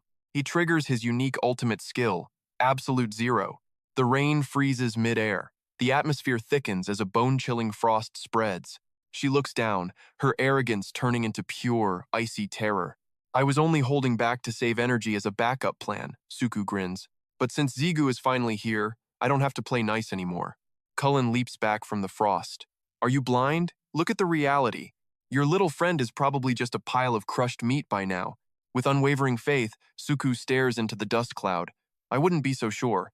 As the smoke clears, Zigu is revealed, twin blades pinning a defeated Rotor down. Cullen freezes. Her face goes pale as she stands there in total, stunned silence. Total shocker! He's frozen solid, and Rudder's standing there like a statue. Everything clears up. Amidst the downpour, Cullen's screams pierce the heavy air. "Not happening!" Suku turns back, walking slowly with a voice full of hesitation. Now he's just standing there, the atmosphere thickening into a heavy, eerie mist. Cullen's losing it. Her brows furrow as she grinds her teeth in pure frustration. Suku draws his steel. "Try this on for size, divine art, ice fortress." All eyes are on Cullen, but she's rooted to the spot, completely paralyzed. Her eyes bulge, sword raised to her chest. She's literally turned to stone. In the depths of her pupils, a massive mountain of ice comes screaming forward. Boom! A glacier the size of a skyscraper erupts in the middle of the ruins. Even the soldiers mid-battle stop and stare, jaws dropping at the sheer scale. Someone's actually smirking, totally unsurprised by the devastating result. Cullen is a literal popsicle, that shocked expression, frozen in time forever. Suku walks over, scratching his head. "Oops, overdid it. Tempers flared, I guess?" Then he shuts his eyes tight, exhaling a breath of pure, freezing frost. Suku glances to the side, his mind racing with a single question. Is Zigyu still at it? Why hasn't he finished his business yet? Right then, Vu's voice rings out from the shadows. "Master, are you actually awake right now?" He presses further. "What on earth do you think you're doing?" Zigyu's trembling, putting every ounce of strength into pulling his blade. He's spiraling. "Why won't this thing budge? It's stuck tight. What is this guy made of? His muscles are like freaking steel." Everyone thought Rotor was down for the count. Finished. Done. But then, he flashes a smile so twisted it's absolute nightmare fuel. Sensing something's dead wrong, he sharpens his gaze, looking straight down. Without warning, Rotor grips the hilt of the blade in his hand. He stabs through himself to get to Gigyu, sending him flying backward. Gigyu skids across the dirt, those two swords still buried in the guy's back. He looks up, dazed, as Rotor's raspy, demonic laughter fills the air. Hilarious! The blade slides out, blood dripping down the steel and soaking the earth. Despite the gaping hole in his gut, he steps forward, mocking them. Thought this place was a joke, save for the Demon King and Lee Seong-ho. With a total psycho grin, he marvels at them. 2 players at this level? He throws his arms wide. Now let the real bloodbath begin. Suddenly a shout echoes. Ranker Kim Gigyu. Both of them snap their heads over. Seong-hun stands there with his spear. End this, and do it now. He's looking frantic, his voice trembling with urgency. Ranker Lee Seong-ho. He drops a total bombshell. Lee Seong-ho is already on his way. Cut to a nearby zone where a new squad suddenly makes their entrance. His voice booms. So, is it finally time for the truth? Lee Seong-ho leads the way, his voice low. Association President. His gaze is sharp enough to cut glass, locked onto the path ahead. He tosses a question at Taegu, whose face is pale with pure anxiety. What the hell is actually going on in this place? A lethal 3-way standoff begins. Seong-hun bellows the update once more. Seong-ho's ride is pulling up right now. Ziyu blinks. Seong-ho's car? Seriously? Rotor seethes as Hun cuts in. This jerk just ruined the rhythm. Gripping his blade, he snarls. Right when I was getting hyped, Rotor swings a lethal strike toward him. Back off. Stay out of this. Realizing he's the next target, Seong-hun freezes, face pale with terror. Danger strikes like a lightning bolt. Ziyu snaps, unleashing a binding spell. Pure energy surges, locking Rotor down. He rages, "You absolute piece of garbage!" The hero turns and barks out, "Hun, run! I'm ending this now." He pauses, brain gears finally turning. Though the Union planned to stay out, new plan. Supporting Kane. Move it. Ignoring the chaos behind him. Rotor scoffs at the energy chains. This trash skill? You're kidding, right? He flexes, shattering Ziyu's bind instantly. The backlash hits Ziyu like a truck. Suddenly, that hideous face is right there. Rotor grins. The pest is gone. He hefts his massive blade, laughing. Round 2, the real fight starts. Wait. His arrogant grin just vanished. He's swinging at thin air. Empty. Panic sets in. Where did he go? Ziyu perches above like a shadow. Sorry to ruin your buzz, pal. Rotor spins, eyes wide and confused. Speed boots activated. Time to finish. Dark elements swirl. Game over. Freak. Cut to the chairman. Spill it. What the hell is going on? Is this about Grigori? Tell us. The men in black stand ready. You blocking us or fighting us? Chill. It's just a misunderstanding, guys. You all signed the cooperation pact. Seong-ho leaned back with a smirk. Cooperation? That's a bold-faced lie, Pops. He turned to the Hephaestus Guild leader standing right beside him. You already got that eviction notice, right? Manchun nodded quickly. Seong-ho's tone turned sharp. We're just here to stop the blast. Why is the association blocking us from saving the day? His eyes flared with a wild intensity. Or are you hiding something? Seong-ho glared at the front line led by President Taegu. Is there something messy inside that we aren't supposed to see? In response, the president simply let out a cold, mocking laugh. Don't overthink it, Seong-ho. We're just here to contain the damage. Besides, we won't waste lives on pointless reinforcements like your crew. Seong-ho's jaw tightened instantly. Did you just say pointless? He glared with icy eyes. So I'm just some extra baggage? Silence fell like a hammer as both sides squared up. Seong-ho dropped a heavy threat wrapped in a simple question. If we decide to break through this wall by force, are you actually planning to stand in our way? Taegu narrowed his eyes, locking onto the rebel leader's gaze. He gave a one-word answer that killed the vibe. That single word sent a shockwave of surprise through everyone. The crowd erupted into a confused, nervous chatter. The association president? Why would he go that far to stop us? Suddenly, a hand blocked Seong-ho's group from moving forward. The entire area went dead silent in an instant. Tae-sik stood his ground like an immovable final boss. One hand was tucked casually into his pocket. With the other, he summoned his legendary soul weapon. He spun it through the air before slamming it down hard. Tae-sik's glare was a direct challenge to anyone who dared move. The newcomers immediately turned pale as they recognized the blade. They whispered the name in absolute terror. It's Behemoth. Do-hyung barked from the back. Enough talk. Let's move out.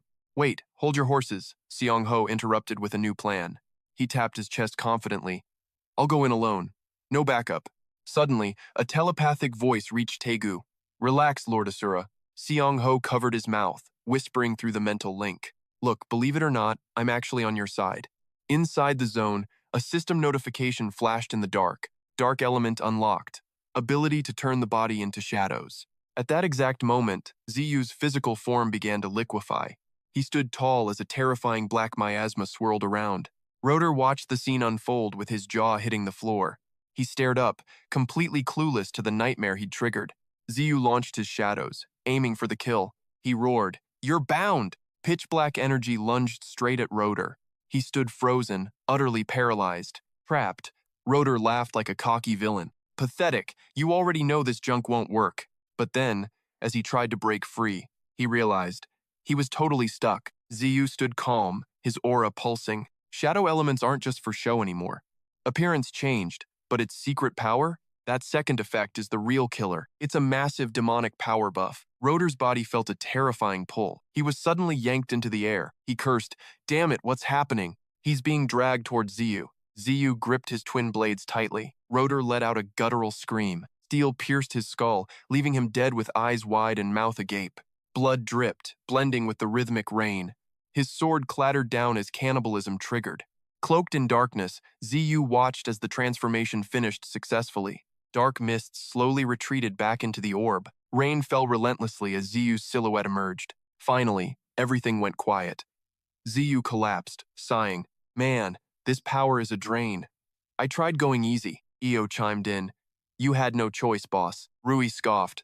"Such a weak master. Don't get too comfy. We've got work to do." He groaned.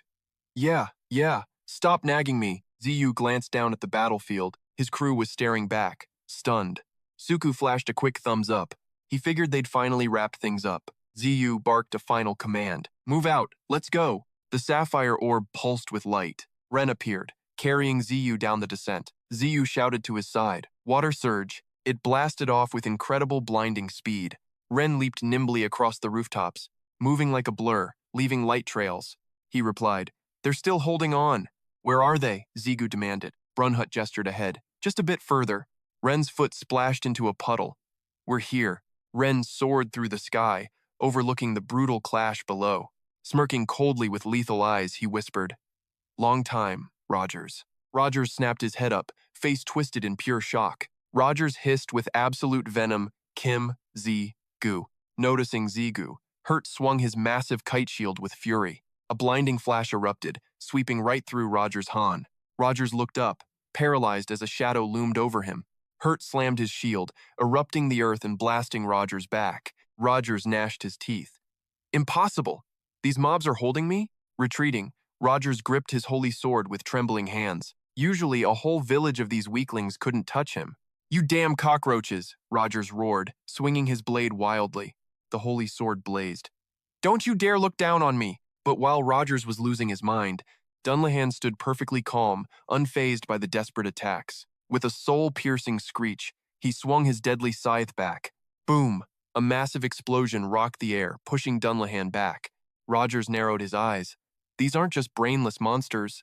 If they truly possessed high-level combat intelligence, they would have finished him the moment he slipped up. Rogers realized the truth. Hurt wasn't attacking. He was just stalling until the Lich fully recovered. They weren't trying to win, they were just buying time. Meanwhile, Ren was closing the gap at Mach speed. Rogers' gut feeling was right on the money. The timing of this ambush was way too perfect. It hit him then that explosion wasn't a random fluke. Finally, Ren touched down with Zigu on his back. From the heavens, Zigu's voice dropped like a hammer. Hearing the sudden greeting from above, Rogers craned his neck, eyes searching the clouds. "Who the hell is that?" he barked in fear. Then, he saw him. It was really Zigu. Hitting the ground, Zigu ordered Ren back to the perimeter. Below, the sight of Zigu sent a chill through everyone. "Kim Zigu!" Rogers screamed in a panicked, cracking voice. Desperate. Rogers raised his holy sword to the sky. Blue light swirled like a hurricane, radiating overwhelming power. Now, the terrifying truth finally dawned on him. He finally understood the reason for the delay. Dunlahan and the Lich were holding back for this moment. Zigu stepped forward, unsheathing his blade for the end. Death descends from the heavens. Terror finally masks Rogers' pride. Eyes ablaze, he prepares to counter. Suddenly, a dark memory flashes back. "Beware the blade's bite," they warned. Ironsiew's words ring like bells. Could he actually steal that power? He lunges back, barely dodging death. Zigu smirks. The rats figured it out. So, you found the secret, huh? Iron Shield definitely leaked the intel. Move now, stop wasting time. His feet freeze, locked in place. Hurt, Lich, you both did amazing.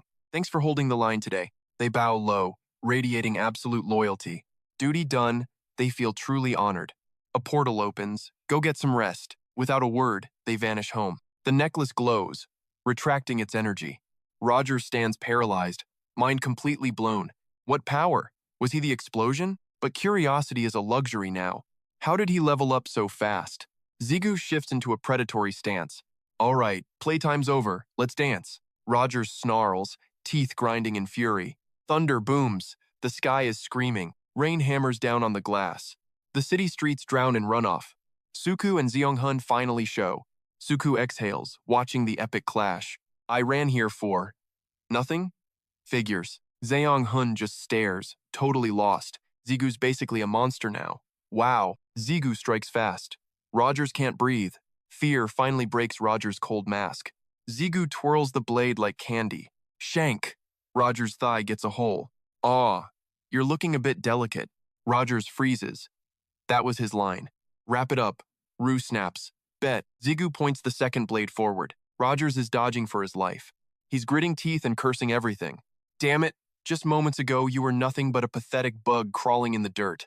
He swings his blade, barely parrying Zigu's devastating strike. But it's already far too late. Engines roar and scan as sparks fly everywhere. A cigarette is lit and brought to his lips. Iron Siu is busy discussing some serious business. He figures Rogers has already touched down in Korea by now. Brooks looks uneasy. Can they really pull this off? Giving him the holy sword to absorb.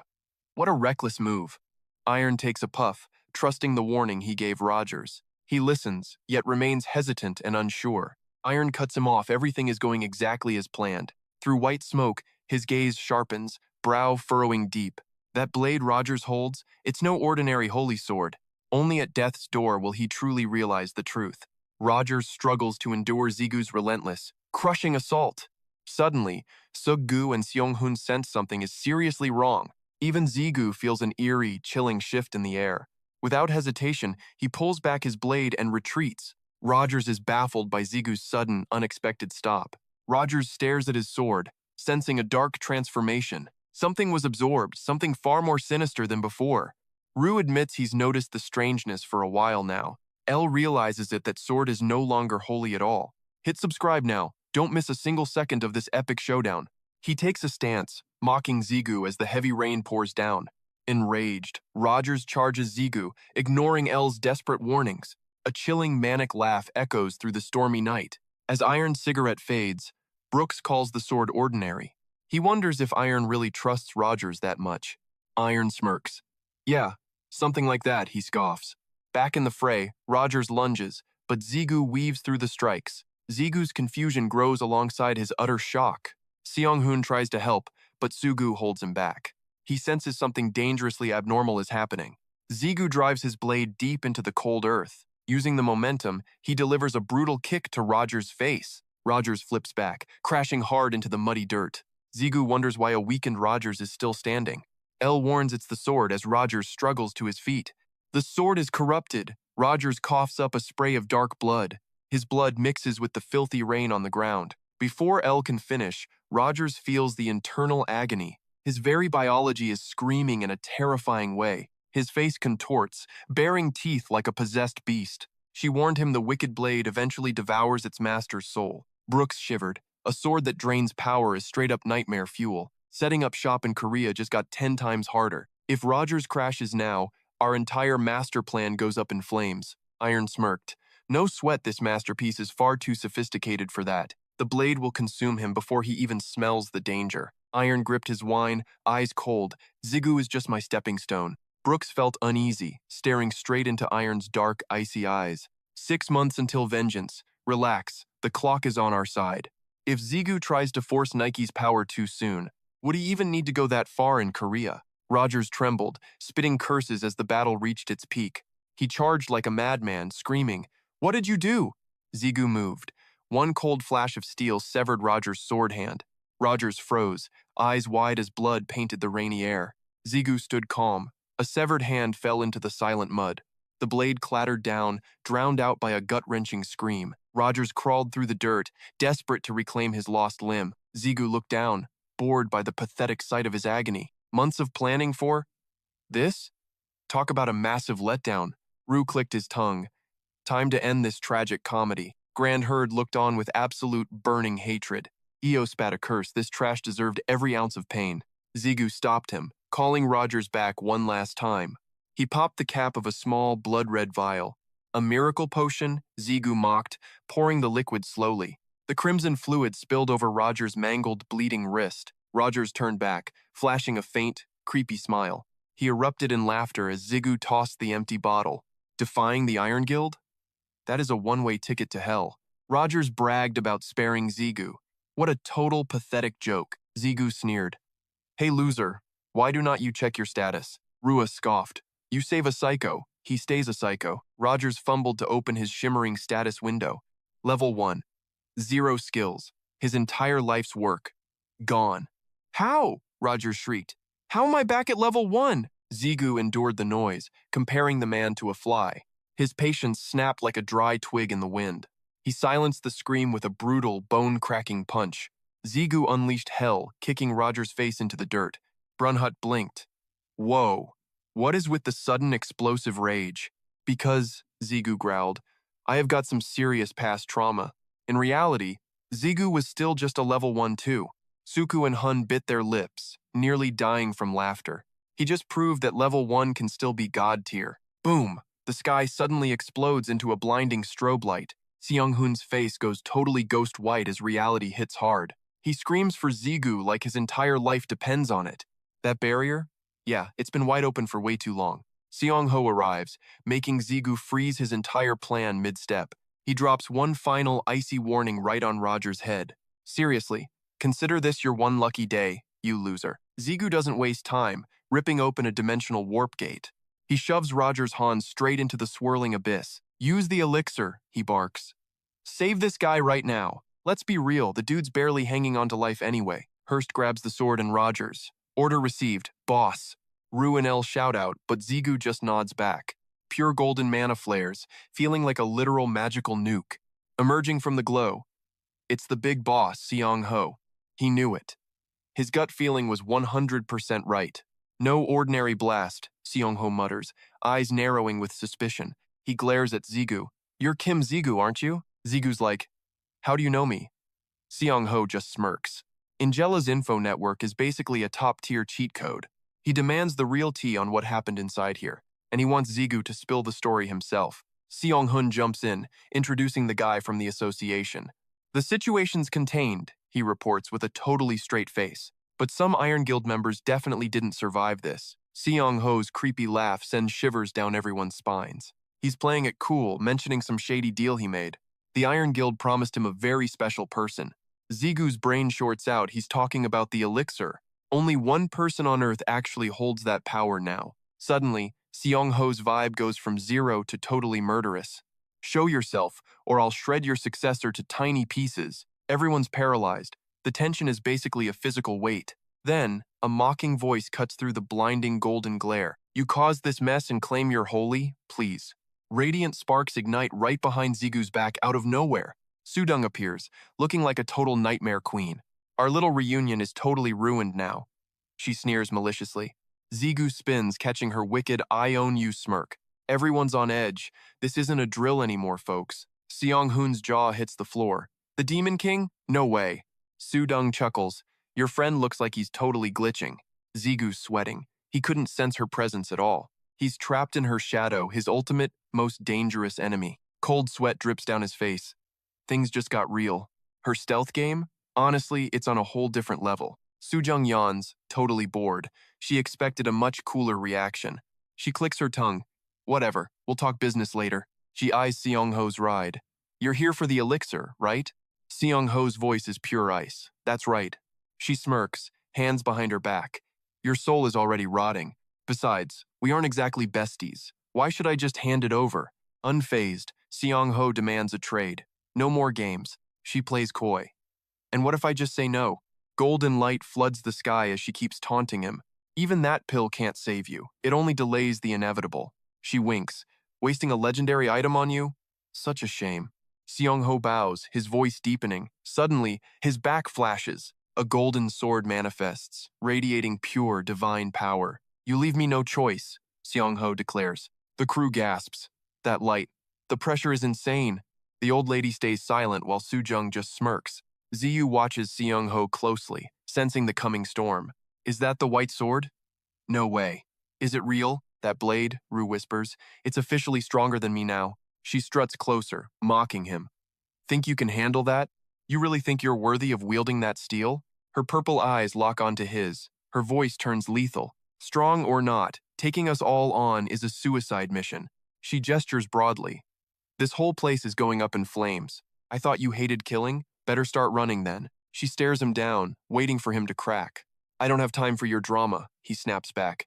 She laughs. Typical. You never did like listening to reason. Asterisk, poof, asterisk. She vanishes, leaving only a swirl of purple smoke. In a heartbeat, she reappears right next to Ban. Ban reaches into his robes, searching for the prize. He hands her a mysterious, glowing purple vial. Everyone freezes. There it is, the legendary elixir. She tilts her head. So, Seong-ho, how bad do you want it? What are you willing to sacrifice for this little bottle? He looks away, cold and steady. Your successor. Ziyu flinches. Did he seriously just say that? Everyone else lives. That's the deal, he commands. She shuts her eyes, oozing pure arrogance. That's not a trade, honey. That's a straight-up threat. She scoffs. You're acting like a common street thug. Suddenly, she tosses the elixir straight at him. Fine. But I've got one more condition. Don't you dare touch my disciple for a whole year. Deal? He grabs the vial, and Seong-ho's armor shatters. He immediately agrees. Fine, I'll keep my word. Seong-ho turns his back to depart. But Soo-jung stops him with a shout. Wait, swear on your honor as a god. He glares back while she smirks mysteriously. Confused, Ziyu watches the god vanish into gold light. Seon-hun collapses, gasping from that suffocating pressure. Are you both friends of my disciple? Soo-jung drags Ziyu away, shouting for the others to stay. Suddenly, they all vanish into a purple flash, leaving Suku and Seon-hun staring in total shock. He unlocked the demon eye himself. What a kid. A voice inside screams, Wake up, master! Ziyu wakes up to Soo-jung's teasing grin. He groans, realizing he's back in his basement home. How did Soo-jung know exactly where I live? He turns to her with a sudden realization. The demon eye. It's just for communication, right? Or have you been stalking me this whole time? She nods. She sees everything through that eye. That's a total violation. Get out of my life. She smirks. Are you shy? Think you're cute? Ziyu glares back. That is not the point. Anyway, why did you come to my house? Can't a master visit her own disciple's home? She missed the housewarming, so she crashed today. Ziyu groans, clutching his sore back. He's in debt. After all, she used 3 elixirs to save him. Who are you to possess the demon eye? Before he can ask more, she shuts him down. You have many questions, but now isn't the time. I'll explain everything when the moment is right. She hands him a cup. Something's more important. What could be more important than the demon eye? She looks him in the eye and whispers, Listen, please. Just let me live here with you. Ziyu freezes in shock. You want to what? Suddenly, cheerful laughter echoes from the living room. Soo-jung is buttering up his mom with sweet lies. Mom is beaming while Soo-jung praises her beauty. Where did you find such a lovely girl, son? I thought you only liked hanging with guys. How did my life become such a total dumpster fire? Do-jung and Soo-jin are cornering Gigyu, demanding the tea on his relationship with Soo-jung. His brain is buffering hard. He needs an exit strategy and he needs it now. Handling these two and their wild fanfic imaginations, that is a mission impossible for Gigyu. Sweat pours down his face as his last 2 brain cells fight for a solution. One look at Ju-jung and he knows any excuse will just become a meme. This is a level 99 problem. He is literally praying for a cosmic miracle. Suddenly, a light bulb flickers on in that chaotic head of his. Puppy! He screams, leaving Soo-jung absolutely bamboozled. A puppy? Seriously? Abandoning all dignity, Gigyu bolts, yelling some nonsense about a newly adopted pet. He stops to catch his breath, but Soo-jung's voice cuts through the air behind him. Yo, where do you think you are going with that weak excuse? Desperate, Gigyu begs Ren to shrink into something small, fluffy, and cute. It is a total save me moment. Talk about peak desperation. Ask, and you shall receive. The artifact begins to glow with mystical energy. Boom! Ren transforms into the most adorable little fluffball ever seen. The girl's eyes turn into literal hearts the second they see him. They are obsessed. Jujung rushes over like she has found buried treasure. She starts peppering the poor creature with a million puppy questions. What breed is this? Is the fur even real? It is so soft. She turns to Gigyu with a look of pure, unadulterated excitement. What is his name? Can I please be the one to name him? Juju wipes his brow, trying to keep his cool under the intense pressure. Calm down. His name is already set, and no, he is not for sale. Meet Ren.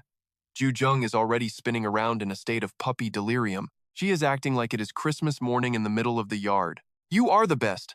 Finally, you did something actually cool for once. For once, Juju's ego takes a massive soul-crushing hit.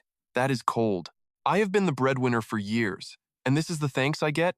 Sujung wanders over, wearing a classic smirk that clearly spells out trouble. Look at you, actually using your brain for a change. I am impressed. He scowls. Does she even realize this entire mess is her fault? I wouldn't have to play pet owner if you weren't such a chaotic disaster. She just stretches, looking like she hasn't a single care in the world. Time for a real talk. Sujung pulls Gigyu aside to discuss business. She has finally scouted the perfect location for their next big move. Cut to a quiet cafe, where the tension finally starts to simmer down. Gigyu hits up Mr. Seong-hoon to apologize for his sudden disappearing act. Sorry for ditching the cleanup. I owe you big time for handling that. He hangs up the phone and lets out the heaviest sigh of his life.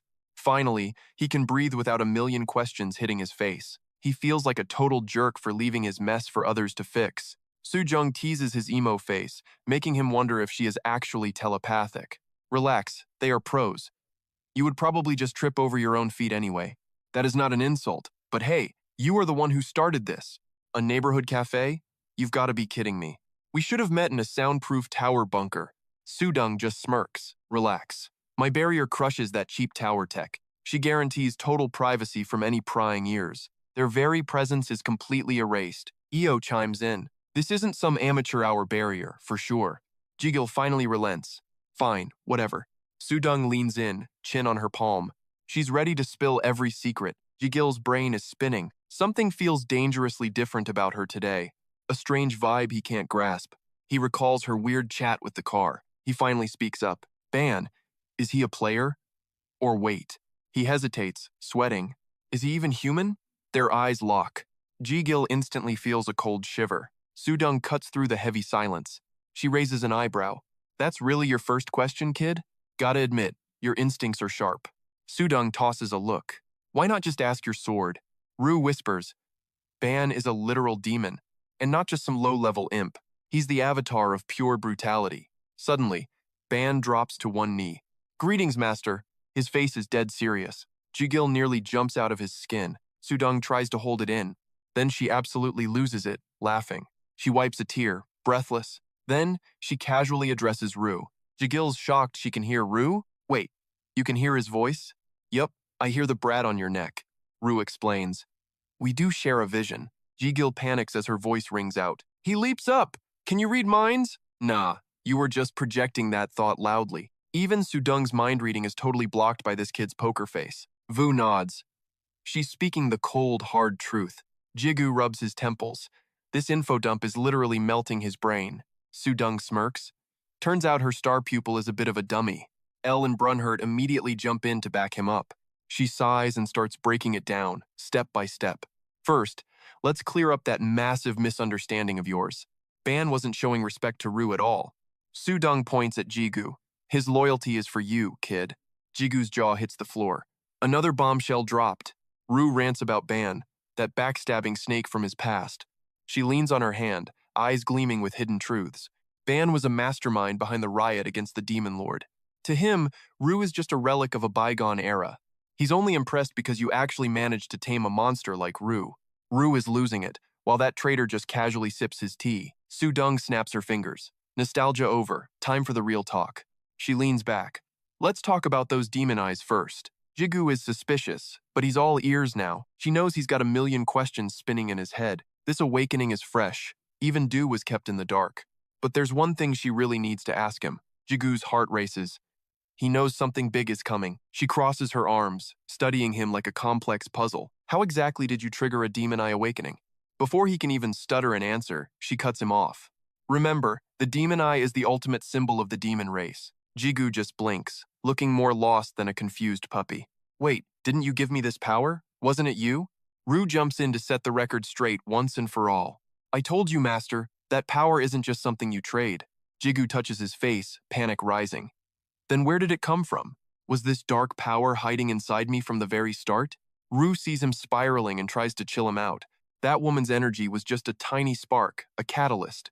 But you're the one who pulled the trigger, Master. Su-dong nods, finally confirming her wild theory.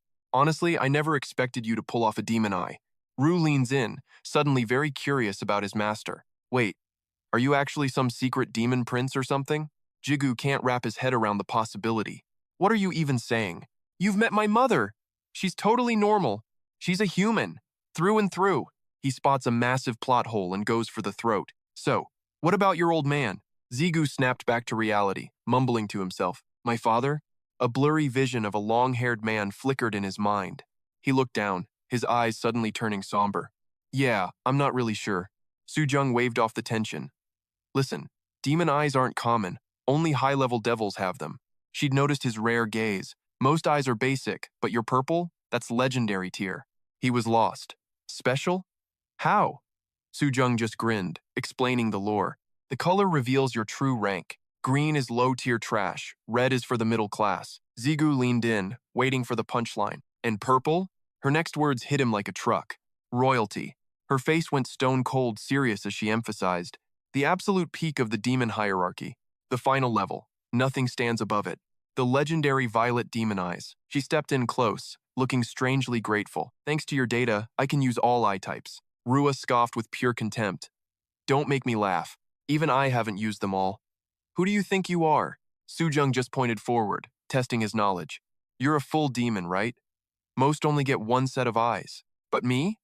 I'm built different. Gigyu was hooked. So, what are you then? He started to guess her identity. Are you just a human? If those eyes represent demons, are you one of them? But Su-jung wasn't what he expected. I'm an anomaly. Just like you might be, kid. The conclusion made his heart skip a beat. Gigyu turned bright red, waving his hands frantically. Whoa, what are you doing? Ru stayed chill, realizing the truth instantly. I see. It all makes sense now. Stop acting like a freak and actually look. He was still stammering. What the hell makes sense? Finally, Gigyu gathered the courage to peek. Su-jung had lifted her shirt, revealing her midriff. That's when he saw it. A gem? Shaped like a cat? It's a transplant, she said. I received a demon graft. She dove deeper into her dark secret. I'm a hybrid, half human, half demon, stuck between worlds. She explained the perks. Her feline core gave her predator, like power. Sure, it's glitchy and has more kickback than dew, but it literally eats other demons for breakfast. She smirks, pointing right at him. Didn't think you'd actually awaken the demon eye. But you're special. You're the one who can make my dream a reality. Gigyu blinks, totally confused. Wait, what kind of dream? Su-jung stays cool and doubles down. Listen up, I'm only saying this once. There's a reason I've endured that pathetic Demon King title for so long. It's to slaughter him, the real Demon King. Scene jump to a dark, gloomy corner of the world. The Iron Guild, Korea branch, a total disaster. Memorializing the warriors lost in the Sam Slope dungeon explosion. Wiped off the map on the very day it was founded. The public is losing it. The internet is in full meltdown. Thanks to the association's cleanup crew, not a single leak got out. This is absolutely insane. Dead before even touching Korean soil. Rest in peace, Iron Guild. But Ken, Child, and Bright Star guilds are fine? No casualties? This makes no sense. It's a conspiracy. Totally crazy. After this freak event, the media and the public just exploded. Luckily, they found a way to stop the bleeding. Lee Seong-ho's testimony was the magic key to calming the mob. A high-rank breaker's word carries a massive amount of weight. The other side is staying weirdly quiet through it all. Meanwhile, Iron Shield is acting suspiciously calm. He's definitely smelling a rat in this whole situation. At the press conference, he just offered generic prayers for the fallen. And just like that, the scandal finally starts to fade. Since the players behaved, public heat in America slowly cooled down. The whole saga ended with just a few random internet arguments. The funeral begins, heavy with the weight of the fallen. Mourners gather at the altar to pay their final respects. The sunset bleeds into a gorgeous, haunting purple sky. Gigyu heads home, feeling like lead is sitting in his chest. Even though our side didn't take any major hits, my heart is still heavy from all the unavoidable carnage. Io steps in with a voice full of deep empathy. Stop.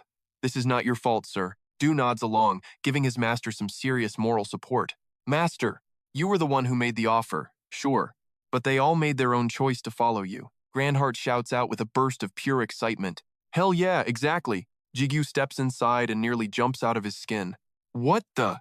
There's Sujung, munching on snacks like she owns the place. Welcome back to chaos. Our hero can only let out a heavy sigh. She is literally treating this house like a hotel. She talks through a mouthful of food with insane confidence. What is your problem? It is not like I have anywhere else to crash. Juju is speechless, frantically trying to teach her some basic manners. Stop talking with your mouth full of food, for crying out loud. Sujung swallows hard and finally speaks with some actual clarity. What is the issue? I have literally got 0 other places to sleep tonight. Exhausted, he tosses his coat aside with a heavy heart. Where the heck were you even living before this? Suddenly, Jiju's eyes sharpen with a dark, chilling realization. A nagging thought in his head starts burning with real frustration. He still knows absolutely 0 details about that one fateful day. Those two are still keeping all the biggest secrets from him. You are nowhere near qualified to handle this truth. Pass the 50th floor test, then we will talk business, kid. The answers he needs are still miles out of his reach. Qualified? What's that mean? He yells out, his voice echoing through the empty halls. Where are Yoojung and my mom anyway? Glued to the television, she barely even bothers to look up. Out for dinner run. They went to grab a bite with that behemoth creature. Yoojung even dragged the big guy along. Dressing in his room, he lets out another tired groan. Seriously? Even Taesik went with them too? Then, a horrifying realization hits Gigyu like a speeding truck. Panicking, he covers up and sprints downstairs to confront her immediately. Wait, are you spying on me through my demon eye? Sujung smirks, showing her teeth in a classic teasing grin. Not bad, honestly. Scratching his head, he begs. Please, I can't even take a shower in peace anymore. She scoffs. Relax. I obviously skip the boring shower scenes when I am watching. Sujung turns with a radiant, mischievous smile. Listen, you have clearly got it all wrong. It is not like I am doing this for my pleasure. This link is the only way to monitor you without calling you every single second. Juju finally relaxes but still tries to set a boundary. Fine, then disable it. We do not even need this link now, right? She does not hesitate, throwing back a challenge with total poise. Really? No regrets? He slumps, totally missing the hidden trap she set. Obviously, why would I ever regret turning that creepy thing off? Suddenly, Sujung stands up, her face flushing a deep, bright red. To shatter our shared link, I must reclaim the energy I poured into you. Shoving it in was easy. Yanking it out? That's a whole different game. Step by step, she closes the distance, cornering him like a hungry predator. You woke that demon eye to steal my power. Now, pay the price. Sudung hesitates for a heartbeat, then tips up onto her toes. Suddenly, she plants a kiss on Zigu. Grandhurt is dying of embarrassment. Totally unexpected plot twist. This is uncalled for, you damn savage. Zigu finally snaps back, stumbling backward and tripping over his own tongue. What the heck? What do you think you're doing right now? She leans in, grinning wickedly. Struck a nerve? Was that your first kiss? Jiyu stays dead silent, hand over mouth, processing the absolute chaos. She nailed it. That panicked face is a total dead giveaway. She crosses her arms. Anyway, the link is fried. We're finally disconnected. Your eyes will slowly fade back to their boring, normal human color. You keep the demon eye, but since I'm not juicing it anymore, it's resetting to its basic default state. Power down, kid. Then she drops a bomb. I won't be hearing your inner voice anymore. Grandhurt clocks the situation instantly. This girl is completely unhinged. Has she actually lost her mind? She's absolutely loving this, leaning into the game with a smirk. Who knew I'd be the one to snag your precious first kiss? My bad, or maybe not. Zigu's brain is short-circuiting. He's caught in a loop of internal screaming. Should I just shut my eyes and punch her into next week? But Juyu cuts through the noise before he does something stupid. Keep it together. You fight her now. You're getting wrecked. Sudung spins around, walking off like she didn't just cause a riot. All right, enough drama. Let's get a move on. Zigu stands frozen, looking like a total deer in headlights. Go where? She tosses back the answer without even looking at him. The basement. Band's got a little something prepared for us. Zigu steps inside and his jaw practically hits the floor. He stares at the room, unable to believe his own eyes. Is this really our basement? Since when was it a stadium? His head's on a swivel, scanning the impossible scale of the room. What kind of crazy magic is this? Smart guy EO identifies the high-level sorcery in a heartbeat. Spatial expansion. Someone's playing God with the floor plan. Even Gigyu has to give credit where it's due. Gotta hand it to him. His spatial mastery is top-tier stuff. She stands behind him, laying down the facts with total confidence. Impact dampeners are active. This place is basically indestructible, so even if we fight, we won't bring the house down. Got it. Even if we go all out, the walls stay up. Hearing that bombshell, Ziyu points at himself, looking totally annoyed. A death match? Seriously? Su-dong just nods, cool as ice. He can't believe it. He asks her again, "You and me? Fighting?" She confirms it with a creepy, hyped grin. Exactly. Ziyu hates this. He demands to know why. She gets it. She throws the question back. What's the problem? Purple flames ignite. Since when do masters need reasons to scrap? Her gaze turns lethal. Come here, disciple. Let's level you up. Rue panics, but Ziyu is sweating. Shut it, I know her game. Those purple flames explode with a violent, blinding glow. Su-dong draws her blade, dead serious now. Let's be real here. Right now, I don't have much left to teach you. But passing floor 50? That is a whole different nightmare. She explains the hell he is about to walk into. Floor 50 is the second major advancement gate. It is built specifically for those with unique gifts. Su-dong grins, giving him the inside lowdown. Maximize your unique ability right now, kid. Then, you might actually survive to unlock a second power. She mentions his friend. Just like that little buddy of yours. Ziyu freezes as the cold realization hits his brain. She has been eavesdropping on his private chat this whole time. She points her sword forward, making her point clear. I still have one last lesson for you. Immediately, she snaps out a cold, sharp command. Sword up. I don't do talking tutorials. Actions only. Ziyu's eyes turn dark and focused out of nowhere. He lunges forward, swinging two desperate cross slashes, but a shadow is already blurring behind his back. He hasn't even realized he's already been caught. Her voice whispers in his ear. Too easy, right? She looks like a total, menacing, psycho villain. How does it feel? Ziyu's heart is racing. She is. She is way too fast. Rue tries to keep his master's mental from breaking. Chill out. She isn't actually that fast, master. She is just matching your current physical limit perfectly. Rue breaks down the terrifying combat logic she uses. You're struggling because she lives inside your blind spots. I hate her. But her skills are honestly totally cracked. He's totally lost. Wait, why the attitude? He grunts. But L just leaves him hanging on red. Zip it, Rue, Su-dong warns from afar. Behold my ultimate combat mastery. She smirks like a villain, thirsty for the upcoming carnage. Ready for a taste? I am showing you every bit of this. Su-dong locks her lethal sights right on Ziyu. Ziyu goes full focus mode, trying to read her every move. Boom, she teleports. Looking the wrong way, rookie. Her movement speed is literally off the charts. Right behind you. A blade whistles by, nearly taking Ziyu's head off. Blurring around, she starts dropping some serious lore. Lee and I? We vibe like cats and rabid dogs. Mortal enemies, total oil and water vibes. If we go all out, nobody leaves in one piece. Maintaining this stalemate was a total pain in the neck. But your arrival, plus Iron Siu's meddling, just shattered that fragile piece. Gigyu pants. Why the history lesson in the middle of a fight? I am being blunt. Level up or get left in the dust. Surpass Iron Zune, or our little pact is totally toast. Her eyes turn icy. Fail, and you are dead. Then, she transforms. Unleashing her flame shroud, a dark aura erupts beneath her feet. Boom! The collision shatters the earth and fills the air with grit. But the cracked ground instantly begins to knit itself shut. Snap! Su-dong's hair tie breaks under the sheer pressure. Ziyu hits the dirt, completely drained of all energy. Fixing her hair, she gives him a rare, begrudging nod. Not bad, kid. That final strike actually had some kick. Guess you really are my disciple. But Du fires back with his own unexpected praise. Nah, you are the one who is totally insane. Suddenly, Su-dong looks away, her vibe shifting instantly. Oh, right, I totally forgot to mention one thing. She leans in close, dropping a hilarious bombshell of info. We are actually the same age. So, stop being so formal, okay? Zigu's jaw drops. You wait until now to tell me that? Deep in the midnight woods, something heavy scrapes across the dirt. A ragged Rogers drags a massive load through the brush. High above, a shadowy figure watches his every struggle. Brunha steps out from the dark. Hey, Rogers. He pulls out a crusty, filthy loaf of human scraps. He tosses the bread into the mud without a care. Rogers' eyes light up like he has found pure gold. He lunges for the bread with animalistic speed. He stuffs his face, devouring the filth like a beast. Welcome to the show. Grunhut's enjoying this drama big time. Look at this loser stuffing his face. How pathetic. Now, he starts his arrogant big boss lecture. Guess a bottom feeder like you still wants to live.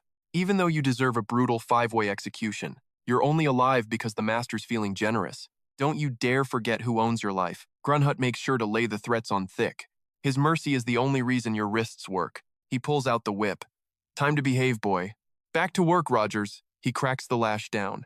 Rogers collapses, eating dirt in absolute pathetic agony. Face dark. Rogers claws at the ground in fury. Eyes bloodshot. He snarls. I'll kill you. Iron Shield. Grunhut smirks. Perfect. His rage has a new target. He's low-key impressed by Zigu's twisted, genius brain. Why just kill him when you can break him?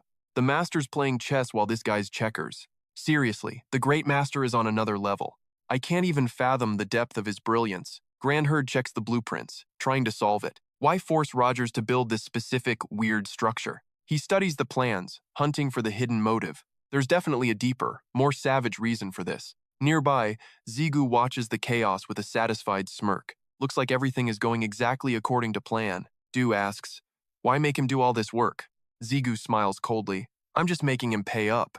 Zigu calls out to Ban, who acts totally chill. Just call me Ban. You've earned that right, master. Zigu shrugs. Fine then. Let's get to business, Ban. How's the project? Is that thing working yet? Grunhut gasps at the circle. So shiny. Master. Ban recalls the past. Can I enter your gate? Great, master. There's still so much left to uncover. Shu Dung adds, Ban's demon magic is top tier. Seriously. He'll definitely be a huge asset to your cause. Zeker stays cautious. The Demon King's words carry weight. Keeping a guy like that around feels super sketchy. Ru warns, he's a traitor, but his skills are legit. Plus, remember, that dude isn't even remotely human. Ban looks up, looking proud. Yo, it's finally done. Suddenly, the magic circle explodes with blinding light. Zigu stares, totally unable to believe his own eyes. Zikr, done already? No way. Ban broke it down with a simple punchy comparison. This gate is a total power hog. It's pumping out more heat than a fried circuit board. He pitched a much slicker fix, so I concentrated all that wild mana into a single point. Ban stood right by the magic circle, ready to forge some crystals. I had to block the glare. The light was so blinding it caught me off guard. Crystals? I mean, that sounds awesome and all, but Zigu was totally struggling to see the big picture here. Isn't this just recycling the crystals that Brunhut already gobbled up? Sure, we could flip them for cash, but I'm already set for life. He didn't even try to argue with that logic. You're right, crafting basic crystals is pretty much amateur hour. That would barely move the needle on our overall efficiency. Ban's gaze turned sharp and mysterious, like he was plotting something legendary. He weighed every word, revealing this was something way more hardcore. Ban dropped the name of the ultimate prize, the transparent crystal. Here is the quick lowdown on this high-tier fuel source. This pure essence is the raw material for every god-tier magic tool. We call them crystals, and their value skyrockets based on the mana density. That massive amount of mana is also what dictates the final color. Zigu flipped a stone over, trying to spot what made it so special. But seriously, what are we even supposed to use this for? Elke chimed in, sounding completely lost in the sauce. It's weird, I can't feel a single spark of mana coming off this thing. Runhurt felt the same vibe, it was like holding a handful of pure emptiness. Ziyu was still tripping out, trying to wrap his head around transparent crystals. Ban, already 5 steps ahead, just doubled down on his claim. Since these are ultra-rare, their value is about to go through the roof. Once the experts confirm they're legit, buyers will be lining up for miles. He didn't seem too hyped about the fame, though. Money is just a nice bonus. But then he flashed a smirk that would make a villain. Once the world sees their true power, even 1 billion soldiers couldn't afford one. Zigu's jaw hit the floor, completely stunned by the flex. He stammered out a question. Wait, what do you mean, true value? But Ban kept his secrets locked away. You don't need to know yet. You'll find out when the time is right, he said, leaving everyone dying of curiosity. Come on, man, just give us the spoilers already. But Ziyu knew exactly how this guy's stubborn mind worked. Ban is the undisputed king of being tight-lipped. He calls himself the Great Master, but he's not exactly a team player. He feels more like a friend of a friend than a real comrade, even though that Demon Queen lady isn't actually my friend anyway. If he's not in the mood, you're getting zero info, period. He could definitely see the shift in Ban's attitude, though. It looks like that crystal experiment was a massive success. Because of that, the big guy is actually in a surprisingly good mood. Ziyu cuts straight to the chase. And man, the tea is getting spicy. So, a gate is actually a territory? Ban gulps his water, confirming the insanity. Precisely. Think of it as abandoned wreckage. Ziyu dives deeper, totally blindsided by this. You mean a land with its own ruler? Like some kind of literal demon king? Ban sets his glass down with authority. Maybe yes, but also maybe no. Demons aren't the only ones owning property. Ziyu's brain is melting with more questions. Then who else is out there? Why ditch their land and invade Earth of all places? Ban sighs like a tired dad. Time to talk. Look, they didn't all just quit voluntarily.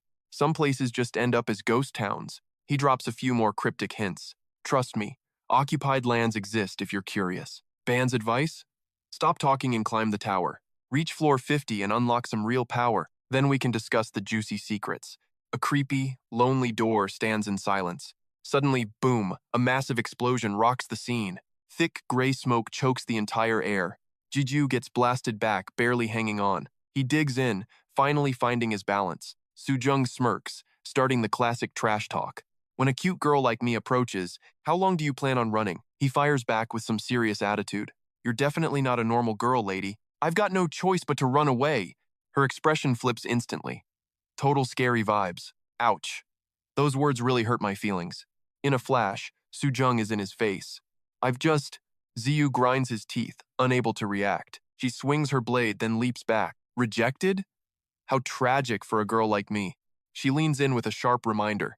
Shall we get back to our lesson? He doesn't back down from the challenge. Please, bring it on. Teach me everything. She lunges forward, firing off questions like bullets. Sure, death is a killer skill, but it is no finisher. What is the plan if that one shot fails, huh? Ziyu gets a warning. But those were just warm-ups. Sujung's next strike closes in with terrifying speed. It is too fast. He cannot even react. Ziyu takes a hit, crashing into the dirt. High above, Sujung watches his every clumsy move. Your style is basic, messy, and full of holes. Ziyu scowls, calling upon the power of Iron Sunday. Shaking off the impact, he blasts back into the sky. He charges back, desperate to close the gap on Sujung. Channeling power into his blade, his sync level explodes. Pure power erupts, leaving Sujung absolutely speechless.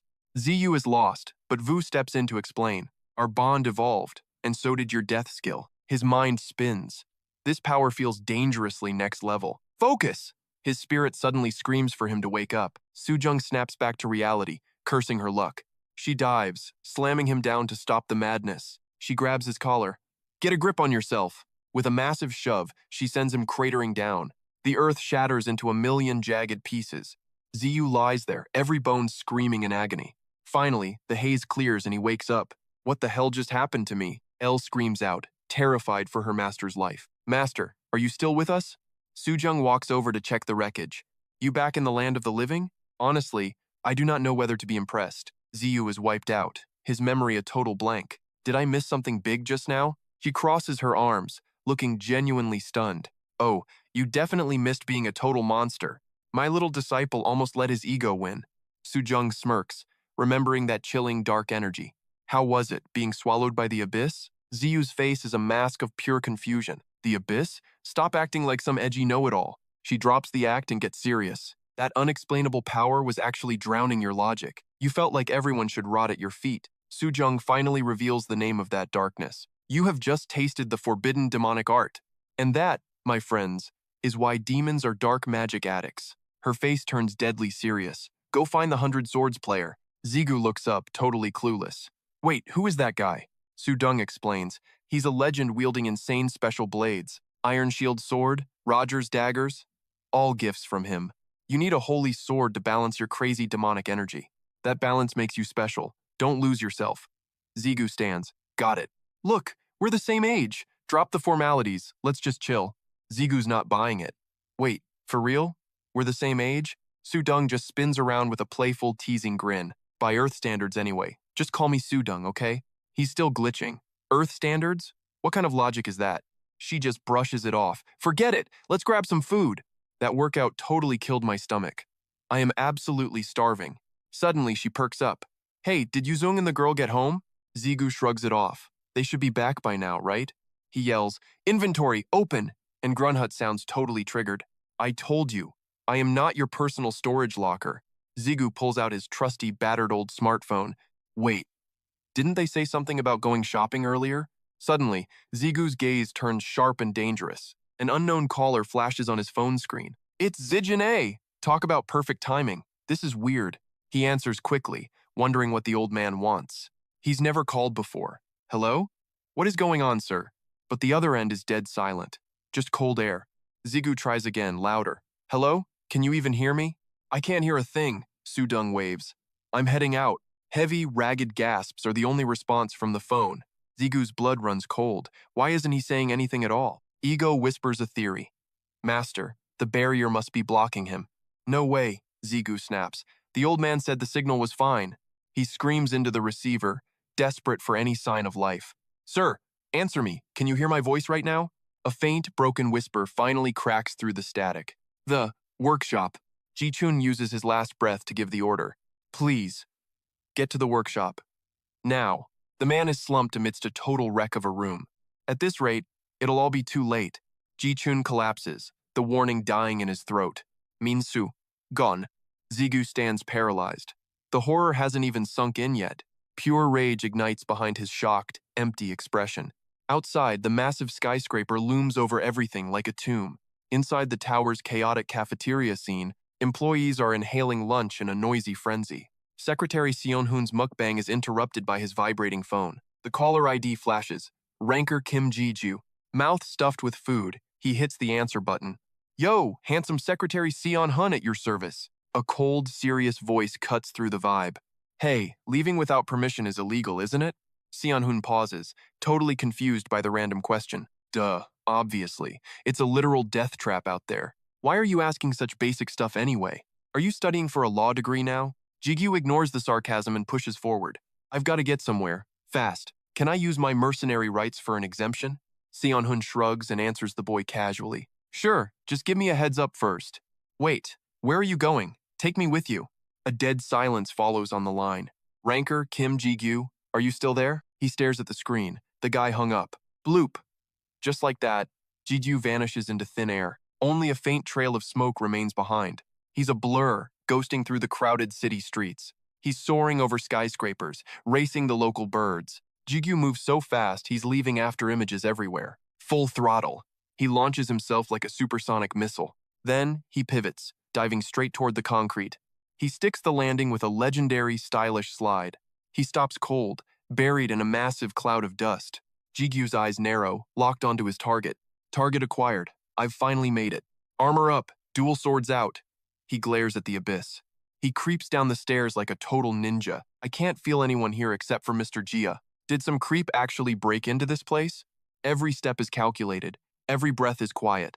Time for a little telepathic chat with his swords. Keep your guard up, master. Stay sharp. Detection skills have limits. Don't get overconfident now. Suddenly, Brunhut speaks up with a heavy heart. My father. Is he going to be all right? Wait, the target is actually Brunhut's dad? Rue chimes in, sounding completely lost and confused. Does that make Master the mom then? Yo, you're the one who gave me an ego. Trying to melt my brain again, old man? Man, that's ancient history now. Jiju creeps toward the end hall door, ready for smoke. Eyes closed. He scans the room like a radar. The whole room's layout clicks into his mind. Boom. Eyes open. Game on. Time to breach. He slowly twists that crusty old doorknob. Door creaks open. Yo, mister? He whispers. Mister? You good in here or what? Jiju freezes. The vibe? Absolutely cursed. He spots Jichun slumped in the corner, total wreck. He sprints over, yelling his lungs out. Mister! He grabs him, shaking him like crazy. Mister! Talk to me. You still with us? Holy crap. Jiju's eyes drop to Jichun's hands. His heart stops. Those hands. They're a mangled, bloody disaster zone, completely crushed into pulp. Jiju scans the wreckage. Every bit of gear is just gone. What monster did this? Who's catching these hands? A groan pulls Jiju back to reality. Mister struggles to open his eyes, whispering, Oh, you're finally here, kid. Jiju frantically digs through his bag. Drink this elixir. Down it, now. I'm getting you to a hospital. Move. But one sentence freezes him dead in his tracks. Stop. I'm cooked. My time's up, Jichun wheezes. Every drop of his life force is drained. Even god-tier elixirs can't save him now. It's over. Jiju's head spins. No way. This can't be. Time's running out. Kid, Just listen for a sec. He leans in. It's about that old favor. That favor Jichun asked for ages ago. One day. When I need it. Will you back me up? Juju nods. Yeah. Anything. I'm a pioneer. An OG of the tower. Jiju's jaw hits the floor. Wait, an OG pioneer? Yeah, he sighs, drifting back to the early days. We were the first players when the tower spawned. Cut to young Jichun struggling against trash-tier goblins. Back then, the tower was a total mystery. We were total noobs, barely handling trash goblins. He spoke casually, yet my friends died in droves. Still, my comrades bled to protect all humanity. Jichun sounded weary. Power? Never craved it. Drowning in guilt, I quit the tower climb. A harsh cough broke his flow. Gyu flinched. Relax, kid, Jichun smirked. Just a tiny sneeze. See, I was a tanker. Smithing was secondary. But before the system, the forge was my life. Combining skills, I forged gear with decent stats, using player perks and my old hammer skills. Not like the godly gear I make now, obviously. Back then, Jichun stuck to the basics. Then, the incident happened. Gyu gulped. Wait, what kind of incident? Jichun sighed. As I neared floor 50, I entered again for my second awakening quest. I wanted to max my skills at the forge. He stared at Gigyu with piercing eyes. Then, a wild question popped into my head. You ever stop to think about this, kid? Why are we actually climbing this damn tower? Gigyu stood there, totally stunned and speechless. Jichun fired off questions like a Gatling gun. Does the tower only go up, you think? What's hiding in the basement of this place? Is floor 1 really where it all begins? Stuff like that. Deep existential stuff. Ignoring the questions, he dropped a massive truth. I spent years hunting for that tower basement. Jichun recalled his younger, wilder days. I scoured every inch of the first floor, trading blows with endless waves of monsters, exploring realms no one else had ever seen. I walked a million paths to find it. Nobody knows floor 1 better than I do. Gigyu listened, completely hooked on every word. Finally, Jichun's obsession paid off big time. At long last, I found the secret, a hidden door, leading down to the basement. Basement? Suddenly, Jigyu's brain felt like exploding. He collapsed, blood spraying from his nose. Beyond that door sat an entirely different world. Warning: you lack authorization for this restricted intel. Penalty active. Jigyu's scream shattered the air. Zigu's world starts spinning as Zichun freaks out. Clutching his head, Zigu hears his panicked servants crying. Chill out, Ru commands as the stone levitates. He remembers the warnings about his hidden weakness. Survive floor 50. Then we will spill the beans. Everyone has been singing the same old annoying song. Unlock that 50-floor power, and secrets are yours. Only then will the true legend be revealed. Ziyu collapses, writhing in pure, unadulterated agony. Floor 50. New powers. Or certain death. So this is the actual cost. L screams for his master while Zikun trembles. You holding up? Ziyu looks up, gasping. Keep going. Don't stop. He grinds his teeth against the soul-crushing pain. It feels like his brain is being split. This might be his one and only shot. He must know the truth. Jichun hesitates. Don't kill yourself over this. He recalls the basement. A literal vision of hell. The tower's lowest depths are far from paradise. It is nothing like the stories people dream about. The ground burns like a scorched, desolate wasteland. Survival there is a joke. It is straight up impossible. Suddenly, Ji-Gil's ring flashes with an eerie light. Ru? What gives? He starts to speak, then chokes back the words. Forget it. Just listen to the man. Jichun wandered aimlessly through that god-forsaken land, searching for answers in the heart of that abyss. He spent ages scouring the depths, finding nothing. Nothing stood out. It was just endless emptiness, like being trapped in a never-ending nightmare realm. That is the reality. Then, suddenly, he froze. He knew he had to retreat. He tried to backtrack his original path, but in that split second, he spun around. Looming behind him was a massive, hideous beast. I was face to face with a monster. Terror and shock were written all over him. The creature lunged, unleashing a savage, brutal attack. It was leagues beyond any tower monster I faced. Even as a top-tier pioneer, he struggled. I was turned into a total, pathetic joke, spent and broken. He felt death's cold grip. Just then, a crimson-haired shadow appeared. She finally arrived. Gigyu clutched his head. Wait, her? My wife? The old man chuckled. What a wild first meeting. He frowned. Wait, your wife was a player too? Jichun rasped weakly. No, she is actually. But before finishing, he collapsed onto the cold floor. Gigyu panicked, screaming, "Mister, wake up!" He shook his shoulders. "Mister, are you okay?" The ego spoke coldly. "Master, the old man is fading." Jichun struggled to speak. "The bag." "Take the items." Gigyu stared at the bag. "The bag? Why?" He pulled out a parchment and a golden hammer. Gigyu whispered in confusion, "What are these?" Trembling, Jichun sat up. "That's the tower's primordial map. Of floor 1. It shows the hidden basement gate. If you reach it, then Minsu will finally." A violent cough choked his words. "Mister!" Gigyu cried. Jichun fought for consciousness. "I can't die yet. Minsu." Leaning him against the wall, Gigyu watched him fade. Suddenly, the necklace gem pulsed with a haunting light. The spirit whispered, "Master, turn him into an ego?" Her question froze his blood. "Can't you save him?" The system's voice cut in. "It's too dangerous, Master." L continued, "Egoification has a massive failure rate. Even if successful, he might never truly live again." Ru smirked. "Still, it's better than letting him rot. He's a goner anyway. Why not take the gamble?" Gigyu bit his lip, his mind racing through possibilities. He finally looked up. "Mister, listen to me carefully. Time is short, but I might have a way. I must kill you first. Success is under 0.1%. Jichun smiled. "If you're game, do it. I trust you." He rasped. "Why do you think I called for you? I chose you because you're the only one I trust." Gigyu steeled his heart, gripping his weapon tight. Crimson lightning crackled from his ring. "Here goes nothing." The sparks formed a blade. "Forgive me.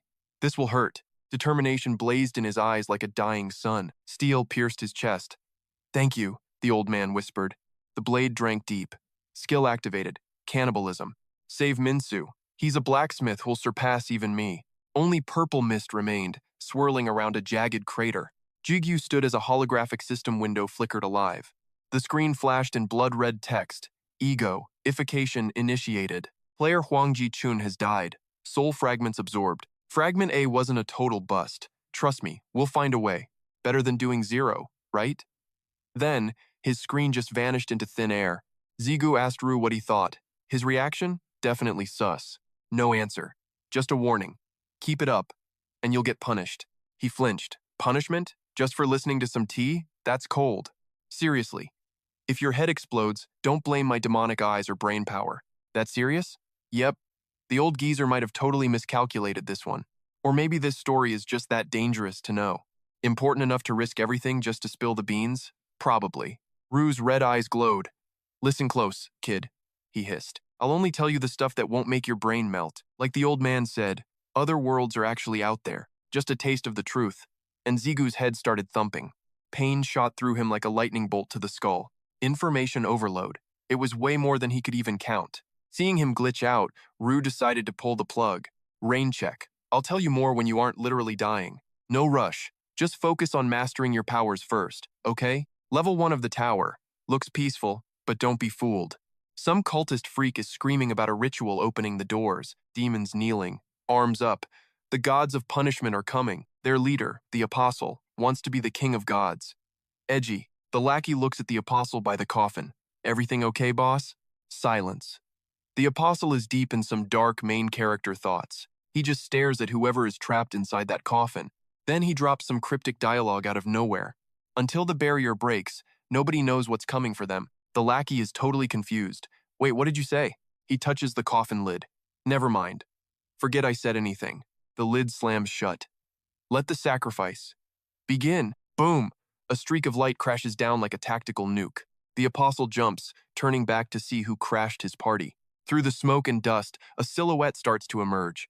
It's Gigyu, dual-wielding swords and looking absolutely legendary. His eyes are glowing with pure, unadulterated rage. His voice drops. "Where is Minsu?" Rewind. A few hours ago, Gigyu was parkouring across the city. His mind was racing faster than his feet were moving. This is the map to the tower's very first floor. Searching for the gate that leads straight to the basement, he's a blur of motion, dodging shadows like a pro. Ru asks the big question, "Are you sure about this?" Gigyu didn't even blink. "I've never been more sure." Ru pressed him. "The old man's map marks? You know him?" He nodded firmly. "Every single inch. Let's move." Zigu's eyes flashed with pure confidence. There was no way he'd forget this place. He stared at the blue dot on his map, a location that felt hauntingly familiar. This was his old stomping ground every single day before meeting Elle and Rue. Arriving at the tower, Gigyu didn't hesitate and marched straight inside. Memories flooded back. This was his go-to spot after finishing his guide shifts. A total ghost town on floor 1 where 0 players ever dared to tread. Back then, he'd spent a literal eternity wandering these bottom-tier halls. It was a secret sanctuary just for him, the ultimate lone wanderer. He'd stayed on the lowest floor longer than any human alive. This desolate hole only spawned a single, lonely goblin once a day. Now, Gigyu stood exactly where he used to be in the past. He reached out, his fingers brushing against a shimmering barrier. Gigyu frowned as Rue piped up, sensing a high-level concealment field. It wasn't just a wall, it was designed to keep the world's eyes out. Rue couldn't help but gossip like a dramatic sidekick. He claimed Gigyu's sharp intuition was all thanks to the demon eye. Gigyu raised an eyebrow. A guy like me? What's that supposed to mean? A guy like me? Gigyu repeated, making Rue panic and stammer. You're the goat, master. Gigyu rubbed his chin. We're here, but swinging blindly won't break this lock, right? Rua chimed in, explaining that barriers like this usually require a specific key. Gigyu remembered the trinket from Zichun's pocket. Could that sketchy thing be the key? He pressed the artifact against the vibrating surface of the seal.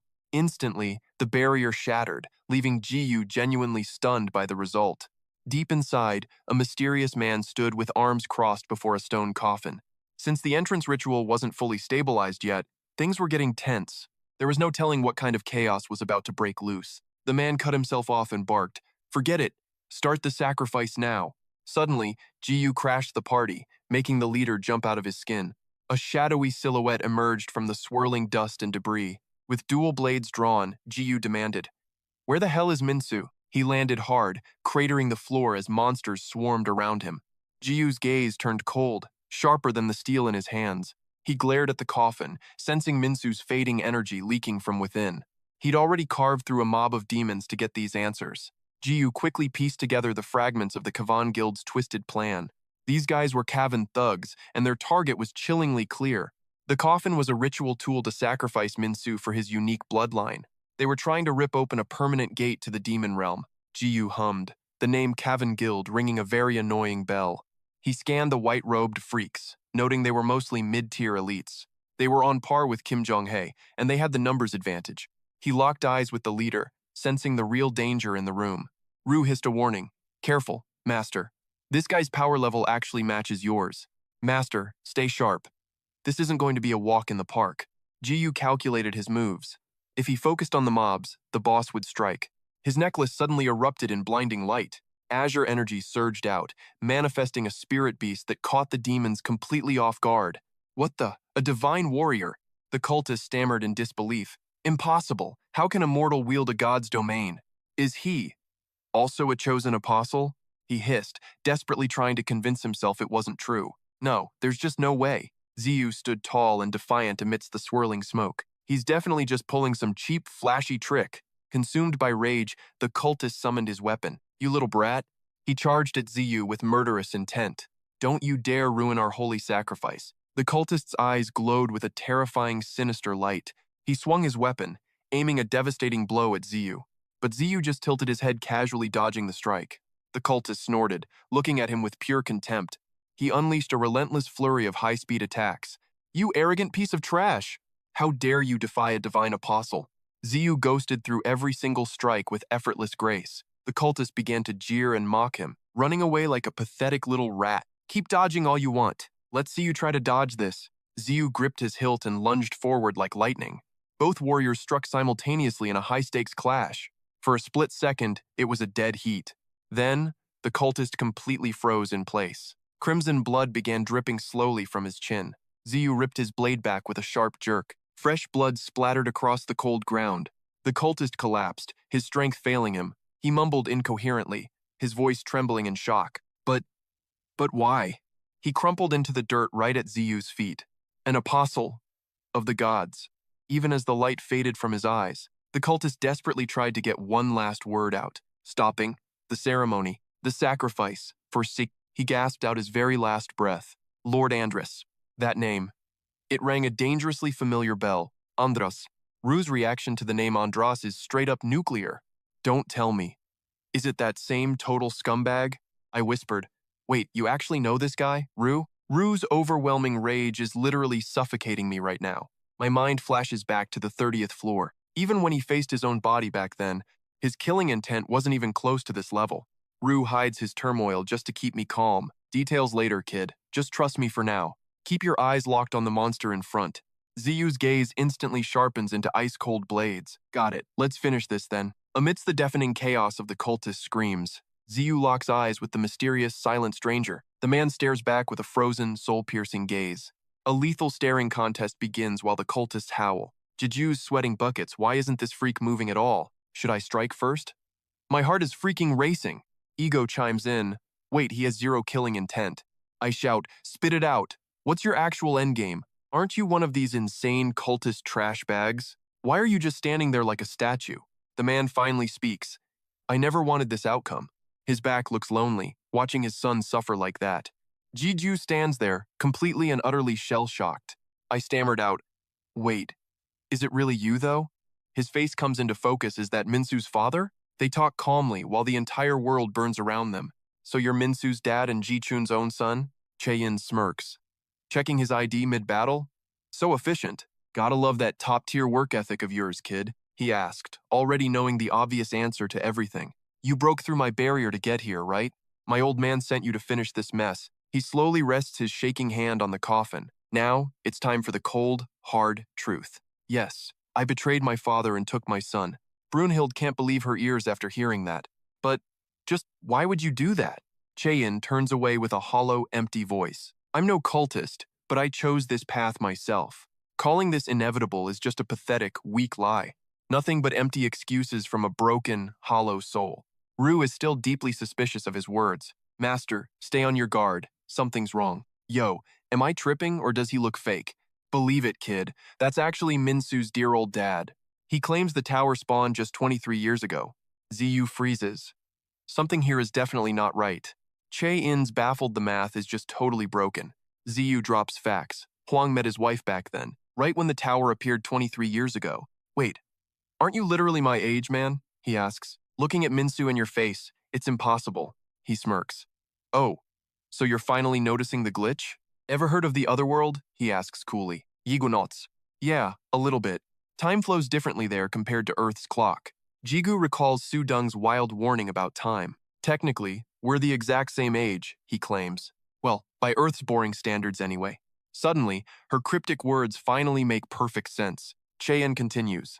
Minsu and Dad were born here on Earth, but I was raised in that other world. His expression instantly turns dark and heavy. Otherworlders pay a brutal price just for existing here. I've spent an eternity overthinking every single move. A terrifying crack starts forming on his face, debating if I should stay or just go back. And honestly, I forgot how to even return. You realize something is very, very wrong. Something just moved. Dude, tell me you saw that. Chae-in hides his face, voice shaking now. Dad blocked me from ever returning to my world. He completely severed all ties with my home. Zigu's mind races. So he ditched his son for some secret reason? Right after sealing the gate to the other world? It looks that way. He coughs, struggling. I endured that hell solely for my son's future. Suddenly, Chae-in's face becomes a literal nightmare. Andros said I should be king and rule myself. Ziyu's heart sinks. Andros? That name sounds familiar. Chae-in explains. You're totally clueless, aren't you? He's the boss of those monsters you just fought. Suddenly he's acting possessed, his speech breaking down. Ziyu panics. Why is he acting so freaking crazy? Vu explains it's mental warfare. Andros's signature lethal power. Cracks spiderwebbed across Chae-in's face at a terrifying speed. Staring at his palms, he realized he had some resistance. Yet, this very strength was actually becoming a deadly poison. That botched brainwashing had birthed a twisted, brand new consciousness. Am I really destined to become a king? Molten fire began to leak from those jagged cracks. He kept muttering about gates, sacrifices, and dark rituals. Flames surged, completely devouring Chae-in's once human features. Gibberish and utter nonsense spilled from his lips incessantly. Become. King. Father. Minsu. The ultimate sacrifice. Inferno roared. Cultists shrieked their apostle was finally reborn. Fire spread, sending the panicked cultists scrambling for safety. One guy screamed, "If we stay, we're all toast." Chae-in had officially lost control of his mind. He hovered above, commanding monsters to hunt everyone down. Total chaos. Open the barrier. We need out now. A sudden wave of heat incinerated the monster mob. Ren, munching on a cultist, glanced back with predator eyes. Cheon had fully evolved into a massive living furnace. He unleashed a devastating blast aimed straight at Ziyu. Ziyu shielded his face, reeling from the insane heat. Ziyu telepathically barked for Ren as the fireball arrived. Too late, Ziyu thought, braced for impact. The impact triggered a cataclysmic, ear-splitting explosion. Ren's spiritual aura flickered through the smoke and ash. Against all odds, Ziyu stood firm, barely a scratch. Master! El cried out with pure, ecstatic relief. Panting, he credited his survival to water affinity skills. This fire is too strong. You won't last long. Your mastery level is still way too low. Cheon stared down at Ziyu with hollow, dead eyes. He slammed his massive fist down on the boy. The strike pulverized the ground, sending boulders flying everywhere. Ziyu blurred, repositioning himself right behind Cheon's back. Wincing, Ziyu coughed up a mouthful of blood. He collapsed, clutching his chest as his allies panicked. Master, are you still with us? Wheezing, he muttered. Just as I predicted. Channeling raw attributes directly is putting massive strain on me. Still, I'm holding up better than before. He asked Ru, should I let Ren go beast? Ren's basically immune to these elemental attribute debuffs. Ru denied it immediately. Forget about that plan. Your base defense is on a whole different level, boss. Plus, my attacks aren't even scratching that tanky jerk. Cheon keeps charging up fireballs like some crazed mage. He flicks a massive fireball straight at the kid's face. Ziyu just stands there like a statue as death zooms in. He dodges last second. Then crap! He remembers something vital. Oh, snap. Minsu's coffin is right in the line of fire, but it's too late. The fireball slams directly into the resting spot. Ziyu watches in horror as the whole thing explodes. He digs his heels in, desperate to stop his momentum. Smoke billows up, and his heart sinks into his stomach. Gigyu screams his name in total panic.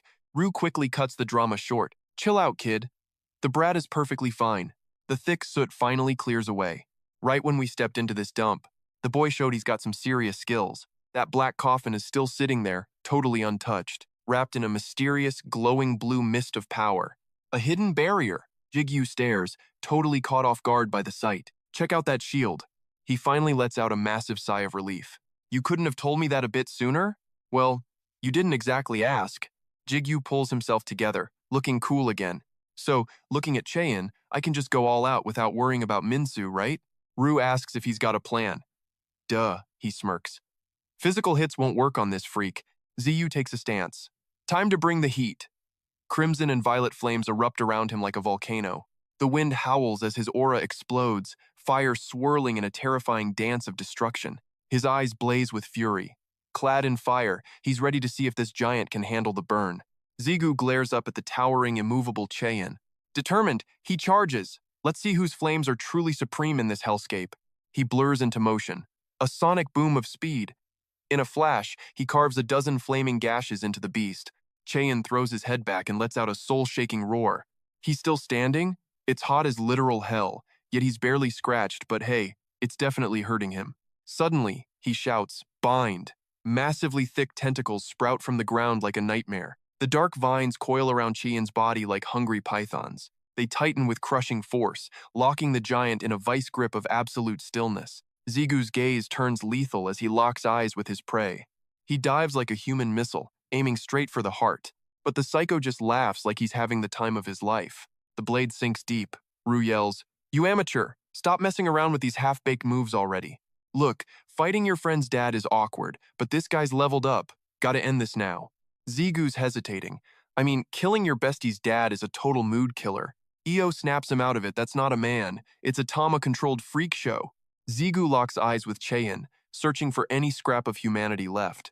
Wham! A counter hit sends Zigu flying like a leaf in a hurricane. He hits the dirt hard, his blade sliding out of reach. Not good. Zigu dances back, barely dodging Cheon's next crushing blow. Phew. His arm's got a massive puncture. If he keeps stalling, he's gonna bleed out for real. Ziyu activates Demon Eye, the ultimate cheat code lost since the Demon King era. Sudong took it away, but that dark energy is surging back into his veins now. Glaring at Cheon, he realizes only the Demon Eye can see the truth. A half-human abomination? What exactly are we looking at here, Master? Jigu grunts. Honestly, I'm just winging it too. He takes a stance. But I know what needs doing now. Memory unlocked.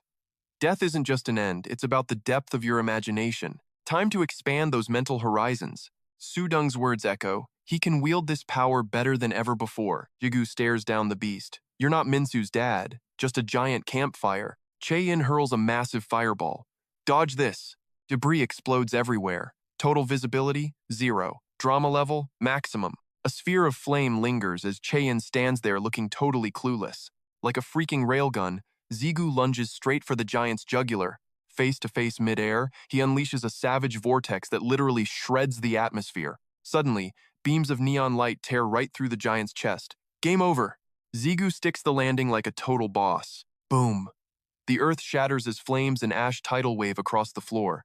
Dust settles over dead monsters. Io sighs.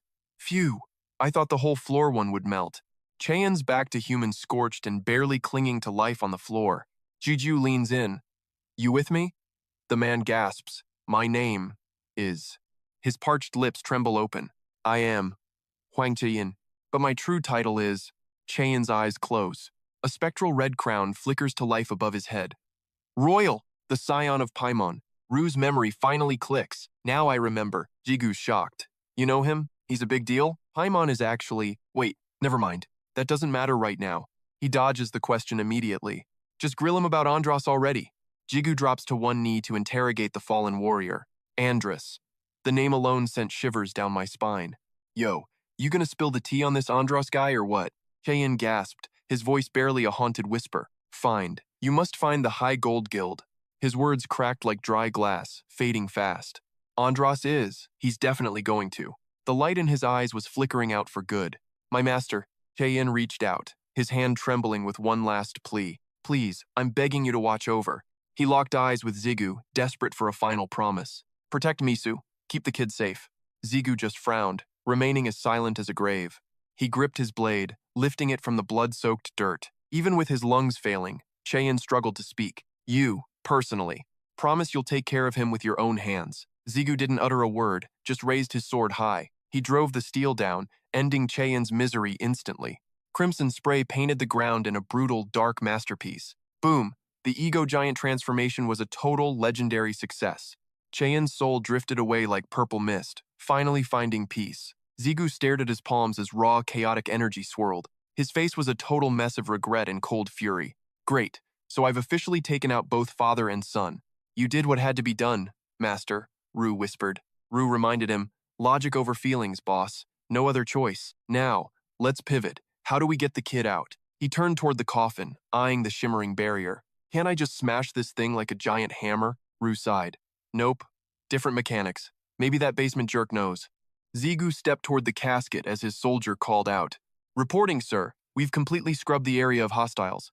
Behind him, an army of skull-masked badasses knelt in unison. Good. Clean up this trash and move out. By your command, they echoed before ghosting the scene. Ziggu gestured. Handle that coffin like it's made of glass. The casket floated through the spatial rift, safe and sound. Suddenly, a wild, pissed-off goblin appeared, clutching a spear. Wait, you're… Oh, it's you! Long time no see, buddy! The goblin gnashed its teeth, glaring absolute daggers at him. Then, without warning, the little dude bolted like a coward. Ziggu just blinked, watching the goblins retreating back. What's his deal? Why is he acting so freaking weird? Rue prepared to drop some serious truth bombs. Its survival instincts must have kicked in. It knew it stood zero chance against you. Ziggu's lips curled into a smug, cocky grin. Oh, really? He snatched a small pebble from the dirt. With a casual flick, Ziggu sent it flying. Bullseye, it struck the creature right in the head. The beast collapsed instantly, hitting the ground hard. Ziggu smirked with absolute, cold satisfaction. Rue sighed. That looks strangely therapeutic for you.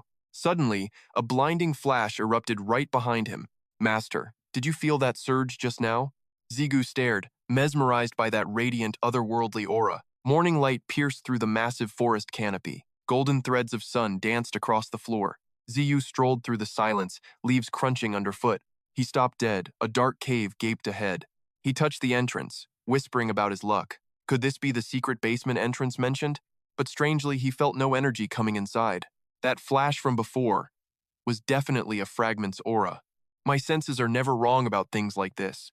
Rue agreed. I felt that weird pulse too. Searching this tiny hole is probably a waste. I doubt it will react to us immediately. He sat down, clearing rocks with a sigh. Fine then, let's rest before we head back. Rue hovered nearby, a shimmering orb of light. Hey, Rue, let us have a little chat. While I'm recharging my elemental mana, start talking. He took a swig of water, eyes narrowing. What exactly do you know about that light? Rue grumbled. Did I somehow offend you, master? Why are you always interrogating only me? Zigu wiped his mouth and kept the pressure. Because you're acting like you're hiding something. You mentioned oblivion earlier, didn't you? Is that really the only thing you remember? Rue snapped back. It is not like that. Memories just surface when something special finally happens. Zigu scoffed. You're acting like a total know-it-all. You're completely useless despite all that fake confidence. Hey, that is uncalled for. Zigu glanced at the crimson ring on his hand. Is that all you have on Andras's manifestation? A chilling voice whispers from the darkness. Andras and Paimon, pure demonic royalty. Both rule from the legendary 72 thrones of power. Thrones of power? The boy wonders. They are archdemons serving under the true demon king. Not those pathetic wannabes claiming the title for clout. He continues breaking down the hierarchy for Ziyu.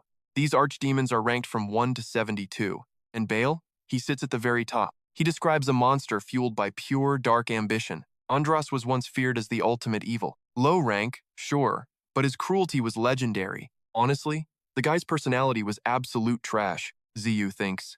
Wait, aren't all demons total jerks? Now, he mentions a much bigger player. Paimon holds a higher seat as Hell's elite guardian. He is also the underworld's greatest master blacksmith. A blacksmith? Ziyu blinks, then the gears turn. Huang Cheyin is the literal incarnation of Paimon.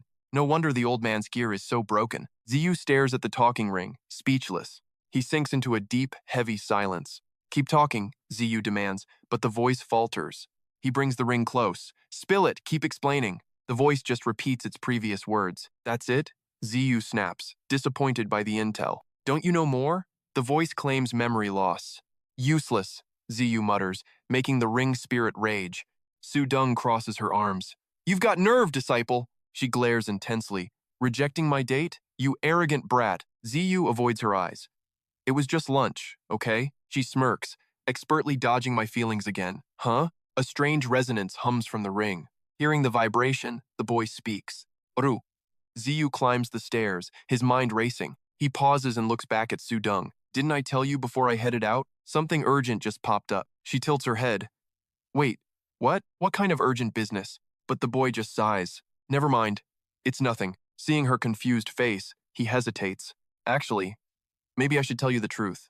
He hesitated for a heartbeat before the real tea started spilling. 2 drinks sat untouched on the table, cold as the atmosphere. 2 souls were locked in a conversation that felt like a trial. Su Yung's face went stone cold. Wait, are you for real right now? Zigu didn't blink. He just gave a slow, grim nod of confirmation. Fine, she snapped. But what happened to that kid, Min-Su? The coffin's delivered. He's currently busy shattering the gate's inner barrier. She stroked her chin, her eyes narrowing in deep, dark thought. Got it. Now get up. There's someone you absolutely need to meet. Night fell like a shroud over a massive, high-end apartment complex. Zigu sat there, feeling the awkwardness crawling all over his skin. Beside him, Su Yung was smirking like she'd already won the lottery. The Demon King, Su Yung. This girl is pure, unadulterated trouble. Sitting across from them was the big boss, the association president himself. Taegu scowled. What kind of cursed, chaotic team-up is this supposed to be? Su Yung leaned toward Zigu, her eyes dancing with wicked mischief. Why the death stare, kid? Did you forget how to breathe? Did you honestly think I wouldn't know these old geezers? Taegu cleared his throat, trying to reclaim some shred of authority. Look, I don't have a personal vendetta against the Demon King, though I've got no clue what she's plotting behind those eyes. Ignoring him completely, Su Yung turned her full attention back to Zigu. Surprise! Technically speaking, I'm a mercenary too, just like you. She raised her hand, flashing a piece of jewelry that looked familiar. It was a ring, a specific, high-ranking piece of enchanted hardware. Recognize this little beauty? It's the twin to the one you're wearing. Zigu's brain felt like it was about to short-circuit in real time. No way. That's an official mercenary ring. How did you get that? She flaunted it with a laugh. Bingo! I knew you were smart. The president's desperate for muscle, so he's basically begging for help. Su Yung shot Taegu, a sharp, piercing look that silenced the room. We're just scratching each other's backs when things get messy, okay? It's purely business, exactly like the deal he made with you. Zigu watched them, thinking, allies or not, this girl is absolutely savage. The way she talks down to him, She's got zero chill. Seriously? Doesn't anyone teach kids to respect their elders anymore? As if reading his mind, a voice hissed back with total disdain. Respect? That woman doesn't even know what the word means. Zigu's jaw dropped as a terrifying realization hit him like a truck. Wait, if the math adds up, could it actually be true? He rubbed his chin, piecing together the impossible cosmic puzzle. Right, different worlds. Time flows differently there than it does here. Su Yung chuckled. In Earth years, we're actually the exact same age. So she's basically as old as the president? My head is spinning. But before he could process the horror, Su Yung cut him off. You've got it all wrong. It's totally not like that, okay? She's fuming, pointing fingers and screaming right in Ziyu's face. I only acted out because I can't stand that old geezer. Seeing her lose it, he's just like, fine, I get it. Just chill. She ignores him, snapping back that she's just blunt, not some fake. Losing her cool completely, she swipes at Ziyu's face while yelling. Why make me say this stuff? She screams, basically crying for mommy. Ziyu just sighs. You're so weak. Quit the yapping already. She settles down, crossing her arms. The Kavan Guild is finally moving. James freezes. Wait, did you say the Kavan Guild? Doesn't your kid know them? I thought you pioneers were legends. Ziyu and the crew think, wait, aren't pioneers supposed to be fossils? It's only been 20 years. My old man was a pioneer too. The old man pats James's head. This kid's a total otherworld noob. James tries to shake him off while the old man keeps roasting him. James snaps back. Look, I can't just rot in a cubicle forever. He sits there brooding. Ziyu is evolving while he's just stuck. I'm done being a bottom-tier loser. I need to level up. The Kavan Guild. Why does that name sound so familiar? Ziyu looks over. Wait, you feel it too? Yeah, that name. It's definitely ringing some bells. Rue chimes in. I think Theo was actually in that guild. After joining, that sweet kid turned into a total monster. James and Sayu's eyes go wide. Total nani? Moment. They jump up, shouting in sync. The guild Theo joined? The old man and Sudong just stare, completely out of the loop. It's a classic face-off, both of them staring with jaws dropped. Even the ring is curious. Yo, who is this Theo guy anyway? Ziyu plays it cool. Just someone you wouldn't know. No biggie. Inside, he's thinking. A guy from my days as a guide. He remembers Tio mentioning something about this before. He scratches his head, annoyed, deciding to keep quiet for now. Tio sighs and finally gives up on getting an answer. My bad, Ziyu, the ring mutters, backing off. T-Sick weighs in. About Theo, listen up. He looks patient, but he's actually a ticking time bomb. So don't hate him. He's a ride-or-die ally. Ziyu bites his lip as a dark memory resurfaces. Could it be? Is he one of the people I ended up slaughtering? No, I checked every single face. He wasn't there. Sudong crosses her arms, eyeing them with suspicion. So, you actually know someone in the Kavan Guild, don't you? Ziyu dodges the question and flips the script. The Demon King and the chairman. They know Kavan, right? Tell me, what kind of monsters are they really? He hesitates for a beat, playing it cool before finally dropping the bomb. Honestly, kid, I don't even know where the hell to start. Suddenly, his eyes turn predator cold as he locks onto Jigu with lethal intent. Just how much? He trails off, his voice dripping with heavy, dramatic mystery. Do you actually know about the tower? Jigu just stands there, jaw hitting the floor. A cosmic vision erupts a world enslaved by an infinite web of terrifying, interdimensional chains. The tower isn't just a bridge, it's a cosmic parasite devouring every world it touches. It's a literal shackle, a multidimensional anchor slowly eating through the fabric of reality. Those mysterious gates popping up? Yeah, that's just the tower claiming its next meal. Boom. Zigu freezes. Forbidden knowledge acquired. System alert. Penalty phase engage. A dark force surges through him, turning his screams into pathetic, muffled whimpers. His brain is a blender of agony, while a voice chants master on repeat. Zem and Tegu freak out, jumping up like their shoes are on fire. The girl just sighs, totally unbothered. Oops, forgot about the penalty. My bad. The old man's gears finally turn. Wait, it can't be. You seriously haven't cleared floor 50 yet? Are you for real? Tegu keeps shouting, but Zigu's brain is currently busy melting into a puddle. You lack the qualifications? How are you even alive right now? The entire room goes dead silent. You could hear a pin drop. Everyone just stares while Jigu does his best impression of a dying fish. Jigu panics internally. Why is everyone just watching me suffer in silence? My bad, kid. I didn't realize I was talking to a total newbie. I don't waste my breath on losers stuck below floor 50. How dare a low-level scrub like you ask questions without the upgrades? He imagines their insults, his ego taking a massive, imaginary beating. No way. They aren't actually thinking that about me, right? The old man sees Jigu's blank stare and keeps the interrogation moving. Your growth rate is insane. It's honestly kind of terrifying to watch. You're so cracked, I just assumed you were already a high-floor beast. Zigu groans out a response, trying to keep his soul inside his body. Yeah, I get it. Finally. But inside, he's screaming, can this old geezer actually read my mind? The old man preps a move. Hold still. I'm fixing this mess. Pardon me, kid. This is going to sting a little. Electricity crackles from his fingertips like a malfunctioning Tesla coil. He touches Zigu's head, and the pain goes from bad to apocalyptic. Zigu starts making noises that definitely aren't human anymore. System message. Initializing seal. Emergency override in progress. Player Kim Gigyu is now the temporary subordinate of Dungsu Dung. A holographic screen pops up. Zigu's eyes nearly pop out of his skull. Subordinate? Are you freaking kidding me right now? Ziggu goes full-blown feral, screaming at the old man's face. Wait, hold up.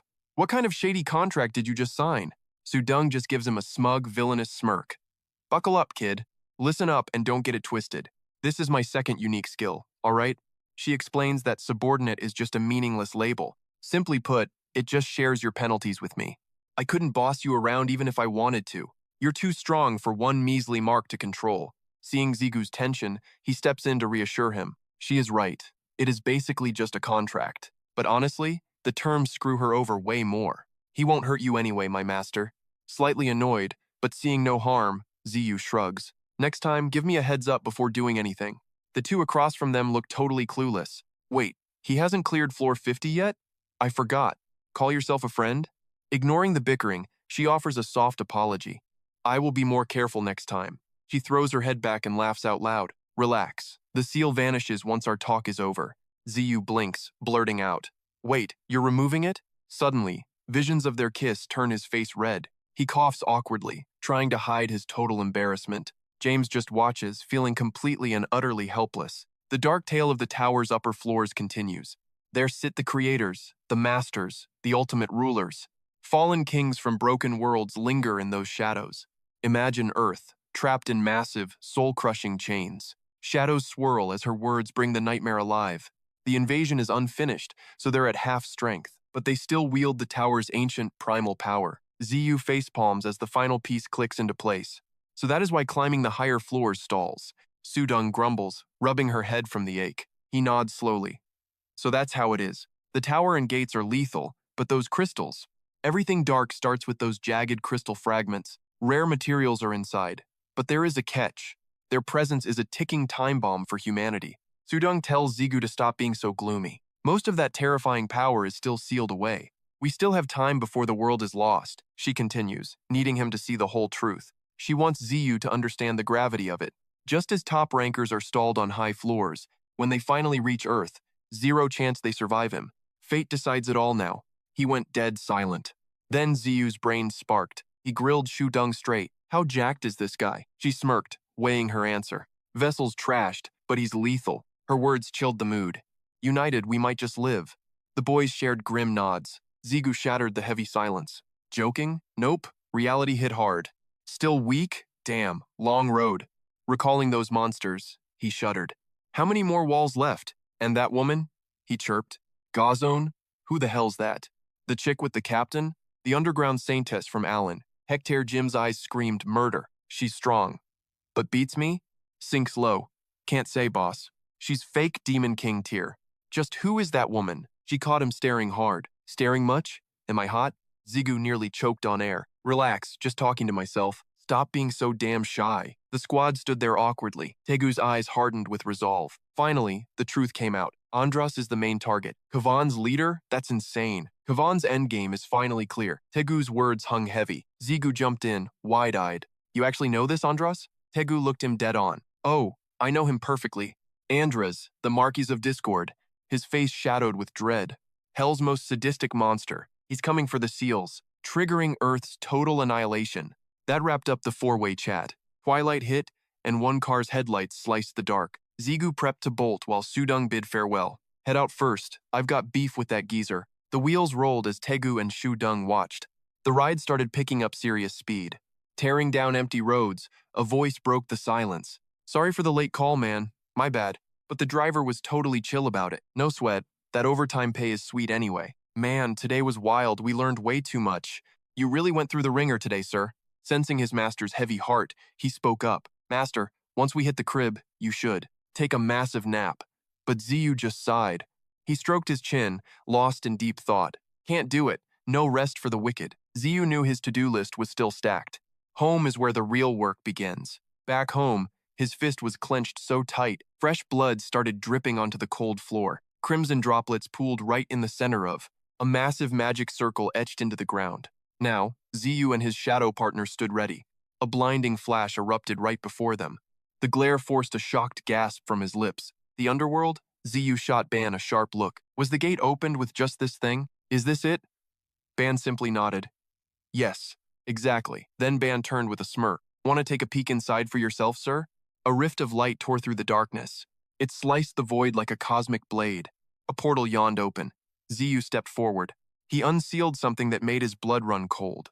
His face went dead serious. Wait, no way. It was a massive, ancient stone coffin. Little Misu lay inside, looking way too peaceful. Zigu's heart sank as he whispered, Misu, why hasn't he opened his eyes yet, Ban? A strange glint sparked in Ban's eyes. His glasses glowed with data while scanning the boy, analyzing every inch of Misu's still form. Relax, sir. Physically, everything looks totally normal. No dark magic or creepy curses here. That's when the voice inside Gigyu barked, Master, use the divine elixir immediately. He whipped out a vial of glowing crimson. Gigyu carefully poured the mystery liquid inside. The legendary red potion trickled down his throat. Suddenly, Minsu's body gave a violent twitch. His eyes snapped open like a jump scare. Even though he was trapped in a coffin, Gigyu panicked as Minsu sat up. Minsu! Still, no reaction. Kid, are you awake? The boy stared back with haunting, empty eyes. Gigyu spiraled. Minsu, do you remember me? The kid paused, then whispered, Daddy? Gigyu froze. Wait, did I hear that right? Dusk fell as they arrived back home. Sujin and Jujun stood there, totally speechless. Minsu hid behind Gigyu, trembling with fear. Gigyu dodged their glares like a criminal. Jujun screamed. You brought a kid home? Mom gasped. Is he my grandson? Since when? Gigyu turned red and scratched his neck. No, it is a really long story. His sister, Du-jung, was loving the drama. You literally just brought Sujung home recently. An auntie already? This is moving too fast. Gigyu reached out and yanked her ear. Zip it, Du-jung. That is quite enough. Sujin took a breath and stayed calm. All right, spill. What really happened out there? Du-jung kept muttering about player-on-civilian violence. Assaulting a commoner is a serious crime, jerk. Gigyu looked down, sweating under the pressure. Well, the thing is, actually, finally, he cooked up a believable cover story. He is the grandson of a man I owe. He shielded his mouth to whisper secretly. He patted the boy's hand for comfort. Then he leaned in close to his mother, keeping his voice low so the kid wouldn't hear. His entire family died in a tragedy. The trauma caused total amnesia. He is lost. Mom's heart shattered into a million pieces. He thinks I am his dad, poor kid. She gasped. Oh, you poor, sweet soul. She leans in, asking, What's your name, kid? Trembling, he finally speaks. Minsu. Seeing his total terror, she stops the interrogation. Got it, Minsu. She beams at him. Call me Grandma. Okay? Iju's like, Hold up. Mom, are you listening? A lonely room glows. Dirt paths wind nearby. Tire tracks mark dust. A barrier shimmers here. The creepy coffin remains. A voice breaks out. This place gives chills. Jigyu's inner spirit appears. If we're on run, why the heck home? Gigyu just rolls eyes. A guy's gotta eat. Am I wrong? Mom wants grandkids. Scary. Spirit snorts. You're delusional. Gigyu asks, Tastes good? Minsu finally chirps. Yes. Gigyu feels kids regressed. Spirit drops the truth. Dad killed Grandpa, dude. Jigyu's stunned. Trauma? Now? Maybe a memory trigger? Something from his grandpa? Workshop? No. Too much PTSD. Master, use the hammer. Gigyu shouts. Minsu, look. He pulls out gold. Minsu's eyes turn saucers. Know what this is? Kid's obsessed. So pretty. Jigyu's confused. Wait, really? You actually like this? Suddenly, it glows rainbow. Jigyu's shocked. Kid's special. Look at that massive power surge. The soul inside Ziyu was low-key impressed. Total Paimon bloodline blessed by every weapon imaginable. The brat wasn't staying still. He lunged. He's diving headfirst at that old coffin.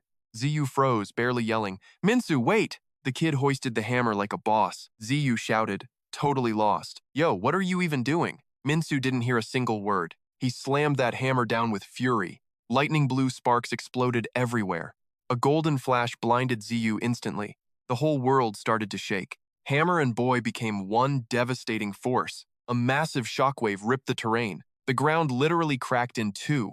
That ancient coffin? Totally obliterated. Debris flew everywhere. It was a total explosion. Ziyu looked up, brain totally fried. What the actual hell? His eyes nearly popped out in shock. Hammer's there, coffin's gone. It's vanished? The inner voice spoke up. Take a closer look, kid. He's definitely carrying that Paimon fire. Minsu was a blur, smashing every fragment. Wait, he wasn't just smashing, he was sculpting.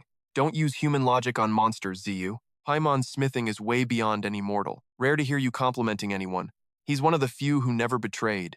Boom, another blast sent rocks flying. Minsu was glowing red, pure hammer aura. That crimson light just wouldn't fade. Finally, the sun began to rise.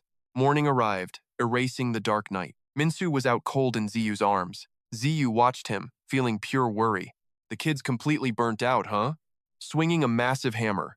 Totally insane. 9 straight hours of high-speed carving? The entity watched in silence. Legendary stamina, that's a Paimon heir. Ziyu listened while watching him sleep. Yo, these divine elixirs are straight up surging through his veins. Just entering the tower proves this dude is built different. He keeps yapping, but for real, this kid is a total anomaly. Now I see why the old man called him a genius. Zigu's stressing, but Ru keeps talking about the memory wipe. He's hyping Minsu up that talent is low-key, terrifying. Precision like his grandpa? Unreal. Then, a voice calls out, prep is done. Zigu's just standing there like, ready for what? You think that statue is for show? Use your brain. It's a vessel! Zigu's eyes go wide. You mean, bingo. We're using that thing to bring the old man back. Zigu grabs Minsu. A vessel for a literal soul? No way. The system notification flashes right before his eyes. Mr. Vu's ego confirms the impossible to his master. It's true. Only one shattered fragment remains. He walks through the heavy, soul-crushing silence. Elle finally drops her own take on the situation. Brandhut's trashed, but it still holds those old memories. Zigu approaches the petrified stone figure of Zichun. She drops some serious wisdom on him right now. If father hasn't fully vanished, there's still a shot. Brandhut totally agrees with Elle's logic. Yeah, she's spot on about that one. Zigu stays silent, his mind racing. His gaze turns ice cold, staring down the stone statue. He touches the head carefully. Link start.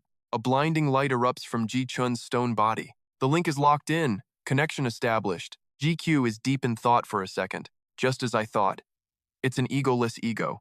Exactly like the gear Mr. used to carry. If I slide the ego into this thing, he might actually come back to life today. But, he whispers, can a shattered fragment be fixed? Is a full restoration even possible right now? Boom, Ban teleports in. There's a way. Gigyu nearly jumps out of his skin in shock. His voice trembles. Ban? Is that really you? He carefully carries the sleeping Minsu to his room. Gigyu uses a space vortex to warp back fast. Back at the statue, a miracle vessel. He's a true descendant. Ru's annoyed. Always listening to this demon? Zigu asks, is there a way? The answer is vague. 50-50. I'm not promising anything. Ban stares him down. You're an anomaly. There's no 100%. Zigu is speechless. Ru? Still hates the guy's guts.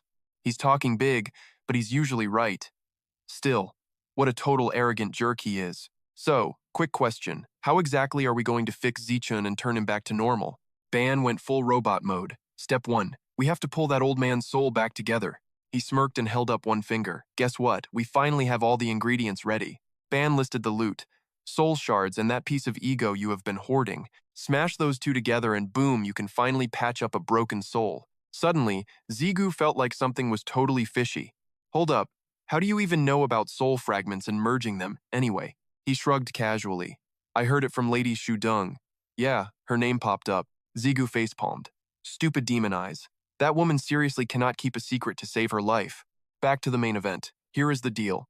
With this, you will be able to force that soul back into its original shape. But don't get cocky. It does not mean you can bring back his true essence completely. An ego is not some toy you can just glue back together easily, you know? He snapped his fingers loud and clear. And that is exactly why you are going to need this bad boy. In a flash, Ban summoned a wicked-looking blade out of nowhere.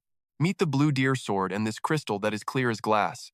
Zigu suddenly turned into a freaking talking encyclopedia. He started geeking out over every item he just pulled out of his pocket. The blue deer is basically a legendary sword soaked in pure life energy. With that juice, I can definitely patch those missing holes in the old man's soul.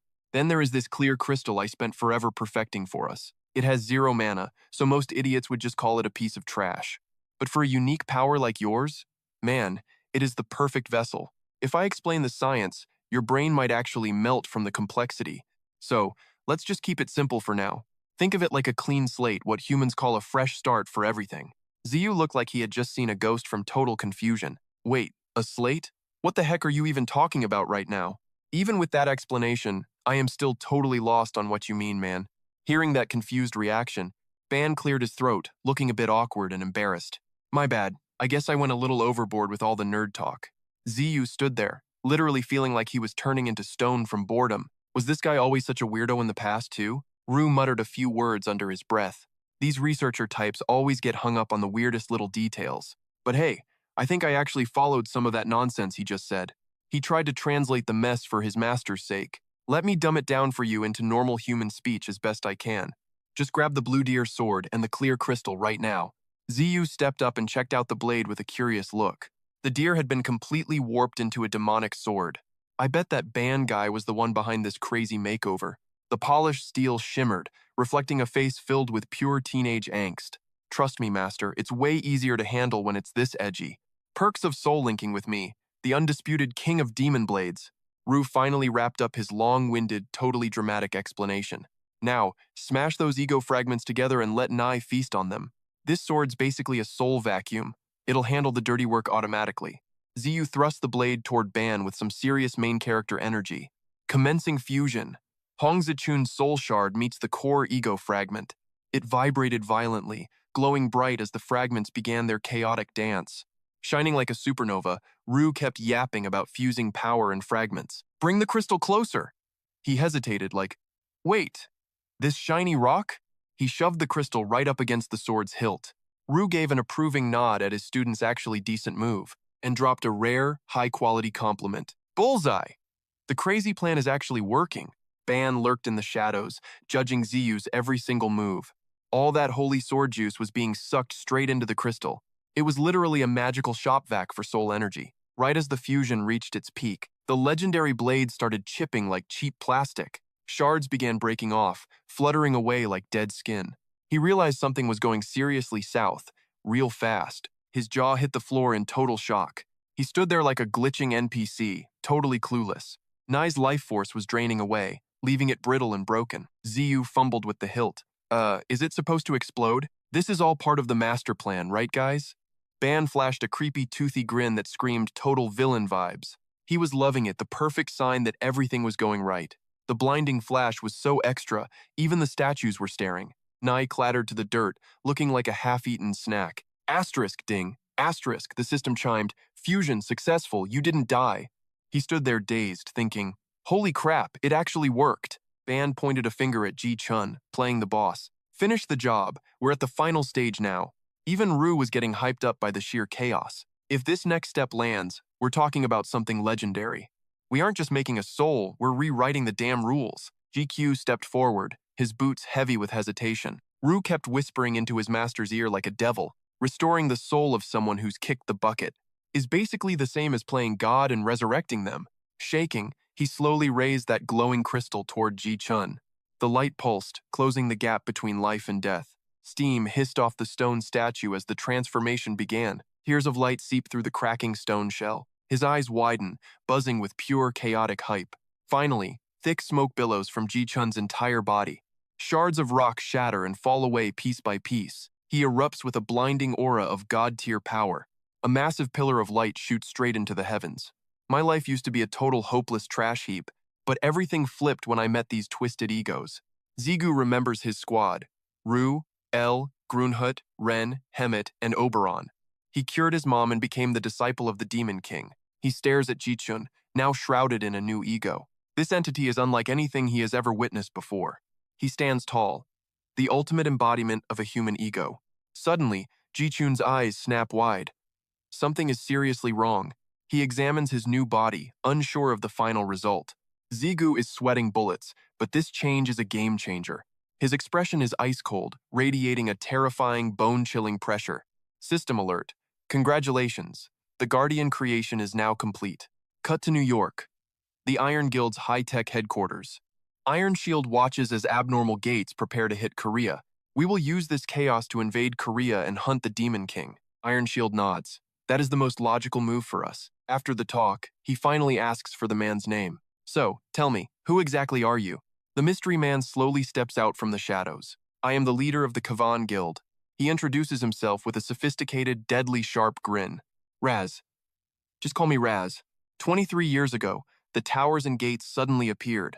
Zigu stands tall, facing down a swarm of massive monsters. Monsters flood out. His eyes glow red, ready for war. Without warning, both sides collide in a violent clash. The monsters have the numbers, but Zigu does not flinch. A few awakened with supernatural powers called players. Zigu weaves through the chaos, dropping monsters one by one. These guys level up just like it is a video game. He leaps high, challenging the biggest beast in the pack. They train and grow stronger by slaying nightmare creatures. Massive claws lunge at Zigu like he is easy prey. Suddenly, his eyes flash like a bolt of lightning. He is about to leave every other player in the dust. Then, he delivers a strike fueled by absolute, raw conviction. Me?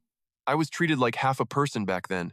One vertical slash splits the giant, shaking the very earth. The monster evaporates as the fabric of space tears open. A system chime blares. The cannibalism trait has been triggered. Success! You have assimilated Cruiser. Title unlocked. Sovereign of the Demon Blades. Level 99. Power 181. Agility 169. Physical resistance 7.1%. Heat resistance 12%. Magic surging. Skills, gear shift, cannibalism, and demon devourer acquired. Ferrous fragment EO. Level 96. Title, Lord of the Holy Sword. Stats reaching God tier. Back at the gateway, the crowd watched the swirling portal in heavy, breathless silence. Suddenly, the quiet air shattered as a heavy mechanical rumble echoed from the gate. At long last, Zigu emerged. The legend everyone had been waiting for was back. A security guard caught sight of him and stood there, completely frozen in awe. He gasped in disbelief. It is over? Is this the power of a true mercenary? The crowd swarmed him instantly. Incredible work, Bright Star. You are a total legend. Hand over those crystals. The association will make sure you are rewarded immediately. Zigu played it cool. Thanks, but I have got my own plans for these. And please, can we just drop that Bright Star nickname? It is killing me. The guard just stared at Zigu, his eyes literally sparkling with pure hero worship. I totally get it, Bright Star, Zigu winced, desperately trying to dodge the cringe. Ugh, I am definitely not built for this level of public attention yet. Secretary Hun appeared like a shadow, holding out a sharp, high-end suit. Boss, if you cannot escape the spotlight, you might as well look the part. Zigu cracked a smile. Fair enough. Give it here. Let's get moving. Hun checked his phone, his expression turning a bit more serious. By the way, that girl Yu Jung has been calling you non-stop lately. Hun handed over the phone with a look that said, good luck. Also, let me take that heavy bag off your hands, sir. I will secure it in the trunk while you take the call. Zigu handed it over, a knot of worry forming in his gut. Wait, why is she calling? Is there some kind of crisis? Hun just gave a cryptic shrug and started the engine. I have no clue, but she sounded absolutely terrifying on the phone. It seems like she is hunting for something. Or someone. The second the call connected, the peaceful atmosphere vanished into thin air. Yu Jung's voice exploded through the phone like a sonic boom. Hey, where on earth are you right now, you big idiot? Zigu jumped, nearly dropping the phone. Whoa, chill out for a second. Can you please lower your voice? You are blowing out my eardrums. That only added fuel to the fire as her temper reached boiling point. Oh, you want me to be quiet after what you just did? Why did you drag that thing along with you again? Answer me. Are you actively trying to get yourself killed or what? He scrambled for a lie. I just took him to get his vaccinations. Yu Jung wasn't buying it. Vaccinations? He got those last week. Try again, liar. Do you think I am stupid? Zigu started stuttering, his brain completely short-circuiting.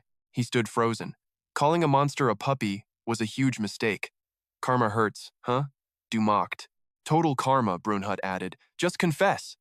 But Ao hissed, no, we will lose him. Zigu dived into the car. Listen, I am busy. We will talk later. Bye. Asterisk. Click. Asterisk. Recognizing Zigu's wild plan, she screamed, wait, stop. But his finger already slammed the red button.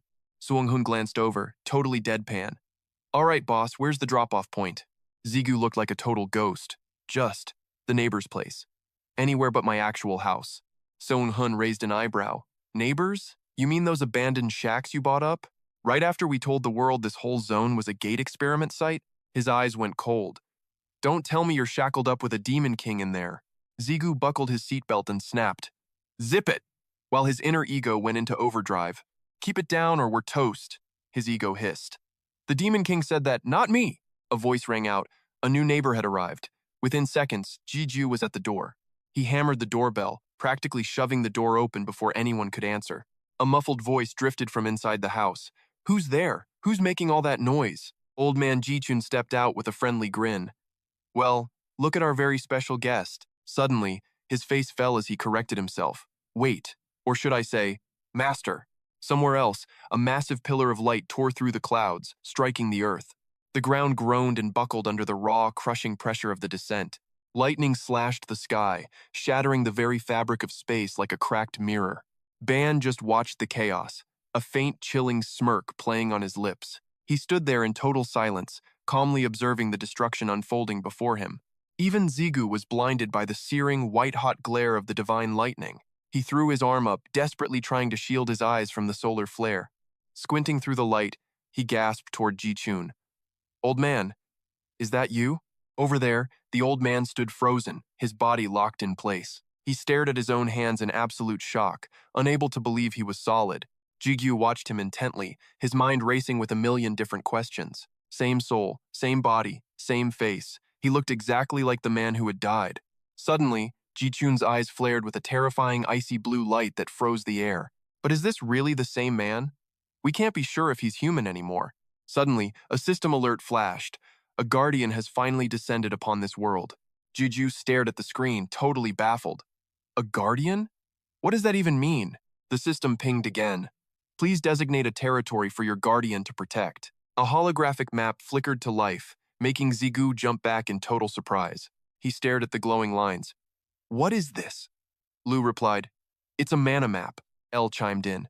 The system is showing you the layout of your hood, master. 2 options appeared. Small zones get max defense. High-tier tanking mode. Large zones get weaker defense. More ground covered, but less muscle to back it. Gigyu thought for a second. Let's go with 500 meters. Confirm the protection zone. A sudden noise caught his attention. He looked up, eyes wide. No way. Could it be? Jichun stumbled, clutching his chest. Am I actually alive again? He looked up in total disbelief. Kid, did you really bring me back from the dead? Gigyu sprinted over to him. Old man, do you know me? Do you know who you are? Jichun's voice trembled with emotion. I asked for help, but I never thought it'd work. He grabbed Jiju's shoulders, frantic. Minsu! What happened to my boy? Minsu! Gigyu gave him a reassuring smile. Relax, Pops. The kid is safe, sleeping at home. Hearing those words, the old man felt the crushing weight lift off his heart. His legs gave out as he collapsed, trembling, burying his face in his hands. With a trembling voice, the old man choked out his heartfelt gratitude to the kid. The chaos finally ended as the two returned to their eerily quiet sanctuary. Kid, it's all thanks to you, Jijun whispered, his eyes gleaming with respect. Without your help, Minsu and I would have been toast for sure. And on top of that, you even gave us a roof over our heads. His gaze softened, radiating a slow, heavy wave of pure appreciation. I honestly have no clue how I'll ever repay this massive debt. Gigyu just flashed a cool, effortless smirk in response. Old man, you've already given me plenty. Don't sweat the small stuff. Consider this a long overdue thank you for everything you did before. The kid glanced around the room, his curiosity finally getting the better of him. By the way, where's Minsu? I haven't seen the little guy anywhere. Out like a light, he replied. The poor kid's totally drained from lately. Gigyu felt a mix of pity and disbelief at the kid's overnight sculpting frenzy. Seriously, where does that tiny body hide such terrifying massive power? It's insane. Jichun clicked his tongue. Seems like his memories are finally flooding back. Though forgetting his father, well, that might be a blessing in disguise. Hearing that name, the kid froze, his face darkening as the mood shifted. Listen, Gigyu warned sharply, your son has been completely brainwashed into a puppet. The old man let out a heavy sigh. I'm painfully aware of that. But a clean conscience doesn't undo the absolute wreckage he already left behind. Jichun took a slow, deliberate sip of his tea to steady his nerves. If he really was brainwashed into becoming a mindless monster, then it means a seed of darkness was already lurking deep inside him. Rue's voice echoed through the room, humming in dark agreement. Exactly. Just like I warned you from the very beginning. Andreas might be one of those 72 heavy-hitter great demons, but Paimon's heir won't just roll over, even with a human heart. Surrendering his will that easily? Not a chance in hell. The old man hung his head, his voice dropping into a somber tone. Everything he just said. It's the cold, hard truth. Gigyu stared at Jichun, his mind spinning with sudden doubt. Wait. Can you actually hear Lu's voice right now? Surprised? He's an ego now, basically a soul bound to this world. Grand Herd chimed in, startled. For real? Can he hear my voice too? Father, it's me, Grand Herd. I've been dying to finally talk to you. Jichun's voice shook. I'm talking to my own creation? This is absolutely unbelievable. Because of you, kid, I'm experiencing things I never even dreamed possible. After the brief reunion, he got serious. Can you hold on a second? Grand Herd, stay focused. We still have world-ending business to settle. Like a loyal soldier, Grand Herd immediately fell into a respectful silence. Understood, father. Your boy will be waiting right here for your word.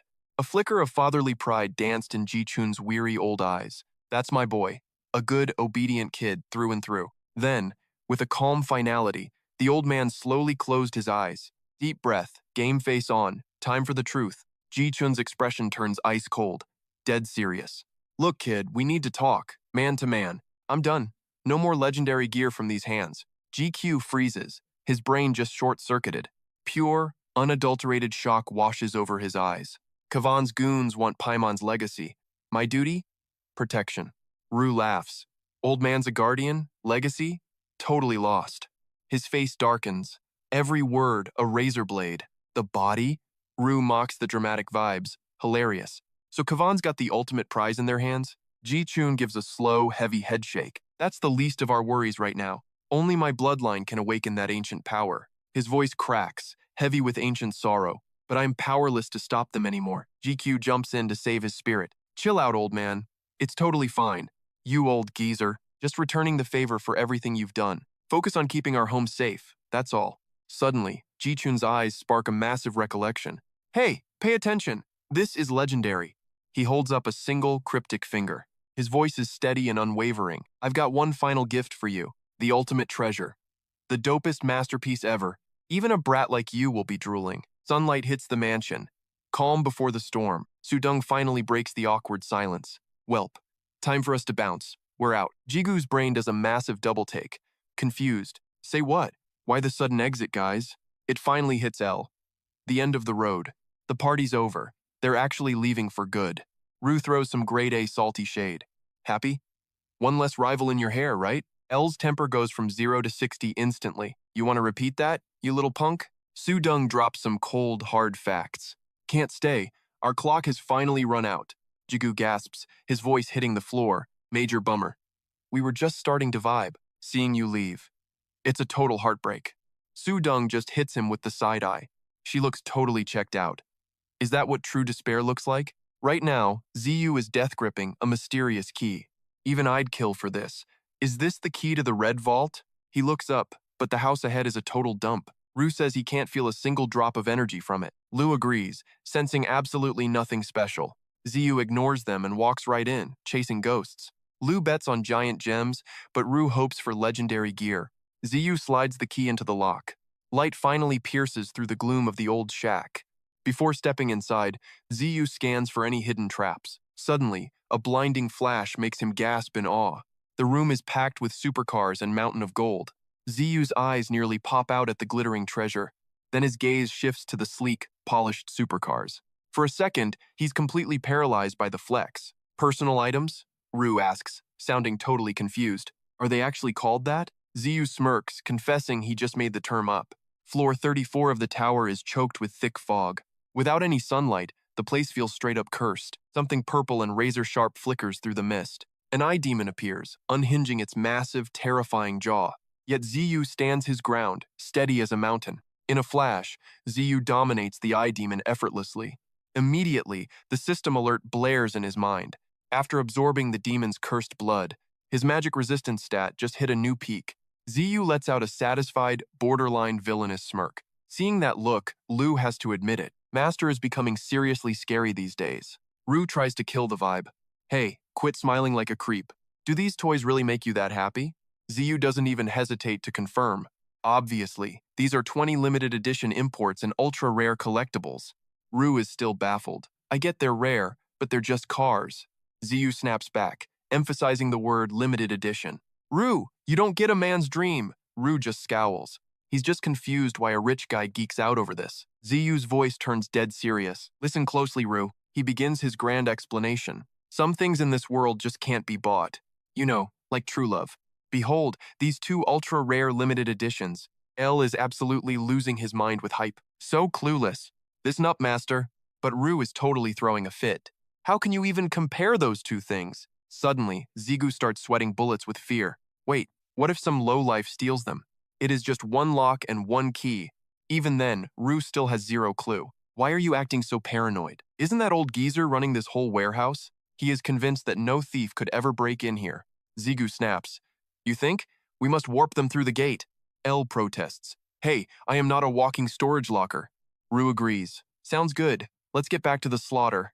He grins wildly. Time to get to work. You got it, Master. Zigu adds with a smirk. Rue drops intel. Andreas masters fire, blades, and magic nukes. Pointing the way, Ziyu needs to confirm the strategy. So we drink monster blood to tank his magic attacks? Zhu nods. Bingo, exactly that. Ziyu gears up for a full-throttle power sprint. He pours every ounce of strength into a frontal charge. Ziyu tears through the evil eyes, vacuuming up their energy. He sticks the landing, surrounded by a sea of monsters. In a flash, he obliterates the entire damn mob. The system is blowing up with non-stop notifications. Vu is already chugging down that sweet evil eye blood. Magic resistance levels are skyrocketing right now. Io groans. Ugh, I think I ate way too much. Vu snaps, complaining while being a greedy pig. Are we? Staring at the mountain of mana hitting the ground. Ziyu is low-key starting to panic. This doesn't even feel like a real fight anymore. Are you absolutely sure we need this grunt work? Vu checks him. Chill out. Don't lose your cool. We need these stats before we go for the kill. Ziyu argues, but Andreas and that one-year deadline. Li Xiongho promised? Wouldn't climbing be faster? Sudden roar. Ren spawns out of nowhere with an eye in its jaws. It drops the prey, and it instantly turns into mana. Ren gulps the aura. Ziyu is totally floored by it. Ren is cracked from eating crystals. Solo hunting is peak. Rue is already hating. It is not helping much. Total waste of crystals. No way, those gems are mine. Zigu shrugs. Hey, it loves this. Call it a reward. Ren, you're bringing them home? Not eating them? Seriously? Hearing that, Ren blasts off like a freaking rocket. Zigu just watches. Chill out. No need to rush yet. I'm not some basic player. I'm built different. The red mana stone on his chest starts glowing. Ziyu locks in. This is the only way to evolve. Suddenly, something catches his eye in the chaos. Ren's back with the loot. And a million demon eyes. Ziyu's jaw drops. Ren, isn't this a bit much? Doesn't matter. He draws his blade, ready for war. Ziyu knows the truth. There's no running now. Instantly, he channels everything into one devastating strike. Zigu's crimson mana explodes across the entire battlefield. Every spark of power is aimed at those creeps. Once they're down, Ren dives in for a snack. El watches the carnage, impressed by the show. Ju really is in a league of his own. You're the strongest ego among us, aren't you? Ju clears his throat, soaking up the praise. Keep it coming. I'm listening. El continues her analysis of his power. Ju's level is insane, plus he absorbs monster blood. And he can even craft new egos. His knowledge is honestly kind of terrifying. Ju finally speaks up with a smug smirk. Kid, you actually have a decent eye for talent. Your skills aren't half bad either, for a rookie. Zigu just sighs in total disbelief. What are these idiots even doing right now? Give me a break, seriously. He keeps his grip tight on the sword hilt. El hesitates, finally gathering the courage to speak. Master, please listen. Zigu looks back, acknowledging her call. Got something on your mind, El? She bites her lip, still looking unsure. El finally lets it all out. I just hope I can actually be useful. Before she can even finish her sentence, a demon eye lunges from the shadows behind him. The sudden ambush sends his heart into overdrive. So, that's supposed to be the guard? He digs his heels in, bracing for impact. Sorry, El. Catch you later, I'm busy. The demon eye gapes, and Zigu dives in. Determination blazes in his fierce eyes. Meanwhile, the beast tries to swallow him whole. Seconds later, he's vanished into its gullet. Suddenly, Zigu shreds the Demon King's core. Its massive form begins to crumble apart. Moments later, The king explodes into crimson mist. System alert. Transformation into Demon King failed. Reward obtained, 1 Demon Eye Ego Fragment. Ziggu sticks the landing like a total pro. He turns away, exhaling a sigh of relief. Ziggu quips, "Could you be any more useless?" "Rue, if this fails, I get 0 loot." He snaps back. "Is this my fault now?" "Wait." Ziggu finally remembers right, LA. "So, what were you trying to say?" She's been acting super hesitant this whole time. Well, suddenly, the system screen flickers to life. Rue has reached level 100. Raw power surges through Zigu's entire body. Evolution requirements met for Rue. Ziggu struggles to handle the sudden power spike. Evolution? Are you for real right now? Rue describes the strange sensation within. My body. It feels totally weird. It's like I'm burning up inside. The system pings with more shocking news. New data screen materializes before them. Rue's first evolution phase, initiated. Body parts, 1 out of 1. Ego fragments, 10 out of 10. Ego souls, 3 out of 3. Demon shard, 1 out of 1. The blood beast. Finally, everything clicks for Ziggu. So these were the hidden evolution conditions. Every single requirement has been satisfied. The system reveals the ultimate truth. Primary evolution condition. Unlocked. Required. Rue's essential body parts. The floor 30 drops were meant for this moment. Ziggu grills the void. Human parts on 40? L fires back. Not a clue. Maybe though. Screen flickers on. Connecting the dots. Dungeon ego shards. Iron Guild clash. Perfect memory recall. SMAP boss soul. Choi Min-seok. Plus another one. Psychonaut voter. Minsu's old man. Hwang Chae-in. Gatekeeper Cressidu too. Freshly slaughtered. Running the math. To use them, skip Hwang Chae-in. Revive him later. Il huffs. Fine. I'm older. Scoffs. He's just one. Dad's one too. Quiet, you two. Shards? Blood beast? Floor 4 gatekeeper. Too many stars. Deep mental focus. 5 successful souls. Rules still unknown. Playing it safe. Use every ego. Stay sharp, Ziggu. He speaks up. Itching to evolve? Rue acting shy. I guess so. Ziyu nods along. Sounds good then. Evolution start now. Crimson blade ignites. Deep within the suffocating pitch-black woods. Ziggu stands at the epicenter of a blinding, radiant glow. The agonizing process of evolution is finally complete. The legendary demon blade, Rue, descends back to its master. Raw energy erupts, suspending him in a gravity-defying surge. The mana gem blazes crimson, the mark of a god-tier transformation. Even now, violent ripples of power vibrate through the atmosphere. System alert. The latest status data has been synchronized. Title updated. Rue. Sovereign of demon blades and all devils. Level 100. Strength 190. Agility 173. Mana 231. Physical resistance 7.1%. Heat resistance 12%. New skills. Equipment mutation. Cannibalism. Devour. Indomitable will. And amplify. Summons. Death. And demon blades. Initiate the soul devour. Devour successful. Fragment of Jack Lemon has been consumed. Devour successful. Fragment of the Demon King has been consumed. Absorbed egos, Rudder, Choi Min-sek, and the legendary Cressidu. Finally, the evolved Rue returns to Zigu's steady grip. Staring at the massive stat screen, he can't help but shout, "Whoa, this status window is freaking stacked. This is insane." Ziggu grins. "Looks like you hit the jackpot, buddy. You even look different now, Rue. How are you feeling?" Rue sounds totally nonchalant. "Honestly, I don't feel much different. Though, it'll take a while to digest all this crazy power." Ziggu shrugs it off. "Whatever. Let's just head home for now." Suddenly, he remembers something.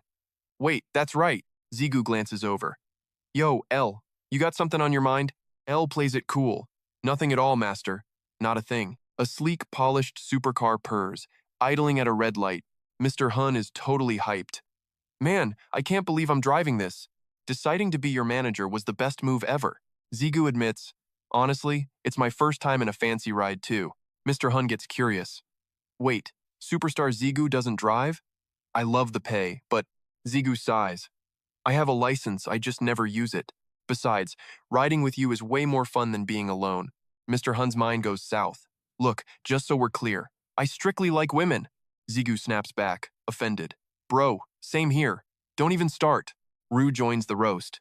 "Come on, master. You can tell us the truth." L piles on. "Yeah, master, how do you really feel about him?" Zigu's face turns white. "Shut it! You guys are taking this too far. And Rue, don't let that idiot influence your brain." Mr. Hun quickly pivots. So, about the Brunhut mission. You still have that idol Zubin's phone number, right? Well, have you actually tried texting her yet? Zigu looks away. Yeah, we're still in touch, I guess. He mumbles. But I have no clue what I'm supposed to say. Rue had to admit it, even his own ego couldn't handle this cringe. El drawled out his name, sounding utterly exhausted by it all. Master, remember that text Zubin sent you a while ago? She was asking if you had any big plans this weekend. Zigu's genius reply? Exactly two soul-crushing words. The tower. Yet, somehow, she still showered him with praise. You're such a grinder. Is hunting your entire personality, huh? For real, though. What's the move for this weekend? Zigu's legendary follow-up? Just one word. Gate. Hun saw the chat and felt a physical urge to judge. No offense, but have you ever even touched grass, bro? Zigu instantly shut him down before the roast got worse. Zip it. And what's with that weird-looking emoji anyway? This time, even Ziu joined the Let's Roast Hun squad. Wow, turns out you actually have an eye for losers. Zigu was fuming. How do I mute these annoying brats? Finally, the car screeched to a halt at their destination. Hun announced, "We're here, the one and only legend, Kim Gigyu." Stepping out of the car, Zigu's jaw actually dropped. The merger is real, but this place is straight up massive. He read the sign, Morning Star and the Little Child. He headed straight to the room he'd booked earlier. Pai hurried over, bringing water to welcome his VIP guest. Sorry, we're the ones asking favors, yet we called you here. Between the merger and the chaos, we're just drowning lately. Zigu shrugged. Chill, I wanted to see the HQ anyway. You're co-leader, right? So where's the big boss, Kim Jong-ha? Pai sighed. He's out. Dude's been running around non-stop. Zigu cut to the chase. Got it. So, what's the favor? Pai hesitated, looking like he was walking on eggshells. So, can I borrow your skeleton army for training some guys? Zigu just stood there, his brain completely buffering. Pai came clean. We've got a mountain of new recruits, but honestly, we have zero pros to actually train them. They're terrified of monsters. Your skeletons would be perfect targets. To everyone's surprise, Zigu agreed without a second thought. Wait, for real? Pai shouted, nearly jumping out of his skin. Zigu stared him down. Do I look like a troll to you? I'm partly why your guild's numbers dropped after all, and I still haven't repaid the debt for that Ireland mess. Zigu knew it was time to carry his own weight. Besides, a powerhouse guild only makes me stronger too. We're allies, right? Squad goals, baby. Pai beamed, shocked that the deal went down so easily. He met Zigu's fist bump. You bet, let's do this. Elle's whining again. First a backpack, now a gym? Am I just a piece of hardware to you? Du drops the truth bomb instantly. Newsflash, buddy. We literally are hardware. 10 grueling days vanish in a blink. Floor 19, the trial begins. A violent gale strips the trees bare. The entire legion stands ready for war. The beast unhinges its jaw, lunging for blood. Zigu counters with a casual, lethal flick. Du drinks deep of Pseudo's tainted blood. Mental fortification. Level up. One single move, and the monster hits dirt. The onlookers can't believe their damn eyes. Did you see that? The whispers start spreading like wildfire. Total annihilation. Is he some hidden rancor? Pure awe mixed with bitter, salty envy. System update. L, Lord of the Holy Sword. Strength 140. Agility 142, pure power. Evolution at level 100? Ziyu's got doubts. Should I evolve it before floor 40? Wait, Du needs fresh parts to upgrade. Hey, Master, what happened to being low-key? That ugly mask was supposed to hide us. Zigu smirks. Change of plans, guys. Iron Shield knows me. The secret's dead. They're watching, so why bother hiding? L shrugs. Fine. Being famous beats being bored.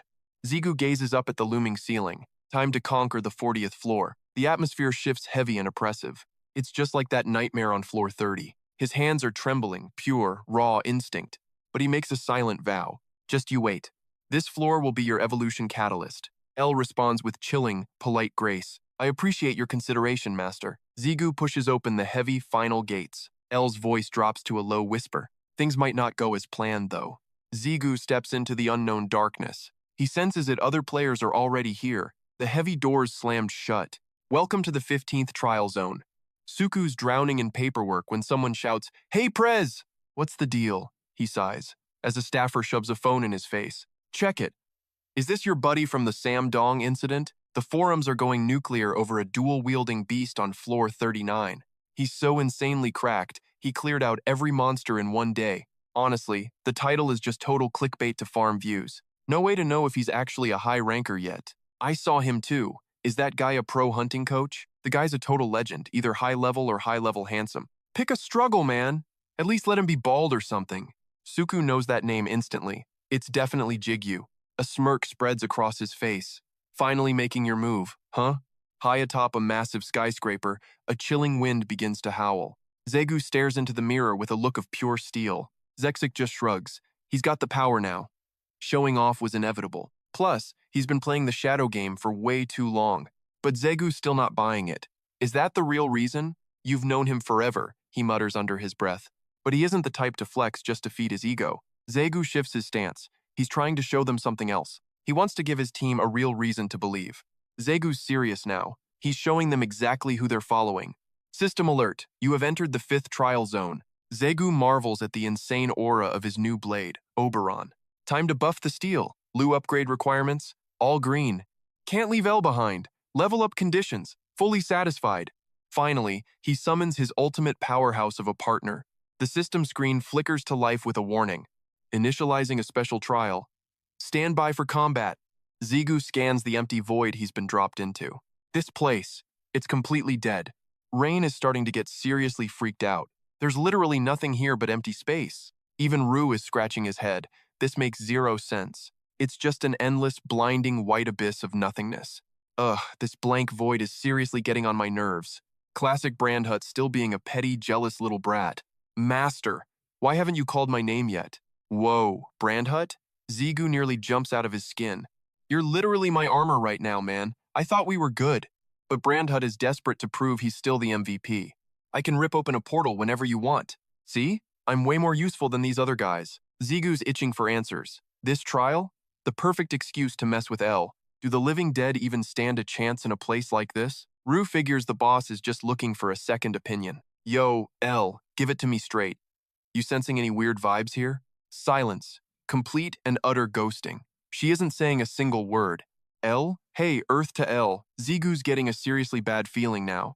Then, something flickers. Something huge catches his eye right in front. Zegu freezes. Shadows. Creepy, looming shadows are suddenly crawling everywhere. And then, incoming. Something screaming down from the sky like a hurricane. A literal rain of steel. Thousands of blades aiming right for Zegu's head. Total chaos. He can barely process the wall of sharp metal closing in. They keep falling like a never-ending storm of death from the clouds. The sky is basically spawning blades now, all diving straight down. And guess who's the lucky bullseye? Yep, our boy Zegu. Realization hits. Zegu digs his heels in. Classic main character style. Too bad for you guys. I've seen this trashy movie before. Zegu's dealt with basic spam attacks like this a million times already. He braces as the entire arsenal slams into the dirt at once. Boom! The impact kicks up a massive, blinding cloud of grit. Smoke clears. And Zegu's looking fresh. Not even a single scratch. He looks at the graveyard of steel stuck in the ground. Even the man himself is a little caught off guard by this. Wait, that's it? Was I even the target of this mess? He's got a hunch about what's really going down here. Whatever. Not like logic ever matters in these trials. This feels exactly like when I puppeted the demon blade against Ru, which means L's physical body is probably nearby, pulling the strings. Ru shuts that theory down faster than a failing grade. Negative, Master. This is a different beast. Gear up for war. As soon as he speaks, every single blade starts humming with light. The entire world turns a blinding, eye-melting shade of gold. Zegu's going blind. He's forced to cover his face from the glare. Suddenly, the glow drifts up, swirling into the air like magic. Finally, he can squint through his fingers to see the truth. And what he sees makes his jaw hit the floor. A massive angelic wing is just hovering there in the sky. Gigyu stammers, "No way. Are those?" "Yup." Ru confirms instantly. He drops the real bomb. They're dealing with literal angels. Gigyu grimaces. Angels? Figures. If hell is real, heaven must be too. But these things, they look way creepier than the stories say. Even Ru's confused. This is going to take some serious effort, Master. Without warning, the angels nosedive like lethal, feathered missiles. Ru realizes the truth. These are demonic angels. This is bad. Meanwhile, his own sword hasn't even twitched an inch. Cut to a fancy, pants mansion far away from this chaos. Ji-chun glared at the blade like it owed him money. Big reveal, it's just a broken hunk of junk. All right, I think I've got a plan here. Ji-chun let out a heavy sigh. But I'm capped out, this blade's life force is dry. Man, I'd kill to analyze a perfect masterpiece instead. Suddenly, a weird vibe forced him to freeze. He watched in total shock as the sword twitched. Is it actually humming at me? His pro instincts realized the truth immediately. It's not humming, the sword is freaking terrified. High noon. The sun scorched the dead, barren wasteland. A ruthless hand suddenly crushed the mask to dust. Sudong tightened her iron-like grip, squeezing harder until the ceramic finally shattered. Seconds later, the entire enemy squad was finished. Sudong dusted her hands off. Too easy. She quickly moved to report her progress. Done. Go ahead and pillage their memories, Ban. Total silence. Her partner didn't even blink. Sudong called out to him again. Yo, Ban, you zonked out or what? He stared into the distance before slowly turning back. Ban felt the shift in the air. The tower. It's finally happening. Dunlap. The ground beneath them began to splinter and crack. A chilling wind swept past the stoic man. Zeong Ho's sharp senses caught it instantly. That ancient thing has finally awakened. Meanwhile, Zigu was still acting totally clueless. Who the hell are these guys? Rue couldn't help but gasp in total shock. Wait, are those actual angels? Grunhut is literally crawling with them right now. Being a total rookie, Zigu had one question. Strong? Rue muttered. They're way weaker than they look, but still. But don't get cocky. They won't go down easy. Zigu paused. Something was finally coming back. He turned for a second opinion. L, thoughts? She finally replied, I'm with Rue on this. Zigu felt the vibe shift. L was always quiet, but since arriving here, she's been a total ghost. His gaze turned dead serious. Something's definitely off. He remembered L's cold denial. It's nothing, Master. Yeah, right. Meanwhile, those freakish angel demons are literally raining down. Down below, Ziyu is locked, loaded, and ready. He stomps his foot. It's showtime, baby. Ziyu knows it's go time. He charges in full throttle. Sword swinging, he's carving through those holy freaks. And why stop there? He's throwing hands too. There it is, that signature I got this smirk. Turns out, he's actually digging the challenge. Oh, you actually blocked that? Not bad. Instantly, Ziyu whistles for his ride-or-die beast. Ren hears the call and moves like lightning. The beast leaps, matching that angel's pathetic height. Fangs out. That angel is basically crapping herself. Ren takes a massive chunk out of her shoulder. He slams her into the dirt like trash. Poof. Another angel bites the dust and smoke. Too bad there's like a billion more coming. They swarm, but Ren is totally unfazed. Savage. Ziyu's busy fighting, but he's also complaining. Ugh, these flying mosquitoes are getting on my nerves. Total vibe kill. Then L chimes in. Man, if we only had some wings. Rue checks in. Master, let's unleash the juice. Time to test drive my shiny new powers. Ziyu's like, wait, didn't you need to sync? We're actually good to go already? For real? Rue's flexing now. Bro, of course I am. Consider it evolution. I'm just built different. Even at 10%, I'm still a beast. Ziyu drops into a stance. Pure cinema. All right, show me this fancy devour skill. Spirit fusion, amplification, and summoning. Let's ride. The system UI starts glitching out like crazy. Mental attack resistance? Check. Mana buff? Locked.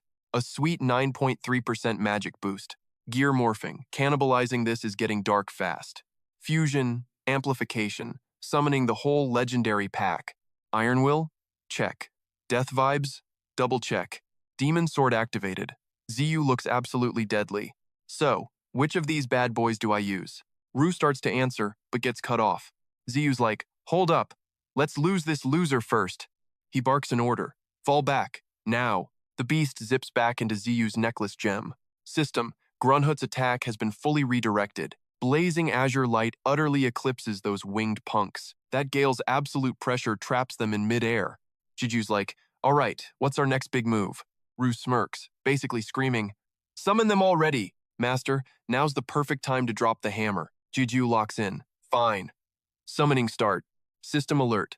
Protocol summoning is initiated now, manifesting the forms of every ego I've devoured. Rue's blade drinks in a massive surge of power. Violent crimson and void-black auras swirl around him. Raw energy explodes outward, shattering the very atmosphere, morphing into a titan to wreck those demon angels. One massive spectral handswipe turns them into paste. They're getting deleted, fading into nothing but ash. Rue's monstrous form just starts stomping them flat. Half their army gone in a literal heartbeat. Flashback time, Jiju's thinking of those cruisers. Brant snaps him back. Master, eyes on the prize. Master, look straight ahead. Rue's pulling out 2 more elite summon statues. Something's tearing through the void at light speed. It's homing in on Ru's massive monster form, but our beast stands tall, totally unshakable, locked in a perfect battle stance. Meet the new guys, Minsei, OK, and Rotor. A stray demon angel dives from the clouds. It skewers Rotor right through his spectral chest. He just licks his lips like a total psycho. Rotor swings back, making that angel regret living. This chaotic brawl is reaching a fever pitch. Minseo OK is busy hunting down more winged trash. He grabs solid light and aims for the kill. He delivers a slash that splits the sky. Blink and he's already behind his target. Cold. Ru's giant red statue is basically a lawnmower. Gigyu's head is spinning from all this chaos. Those two are spirits Ru snacked on before evolving? Sick. Ru flexes with a smug cough while Brant cheers. Gigyu's pumped. Ru, you're the absolute GOAT. No way, I'm just standing here being a spectator. He charges in. My turn. Let's get wild. Gigyu's squad is absolutely mopping the floor now. The angels are reverting back into lifeless blades, raining down from the sky like scrap metal. Gigyu just watches the glorious, silent carnage. Imagine your weapon turns into a goddess and ghosts you. Absolute celestial madness. Wait, so these guys are actually just glorified, flying kitchen utensils? Ru corrected him, explaining the truth is way more intense than that. These aren't swords turning into angels. The angels themselves are the swords. Ziyu rolled his eyes. Okay, same difference. Why the heavy drama? Something's been bugging him. Yo, L, we seriously need to talk, lady. Since you're the sword lord, spill the tea on these weird angel blades. L dropped a bomb. These angels are basically high-ranking celestial royalty. They're elite exiles, abandoned because no one ever called their holy names. Pure-blooded royals, the ultimate guardians of the entire angel realm itself. Wait, royalty? High status? Is this cemetery actually heaven or what? L shut that down quick. Nah, not even close to it. This is just a graveyard. They're probably thanking you right now. Because of you, they finally found some damn peace and quiet. It's all coming back now. My duty. And who they really were. Ziyu froze in his tracks. Duty? What kind of duty exactly? Suddenly, the L-blade erupted in a blinding, holy, and terrifying light. The power surge was way crazier than those devil angels from earlier. Ziyu shielded his eyes. What the hell is happening right now? When he finally looked up, his jaw hit the floor in shock. He stared down at his hands, empty. His sword was totally gone.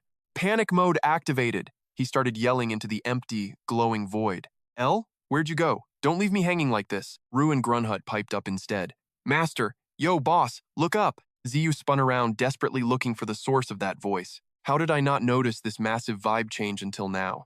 Long, silky hair was fluttering in the breeze like a celestial commercial.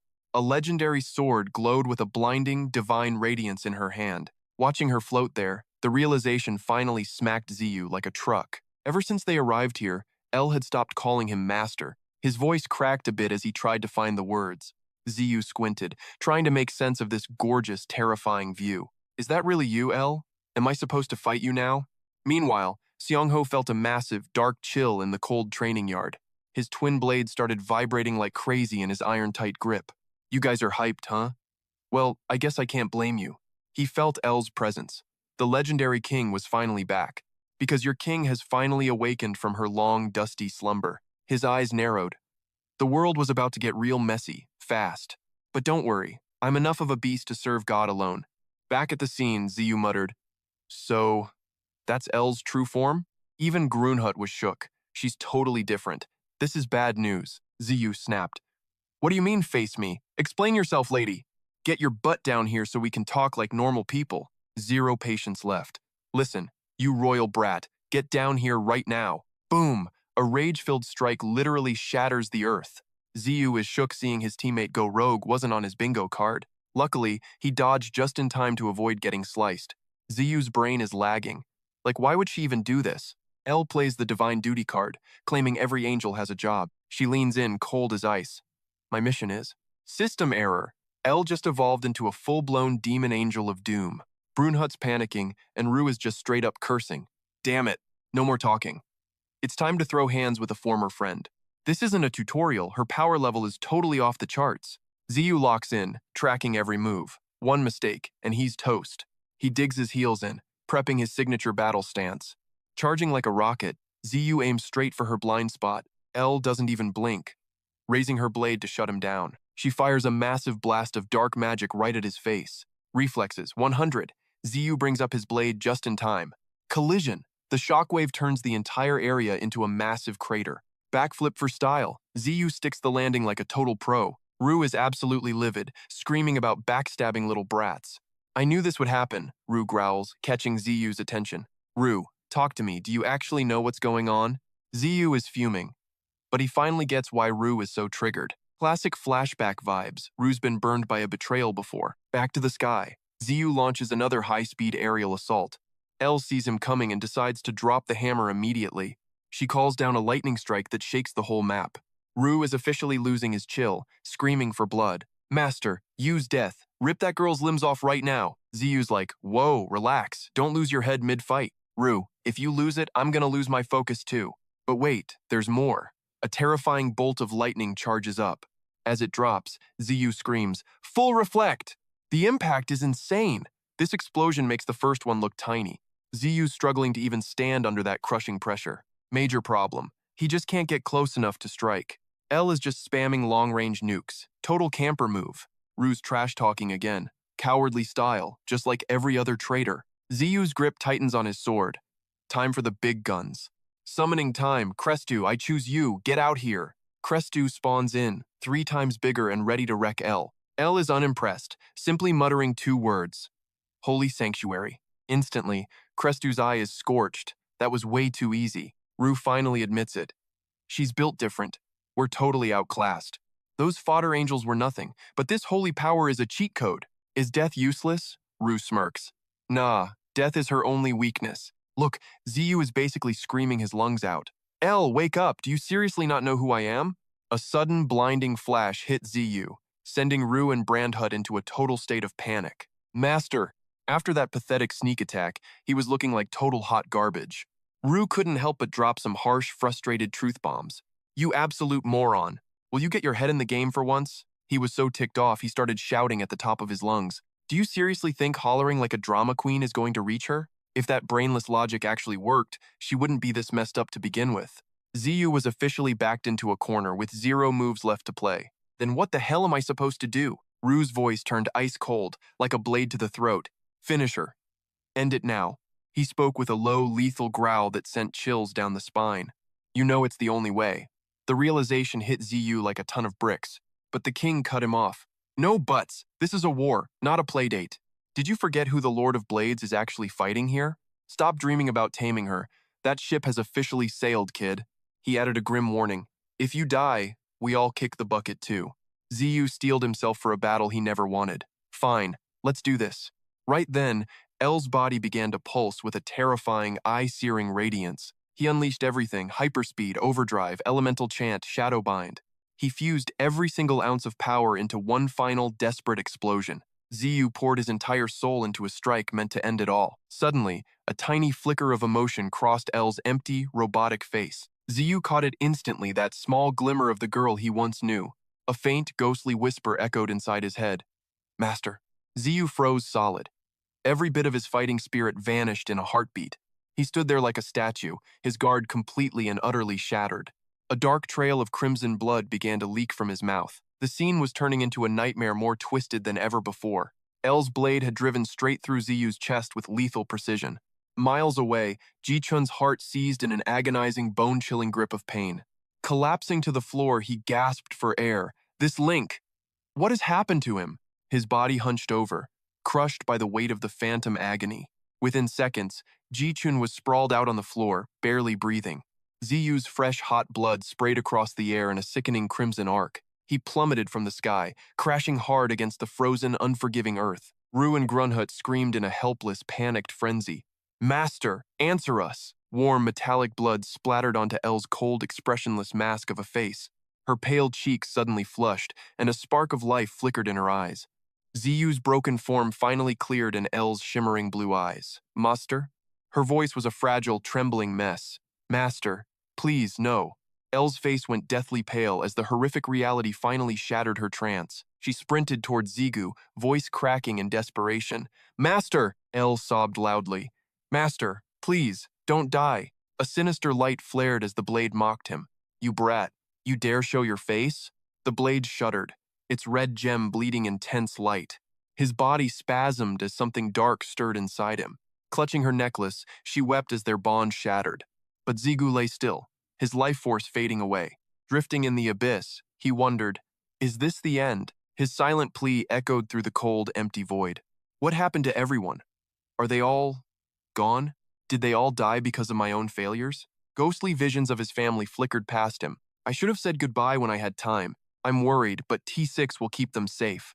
Suddenly, Sudung's face flashed in his mind. Is she okay? My death will ruin her life. Ugh, I still owe her 3 immortal pills. I guess I'm taking that debt to the grave. Sharp memories exploded. His 3 closest friends materialized in his thoughts. Sukgu, Seongpi, and Jonghae. His loyal crew. I just wanted to be someone they could trust. A mental hurricane struck. More faces blurred past, mostly enemies from the past. That Iron Shield bastard? I'm not finished with him. And Lee Seong-ho, he's still on my list. That prick, Marquis Andros? This chaotic rage fueled a fire in his soul. Elle is still trapped. Too many monsters are still hunting for my family. Saving Mom wasn't enough. I have so much left. I have a lot more unfinished business now. If the world wants me gone, then try me. Ziyu snapped his eyes open on a massive throne. A blood-red sky burned all around him. Giant shadows tore through the air, leaving soot. An endless legion of beasts stood ready for war. Ziyu lunged up. What the hell is this? Titan dragons coiled through clouds of living fire. Nightmarish creatures he'd never seen swarmed the sky. Thousands of monstrous warriors stood in total silence. Radiant angels loomed with shimmering wings across the horizon. A divine army prepared for slaughter. He turned, shivering, seeing a pitch-black throne behind him. Cursed demonic runes are crawling everywhere. And here I am, chilling on a throne. Ziyu's face is a total mess of confusion. Is this a dream or a life replay? Super weird. I died. Then Rue's voice screamed, "Go back!" He snaps awake, eyes popping wide open. Io's right there, looking worried. You awake, Master? She smiles, whispering softly. Master. Ziyu staggers up, looking around. Where is this? So peaceful. Like a painting. Is this heaven? Io bows sadly. Nope, just another trial floor. He sighs, ruffling his hair. Heaven? Not me. I'm definitely a one-way ticket to hell. Ziyu's gaze sharpens. Wait, why am I breathing? Flashback. That sword. Io's indomitable skill saved me. System alert. Holy Sword Lord reflects 5% damage. Absorb weak swords +1 cheat death card. He smirks. You saved me, yet you killed me. He stops mid-sentence, realizing the dark irony. Ziyu sees Ao's expression darken. She looks crushed. Hey, let's go for a little stroll. They wander slowly across the soft, green grass. A gentle breeze dances through the wildflowers. After a while, Io finally speaks up. Master. She looks up with heavy eyes. Her gaze is drowning in pure regret. Why didn't you just finish me off then? I'm a traitor who dared to attack you. Ziyu stops, his eyes softening with kindness. He says sincerely, It wasn't your fault, Io. I could see the truth in your eyes. Io bows her head, voice shaking and hesitant. Before she finishes, he just laughs it off. I know, you probably saw this mess coming. His gaze deepens, but I wanted to hear you. She stays silent, then whispers, I didn't want this. I wanted you to quit floor 40. But I couldn't. Ziyu pauses. After all, the tower must be climbed. He smiles. Don't sweat it. It'll all be fine. Since we're in a pocket dimension, the others must be scattered all over the place now. He frowns, a flicker of worry in his eyes. Tell me, have your memories come back yet? She looks down. Only bits and pieces. It's all just a jumbled, broken mess. Io gazed into the distance, her voice a slow, haunting melody. Originally, I was a mere puppet forged to serve that person's absolute will. Serving a new master left me completely lost in chaos and confusion. That man, my memories of him, they must have faded into a blur once my confusion finally cleared. Because after that moment, I swore my life to your service. She continued, but one memory remains razor sharp in my mind. It is the sword created when angels sacrificed their very divinity. By pouring their hearts and souls into its cold, eternal steel, Io pressed her hand against her chest, where a faint light pulsed. And I am that original blade, the sovereign of all swords. Every blade in existence was forged only through my permission and will. Zigu flinched, his eyes flickering with sudden sharp doubt. She stepped forward, her shadow stretching long under the dim glow. Forgive me, Master. Our time together is finally running out. He froze, his heart hammering against his ribs. It was time. Io flashed a smile, gentle enough to break 1,000 hearts. Thank you for everything. Thank you for giving me a second life. For protecting me and always fighting right by my side. Her voice shook, as if the words might vanish into thin air. There is so much more to say, but I guess I can't. He choked out her name, his voice cracking. Ayo. Gigyu lunged forward, his voice raw. You're joking, right? Her body dissolved into translucent spiritual threads. You're more incredible than you know. Master, not even Du or I could ever hope to rival you. His heart clenched in a suffocating grip. Wait, Elle, why is this happening? Elle offered a faint smile, her voice a whisper of pure resolve. So go, tear down anyone who dares block your climb up the tower. Angels, demons, or the tower lords themselves, obliterate them all. Gigyu roared, reaching out, but his hands met only empty air. She looked back one last time, a smile full of pride. Become the tower master. I know you are the one to do it. Gigyu's eyes snapped open.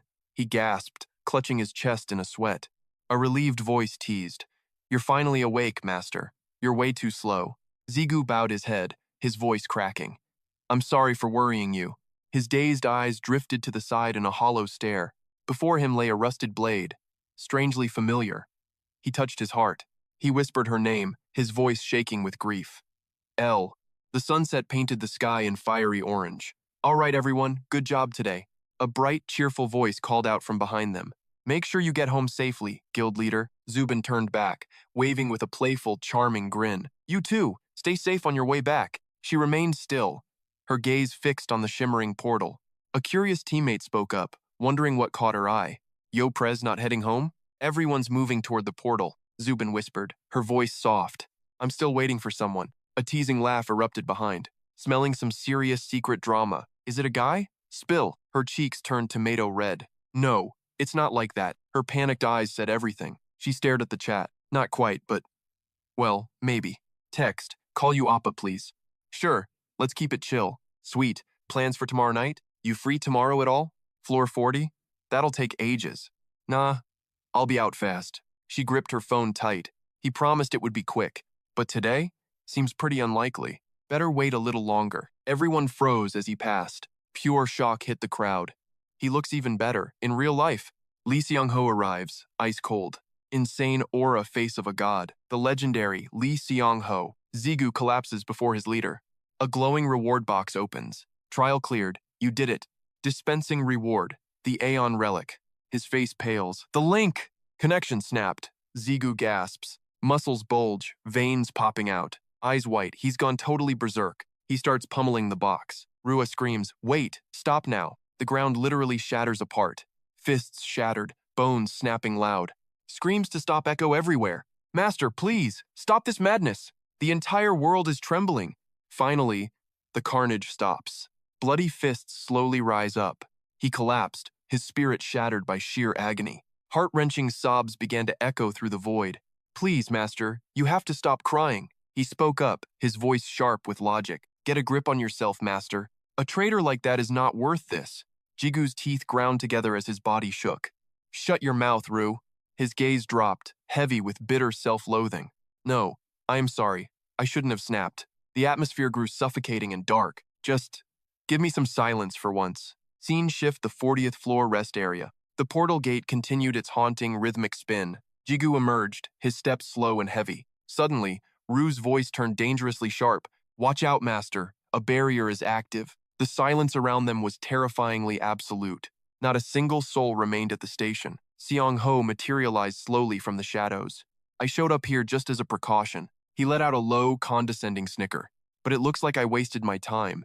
His aura flared as his gaze turned icy. Just look at the pathetic mess you are. The owner of this blade must be. Jigu's expression darkened as he glared back. Spectral energy surged from the main character's hand. Ru manifested into a lethal, divine blade. He just shrugged and turned to walk away. I gave my word. I am just verifying. He stopped dead, his voice dripping with venom. Too bad all I found was a loser. He smirked. You cannot even respect your weapon. Gigyu froze, his blood beginning to boil. Master, no! Stay calm! Ru pleaded desperately. But Gigyu was already ghosting behind him. He vaulted skyward, his blade igniting the air. Just as the steel was about to bite, Jigu's heart skipped a beat in pure terror. He caught the blade like it was a toy. He looked down like Gigyu was a struggling ant. Gigyu was blasted back, slamming into the dirt. 1 year. You have got 1 year of safety. His voice dropped to a bone-chilling whisper. Look, I'm not asking you to do the same for me, mostly because you aren't even a threat in my eyes. He shot Zigu a look of pure trash-tier contempt and continued, seeing a self-proclaimed master looking this pathetic? Honestly, it's an eyesore. Rage flared in Ziyu's eyes. The tower never acts without purpose. Seong-ho turned away coldly. That's all the advice you're getting, kid. Ziyu's gaze darkened as he sank into a heavy, silent gloom. The setting sun bled out, staining the horizon in a haunting crimson. Then the storm broke, choking the sky as the rain began to weep. Zubin sighed, looking worried. Great. I've been waiting until nightfall for nothing. She stepped into the downpour. Clearing a trial in one day probably broke him. It's late. Guess it's another solo dinner for me tonight. No biggie. Suddenly, a scream pierced the rain.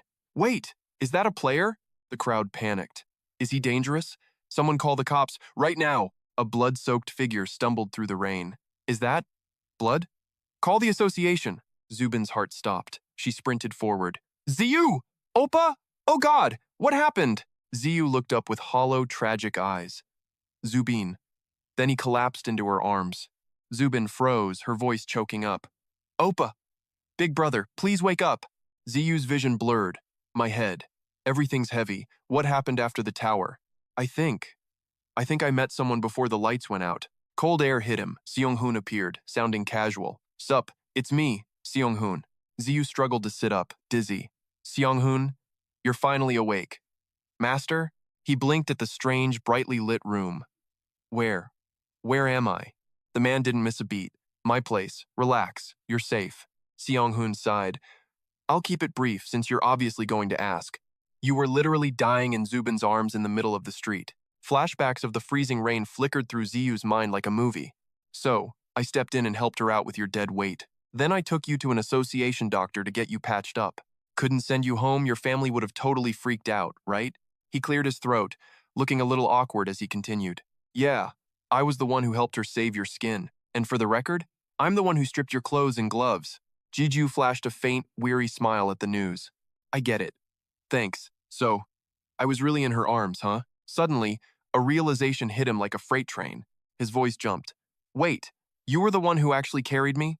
Seong-hun smirked, his lips curling into a playful, rebellious grin. Obviously. We couldn't just sit there and watch you rot, could we? Our VIP leaving the association in that condition? Bad for business, man. He added, Zubin headed home after making sure you weren't going to die. Give her a call later. She was worried sick about you. Want some tea? Or food? Gigyu paused. Food? He repeated blankly. After a long, brooding silence, Gigyu spoke. Got any booze? The guy grinned. Now you're talking. Boom, beer bottles everywhere on the table. Yo, check it, 2 broken dudes, 1 dim light, and a whole lot of unspoken trauma. A slight head tilt, no curiosity. Seong-hoon blinks, startled, as Gigyu sets down his beer. His voice drops. About what happened. You didn't ask a single thing. He leans back with a smirk, idly spinning the cold can in his palm. I figured you'd talk whenever you were finally ready to spill. Whatever went down. You probably just need time to process the chaos. I won't meddle in your business. A heavy silence. He takes a long swig and mutters a quiet, thanks man. Gigyu scans the room. By the way, this place is freaking massive. Living the solo life? Seong-hoon lets out a sudden, genuine laugh. Yeah, still writing solo, I figured as much. No, I mean, is it just you living in this huge place? The humor dies. His voice turns heavy. My mom's in the hospital for treatment now. An old, dusty photo frame appears. A mother and son frozen in time, laughing under a much kinder sun. My family's story isn't exactly a masterpiece. Just a sick mother and a kid in a single-parent home. Seong-hoon drains his beer, his voice turning raw and gravelly. After all that hell, I finally got lucky and became a player. But the disease. Even player gold can't buy a cure for her. I guess that's just the world. He lowers his head, silent. My life. It's a mirror of that tragedy. He remembers it clearly. A look of shock. Wait, really? Zigu keeps his lips sealed. Memories shatter like jagged glass. Recalling that final goodbye at the Mekong Hezon gates. That moment, he realized the legendary elixir was finally his. And the way Seong-hoon smiled when he saw he was safe. He wondered. What hell was Seong-hoon walking through? Zigu slowly stands up. He wanders over to the window. I'm gonna open this. We need some fresh air. His hand stops mid-air. He stands there, watching the city lights flicker like dying stars. His back looks so lonely, knowing his mom is fighting for life. I really thought I was the most pathetic guy on this planet. like I was losing it, carrying the world's entire misery alone. His eyes darken, but now, I feel that same weight again. Faces of his closest brothers flash through his mind like ghosts. Suku, Seongbi, and Jonghae, names. Those who watched comrades fall in the war against Ireland Guild. A jagged memory resurfaces the funeral banner draped over the city's heart, a grim memorial for the soldiers erased in the Jock Sam dungeon explosion. My heart aches, but I force the tears back, refusing to break. Zigu's gaze sharpens. Since that day, my growth has hit a dead end. His knuckles turn white as he grips the railing. Runhurt hesitates, whispering, "Master?" Zigu answers with a hollow, weary calm. His voice is steady, yet laced with a deep, crushing fatigue. "I'm fine, Grandheart. I just need to get my head straight." Her bittersweet smile haunts my mind, El's ghost telling me to climb the tower. His eyes burn with resolve. I'm done getting used to losing people. I'll get stronger so I never lose anything again. That's the only way. Zigu exhales deeply. "Rue, I've got something I need to ask you." He stares at the ring, his voice trembling slightly. "Rue?"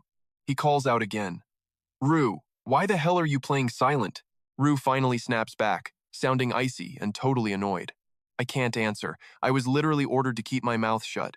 Zigu lets out a soft, dry chuckle. It's a forced smile, heavy with guilt and regret. "Still salty about that?" "Look, I'm sorry, all right?" The sword mocks him. "Since when does an apology earn a free pass? Who decided saying sorry makes everything okay?" Zigu frowns. "You were talking just fine when Seong-ho was around." Rue snaps back stubbornly. "That was a literal life or death emergency." "Fine, whatever. What is it you want to ask me?" Zigu's tone drops, becoming low and dead serious. "I've been piecing it together, and I found a possibility. There's a way, right? A way to actually bring El back." Rue scoffs. "Took you long enough to figure that simple thing out." Two blades appear. The twin egos of Rue and El. Rue, sovereign of demon swords, and El, sovereign of holy swords.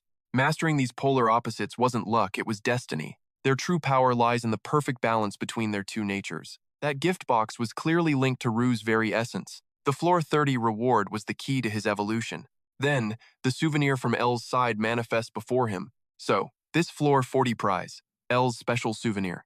It has to be the catalyst for her own evolution. Gigyu recalls Seong-ho's cryptic words about the tower's logic. "This place never does anything without a calculated reason. Based on everything he told me, things aren't adding up. El dying right where her evolution item exists is a total contradiction." Ji-chun examines the blade carefully. "You might be onto something." He bolts upright, his voice exploding with sudden excitement. "For real?" The old man says the physical repairs are no big deal, but his face darkens. "Fixing the steel is easy, reviving the soul is impossible." Ziyu hesitated. "Look, old man, you're not going to kick the bucket yet, right?" Zikun's hands trembled, still haunted by the moment he lost control. He flashed a weak grin, his voice gravelly but warm. "Thanks to you, kid, I finally felt alive back there. Though, honestly, let's not make a habit of it." Ziyu forced a sheepish laugh. "Yeah, my bad. Gramps." Zikun's expression turned serious as he leaned in close. "Listen, can I set up shop inside your gate? That mana density is just too juicy to ignore. It'll make my legendary crafting way easier, no doubt." Ziyu didn't skip a beat, raising his hand high. A shimmering dimensional rift tore open the air. Pure magical energy flooded the room in waves. "Consider it done. Gates, wide open." The young king spoke with absolute authority now. "Grand Hurt, treat him like royalty. No exceptions. Need supplies? Send Frost to fetch them immediately." The shadow bowed. "As you command, master." The old man waved, sporting a gentle smile. "Time for me to go make some magic." Ziyu sighed softly. "Take care of yourself, old man. Don't go working yourself to death just yet." Zikun eyed the anvil nearby, his spark returning. Ziyu stood alone. "All right, what's the next play?" From the ring, Rue's deep, gravelly voice echoed. "First, El is gone. Her origin, completely extinguished. She traded her soul to save your skin. Your origin ability barely kept you from death. Reality hit Ziyu like a high-speed freight train. So, I have to rebuild her from scratch? That holy sword represents the very essence of life, the total opposite of my own deathly nature. To revive El, you must channel pure vitality." Rue paused. "You must wield life and death simultaneously. Let's be real, this is basically impossible. Mixing those powers is usually theoretical suicide. Actually, scratch that. It is straight up impossible." Ziyu gripped his glowing necklace, eyes blazing bright. "You're about to touch the realm of the gods. Ready to walk the tightrope of destiny, kid? Ziyu sat cross-legged, calming his racing pulse. Focus. We need to measure your soul's vessel. Block out the world. Listen only to within. Heartbeat, blood flow, mana, it all began to shift. Every nerve ignited as the synchronization finally began. Eyes shut, pulse racing. Zigu dove headfirst into his own soul. Suddenly, Zigu's body convulsed like he'd touched a live wire. A massive shockwave shattered his consciousness into a million pieces. Zigu's eyes snapped open, gasping, choking, struggling to even breathe. He doubled over, coughing violently as if purging his entire soul. Brunhut panicked. Master, are you okay? Speak to me, man. Rua couldn't hide his fear. What? What did you see? Jigu looked up, deathly pale and drenched in cold sweat. Void. My mind was just drifting through a sea of shadows. No light, no ground, just absolute, terrifying silence. An infinite, bottomless abyss. He laughed, half terrified and half thrilled by the pure madness. I only told you to take a quick peek, but you visualized your entire inner vessel? That's insane. In under 3 weeks? Total freakish monster. Jigu slumped against the wall, completely drained and spent. He breathed. So, that nightmare realm is my vessel? Rua nodded slowly. Yeah, I expected months, but you're breaking every record, boss. The creature cheered. Master is basically a freaking legend. Zigu sipped water, haunted by that unimaginable, crushing empty space. One quick look and my brain feels totally fried. Zigu asked, Does everyone have a scary void like that? The mentor froze. What? Rua's voice turned dead serious. You're way more special than them. Zigu raised an eyebrow. How so? I know I'm weird, but the flattery is getting cringy. He snapped. No. Why do you think you can't level? Why do the world's strongest titans have eyes on you? Why do you hold a gate no human can touch? He hesitated, voice trembling. And Zigu narrowed his eyes. And Rua stammered. I can't. Divine laws will punish me, dude. You'll know eventually. Now, quit whining and get back to work. He reminded him, if we want to bring her back. Zigu stood up, eyes burning. I know. Let's do this. He sat back down, sealing his eyes and inhaling deeply. Your goal now, hunt for the life spark within that abyss. Rua added, Elle sacrificed her very essence to save your skin. Her spiritual remnants are definitely still flickering inside your soul. His voice cut like a blade. Go find her. Ziyu muttered, life force, and closed his eyes tight. Rua cautioned, don't try to map the whole void again. Just hunt for one tiny spark filling that empty space. Ziyu's face goes cold. Before him, an infinite abyss of darkness yawns wide. He's floating in a pitch-black void, where light itself is swallowed whole. At the center, a swirl of crimson and black smoke. Yeah, that's definitely death staring back. Then his eyes flare with a strange intensity, deep enough to reflect his own twisted soul, the true ego. Rue shouts with pure hype, Nice, you found me. Now find the rest of those fragments. It's about to get easy. Fragments, huh? Suddenly, a tiny spark flickers in the gloom. Could it be? The mist takes shape, ethereal and haunting. Grand herd? At your service, master. Ziyu smirks, half amused, half shocked. So my egos look like this? Interesting. Let's see what else we've got. A silver wolf streaks through the void. That's gotta be Rennie's wild side. Then, 2 more blurry shadows appear in the distance. Those 2 figures hiding in the mist. Must be Himed and Oberon, right? He scans the area with sharp eyes. Now, where's the old man hiding? A flash of light catches his eye. Ziyu spins around. A familiar figure is smithing in total silence. The hammer slams down with bone-shaking force. Sparks fly, lighting up Zishan's stoic face. Talk about a dramatic entrance. He moves closer, reaching out. Can I actually touch him? Just as his fingers graze the light, Rue screams, Stop! Don't touch that! Rue's voice turns dead serious. That's a real-world soul link, you idiot. One wrong move and it's game over. You ready to handle that mess? Ziyu sighs, scratching his head with a forced grin. A little warning next time would be nice. He mutters into the void, a hint of desperation creeping in. And where's this life you mentioned? This place is freaking massive. He freezes as Rue whispers a challenge. You can do it. Just feel the pulse of life. Rue isn't joking around. You've tapped into this power once before, even if it was just a tiny taste. Back when you fixed that old man's shattered soul. Ziyu nods, slowing his breath to a crawl. Memory lane, here we go. He drifts through the empty space. It's all a blur of chaos for now. But the blueprint of this soul vessel is finally clicking. This place is split into 2 main zones. The egos keep appearing one by one. Rue's death zone on one side, the ego territory on the other. Found it. Ziyu's voice cuts through the dark like a blade. Rue laughs, totally stoked. I knew you were good, but that was fast. Actually, I'm not even surprised anymore. A new light blazes between the realms of death and ego. They form a perfect triangle in the void. He steps forward, eyes wide. There you are. Life. The radiance washes over Ziyu's face. All right, Rue. What's our next move?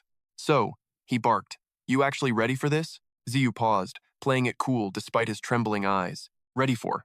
What exactly? Rue's voice turned sharp. Touch the damn thing, but even I can't predict the outcome, or the absolute chaos that follows. He froze, taking one last lung-bursting breath. This one is all on you, boss. Ziyu stepped toward the shimmering, eldritch orb. No turning back. Let's do this. Nothing to be scared of, right? As his fingertips grazed the glowing surface, time to settle the score. A blinding, soul-shattering light erupted. A divine, terrifying radiance consumed everything. Suddenly, Ziyu's stone-cold composure just snapped. He clutched his throat in agony, a raw, desperate survival instinct. Fighting a violent internal explosion of power, his eyes turned a demonic, bloodshot red. The phantom screams of swords filled his head. Master, master! Ziyu hit the ground like lead. His whole body began spazzing violently, like icy lightning surging from his marrow. Vushriekad in a total frantitspanits. Let go, get back now. Hold on. Stay focused, damn it. Blood vessels burst in his panicked eyes. Keep this up and you're freaking dead. Master. Ziyu was drowning in absolute mindless chaos. Du and Brunhert screamed themselves hoarse. Push it away, right now. Master. My lord. He ground his teeth, chasing one sanity spark. Felt like his throat was being wrenched out. The brutal price for touching life itself. He watched him shake, voice steady and stern. Control your core. Don't you dare slip. Master. You're literally going to die, man. Ziyu's arm shook with violent, jagged tremors. Then, pale knuckles clamped white hard on the hilt. His hollow eyes suddenly sharpened, flooding with pure, lethal resentment. Rue panicked, shouting, Master! Master! What the hell are you doing? Without a flinch, Ziyu brutally slashed right into his own flesh. Crimson blood sprayed, staining the dirt in jagged, messy patterns. After a heartbeat, he settled into a chillingly calm state. You stubborn idiot! Rue barked with a sharp, biting tone. Good to see you finally crawled back to your senses. His voice remained firm, yet it held a flicker of mercy. Now shut up and listen to me very carefully. Master, you need to rebuild your inner vessel right now. Ziyu froze in midair. Rebuild? Like, from scratch? Two blinding forces, one light, one dark, smashed into each other. They tangled like vipers before erupting in a violent blast. Your life essence is leaking and brawling with death itself. It's like mixing oil and water, they just won't play nice. Actually, scratch that. It's 100 times worse than that. No wonder your soul feels like it's being ripped apart. Rue growled. Build a wall between those two forces, now. He stumbled, eyes shaking. How? What am I supposed to do? He didn't blink. Flip the script. Death comes first, then everything. Secure your domain, then life. Otherwise, you're a dead man. Ziyu's body jerked violently as he let out a choked scream. Grand Herd shrieked in absolute terror. Master, hang on. The agony was soul-crushing. Don't die! Don't you dare die! Ziyu clawed at the ground, gasping for one ragged breath. Damn it! My consciousness. It's slipping into the dark abyss. Rue just watched with a cold, almost surgical level of calm. Don't move. Just stay exactly where you are, okay? Ziyu looked up, fear and confusion clashing. Wait. What? In that split second, the egos began their treacherous move. Then the world dissolved, swallowed by a blinding golden haze. Morning broke a peaceful, sunny sky that felt like a total lie. Ziyu finally relaxed, took a deep breath, and let go. He snapped his eyes open, chest heaving in frantic gasps. Rue and Grand Herd both jumped back in pure shock. You're awake? Master! Master! Thank the heavens you're back! He blinked away the fog, sitting up with a dazed look. Was I out? Rue, what the hell just happened to me? He replied coolly, Don't ask me. Check it yourself, genius. Look inside your own vessel and see the damage done. He took a shaky breath and closed his eyes again. Slowly, he sank his mind back into that inner void. Ziyu drifted within a misty, surreal space of absolute nothingness. There they were, two rival egos, still locked in a stalemate.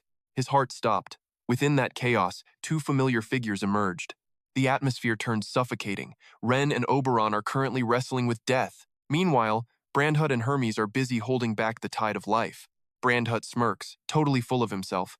Did I crush it or what? Suddenly, Zichun's phantom image flickers right into the center of the chaos. Looks like the old man is playing referee between both sides from the middle. System alert. Your synchronization levels are absolutely skyrocketing right now. New intel. You've mastered Life, Night, and Level 1 Kim Gigyu status. Class, Ego Partner. Unique traits unlocked. Link, Skill, Sync, and the Ultimate Life. Death Synthesis. Current egos in possession, the Fire Giant and the Wild Form. Ego fragments collected. 14. Current synchronization level. 5. You can now tap into 80% of your ego's raw power. It is official. You have gained absolute authority over the essence of life. Gigyu stands frozen, then bursts into a shaky, emotional laugh. I actually learned life? He can't even hide how stunned he is. Man, you seriously have the luck of the gods, Master. Han explains that the egos basically duked it out and settled their own beef. Plus, that leftover divine elixir energy you hadn't fully absorbed yet is the only reason your physical vessel didn't explode into confetti. Ru chimes in. Your mana vessel actually expanded. It is bigger and better. Honestly, this is a straight-up blessing in disguise. He blinks in shock as his wounds literally stitch themselves back together. So that's it. Elixir energy is why I'm healing like a freak of nature. Gigyu hauls himself up. Alright, what is the game plan now? Ru keeps it cool. Grind time. You need to master this new power. You controlled death like a pro, so life should be a total breeze. Then his tone turns sharp. But don't get cocky. Respect the power. He stares at his glowing arm. You mean like this? The stubborn king snaps. Damn it, at least let me finish my sentence first. You're getting way too ahead of yourself, kid. Gigyu grins. I will take that as a compliment. The ego immediately switches to brown-nosing. Master is a total genius. He gave a stern command. Listen up, you must train to master your precision. Just like the way you control the cold grip of death itself. Ru suddenly pauses, his voice turning totally mocking. Actually, never mind. Since life and death have split into different lanes, it is fine. The grand fireworks show I expected didn't even happen. The kid's eyes go wide. Wait, what are you talking about? He shrugs it off. Forget it. Just keep training and focus. That old blacksmith is going to be fixing that sword for ages. So, you still have plenty of time to kill. Ziyu finally speaks up, his voice slow and steady. He is right. This repair job is going to take quite a while.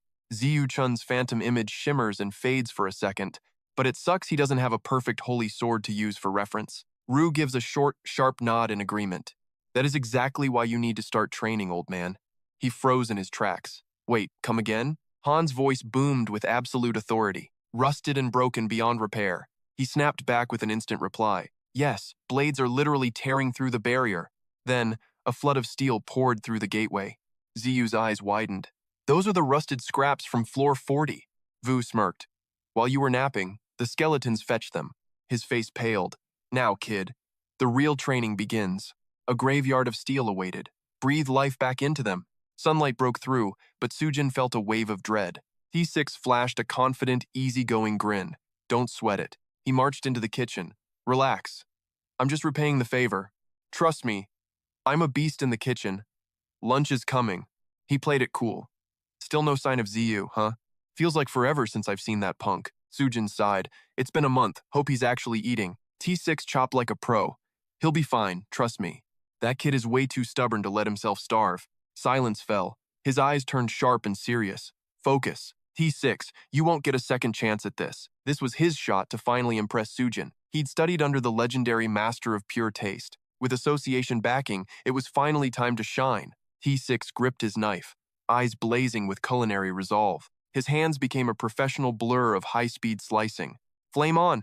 A savory aroma exploded through the kitchen. Every ingredient was prepped to absolute perfection. He dropped them into the bubbling golden broth.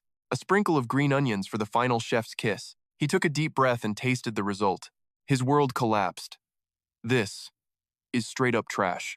He stood there looking like a total amateur. Where did I go wrong? I have to fix this. Even his high-end Korean rice cooker couldn't save him. Suddenly, the entire house began to tremble violently. Sujin gasped in shock. What was that explosion? T6 stumbled back. The basement? Is it blowing up? Stay back, Sujin. I'll check if the kid is alive. He kicked the door open, coughing through thick black smoke. Ziyu, you brat. What the heck are you doing? He stopped dead. A voice echoed. Do not approach. 3 angels leveled their swords at him. Actual? Angels? A divine light erupted. We await your word, Lord Father. Gigyu watched the blade dissolve like a fading dream. Resurrecting steel? Way harder than it looks in the movies. Asterisk snap. Asterisk. Another one shattered into useless, glittering dust. His jaw dropped as the weapon pulled a total vanishing act. Great, just a lonely hilt left to keep him company. You thought this was easy? It's broken. Again, Elle's voice cut through his trance like a splash of cold water. Life and death are tricky, but you're leaning way too far toward the grave. She sounded totally grim. This definitely wasn't a walk in the park. If you're actually gonna help, then zip it, he snapped. Annoyed, Ziyu grabbed the next victim. All right, who's next? Asterisk. You got this, boss, asterisk, she whispered internally. Asterisk, don't blow it. Asterisk. Ziyu reached for the next blade, searching for that elusive spark. One down, another one shattered. Lather, rinse, and repeat. The graveyard of broken steel grew, but a solid one? Nowhere in sight. 30 holy swords, all trashed. Total disaster. He was halfway through the pile when time's bam, asterisk 1 finally lit up. Its inner power was boiling, and Gigyu could feel the burn. Finally, I can feel the heart of the holy blade. It vanished too, but Gigyu finally caught the glitch in the system. I think I get it now. But yeah, another fail. Dang it. Elle actually sounded impressed. Not bad, kid. Not bad at all. Think of it like a human heart or a brain, if you've got one. She pushed him to dive deeper into the weapon's soul. Your job is to make the mana flow like blood through veins. Gigyu eyed the remaining scrap metal, doing the math. 79 to 80 shots left. No pressure, right? The to-do pile was still mountain high. Gigyu wanted to facepalm and sigh for a century, but he slapped his cheeks and locked back in. Time to grind. I'm doing this. Failure isn't an option. I'm gonna win. The swords lay there, judging him from the floor. Asterisk inhale, exhale. Asterisk Ziyu tried to find his zen. Slow and steady. Seeing him flag, Elle piped up. You hanging in there, or what? Want a break? Your brain's gonna turn to mush at this rate. But Ziyu wasn't about that quitter life. Nope. One more go. I'm finally starting to feel the itch. If I stop now, I'll lose the flow. Elle sighed. Fine, have it your way. Magic swirled around the blade, bubbles of energy popping in the air. He shut his eyes tight, sinking his soul with the weapon's core. Asterisk, please work, please work, please work. Asterisk, he prayed. That's it, Elle encouraged. Don't let go now. Suddenly something felt wrong. Wait, hold on. Whoa, stop, abort mission. Elle warned him to chill. You're stuffing too much power in there. Stop. But Gigyu stayed stubborn. Nah, he was just being totally reckless. His eyes clamped shut, straining against the insane pressure. Sweat poured down his face as he pushed his limits. But all that effort? Yeah, it was totally backfiring on him. Life force was being sucked away like a high-powered vacuum. At this rate, he was headed for a massive fail. Gigyu gnashed his teeth, trembling in pure, unadulterated agony. Terrified, she tried to stop his madness. Stop! You cannot keep doing this! Master, you have learned enough. Please, just drop that cursed sword. Move on to the next blade already. Master, your stubbornness is legit terrifying. Let go of it now. Gigyu gritted his teeth. If one sword cannot hold this power, then I will just split this energy between all three blades. Before he could breathe, the sword erupted in a blinding, explosive light. The entire house shook like a massive earthquake hit it. Flash forward. Gigyu wakes up elsewhere, explaining the insane chaos. And then I woke up surrounded by these three angels. Three celestial beings were kneeling before them in total reverence. He scratched his cheek, awkwardly trying to explain. Man, she was totally blindsided by Jigyu's wild gamble. You are seriously something else. I asked for a sword. And you made literal angels? He hesitated, stumbling over his words. I am so sorry if they spooked you. I couldn't even stop them before they... The man just waved it off with a smile. Don't sweat the small stuff. I am not bothered by it at all. Suddenly, the long-haired angel screamed in terror. Father, that man reeks of pure danger. Short-hair chimed in, looking just as aggressive. He needs to be purified immediately. The female angel looked ready for a fight. Father, please, give us the order. Gigyu turned back with a stern, icy glare. Quiet. Finally, they settled down and behaved. T6 could only stare in absolute stunned disbelief. First life force, then swords, now literal angels? Do you just do impossible things every single day? Seeing is believing, and man, I am a believer. Gigyu blushed, desperately trying to play it cool. Please, keep this a total secret. Especially don't tell the association president about this. Io couldn't have agreed more. That old geezer is starting to know way too much. It's definitely time for you to keep those insane powers hidden. Don't worry, he swore a blood oath to keep this top secret. My lips are sealed. Not a single soul will ever know. It's not like we're besties catching up over afternoon tea, man. Still, you can't drop your guard around him just yet. But wait, aren't you two supposed to be father and son? So, at the very least, you should probably. That's when T6 finally remembered the real reason he was there. By the way, I actually came down here to talk business. I've got something major I need to discuss with you. Zigu's curiosity piqued. What kind of offer was this guy making? Fine by me. Let's hear it. He snaps his fingers, summoning a massive spatial portal mid-air.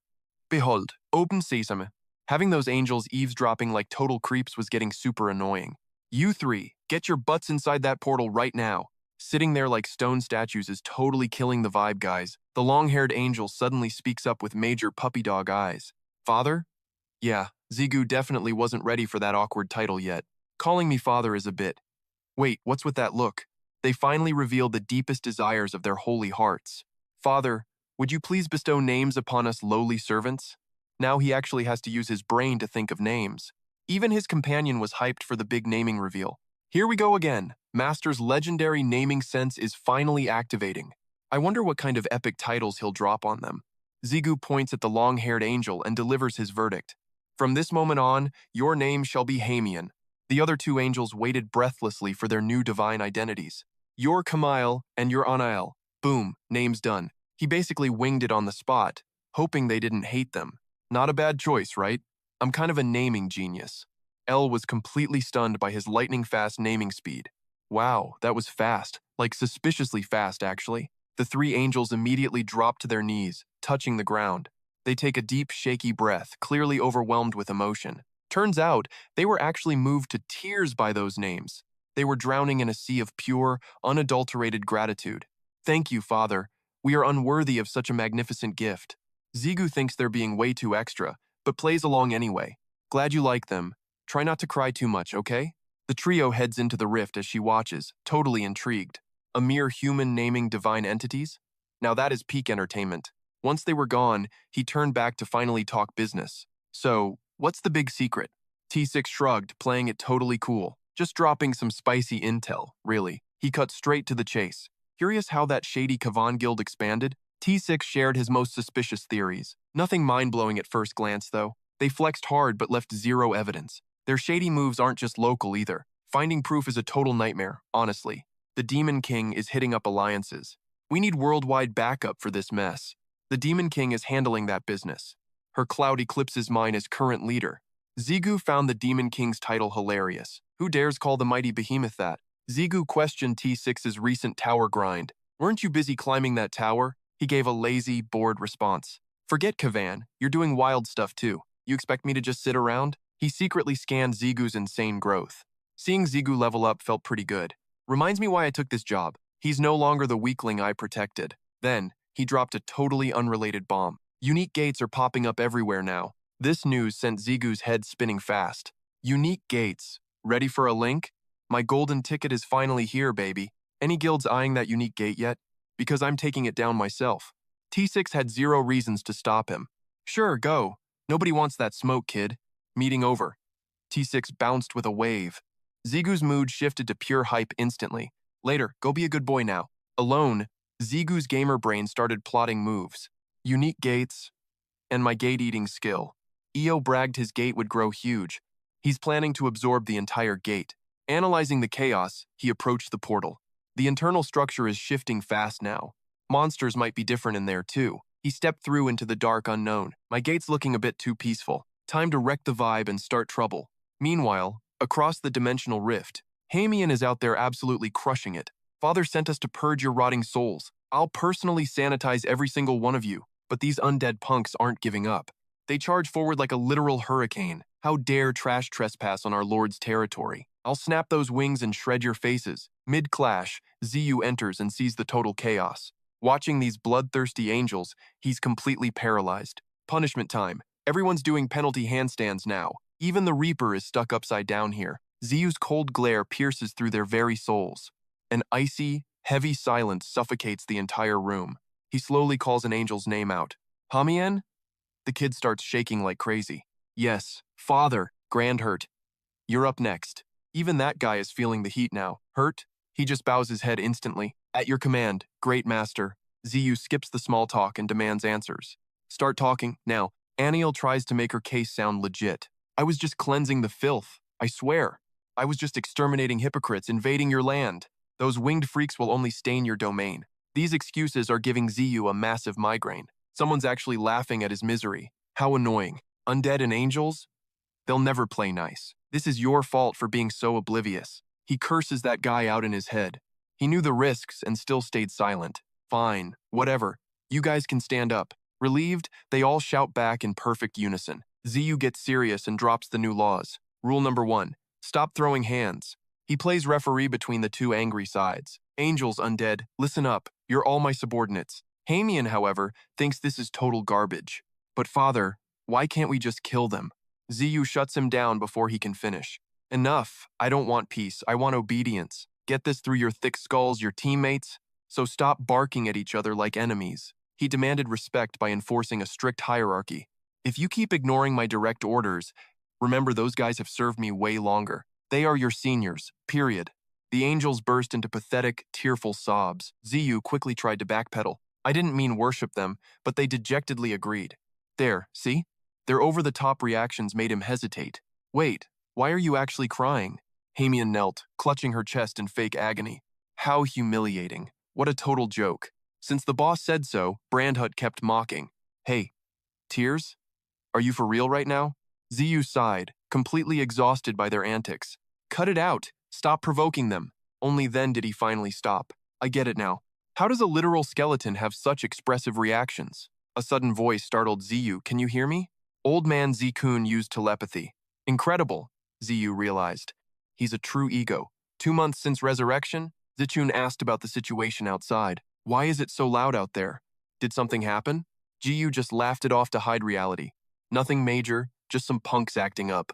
The troublemakers froze instantly upon being scolded. He wanted the boy to visit him.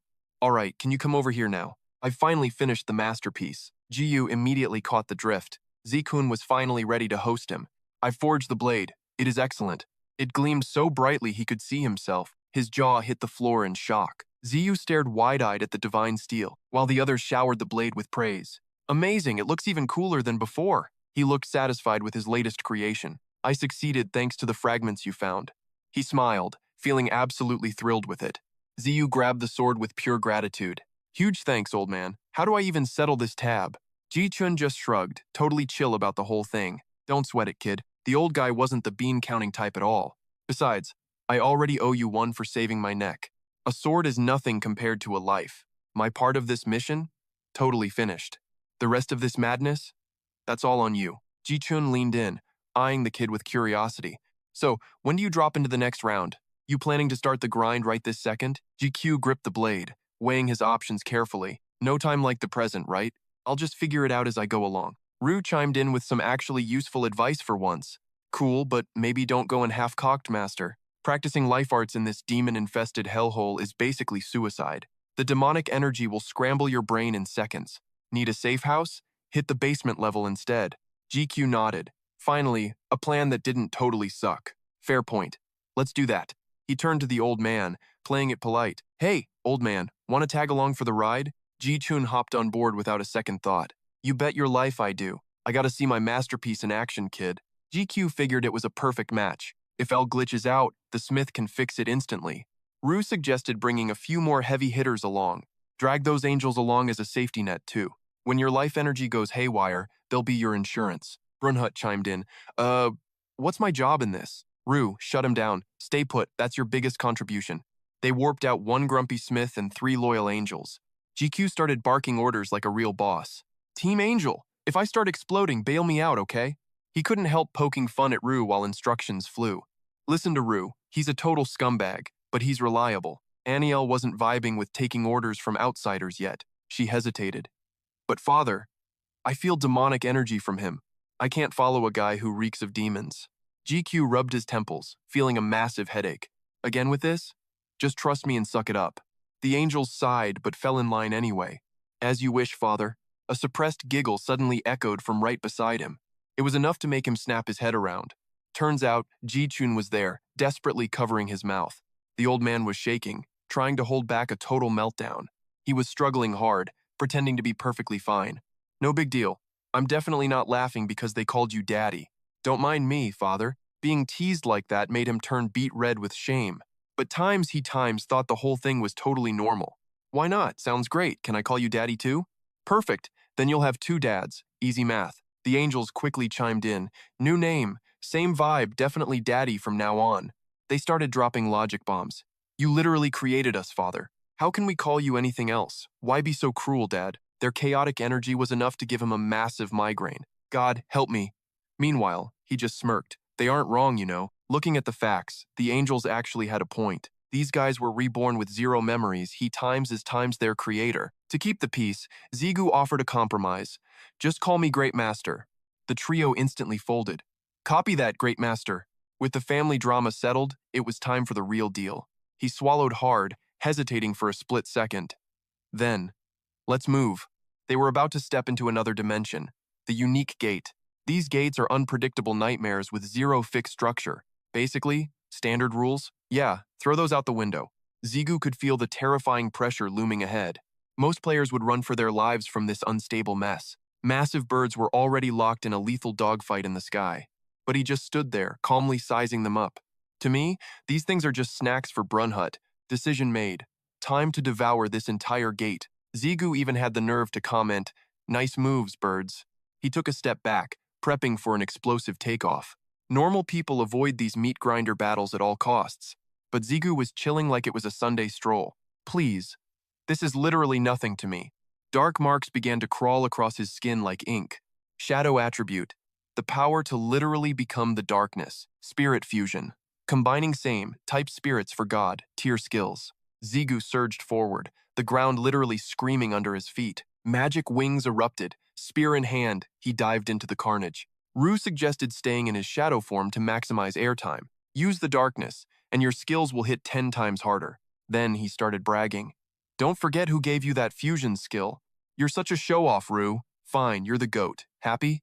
Zigu's slacking off again. Time for a reality check. Talk is cheap. Move it. Boss, quit spectating while your subordinates are doing all the heavy lifting. Power surged as he charged forward with insane momentum. Let's go. That massive eagle took a nasty hit and screeched in pure agony. Zigu's blade struck like lightning, tearing straight through his enemies. Those oversized birds got shredded mercilessly and came crashing down. His mana swirled into a magic cyclone, obliterating everything in its path. They shattered into sparkling loot scattered all over the ground. He touched down softly as his wings slowly faded away. Dark trails vanished like smoke, leaving Zigyu in total silence. He stared at his empty hands, nothing left to hold on to. Just face facts, Master. You better get used to this new reality. Du sighed regretfully. L is officially a goner. Suddenly, a familiar yet strange voice echoed from right behind him. I've brought the materials from the gatekeeper, just like you wanted. Stunned, Zigu whipped his head toward the source of the voice. It was L's incarnation, descending like an angel. Master, she called out. L stepped closer with a smile, her eyes filled with total devotion. A rare grin finally flickered across Zigu's face. He spoke up with deep gratitude. Thanks for everything, L. The monster collapsed, and standing triumphantly on its head was L. She gave her report to Zigu. Materials from the gatekeeper delivered as requested. My lord. Flashback. He was holding L back in Zikun's workshop. The 2-month mission to revive L was finally reaching its peak. Zigu stared down at the blade in his hand. The success had far exceeded all his expectations. Then, she actually spoke up and asked, How is this even possible, Master? In that moment, he realized the truth. She had evolved far beyond the form of a mere sword. Suddenly, the blade L in Zigu's hand erupted in light. The blinding radiance forced him to shield his face. Zigu shouted her name at the top of his lungs. L, she stammered back in response. Master, even Brandhut can't handle this level of power. Too bright. Duhoai Ni squinted in total confusion. Could it really be happening? System alert. Incarnation. Skill successfully activated. She even managed to gain a physical human body. The white-haired girl stood tall atop the fallen beast. With massive wings, she is now L. Title, Lord of the Sword. Level, 100. Strength, 150. 1.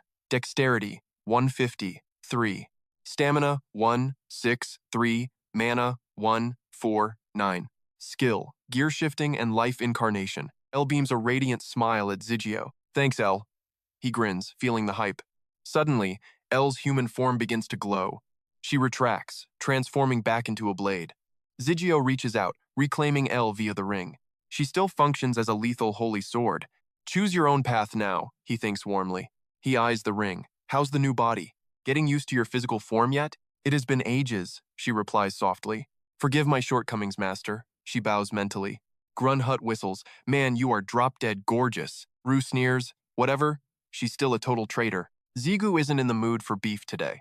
Chill out, Rue. Cut it out already. I won't try to defend myself, Elle sighs.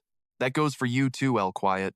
He eyes the massive bird beast, plotting moves. With that childish look of yours, though, maybe your skills can still level up? The system screen glitches into life. Bingo. He scans the UI with a skeptical eye. Evolution should fix these bugs, right? The system reveals its next major update. Quest. Elle's first legendary evolution begins. Status. 10 out of 10 ego fragments. Souls. 1 of 3. Holy Sword. 0. He absorbs the quest data with intensity. Ziyu sinks deep into a tactical trance. Huang Chein is now an ego-fied soul. It's just like the situation with Rue. I can't just abuse this power carelessly. I restored the old man's ego once, so I can probably revive others too. Lemon and the Demon Eye King. Soon. Life is mine, but the ingredients lack. He swipes the screen. Time to hunt. Now, where is that missing holy sword? Sacrificing an angel is off limits, he muses. He weighs the morality of his situation. The angels would literally weep, the king jests. Finally, his rebellious brain sparks a plan. Zigu assesses the chaos and prepares to move. I'm fresh out of options. I've got to track down that legendary 100 Swords player. My focus was suddenly shattered by a strange rustling nearby. I whipped around, ready to face whatever was lurking. The whole squad immediately hit the deck in a deep bow. Mission accomplished! Great master! They shouted in unison. My 3 powerhouse angels stood before me, back from the hunt. Grunhut and Ha had finally made their grand return. Solid work, everyone, I said, giving them a rare bit of praise. I flashed a satisfied smirk. Now, where are the crystals? Rudab pointed toward the skeletons who were busy hauling the loot. Open the portal, boss, and we'll dump the haul inside immediately. I flicked my wrist, and a shimmering spatial rift tore open. Don't just stand there. Move it. Time is money, people. As you command. Great master, they roared back. I walked over to the giant monster bird, checking the clock. No time to waste. I summoned the system to absorb the gate. The holographic prompt flickered. Do you wish to absorb this gate? While I was busy resurrecting, 3 unique gates popped up in Korea. I wanted the whole set, but the big guilds already swiped too. They were about to blow, so I had to let them go. But I learned a lot from that last earthquake-level Soul Link mess. I used my mercenary status to ghost this dungeon without any witnesses. I watched closely as the system successfully swallowed the dungeon whole. Still, 1 gate isn't enough to satisfy my hunger for power. A new window popped up. Domination rate 0%. Just like dealing with the undead, I need a total massacre to win. High above, my angels were turning those monster birds into feather dusters. Ha and Brandhut were absolutely wrecking everything in sight. One by one, the monsters fell like flies against their overwhelming might. On the other side, my clones were basically acting like a lawnmower, while my team was out there sweating bullets and shedding blood. I was right here, enjoying a top-tier cup of coffee. Boss life. Honestly, there aren't enough gates around to keep me entertained. Finally, the system chimed. Domination rate, 100%. I tossed the cup and stood up. About time we finished this. Suddenly, the entire landscape began to tremble violently. The earth shook as the dark, heavy clouds finally started to part. Warm sunlight broke through, turning the gloomy sky into pure crystal. A massive, majestic bird spread its wings and soared through the blue. Grandherd stared in awe. It's gotten even bigger. LT sighed, mesmerized. Wow, what a beautiful view. I just yawned. To me, it looked exactly the same as before. I turned to my ragtag brigade and signaled the move. Let's go, and ignored Judy's weird fashion sense. It's hopeless. We moved out, leaving the conquered dungeon behind us. Gates installed. The portal is live. Just one tiny detail remains. Eyeing the glitchy system board, the prompt is asking for. Please appoint a vice manager. Why I'm telling everyone this. We need a deputy leader. Grunhut volunteers like a simp. Meh. Pick me. Ziyu just shuts him down. Dude, you're literally the gate. You total moron. Ziyu pauses before the choice. First up, candidate number 1. The Celestial Warrior, Hamian. The Big Shot Angel, number 1. Hand on chest, very dramatic. Radiating pure, loyal knight energy. Entrust this heavy duty, boss. I'll give my life. Next up, candidate number 2. The Dungeon Legend, Dun Lahan. Dungeon buffs gave him brains. He speaks with absolute confidence. Master, make your final choice. I'm ready for the mission. A massive shadow blots the sun. Darkness swallows the entire ground. Here comes candidate number 3. Ziyu turns, cool as ice. That giant feather ball is diving. Wings slam the air, breaking. Touchdown! Dust explodes everywhere now. Candidate 3, the Griffin King, the gatekeeper I just absorbed. Eyes glowing with predatory fire. Even Ziyu's shocked by size. But big doesn't mean bad. It's acting like a kitten, nuzzling him like a pet. Chill, buddy. We'll play later.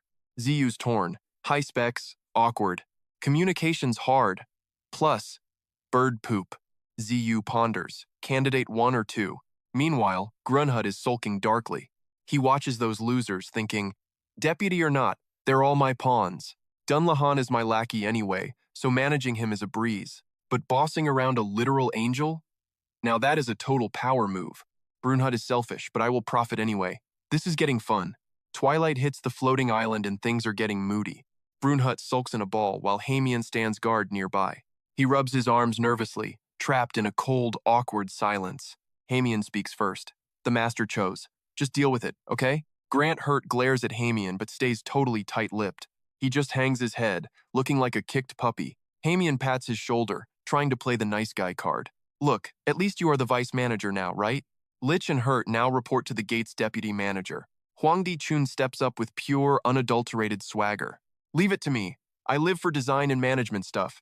Ru wonders, isn't picking a random guy totally cheating? Zigu just clicks his tongue, clearly annoyed by it all. I forgot the old man. Hamian does not seem to care. He is actually the perfect guy for this gig anyway. Brandhut cheers.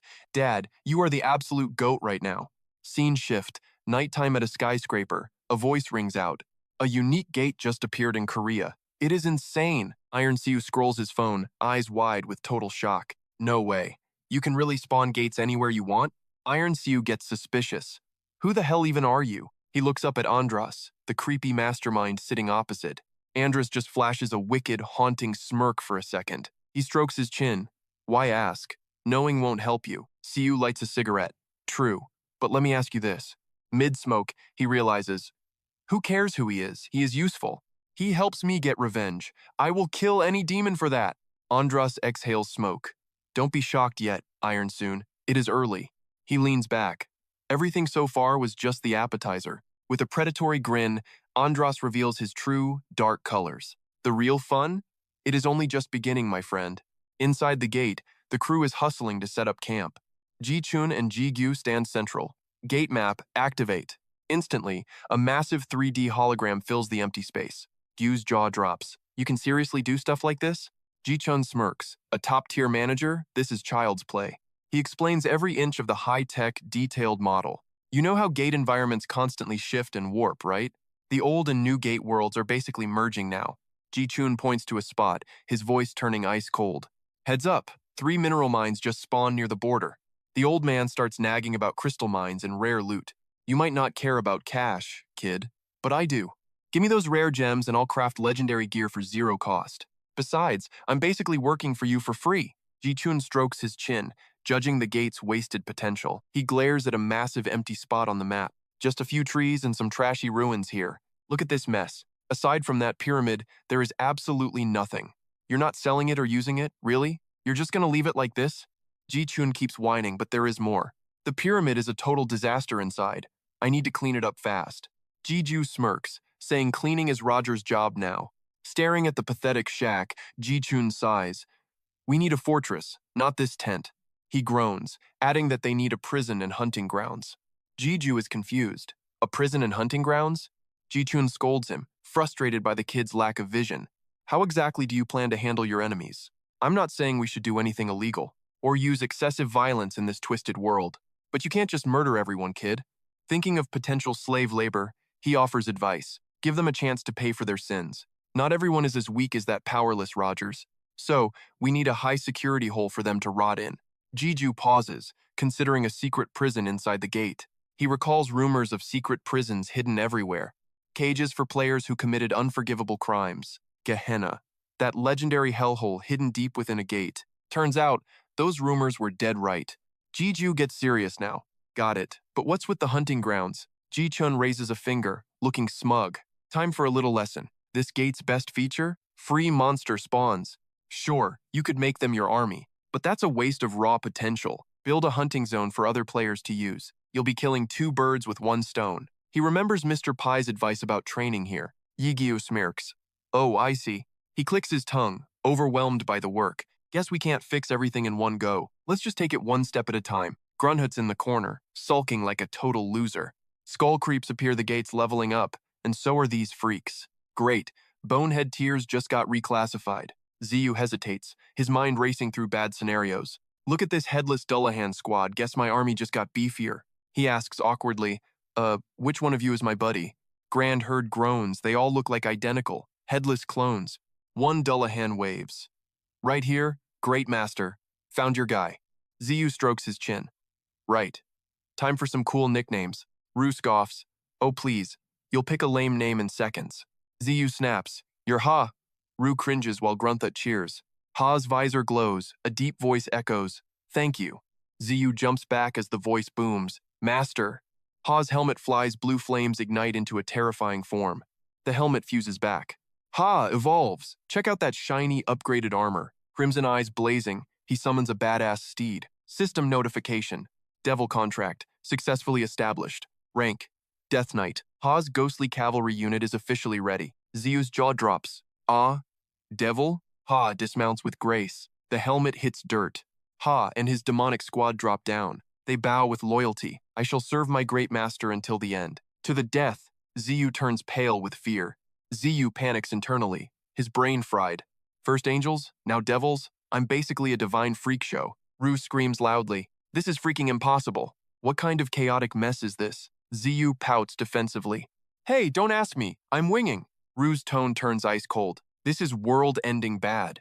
I need to analyze this supernatural disaster now. Activate the demon eye. The demon eye? Wait, what eye? No time for overthinking.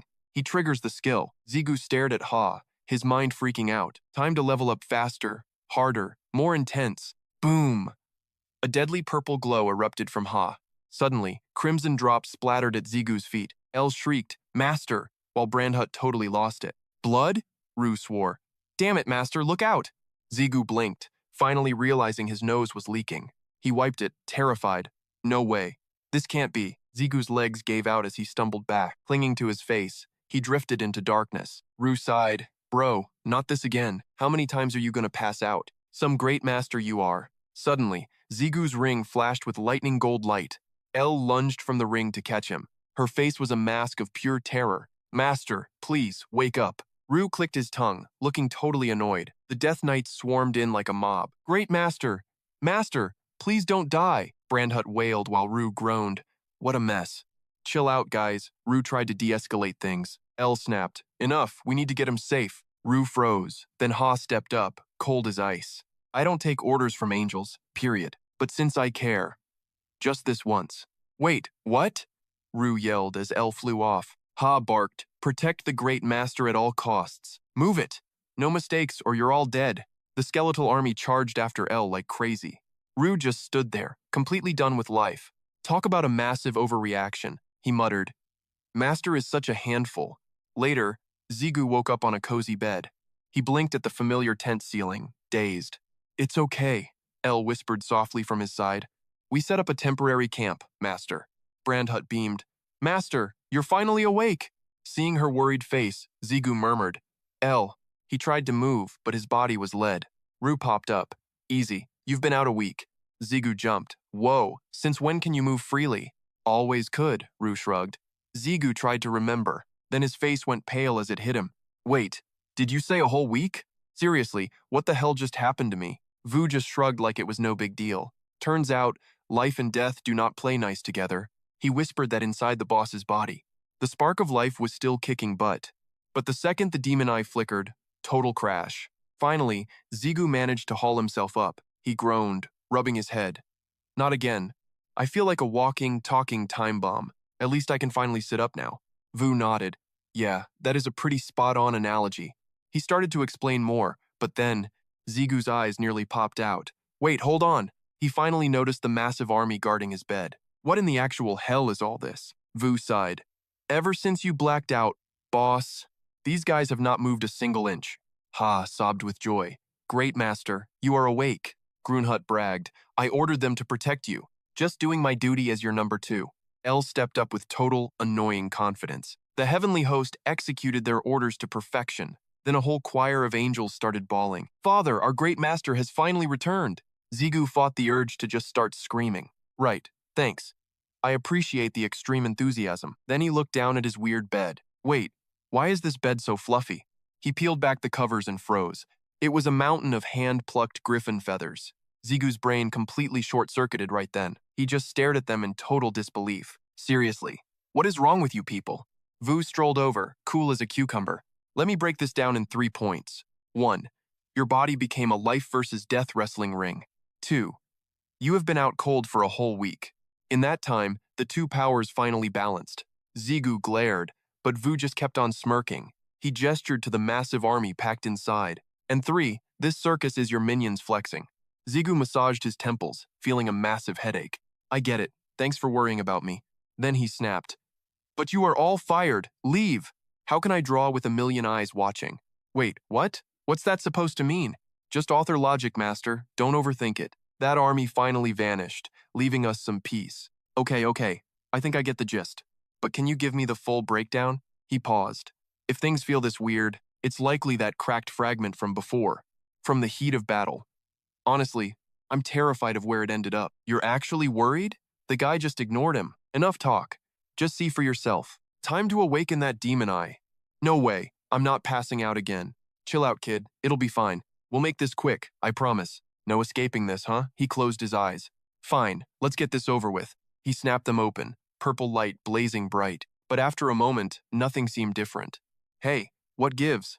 Nothing's changed at all. The guide sighed, losing his damn patience. Look, genius, you can't see your own face. You need a mirror to see the truth. Have Elle shift back into her sword form. Then check your reflection in the steel. I'm pitch black. You won't see squat here. He turned to Elle, seeking a little help. Hey, Elle, mind helping a guy out? She agreed instantly, her hands glowing bright. Anything for you, master, always. She transformed into a gleaming, polished blade. He stared at the steel, searching for answers. Wait, what am I supposed to be seeing? Suddenly, he froze. His guide cheered wildly. Look, your eye turned completely gray. His regal purple eye was now cold ash. Peace outside, but chaos in his soul. The demon eye, it's been corrupted. I can't stop this evolution on my own. I've got to hide this. The others are clueless. He looked down with a deadly serious expression. So, this is the reality? He glared at Rogers, trembling in the dirt. Why are you here, Rogers? Start talking. Rogers begged, slamming his head into the ground. Rogers is shaking like a glitching NPC, muttering pure venom about getting revenge on Iron soon. Zigu just watches the pathetic meltdown with absolutely zero chills. He can't help but internally facepalm at the sight. Looks like that brutal reality check actually did some work. All that salty hate has officially shifted its target toward Iron Shield. Zigu pauses for a second, his brain hitting the brakes. He cuts through the noise. What can a loser like you even offer? You're basically a level 0. What's your big play? That question hits Rogers like a physical truck, stopping him cold. He lunges forward, desperately grabbing Zigu like a literal lifeline. Grind, I'll just grind and level up, that's all I need. Rogers looks like he's possessed by the ghost of a sweat lord. He starts yapping promises about becoming the strongest player ever. Once my stats are buffed, it's game over for them. No, I'll be even more OP in the blink of an eye. Zigu just pats his head like a stray pup. Nah, you're capped, kid. His eyes are pure ice as he drops the cold truth. Even if you farm 24/7, the power Nye stole is gone forever. You're stuck in the tutorial zone of life. No more level ups. Purple light flares. Zigu's demon eye is scanning this piece of junk. He scoffs, thinking it's way too obvious to even mention. Roger's body is basically a rusted-out engine that's about to explode. Your mana core is totally trashed. It's a literal miracle you're still breathing. Suddenly, Rogers gasps. Corruption. He's throwing out his final dirty trump card. I've got the receipts on him. I know enough secrets to ruin his life. Zigu tosses him aside like trash. Fine. Might be worth a click. Rogers wagging his tail in excitement. So, we have a deal? Then Zigu drops the floor. But why would I trust a snake? Rogers freezes, his brain short-circuiting on the spot. He searches for a comeback but finds absolutely nothing. He just hangs his head, stuttering like a broken record. Zigu lets him marinate in his own despair while he sits there. Suddenly, the devil himself offers a twisted way out. I'll give you one shot at this, Rogers. Are you ready to be my literal puppet for everything? Rogers grovels instantly, acting like the world's most desperate simp. Anything, just give me an order and I'll bite. But then, a cold blade flashes across his throat. Rogers watches his own blood spray out in cinematic horror. System alert. Cannibalism skill activated. Time to feed. Rudo asks, Master, why did we wait so long for a snack? Zigu shrugs. Seasoning the meat with pure spite is essential, Rudo. Sure, the shadow ego obeys every command regardless of feelings. But a tool fueled by its own grudge is 10 times deadlier. He walks toward the gate. Besides, who cares about a dead man? Ha stood tall with pride. A knight's sole duty is guarding his master. No matter where you go, I will always be your shield. Right on cue, Hamian stepped forward to declare her loyalty. We have sworn to follow our master to the end. Even in the world outside, we shall serve you eternally. Scanning the line of obsessed subordinates standing behind him, Ziyu asked with a look of pure, utter hopelessness, Are you guys insane? You really want to follow me out? Ha dropped to one knee, showing his fierce determination. If we are unable to protect you in that world, then our very existence becomes completely hollow and meaningless. Hamian quickly chimed in, desperate to be included. We feel the same, ready to die to keep you safe. Ziyu rubbed his nose, feeling a massive headache coming. Are they competing to see who can stress me out more? Ru burst out laughing at the ridiculousness of it all. Why so grumpy? You should enjoy this much devotion. At least you know these idiots will never betray you. He struggled to think of a way out of this. How can I convince these overprotective lunatics to stay? Suddenly, a brilliant and slightly wicked idea appeared. Ziyu decided to put his plan into action immediately. He used a sharp, questioning tone to interrogate them all. Are you all saying that you have no faith? In the combined power of Ru and El, the entire group froze in shock, looking completely baffled. Ziyu pointed to the ring on his finger with a smirk. Is that it? Is that what you are suggesting? Right now, Ru and El are the ones protecting me. So you are telling me you do not trust them? Ha knew nothing of Ru, but he was still terrified. He panicked instantly, crying out, Master, that is not it. The angels reacted differently, their faces turning pale with dread. They knew El's identity and feared that supreme being. Hamian hesitated, trembling as she said, We did not mean that. The whole crowd instantly shrank back in total submission. Please forgive our horrible insolence and lack of thought. They really are a bit slow, Ru commented while sighing. So this is what it feels like to have real authority. El was used to the drama and gave a quiet reminder. They are all just humble subordinates of the master, after all. Above, white specks drifted across the gloomy gray sky. Ziyu stepped outside, his face a mask of cold indifference. It is snowing, Grandhurst shouted with pure childish joy. Look at the white snow falling from the heavens above. Winter is finally here, Ao chimed in. He groaned. Basement trips took forever. Seasons really do change instantly. Go see some friends, Vu urged. Stop treating me like a shut-in. Brunhut was completely lost. Hikikomori? What the heck is that? Jiyu shivered, hugging his chest. Freezing! Let's get inside, fast. Suddenly, a figure approached them. Long time! Jiyu trembled again. Ren followed, acting totally restless. That's how I knew you emerged. Ren looked so obedient in her arms. Long time, Ren, Io joked. You're basically a house dog now. Jiyu playfully lifted the wolf pup. Happy, Ren? He looked adorable. Jiyu turned away, acting awkward. Sorry, I've got work to do.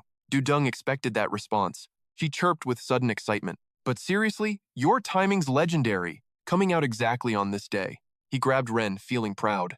Obviously, I'm still a human. Suddenly, Zigu's curiosity piqued. Wait, what's special about today? Dudung gewa blank sta? You didn't come out on purpose? She beamed, ready for the news. It's Christmas Day, you genius. Zigu stared at the snow, stunned. Wait, that is today? Phone notifications from Shinzubin exploded. Someone's been living under a rock. Shinzubin was literally spamming him. Are you free at all today? Outside, the snow kept falling. Everything was buried in white. Zigu returned, looking totally refreshed. He sipped water as Zuzung pounced. It's Christmas, isn't it? No hot date, you loser. He shot her a judgmental look. What kind of sister says such cringe stuff to her brother? Oh, please, look in your own mirror. Zuzung shuts him down with a total power move. Hello? I'm still a high school student. Students focus on studying. It's what we do. Jiyu hits her with a world-class judgmental side-eye. Girl, your exams ended a lifetime ago. He listens to her poetic nonsense anyway. And another thing, spend Christmas with your family for once. Jiyu groans. The boredom is becoming lethal. He puts on his best done with life face. Called it. Total predictable brother move. You're literally the president of the loner club. She points dramatically toward the exit. The command is non-negotiable. I'm hitting the town with my crew. Even mom has a hot date. So quit moping and go see someone. You seriously don't have one girl to meet? Gyu drops a total truth bomb. Actually, someone did slide into my DMs. Zuzung's jaw hits the floor. Pure disbelief. A girl? Gyu snaps back, totally annoyed. I assume she's not a dude, right? Why ask if you're gonna make that face? She acts shocked, hand on her heart, but her tongue is sharp as a blade. Bet you replied with a boring K, huh? Gyu avoids eye contact, playing the innocent card. I have zero clue what you're saying. How does she read him like an open book? She's 100% right. Bullseye. Siblings. Can't live with them. Can't lie to them. Exposed. Gyu sighs. Fine. Do whatever. I'm good.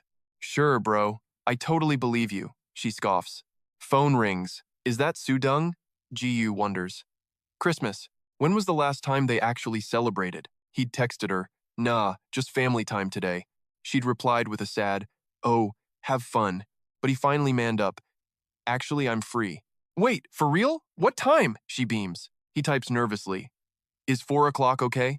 Need help picking family gifts. You in? Zubi's lightning-fast reply. Absolutely. Where do we meet? Zigu plays it cool, saying dinner's on him at Gangnam Station. She locks it in instantly fine. See you at 4 o'clock then. Zigu heads out, but Zuzong blocks him with a terrifying glare. Stop! He's totally confused. What? What did I do now? Zuzong judges him hard. You seriously going out looking like that? Zigu stands there awkwardly in his totally lame thrift store jacket. She sighs at her hopeless brother. Get over here, right now. Gangnam Station is buzzing, dominated by a massive, glowing Christmas tree. Now, rocking a total glow-up, Zigu waits while checking his phone. Panic sets in. Man, I hope I'm not late. He shudders, remembering Zuzong literally dragging him by the hair. He groans to himself. Damn it, this is exhausting. That brat Zuzong almost made me miss the whole damn date. Suddenly, a familiar voice calls out from right behind him. Hey, Master Zigu. It's Zubin. Her hair's down and she looks like a goddess. She struts over, looking incredibly stylish and genuinely happy. Whoa, is that actually you, Zigu? She tilts her head, flashing a smile that could melt ice. It has been a minute, hasn't it? Zigu's face turns bright red as he stammers her name. Zubin! Runhurt is literally screaming in his head right now. She's a total 10. Then the system pokes his ego. Master, look at you. You're blushing like a little kid. L tries to cover for him. It's just the freezing wind. Zigu rambles about the time he fainted. Sorry about that mess. Zubin just giggles. Don't sweat it, you already apologized, silly. L's curious about the fainting, but Zigu shuts that down fast. Zubin suggests the mall for gifts, and clueless Zigu agrees immediately. Yeah, let's do it. Zigu rubs his neck, feeling all kinds of awkward. Really sorry to drag you along on my errands. Zubin just waves her hand, totally cool with it. Honestly, I'm just glad a busy guy like you made time. Rue's internal alarms start blaring like crazy. Careful, L. This girl's vibe feels low-key dangerous. You better keep your guard up around her, Master. Grandheart is just confused by the sudden tension. Dangerous? Are we seeing the same person? She seems like a total sweetheart to me. Guys, L loses it. Just shut your mouth already, Rue. Seriously, zip it. We need to stay focused here. Christmas magic is everywhere, painting the city in neon colors. Vibrant lights blur out the boring, endless white of the snow. The elevator dings as it ascends to the 13th floor. Welcome to the secret shop, baby. Jiju's jaw hit the floor. He scanned the room and spoke with total honesty. I never imagined this mall held such a hidden gem. Jubin led him inside, explaining the high-end vibe. This place? It's strictly for the elite VVIPs only. Even without membership, your name alone opens these doors. Jigyu's eyes sparkled as he checked out the shelves. I was completely clueless that a place like this existed. Wait, are all these items seriously top-tier uniques? Jubin gave a confident smirk. You better believe it. Even regular, non-awakened people can use these treasures. Hearing that, his brain basically went into shock. Jiju flashed back to his mom taking the elixir. Usually, ordinary folks can't touch high-level magical gear, but some legendary exceptions do exist for regular people, just like the protective jewelry I once gifted my mom. Man, winning these at auction must be a total bloodbath. Exactly. They're pricey enough to make your wallet scream. He turned and flashed a grateful, soft-hearted smile. Price is no object. I'm the one who asked for this. If anything, I'm the one who owes you big time. But damn, there are so many choices, I'm totally lost. Yuzhong definitely isn't the type to want heavy defense. Jubin chimed in. Everyone is obsessed with attack power lately. Jubin pointed to a fancy display, looking totally hyped. Gigyu leaned in and spotted the brand Horseny. He inspected the items with intense, burning curiosity. Wait, Horseny? That's like the ultimate luxury brand, right? She nodded instantly. The absolute cream of the crop. Normally, they only drop a few items every year, but for some weird reason, they're mass-producing this season. Quality's dipped slightly compared to their old masterpieces.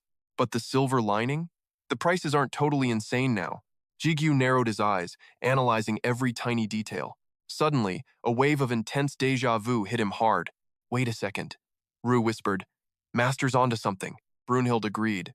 I recognize this messy craftsmanship anywhere. Rue confirmed his master's suspicion with a dark chuckle. These are definitely mass-produced by that grumpy old geezer. Jiju thought about old man Jichun's massive bank account. Always wondered how he stayed rich selling random scraps. Turns out he had this elite side hustle going on. No wonder that old workaholic never takes a break. Jubin poked him. Earth to Jiju. Picked one yet? Yeah, it's all thanks to you. You're a lifesaver. Dinner's on me, I said, as Christmas crowds surged through the neon-lit streets. I stared at the gourmet dishes. They looked more like art than food. Zubin snapped photos like a pro, eyes sparkling with pure excitement. This place is top tier. You a regular here? Or just showing off? I kept it 100 with her. Not really. A friend just gave me the inside scoop. She sliced into the steak, her eyes locked on the prize. I took a slow bite, letting the flavors hit my soul. A literal explosion of taste erupted in my mouth. I nodded, thoroughly impressed by the culinary magic. Killer stuff. Next time, Mom and Sis are definitely coming along. Zubin watched me, her playful gaze turning surprisingly deep. We absolutely demolished the meal until the plates were spotless. Suddenly, Zubin leaned in, her tone shifting gears. Hey, be real with me. Do you even have any hobbies? The question caught me off guard. Hobbies? That's for normal kids. Hobbies? Me? I rubbed my chin, searching for an answer that didn't exist. Honestly, having fun was never part of the survival plan. She didn't let up, pressing for more. Okay, how about movies? What's your all-time favorite flick? I gave her the cold, hard truth. It's been ages since I've even seen a screen.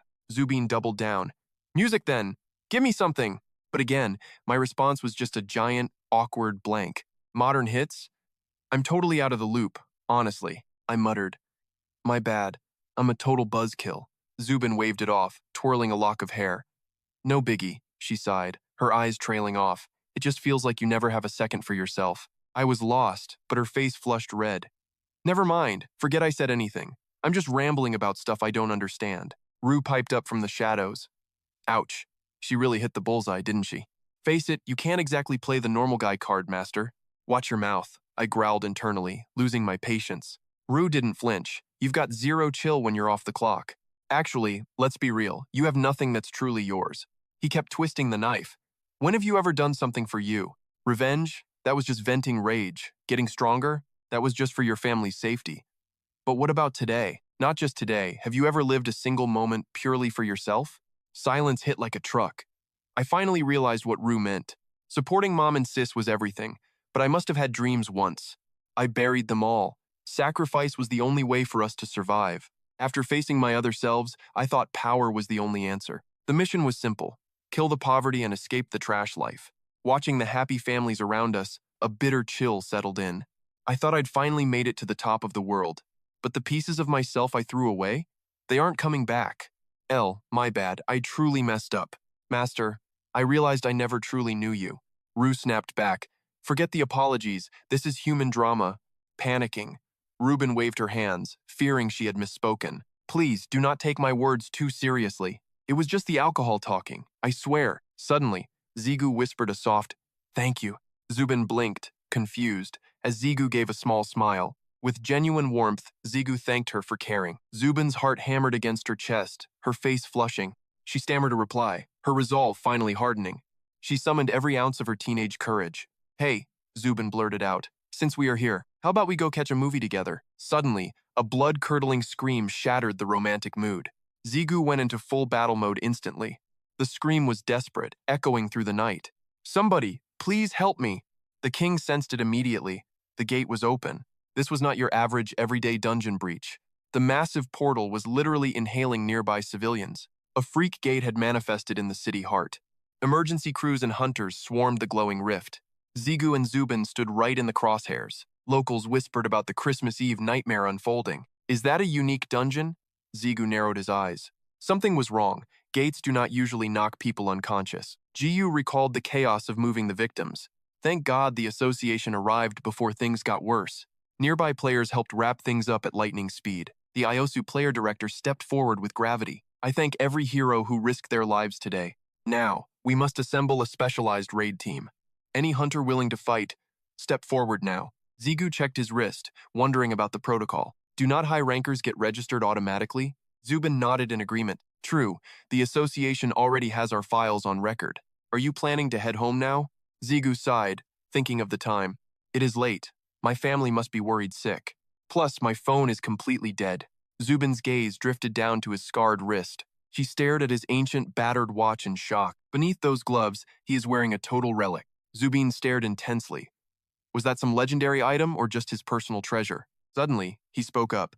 Yo, let's call it a night, shall we? Zubin nodded. Right. I'm heading out too then. Her heart raced. Would asking about it be a total vibe killer? Summoning her courage, she blurted, Hey Gigyu, can I ask you something? Suddenly, a loud shout cut them off. Player Kim Gigyu. The usually sharp-dressed man was standing there in a ridiculous reindeer onesie. Gigyu completely lost it and started laughing. Seung-hun? Seriously, dude, what are you even wearing? Seung-hun kept a perfectly straight face. Merry Christmas, everyone. A collective awe echoed in their hearts. That is way too cute. Even Vu joined in on the teasing. Man, this guy is a total riot. Gigyu turned to Han. I thought you were off the clock today. Why show up dressed like Rudolph the reindeer? Seung-hun sighed deeply, scratching his head. Emergency meeting. I ran here so fast I didn't have time to change. He clicked his tongue in total annoyance. Almost done, but I need a final check before heading back, he grumbled, looking exhausted. Gigyu didn't dare poke the bear. Tough break. Whatever that outfit is. Zubin bowed awkwardly from the side. Good evening, sir. Seung-hun cleared his throat. Anyway, listen up, Kim Gigyu. He leaned in close, whispering mischievously. Spending Christmas with 2 girls? Bold move. Impressive. Gigyu panicked. Wait, it's not what you think. Rue whispered. Look at Elle. She's just standing there laughing like a maniac. But Elle remained completely silent. Noticing the sky was getting dark, Seung-hun chuckled. Relax, I'm just messing with you. Gigyu, you two get home safe now, all right? On the way back, Zubin grew curious. Was he the one who oversaw our rank match? I saw him while you were unconscious too. You two seem like really close friends. He answered honestly. Yeah, you could say that. Work forces us to talk way too much. Zubin pried further. So, heading straight home tonight? Gigyu thought it over. Gotta grab my stuff at the restaurant. Then maybe pick up a cake. I know the perfect spot, she chirped, thinking. Asterisk, I'll ask about the watch another time. Asterisk. Suddenly, Seung-hun came sprinting back, shouting, Hey, Kim Gigyu! Panting heavily, he wheezed. Why? Is your phone off? Gigyu was totally confused. Battery's dead. What's the crisis this time? Seung-hun struggled to even find his voice. The dungeon grade results. They just dropped. Ziyu rushes over to catch him. She sounds worried. Was it worth sprinting like a total maniac? Is it S rank or what? Seung-hun finally chokes it out. Immeasurable. The grade is completely unmeasurable. Luxury bags are piled on the floor. Dudung's eyes are glowing bright. So shiny, she squeals, mesmerized. She looks at her brother, touched. Giving this to your loyal servant, brother? Ziyu cannot fathom her weird reaction. Why the heck are you talking? Gratitude paralyzed my entire language center. Sujin asks, is this stuff expensive? T6 gave me one too. It's fishy. He just appreciates your home cooking, Mom. Heading to change now. His slender hand clicks the door shut. Ziyu's expression finally turns dark and pensive. His mind is haunted by that gate, a dungeon with an unmeasurable rank. These are threats far beyond S rank. He imagines mountains of rotting corpses. His anxiety grows. Rarely do they appear, but they steal countless lives when they appear. Ziyu mutters darkly to himself, and there is more. It is a unique gate. How lethal can this thing actually be? He begins speculating. From the beginning, the mana it leaked was totally different. Then suddenly, it felt normal again. Hyolgu breaks silence. Ziyu asks him immediately, Did you find something out? He shares his grim theory now. I am suspicious, but I must verify the facts. I will consult L before deciding. Just enjoy the rest of today. Ziyu hesitates slightly. Look, even if you nag me like that, L tries to play the chill card. It's not like the world's ending this second. Just go enjoy some family time, all right? Grandheart jumps right on the bandwagon. She's totally right, you know. Zigu just sighs, totally defeated by his team's nagging. Fine. Thanks, guys. I guess I'll finally relax today. I'll listen. Honestly, what could go wrong in one day? Boom! The news is literally exploding with unique gate alerts. The world freezes as the anchor issues a warning. 5 unmeasurable unique gates have just spawned across Korea, from Gangnam to everywhere. Gates are erupting nationwide. The news anchor drops a massive bombshell on viewers. Governments are declaring a literal global state of emergency. The association is scrambling to find out why this happened. Gigyu, mid-brush, stares at the TV with pure dread. He bolts out, shouting, "I'm heading out for a bit." Yoojung screams, "Wait! Where are you going with that ring?" Gigyu dials his driver. "Seong-hun, pick me up." "Now." A calm voice chuckles. "Funny, I was just calling you." In a sharp suit by his supercar, Hun greets him. The engine roars as they blast through the streets. Hun breaks the silence. "Gangnam, I assume?" Gigyu nods, his eyes fixed on the road ahead. "Yeah. I need to check something very important." Hun floors the pedal, sensing the life or death stakes. "Got it. I'll get you there in a heartbeat." On site, military tanks are already locking down the area. The sky turns into a gloomy, suffocating gray. Gigyu stands before the gate, scanning for threats. His expression turns ice cold as he analyzes the rift. Just as I feared, it looks way too normal. Gigyu activates Demon Eyes, his pupils glowing violet. He telepathically shouts to Rue in his mind. "What do you see, Rue? Any weird vibes yet?" The ring pulses as Rue enters deep thought. He finally speaks. "My suspicions from yesterday were correct." "Yesterday's suspicions? What are you talking about?" Rue cryptically whispers. "That one thing." Jigyu's heart drops as the terrifying truth hits him. He barks an urgent order at Seong-hun. "Where are the other unique gates? Give me locations. I have to check every single one." Hun stammers back. "Wait, you mean all of them? Heads up, the big boss summoned you. Move it. We got a haul tail." Jiju shook his shoulder like crazy. His voice cracked with pure urgency. "This is a major deal, okay? I need to double-check this first." Seong-hun hesitated, weighing his risky options. He finally caved and gave in. "All right, fine." Sunset bled over the cold skyscraper. Inside, the heavy hitters were all gathering. Someone started whining like a baby. "I'm sick of this waiting game," someone asked out loud. "Is that guy a no-show?" Nobody answered, so he just barked again. "The 11th mercenary. Where is he?" Seong-hun's ride screeched to a halt. Before Jiju left, Seong-hun looked grim. "Jiju, what runs here and there, then scurries around everywhere like a maniac?" Clueless, the kid just blinked. "Is this a riddle? I suck at these. Is he talking about fate or something? Who even knows?" Seong-hun answered with a haggard face. "The answer is just me." "I'm dead if I return," Jiju consoled him. "Didn't the president cut you some slack? It's a unique gate. He'll understand." "He's terrifying." "You don't know the struggle." Awkwardly, Jiju just muttered, "My bad. Whatever. You've been scouted as a mercenary. Time to meet the other mercs, kid. They aren't friendly. Wear a mask if scared." "No thanks. I'm done hiding my face." "Pity. I bought this just for you."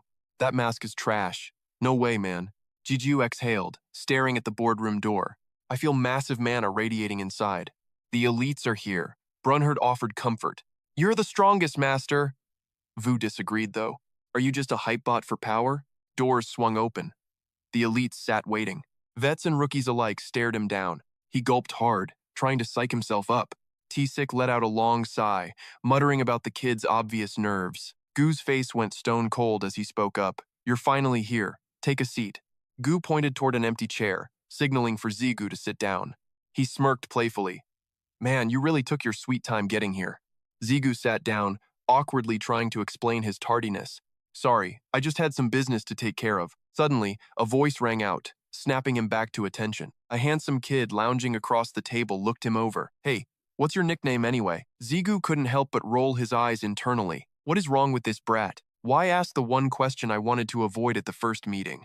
Is this kid seriously still in high school? Keeping his guard up, he simply replied, "It is a secret." Rue quickly acknowledged Zigio's call, focusing on the conversation. Zigio felt a massive surge of power radiating from the boy. The sheer energy coming off him was actually quite impressive. He flashed a wicked grin, though his eyes remained sharp and cold. Probably something super edgy and cringy, I bet. Zigio realized that possessing such insane power at that age was headline news. To think there were still monsters like this hiding in the shadows. He glanced at the others around the table, thinking to himself. Do-hyung crossed his arms mockingly, "So we finally meet the 11th mercenary." Gigyu remembered him the leader of the one-man guild, Kim Do-hyung. He was stunned to find out he was the 11th mercenary on the list. Gigyu quickly scanned the room to size up the competition. Counting the others, 7 mercenaries were present while 3 were still missing. Once everyone settled, Gu finally broke the silence. All right, let's get this meeting started immediately. The situation we're facing today is incredibly urgent. He didn't waste any time and cut straight to the chase. The reason we've gathered the world's elite mercenaries here is simple. Unique gates have begun appearing all over the place. Gu's expression turned grim as he laid out the terrifying stats. 20 of them have manifested across the globe already. 5 unmeasurable unique gates have opened right here in South Korea. Even an S-rank gate is considered a total disaster. But this? Calling it a national genocide wouldn't be an exaggeration. Do-hyung spoke up, questioning why they were even there for a dungeon sweep. Shouldn't you be calling the top 10 guilds for something like this? Mercenaries are just solo players, not organized armies. You need to consider the massive gap between individuals and entire guilds. Ru watched him closely before whispering to Gigyu, "Didn't you say that guy was part of the top 10 himself? He's playing both sides, so why is he acting so pressed? He's probably just crying over his precious paycheck. The great 10 guilds are one big squad. He's too stingy to share loot with solo mercs." L groans, venting his total annoyance. What a massive jerk. Still chasing clout and cash in this mess. Ru isn't buying the drama at all. Isn't this actually a better deal? Better than dealing with a fake snake? L plays dumb like a total pro. Not a clue who you're talking about.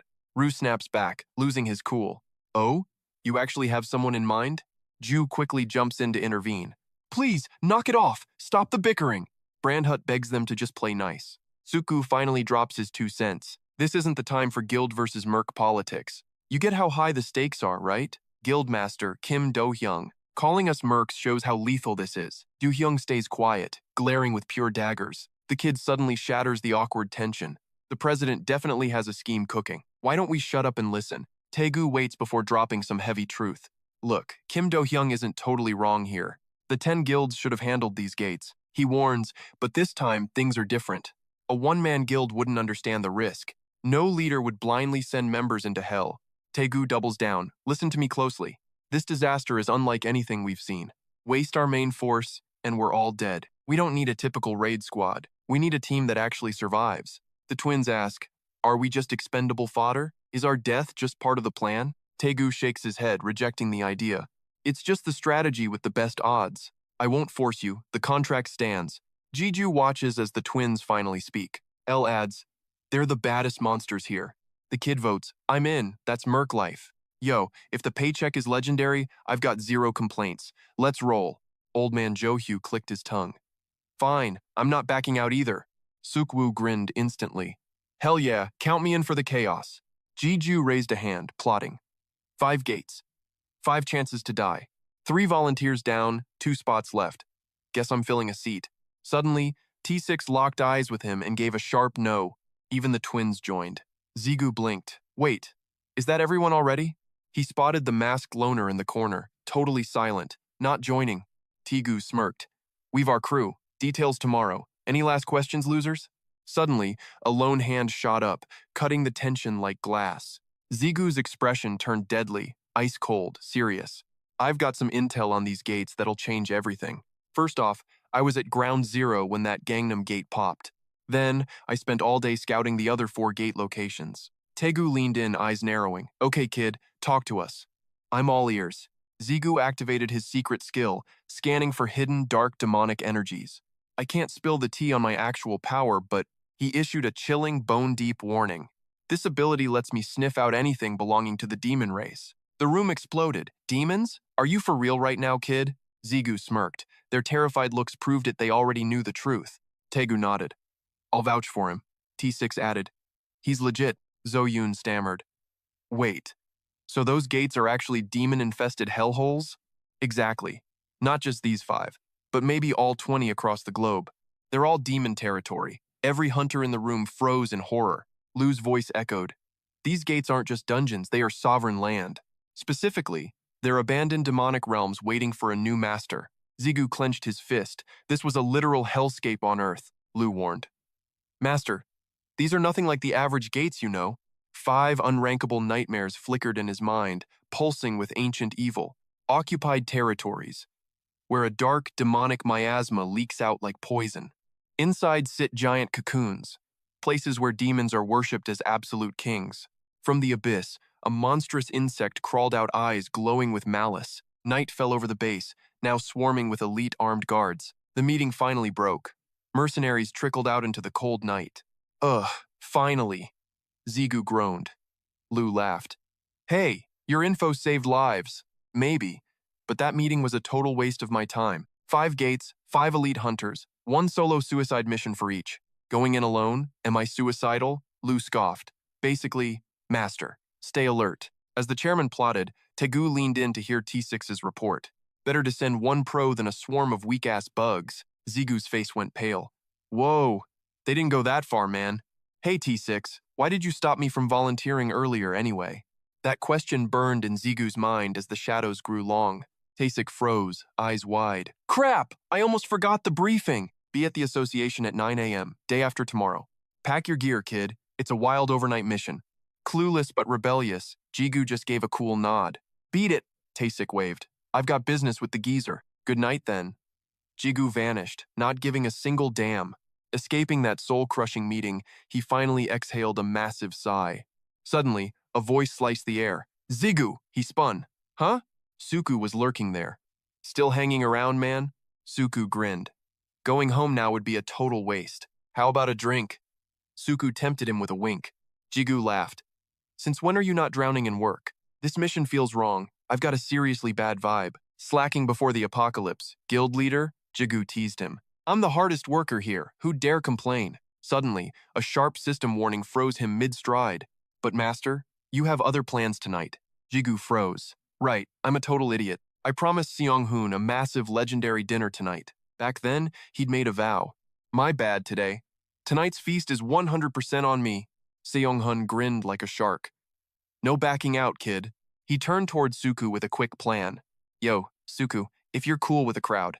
A glorious, mouth-watering spread materialized before their hungry eyes. Suku grabbed the bottle with a practiced, cool flourish. Allow me to pour you a legendary glass. Seong-hoon accepted. Much appreciated, you two. Jigu's mind raced. Is this actually happening right now? Unexpectedly, the heavy tension vanished into a chill vibe. Jigu looked apologetically at Seong-hoon for the ambush. Sorry for dragging you into this sudden group hang. Starting tomorrow, my free time officially hits rock bottom. Seong-hoon just laughed it off like a total champ. Relax, kid. It's not like we're total strangers. Suku chimed in. Exactly. We're family now. True. Even if we've never shared a meal before. Jigu realized something significant mid-bite. Wait, you two met during that Iron Guild massacre? Seong-hoon nodded slowly. That's right, the dark days. In this association, you cross paths with every legend eventually. Whatever, Seong-hoon raised his cup. Let's just drink. After all, booze solves every damn problem tonight. Cups clashed violently until the first bottle ran dry. One bottle soon became a glorious graveyard of glass. Seong-hoon is totally buzzed, stuffing his face and raving about the grub. Yo, do high rankers always eat like kings like this? Suku just gives a shy, awkward grin. Nah, definitely not. Suddenly, Seong-hoon leans in with a burning question for the duo. He's been dying to know this for ages, and now's the chance. For real though, how did you two even become bros? You guys act like you've been partners since the Stone Age. Even you is curious, realizing he's never heard the origin story. Io nods along. Right? This was way before he met us. Grand Hurt bounces with excitement. I want to know too. Suku chuckles, leaning back. Oh, that old story? Back in the day, I was actually his personal drill sergeant. Seong-hoon's jaw drops. Wait, seriously? No way. What was the legendary Kim Gigyu like as a rookie? Suku rubs his face dramatically, setting the stage for the tea. Man, he was such a gloombot, always walking around like this. Gigyu tries to shut down the trash talk immediately. Hey, I was never that depressing, was I? Yu actually agrees. To be fair, you were pretty intense at first.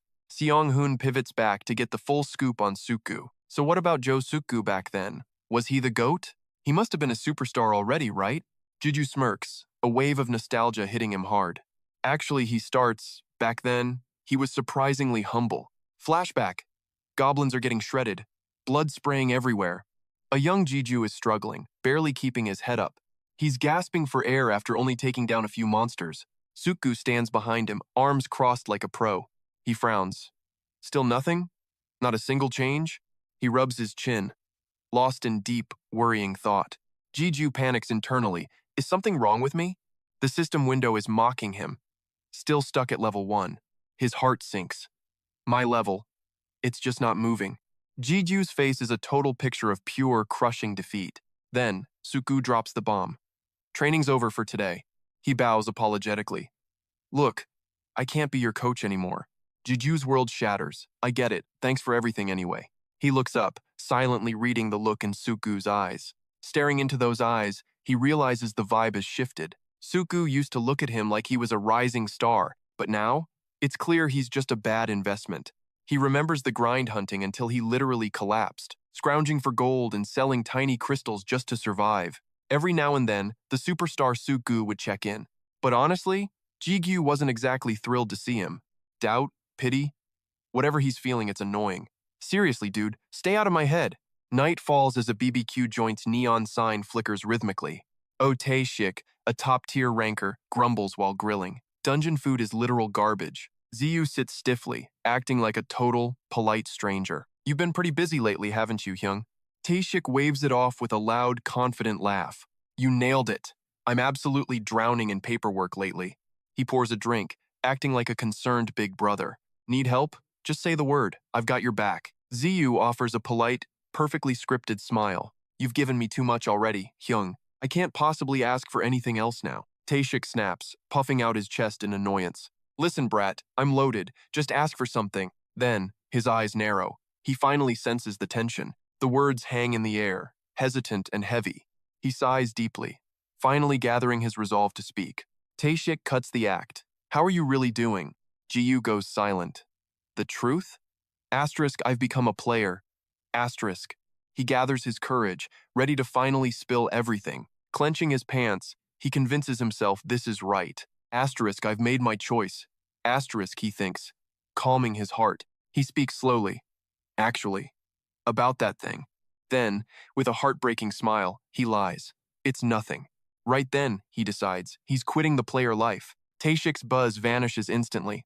He stares, completely floored. Total shock takes over. Wait, what the hell happened? You're actually giving up? Just like that? Ziyu scoffs internally. Why is he making such a scene? Even Runhut screams inside. No, you can't quit now. Ziyu finally snaps back. What is wrong with you? The moon rises over a dark, starless cityscape. Only the streetlights offer a lonely path through night. Flashback. Tae-shik sends Ziyu home in a private car. Go on in. Get rest. Ziyu bows. Drive safe. He watches the taillights fade, standing alone in shadows. A long sigh. Once decided, the regret vanishes easily. Climbing the stairs, he whispers, This is for the best. Just treat the whole thing like a sweet dream. He unlocks his door. Tomorrow, the job hunt begins. Ziyu's hand turns the lock with finality. He pushes the door open, moving into darkness. He keeps his eyes shut, wishing for normalcy. Suddenly, he feels it. He's not alone in here. Inside, Dudung is trembling, serving an uninvited guest. Yo, have some juice. His politeness was physically painful. Fine. Thanks, I guess. Awkward eye contact? Instant cringe. Gigyu finally broke the heavy silence. Seriously, what are you doing here? His sister hissed a quiet threat. Bro, why didn't you say you're buds with a star? Relax. He's not a celebrity. He's just some high-rank player. And he's definitely not my friend. He let out a soul-weary sigh. What kind of cursed nightmare is this? Suddenly, Gigyu noticed something weird. Suku was awkwardly scratching his face, still death-gripping that glass of juice. Fine. Outside. Let's talk. He dragged him to a deserted alley. Gigyu looked him up and down, annoyed. Spit it out. Why show up like this? You know, this is super rude, right? Suku rubbed his neck, looking guilty. Sorry, I couldn't reach your phone. Phone's dead. Again? Total piece of junk. Whatever. But why'd you come here? I'm quitting. I'm done being a player. Suku started frantically digging through his bag. He hauled out a literal mountain of paper. Suku began his nerd-level list. I've analyzed optimal leveling to time ratios here, plus projected power scaling for your build. Look at these Thai gladiator case studies. Jigyu's brain was starting to smoke. Whoa, stop right there. Just hold on a second, please. He stared, completely and utterly baffled. What is even happening right now? Suku looked away, acting all shy. I'm not really good at the pep talk stuff, so I brought data that might help. Look, please, don't quit the game yet. Gigyu froze. He couldn't understand this guy. Why? Why go this far for me? Suku turned serious, eyes locked on his. You won't believe me, but I'm just being nice. Suku looked dead serious, but honestly, it was all part of the plan. I was betting everything on a total wild card with untapped potential. Gigyu just froze, totally speechless and caught off guard.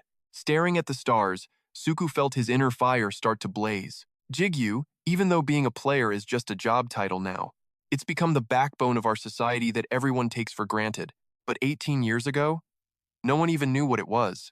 He just grinned and said, "Look, here's how I see it." Suku reached out, looking like a total main character under the starlight. With eyes full of conviction, he declared, "No precedent means infinite potential. And in this world, that's exactly what we call special." Back to the present, Jigyu's venting over dinner like a drama queen. Can you believe he actually used those cheesy lines on me? Tipsy and annoyed, he points a finger right at Suku's face. And I fell for it. 5 years of suffering with zero payoff. You're nothing but a world-class scammer, man. Suku just shot him a look of pure, golden disdain. Excuse me? Didn't I tell you everything would turn out great in the end? Gigyu wasn't about to let him win that argument. Please, even a broken clock is right twice a day. Suku either didn't get the metaphor or just ignored it. And that's exactly why you're a black-haired monster. Sehun's actually getting all emotional listening to their origin story. Still, you managed to pull off something nearly impossible. Meeting up back then was just a desperate backup plan. I mean, you guys were basically total strangers at that point. Suku just offered a mysterious smirk and stayed silent. His mind drifted back to that very first encounter. First impression? Honestly, the guy was nothing special at all. Just a kid with a desperate, burning hunger to be a player. And he had this dark, gloomy vibe hanging over him. During those brutal, soul-crushing training sessions, Suku's eyes were always locked onto Jigyu's every move. We never really had those deep, heart-to-heart bro moments. But his struggle was written all over his miserable face. You could tell just by looking at his worn-out clothes. He'd wear the same raggedy outfit every single day, or how he'd risk his life for one tiny mana crystal. Suku remembered Jigyu's scars and thought to himself, he was even skipping medicine for the wounds no one saw.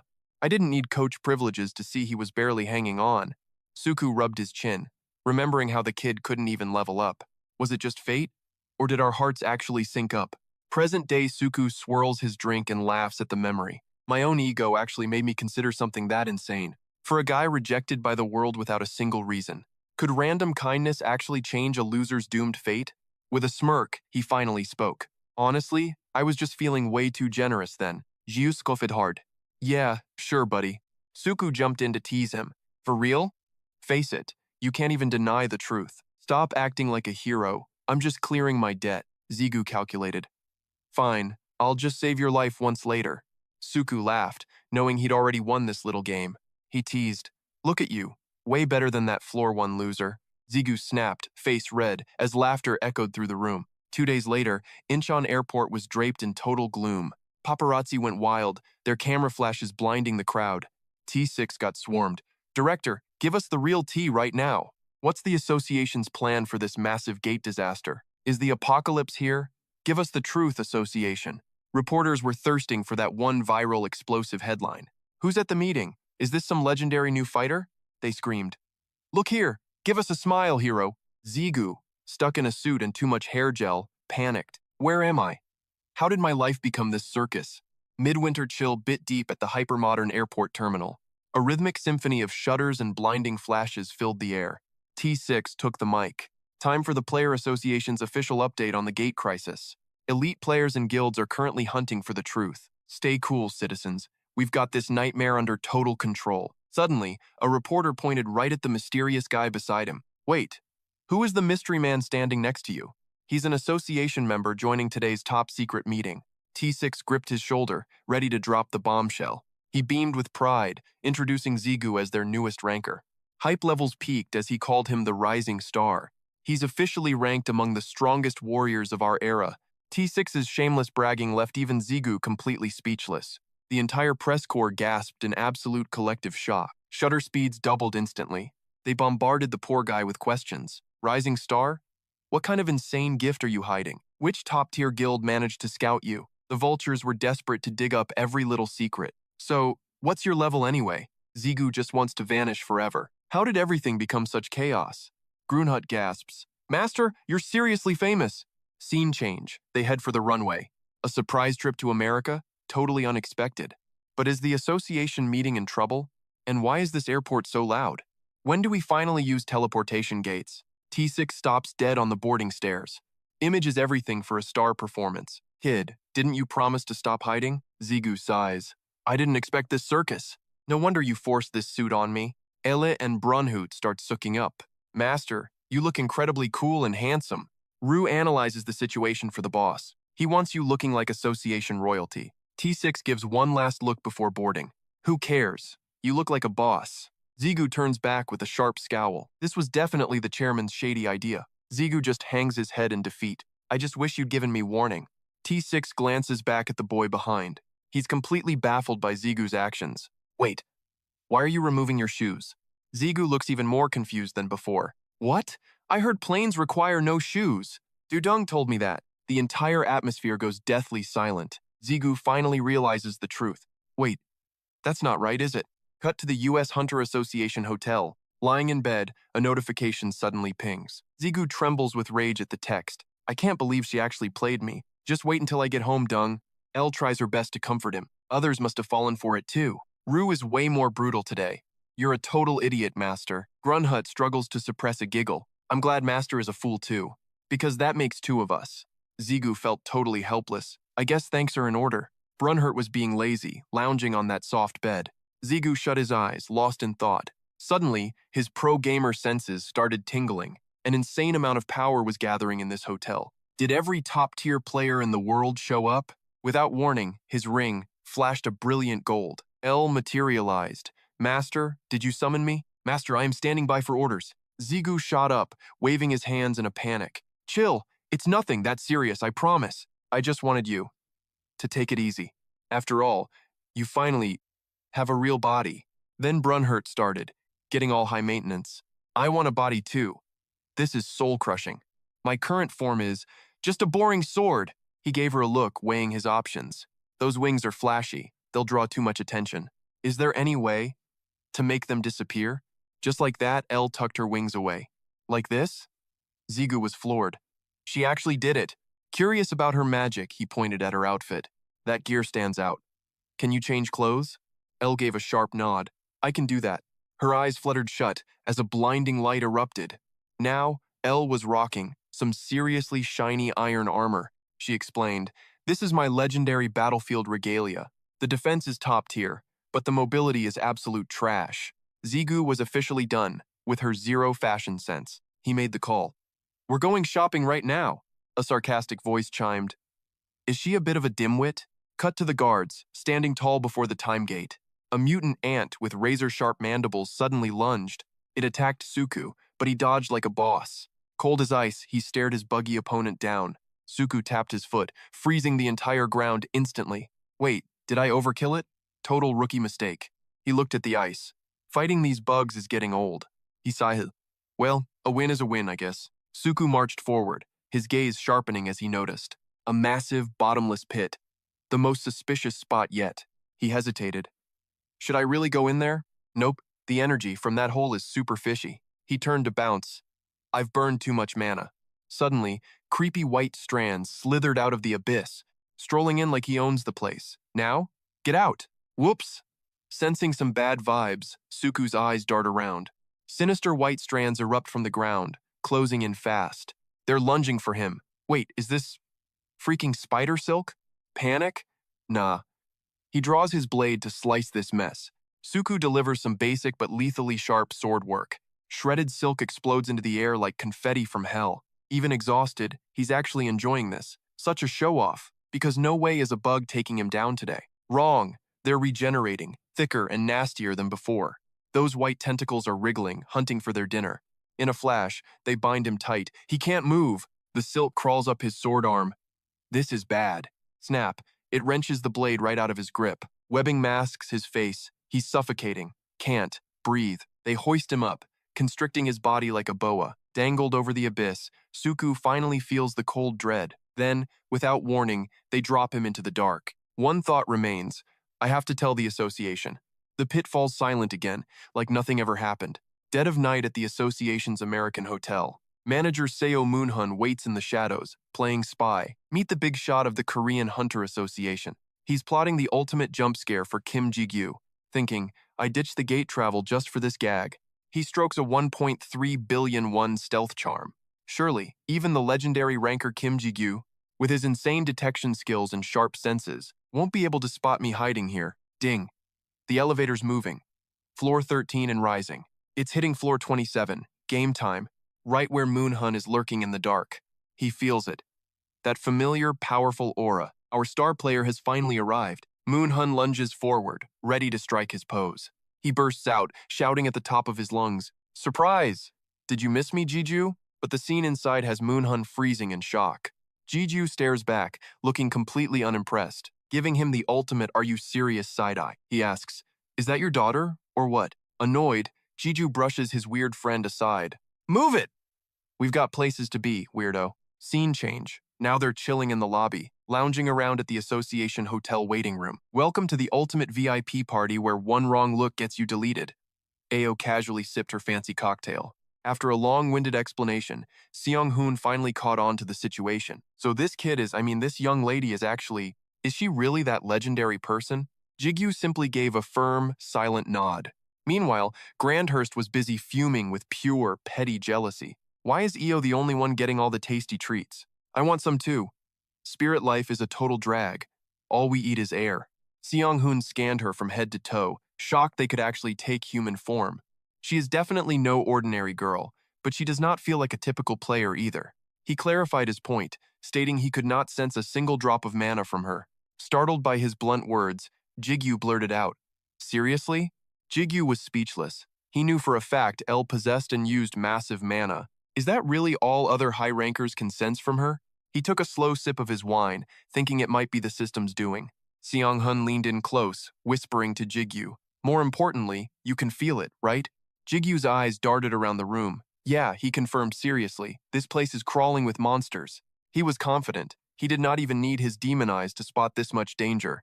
Every single person in this room was ranked among the world's absolute strongest. Lu immediately warned his master, Don't even think about activating those demon eyes here.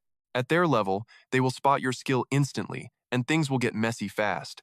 He gave a small, knowing nod. I know. Seong-hoon added that it was rare to see so many legendary players in one spot. I bet even you, Mr. I don't care about the world, recognize these titans, right? Gigyu wondered. Wait, what world events are you talking about? Look, it is not like I am some monk living in a cave, you know. Still, despite his lack of industry knowledge, even he knew who these icons were. He recognized their famous faces almost immediately. He glanced at the Dubai billionaires, high-ranking Middle Eastern players known as the Oil Kings. Before becoming a player, that guy basically ran a massive global oil conglomerate. Jigyu's face went totally blank. To be completely honest, he was low-key, incredibly jealous of that guy's bank account. Grandhurst asked him with genuine, curious wonder, Is that guy actually richer than you are, master? Lu chimed in, sounding exactly like some grumpy, wise old grandfather. Ah, the bottomless pit of human greed never ceases to amaze me. Gigyu shifted his gaze toward a quiet, overlooked corner of the ballroom, and right there, he spotted a very familiar face. It was Japan's top-tier high-ranker, the legendary warrior Susanoo. The elite warrior felt a sharp, direct gaze locked right onto him. He instantly turned his head toward the source of the stare. Their eyes collided in a silent, heavy moment of tension. Ellen Lu whispered urgently, Master, Master, look out. Gigyu quickly looked away. Yeah, I felt that overwhelming pressure too. Suddenly, a mysterious man began walking straight toward their table. Every single eye in the room locks onto him. Even the local oil tycoons are shaking in their boots. Enter the absolute unit of a man, Michael. Ziyu whispers to his bro, Yo, who's the giant? He stammers back, Man, I've got no clue. I know every big shot here. But him? He's different. His brow furrows as he starts judging the stranger.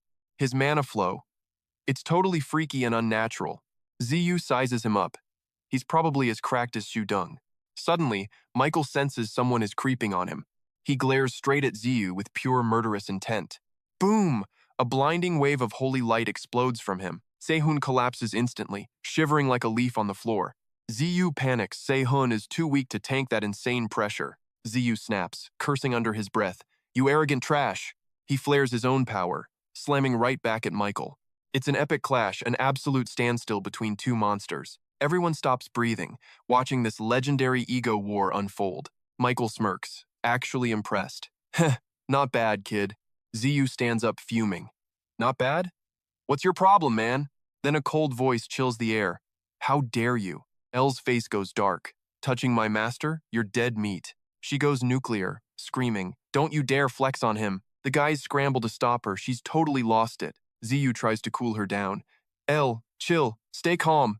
Michael goes silent, staring at Elle like he's seen a ghost. He screams, why is the saintess with this demon scum? The entire room goes dead silent after that bombshell. Ziyu and Elle just share out, what is he smoking? Look. He turns to her, completely lost and confused. Wait, Elle, are you actually a holy saintess? Elle just shakes her head. Hard pass on that. Ziyu stays cautious. Something here really doesn't add up. I have literally zero idea what you're yapping about. He glares at the frozen Michael, plotting his next move. There is definitely something weird radiating from that guy. Is this dude just crazy or what? Suddenly, a deep, legendary voice echoes through the hall. That is quite enough, Michael. Stand down. A man strolls in, hands behind his back. Michael snaps around. His jaw drops in shock as he hits the floor. He bows low, trembling. Your Holiness, please forgive me. The Pope enters, dripping with pure, blinding, divine light. A massive silver cross glows brightly around his neck. Sihun and Ziyu gasp. Wait, the Pope? Suspicion flared. Ziyu squinted, asking with total skepticism. Wait, is the Pope actually the head honcho here? Ziyu's ring suddenly erupted in a blinding, blood-red glow. I mean, he's definitely got that final boss energy, right? He knit his brows, gulping down his growing unease. Vu's words dripped with a heavy, hidden meaning. That old man. Ziyu knew he was serious trouble. His power level easily rivals the monsters in this room. T6 slowly sauntered through the door like a boss. Yo, what I miss over here? Ziyu's eyes widened at a face he actually recognized. Complete and utter shock hit him like a truck. Big bro T6. He just gave a casual wave back. T6 smirked. So you met old man Hun's ride, huh? Ziyu spun around, looking totally baffled at the guy. Yeah, he replied, his brain basically short-circuiting. But why are you rolling with the Pope, man? T6 gave a nervous laugh, totally playing it off. He rubbed his neck, looking a bit embarrassed. Look, Ziyu, I don't know what you think of me, but I'm actually South Korea's official representative here. I've got a network with the other VIPs, obviously. Ziyu goggled. Yeah, I guess that actually checks out. Then, T6's vibe did a terrifying 180. His eyes narrowed. Things just got deathly serious. Ziyu froze. He'd never seen T6 look this lethal before. T6 looked down on them with pure cold authority. He spat out each word like sharp, jagged venom. Mind explaining what this mess is all about? Michael jumped as T6 barked his name out loud. Yeah, I'm talking to you, Michael. A wave of pure, suffocating bloodlust locked onto Michael. Susanoo even flinched from the sheer weight of it. Iron Sue and the king whipped around in disbelief. Michael pointed a shaky finger, looking totally confused. Holy Father, why is this guy even here? Shut your mouth, Michael, the Pope suddenly bellowed. I warned you not to cause any scenes. How dare you disrespect another nation's VIP representative? He stood up, pointing at Ziyu in a frenzy. But Father, can't you feel it? He's a demon. That accusation just poured gasoline on the Pope's rage. Mitchell! The Pope's voice cut through him like steel. Michael couldn't believe his own eyes right now. He stood there, stunned, wondering where he went wrong. Think your day sucks? The Emperor just dropped an icy hammer. Go play hermit in your room until this meeting ends. And don't even think about making excuses. Michael just stood there like his whole world glitched out. He stared at the floor, looking totally defeated. You could literally hear his teeth grinding in rage. Finally, Michael had to eat that bitter pill of defeat. Fine, he muttered, looking like a total villain. He slowly slinked away into the dark shadows. Gigyu finally breathed, though he was still totally lost. He checked on Elle, who was just sitting there. Nothing. Silence. Jigu's brain started short-circuiting. He called her name, but she was just whispering. Panic filled her eyes as she chanted Michael's name. Gigyu made a face. This was getting super weird. Suddenly, Elle froze, eyes popping before she face-planted. Boom. Head meets table. Gigyu was completely shook. The room went wild, everyone asking what happened. He shook her, then a golden glow lit his finger. Back in bed, T6 asked if she was okay. Gigyu just stared at that weird golden speck. Yeah, I guess, he replied, sounding way too deep. Rewind 5 minutes, Jigu's heart was racing for her. Elle, why did you just pull a classic fainting move? Runhurt was stressing out, asking what the hell happened. Rue joked that she was basically turning into him. Like, you pass out if a fly looks at you. Seriously? Gigyu was not in the mood for jokes. Chill, Rue said. Her brain just got a shock. Wait, memories? Gigyu was totally confused. She has a locked-up past, just like you do. It is definitely tied to that Michael guy. Vu got serious. That Michael dude is a red flag. He is definitely not your average human. I felt heavy-duty angelic energy radiating from him. Gigyu let out a long, exhausted sigh. He looked at T6, needing some real answers. Who the hell is this Michael freak anyway? T6 stood up and just shrugged his shoulders. No clue, but he is a Vatican project. Raised by the church, he is their literal top player, the strongest one in their entire roster. That made Gigyu even more cautious. I never expected a Vatican guy to be so. Honestly, his personality is absolute trash. With his piece said, he turned and headed for the exit. I'm out. Big meeting tomorrow. Wait, leaving already? T6 nodded. Get some sleep. You're coming with me. He gave a cheeky warning. Don't cause trouble. Ziyu snapped back. I know. I'm not a kid. Outside, the sky bled into a deep, moody blue. See ya tomorrow. Night. T6. Next morning, golden sunlight turned the air crisp and warm. Zigu spotted a familiar face and ground his teeth. That piece of trash. Dao Chen froze, eyes popping at the sudden insult. A wild, aggressive aura started erupting from his body. How did he get this insanely strong this fast? A mocking smirk curved across Zigu's face. They stood toe-to-toe, sparks flying as their gazes collided. Been a while, Iron Soon. Welcome to the World Player Association, the ultimate big league union. T-Sick gestured. I'm representing this side of the room. He kept his cool. Heading in. Don't wander off. Zigu leaned on the doorframe. Hey, can I just skip this? T-Sick's face darkened instantly. What? You actually want in? Want to sign a contract and become a junior association member? He broke into a sweat. No way. What even is that? Ziyu pointed at himself, annoyed. Why am I here anyway? I'm useless here. T-Sick got serious. It's tradition. All the world's heavy hitters are here. Everyone brings a guard. Most are junkers now, unlike the old days.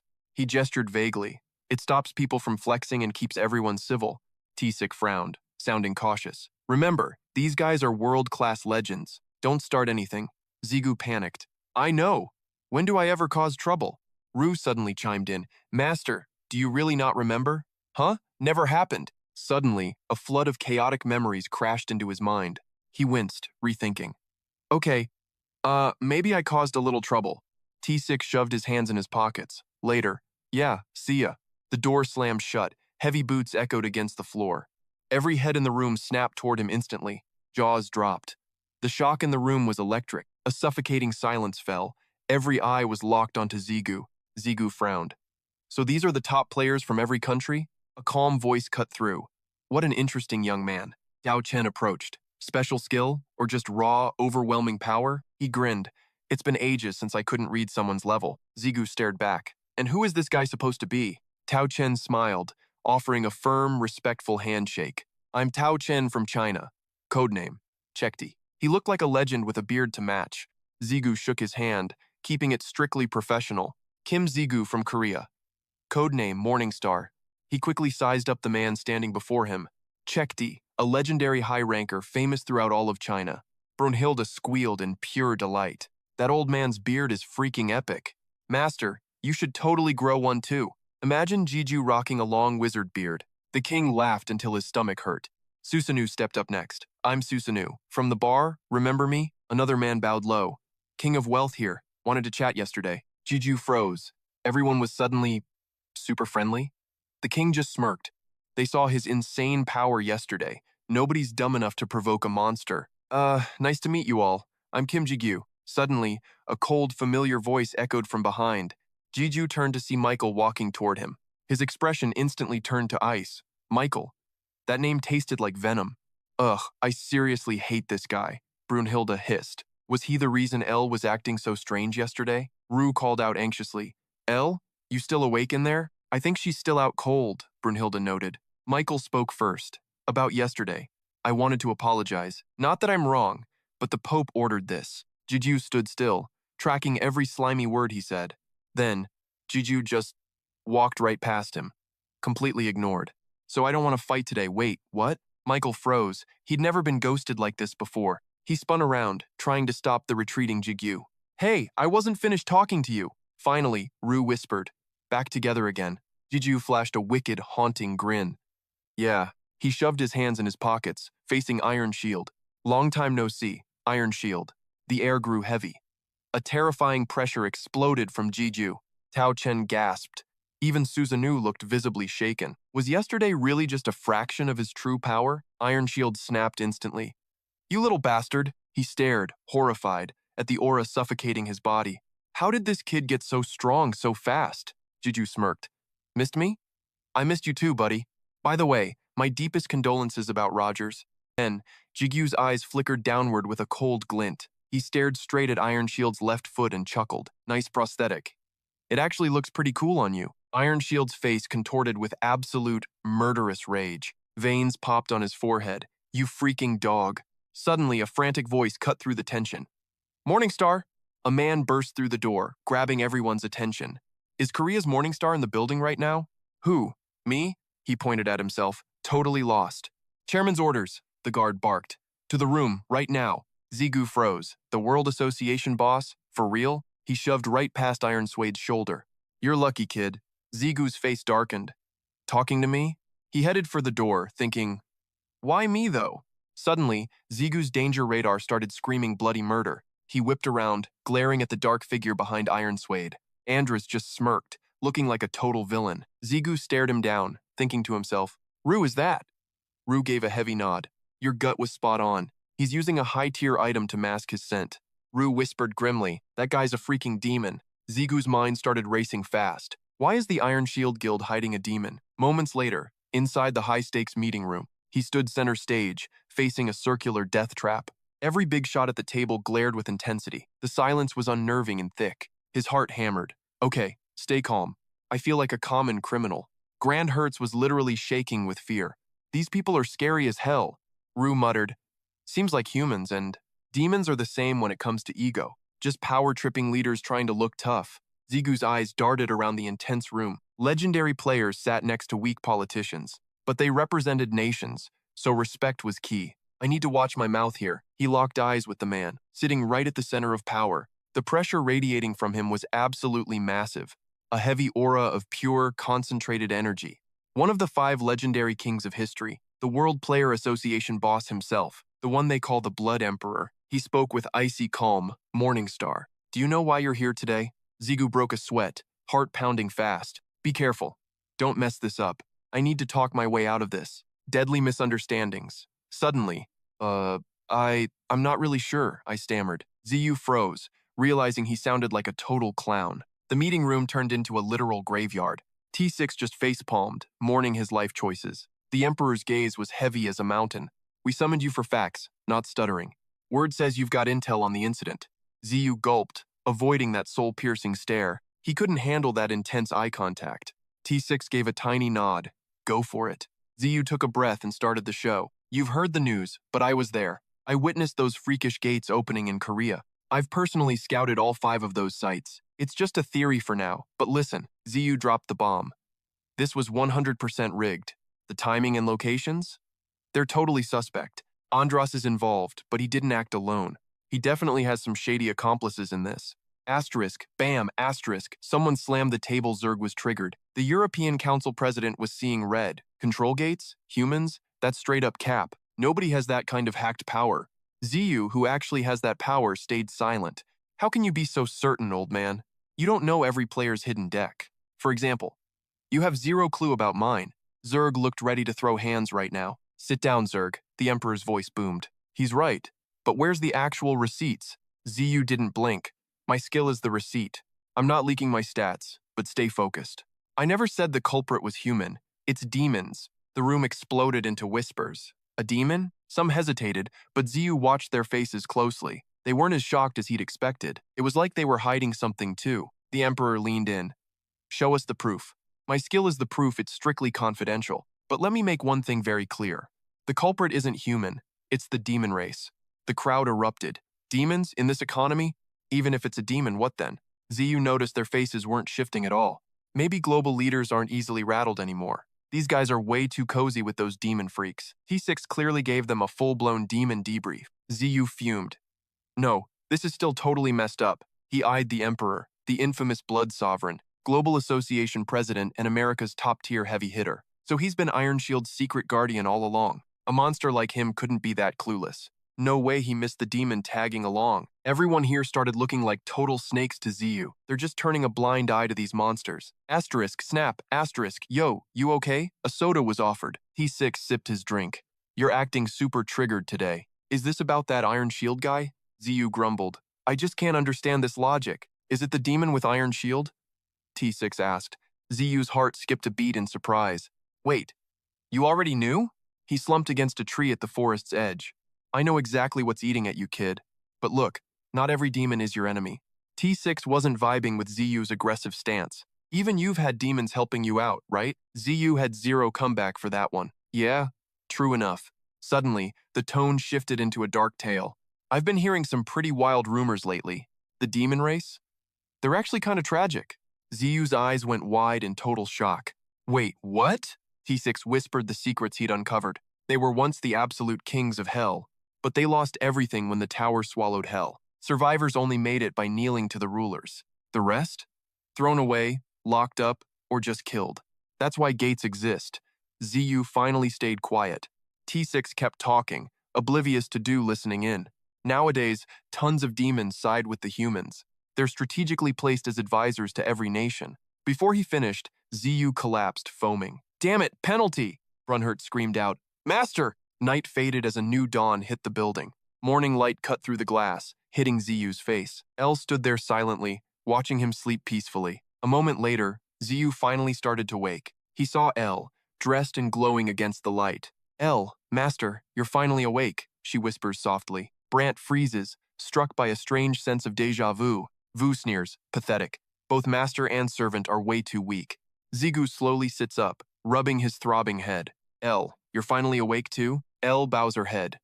I'm sorry for being a burden, master. He waves it off. Forget it, it's no big deal. Just tell me why you blacked out later, okay? Vu and I need a moment to clear our heads. El looks touched. Thank you for your concern, master. Zigu shivers. Actually, I'm just terrified of another punishment. Ru scoffs, coward. Whatever. I barely heard any info and still got blasted. Shouldn't punishments be limited? Everyone below floor 50 gets hit. If someone leaks info, Brant gasps. Master, you're a genius. Ru asks. Why ask now? El steps in. Allow me to explain everything, master. 3 conditions must be met to trigger a system penalty. Zigu raises an eyebrow. Conditions? Like what? First, the listener must actually be curious about the information. Second, that information must grant the listener a potential power-up. Third, the provider must intend to harm the listener. She emphasizes, if one condition fails, the punishment won't trigger. Complicated. Zigu sighs. Vu scoffs. Maybe the tower isn't totally brainless. Zigu stands up. All right, enough talk. What time is it? T6 messaged earlier. Awake? Rest today. I'm heading to a meeting. The meeting already started? El panics. Master, please rest more. I healed you. But don't go pushing your limits yet. Zigu waves his phone dismissively. I'm fine. I feel totally refreshed now. Besides, I still have unfinished business to handle. Vu tilts his head. Business? Like what? Zigu pulls up the map, distracted. We're in America and finally found Iron Shield. Going home empty-handed now would be totally pathetic. He checks the distance displayed on the screen. His eyes bug out in shock. No way. Everything in this country is so far apart. I wish there was a warp gate inside this tower. Is this place just too huge or what? Vu realizes his master's wild plan. Wait, master, you don't mean. Zigu grins. Exactly. Next stop. New York. Iron Shield headquarters. A new power awakens. After absorbing energy, Brant has evolved. He can now open and maintain 2 permanent warp gates. Basically, I can link my basement in Korea directly to America. A high-end personal portal. Brant begs for praise. Am I awesome or what? Ru noticed Jigu's grim expression as they prepped for the Iron Shield infiltration. Yeah, Jigu muttered. I'm setting up a gate right under their noses. Ru shrugged. Hey, a little sabotage never hurt anyone, right? He glared at their sketchy surroundings. Shouldn't we be at the actual headquarters? Why are we in a public bathroom? Did nature call it the worst time? Jigu stripped down. Front doors are suicide, and I still lack stealth skills. No cameras here, Ru blinked. Okay, but why are you getting naked? Seeing the pendant, Ru gasped. Wait, you wouldn't. Jigu just smirked. Thinking of Ren's epic battles, Jigu felt pretty pathetic right now. A master outshined by his own lackeys? That's just plain embarrassing. Gigyu barked the command. Water element, activate now. The system screen flickered to life with the skill details. Water element. Transmute your entire physical body into pure liquid. Spirit unity. Merge souls of identical attributes to unleash ultimate power. Gigyu liquefied instantly and vanished straight down the sink drain. I'll infiltrate through the plumbing. Nobody ever guards the sewers. Rue watched the puddle disappear and couldn't help but tease. Honestly, I thought it'd take you years to pull this off. But look at you, a professional puddle already. Truly impressive. Elle cheered loudly. Our master is a straight-up genius. Grand Herd roared in a state of pure, unadulterated admiration. Rue watched the spectacle, struggling to find the right words. How do I even put this weirdness into perspective? He's slowly drifting away from being human altogether. This liquid transformation wasn't a fluke, it was a core trait.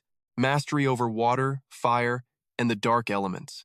Skills that allow total physical conversion into specific elemental matter. Water turns the entire body into a flowing liquid stream. Fire transforms the user into a living, breathing inferno. Darkness allows one to merge completely with the absolute shadows. It all comes down to the power of spirit unity. Naturally, the results of these elemental fusions are god tier.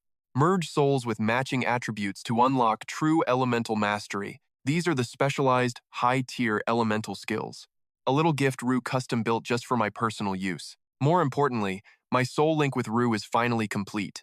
That connection makes mastering these elements feel like a breeze. Still, traveling through a sewer pipe is a heavy price. Shifting your entire molecular structure is a total, painful nightmare. But through sheer stubbornness, I finally made the transition work. He shot through narrow pipes into a massive underground reservoir. Gigyu reformed on the bank, appearing fully human once again. Two excited voices echoed in his ears immediately. You actually did it! That was totally undeniably insane. Felt just like a fun day at the water park. He squinted up, gauging his exact coordinates. The society's big boss is directly above. Energy pulses confirm he is definitely there. Master, should we deploy the exit here? If things get messy, we can bail fast. Topless and dripping wet, what a heroic look. Gigyu swiped his hand, initiating portal setup. The system chimed in, asking for confirmation. Deploy an additional gate at fixed coordinates? Establish a permanent spatial portal right here? He clicked accept without a second thought. Success. The spatial gateway is now active. Light flashed as a figure stepped out. Ji-chun emerged, looking cool despite the stench. Gigyu felt bad for the sudden summon. Don't sweat it, I love visiting America. Though this sewer entrance is quite a choice. He felt like dying from pure embarrassment. Ji-chun eyed the glowing gate curiously. So, we just need to hide this? Gigyu quickly nodded in response. I've suppressed the mana leaks for now, but even sewers get unwanted guests occasionally. He needed a professional's touch for this. Think you can help me out, sir? The old man hesitated, looking unusually pensive. Without Paimon's legacy, it is quite difficult. Crafting such high-level items is no joke. Then, his trademark confidence flared up again. Just leave it all to me, kid. If it glitches, Minsu can fix it. Gigyu bowed, showing his deepest gratitude. I truly appreciate the help, sir. If he says it's doable, it is done. There is nothing this legendary man can't do. Ji-chun paused right before the portal. Oh, wait, I almost forgot. He gestured vaguely at Jiju's nakedness. Your secret hobby is safe with me. Standing naked in a sewer is unique. Master, the transformation skill just wore off. Panic, he had to save his reputation. Wait, this is all just a misunderstanding. Ji-chun dismissed it as just shyness. Right, keep your secrets then, kid. Man, I seriously want to crawl into a hole and die right now. No, for real. A sentient water droplet escaped the sink and zipped straight toward a nearby toilet. It appeared silently in the empty restroom as a dark shadow loomed, forcing the stall door open. Gigyu finished dressing inside, thinking his secret mission was finally in the bag. Rue scoffed at his chill attitude, noting it was a classic just finished my business line. Before he could even taste the fresh air, a voice cut in. Where you headed, kid? Lethal sparks of electricity instantly crackled from Zigu's combat gloves. In a heartbeat, he dropped into a deadly stance, ready to scrap. Glaring with intense suspicion at the newcomer, he growled, Who the hell are you? The blonde foreigner standing before him was none other than Michael himself. His icy blue eyes drifted down, scanning Zigu's trembling, spark-covered hands. Under that piercing, frozen gaze, Ao remained deathly silent and still. Meanwhile, Gigyu was internally screaming, completely blindsided by this unexpected encounter. I couldn't sense his presence at all, even though he's standing right in my face. Just how long has this guy been stalking my every move? Panic surged through Zigu's mind as 1,000 frantic questions raced by. Did he see it? Did he see the crazy stuff I just pulled off? His hand tightened on Do, ready to strike if the truth was out. Michael exhaled, breaking the tension. Whoa, easy. You look like you're ready to commit murder. Gonna kill me to keep me quiet? Typical move for a devil's agent, I guess. He waved his hands dismissively, trying to de-escalate Zigu's explosive temper. Chill out, man. I'm really not in the mood for a fight today. Zigu stayed on edge, barking back. Have you been following me? Since when? Michael's tone remained annoyingly casual, a sharp contrast to Zigu's frantic energy. You've got it all wrong. I definitely wasn't tailing you around. I just have some personal business to settle with the Iron Society. He smirked, shooting a playful finger heart right at Zigu's face. Just like you're doing, right? That one single sentence sent Zigu's blood boiling with pure, murderous rage. You saw everything, didn't you? Io and Du started bickering, one offering comfort while the other fanned the flames. Master, please, we need to keep a cool head for once. Screw being calm, just rip his throat out and be done with it. Zigu's aura exploded with such ferocity that Michael retreated, hands held high. Wait, I told you, I didn't come here for a brawl. I only sensed your energy signature moving toward the Iron Society headquarters. I swear, I have zero clue what you actually did back there. Yet, a glint of wicked curiosity danced in Michael's eyes as he watched Zigu. But judging by that reaction, you definitely did something shady, didn't you? No wonder I felt that bizarre, pulsing energy coming from deep underground. Brunhut flinched, feeling totally busted for the secret stunt they had just pulled. He definitely knows something, even if he's playing it off with that smug grin. But wait, it seems he might actually be clueless about the full extent of our mess. Fine. Let's just shut up and hear what he has to say first. An agonizingly heavy silence stretched between them like a wire about to snap. Michael casually points to that architectural freak show nearby. Like I told you, I've got some unfinished business with the Iron Guild. The Iron Guild and the Vatican? Yeah, they're basically joined at the hip. Zigu wasn't about to drop his guard just because of some smooth talk. Best buddies, huh? Is it all because of that sword? He grins, impressed. Ha, look at you, actually knowing things. Suddenly, his hand drops to Jun's hip in the weirdest way possible. But facts be damned. Michael's face contorts as pure, unadulterated rage begins to boil over.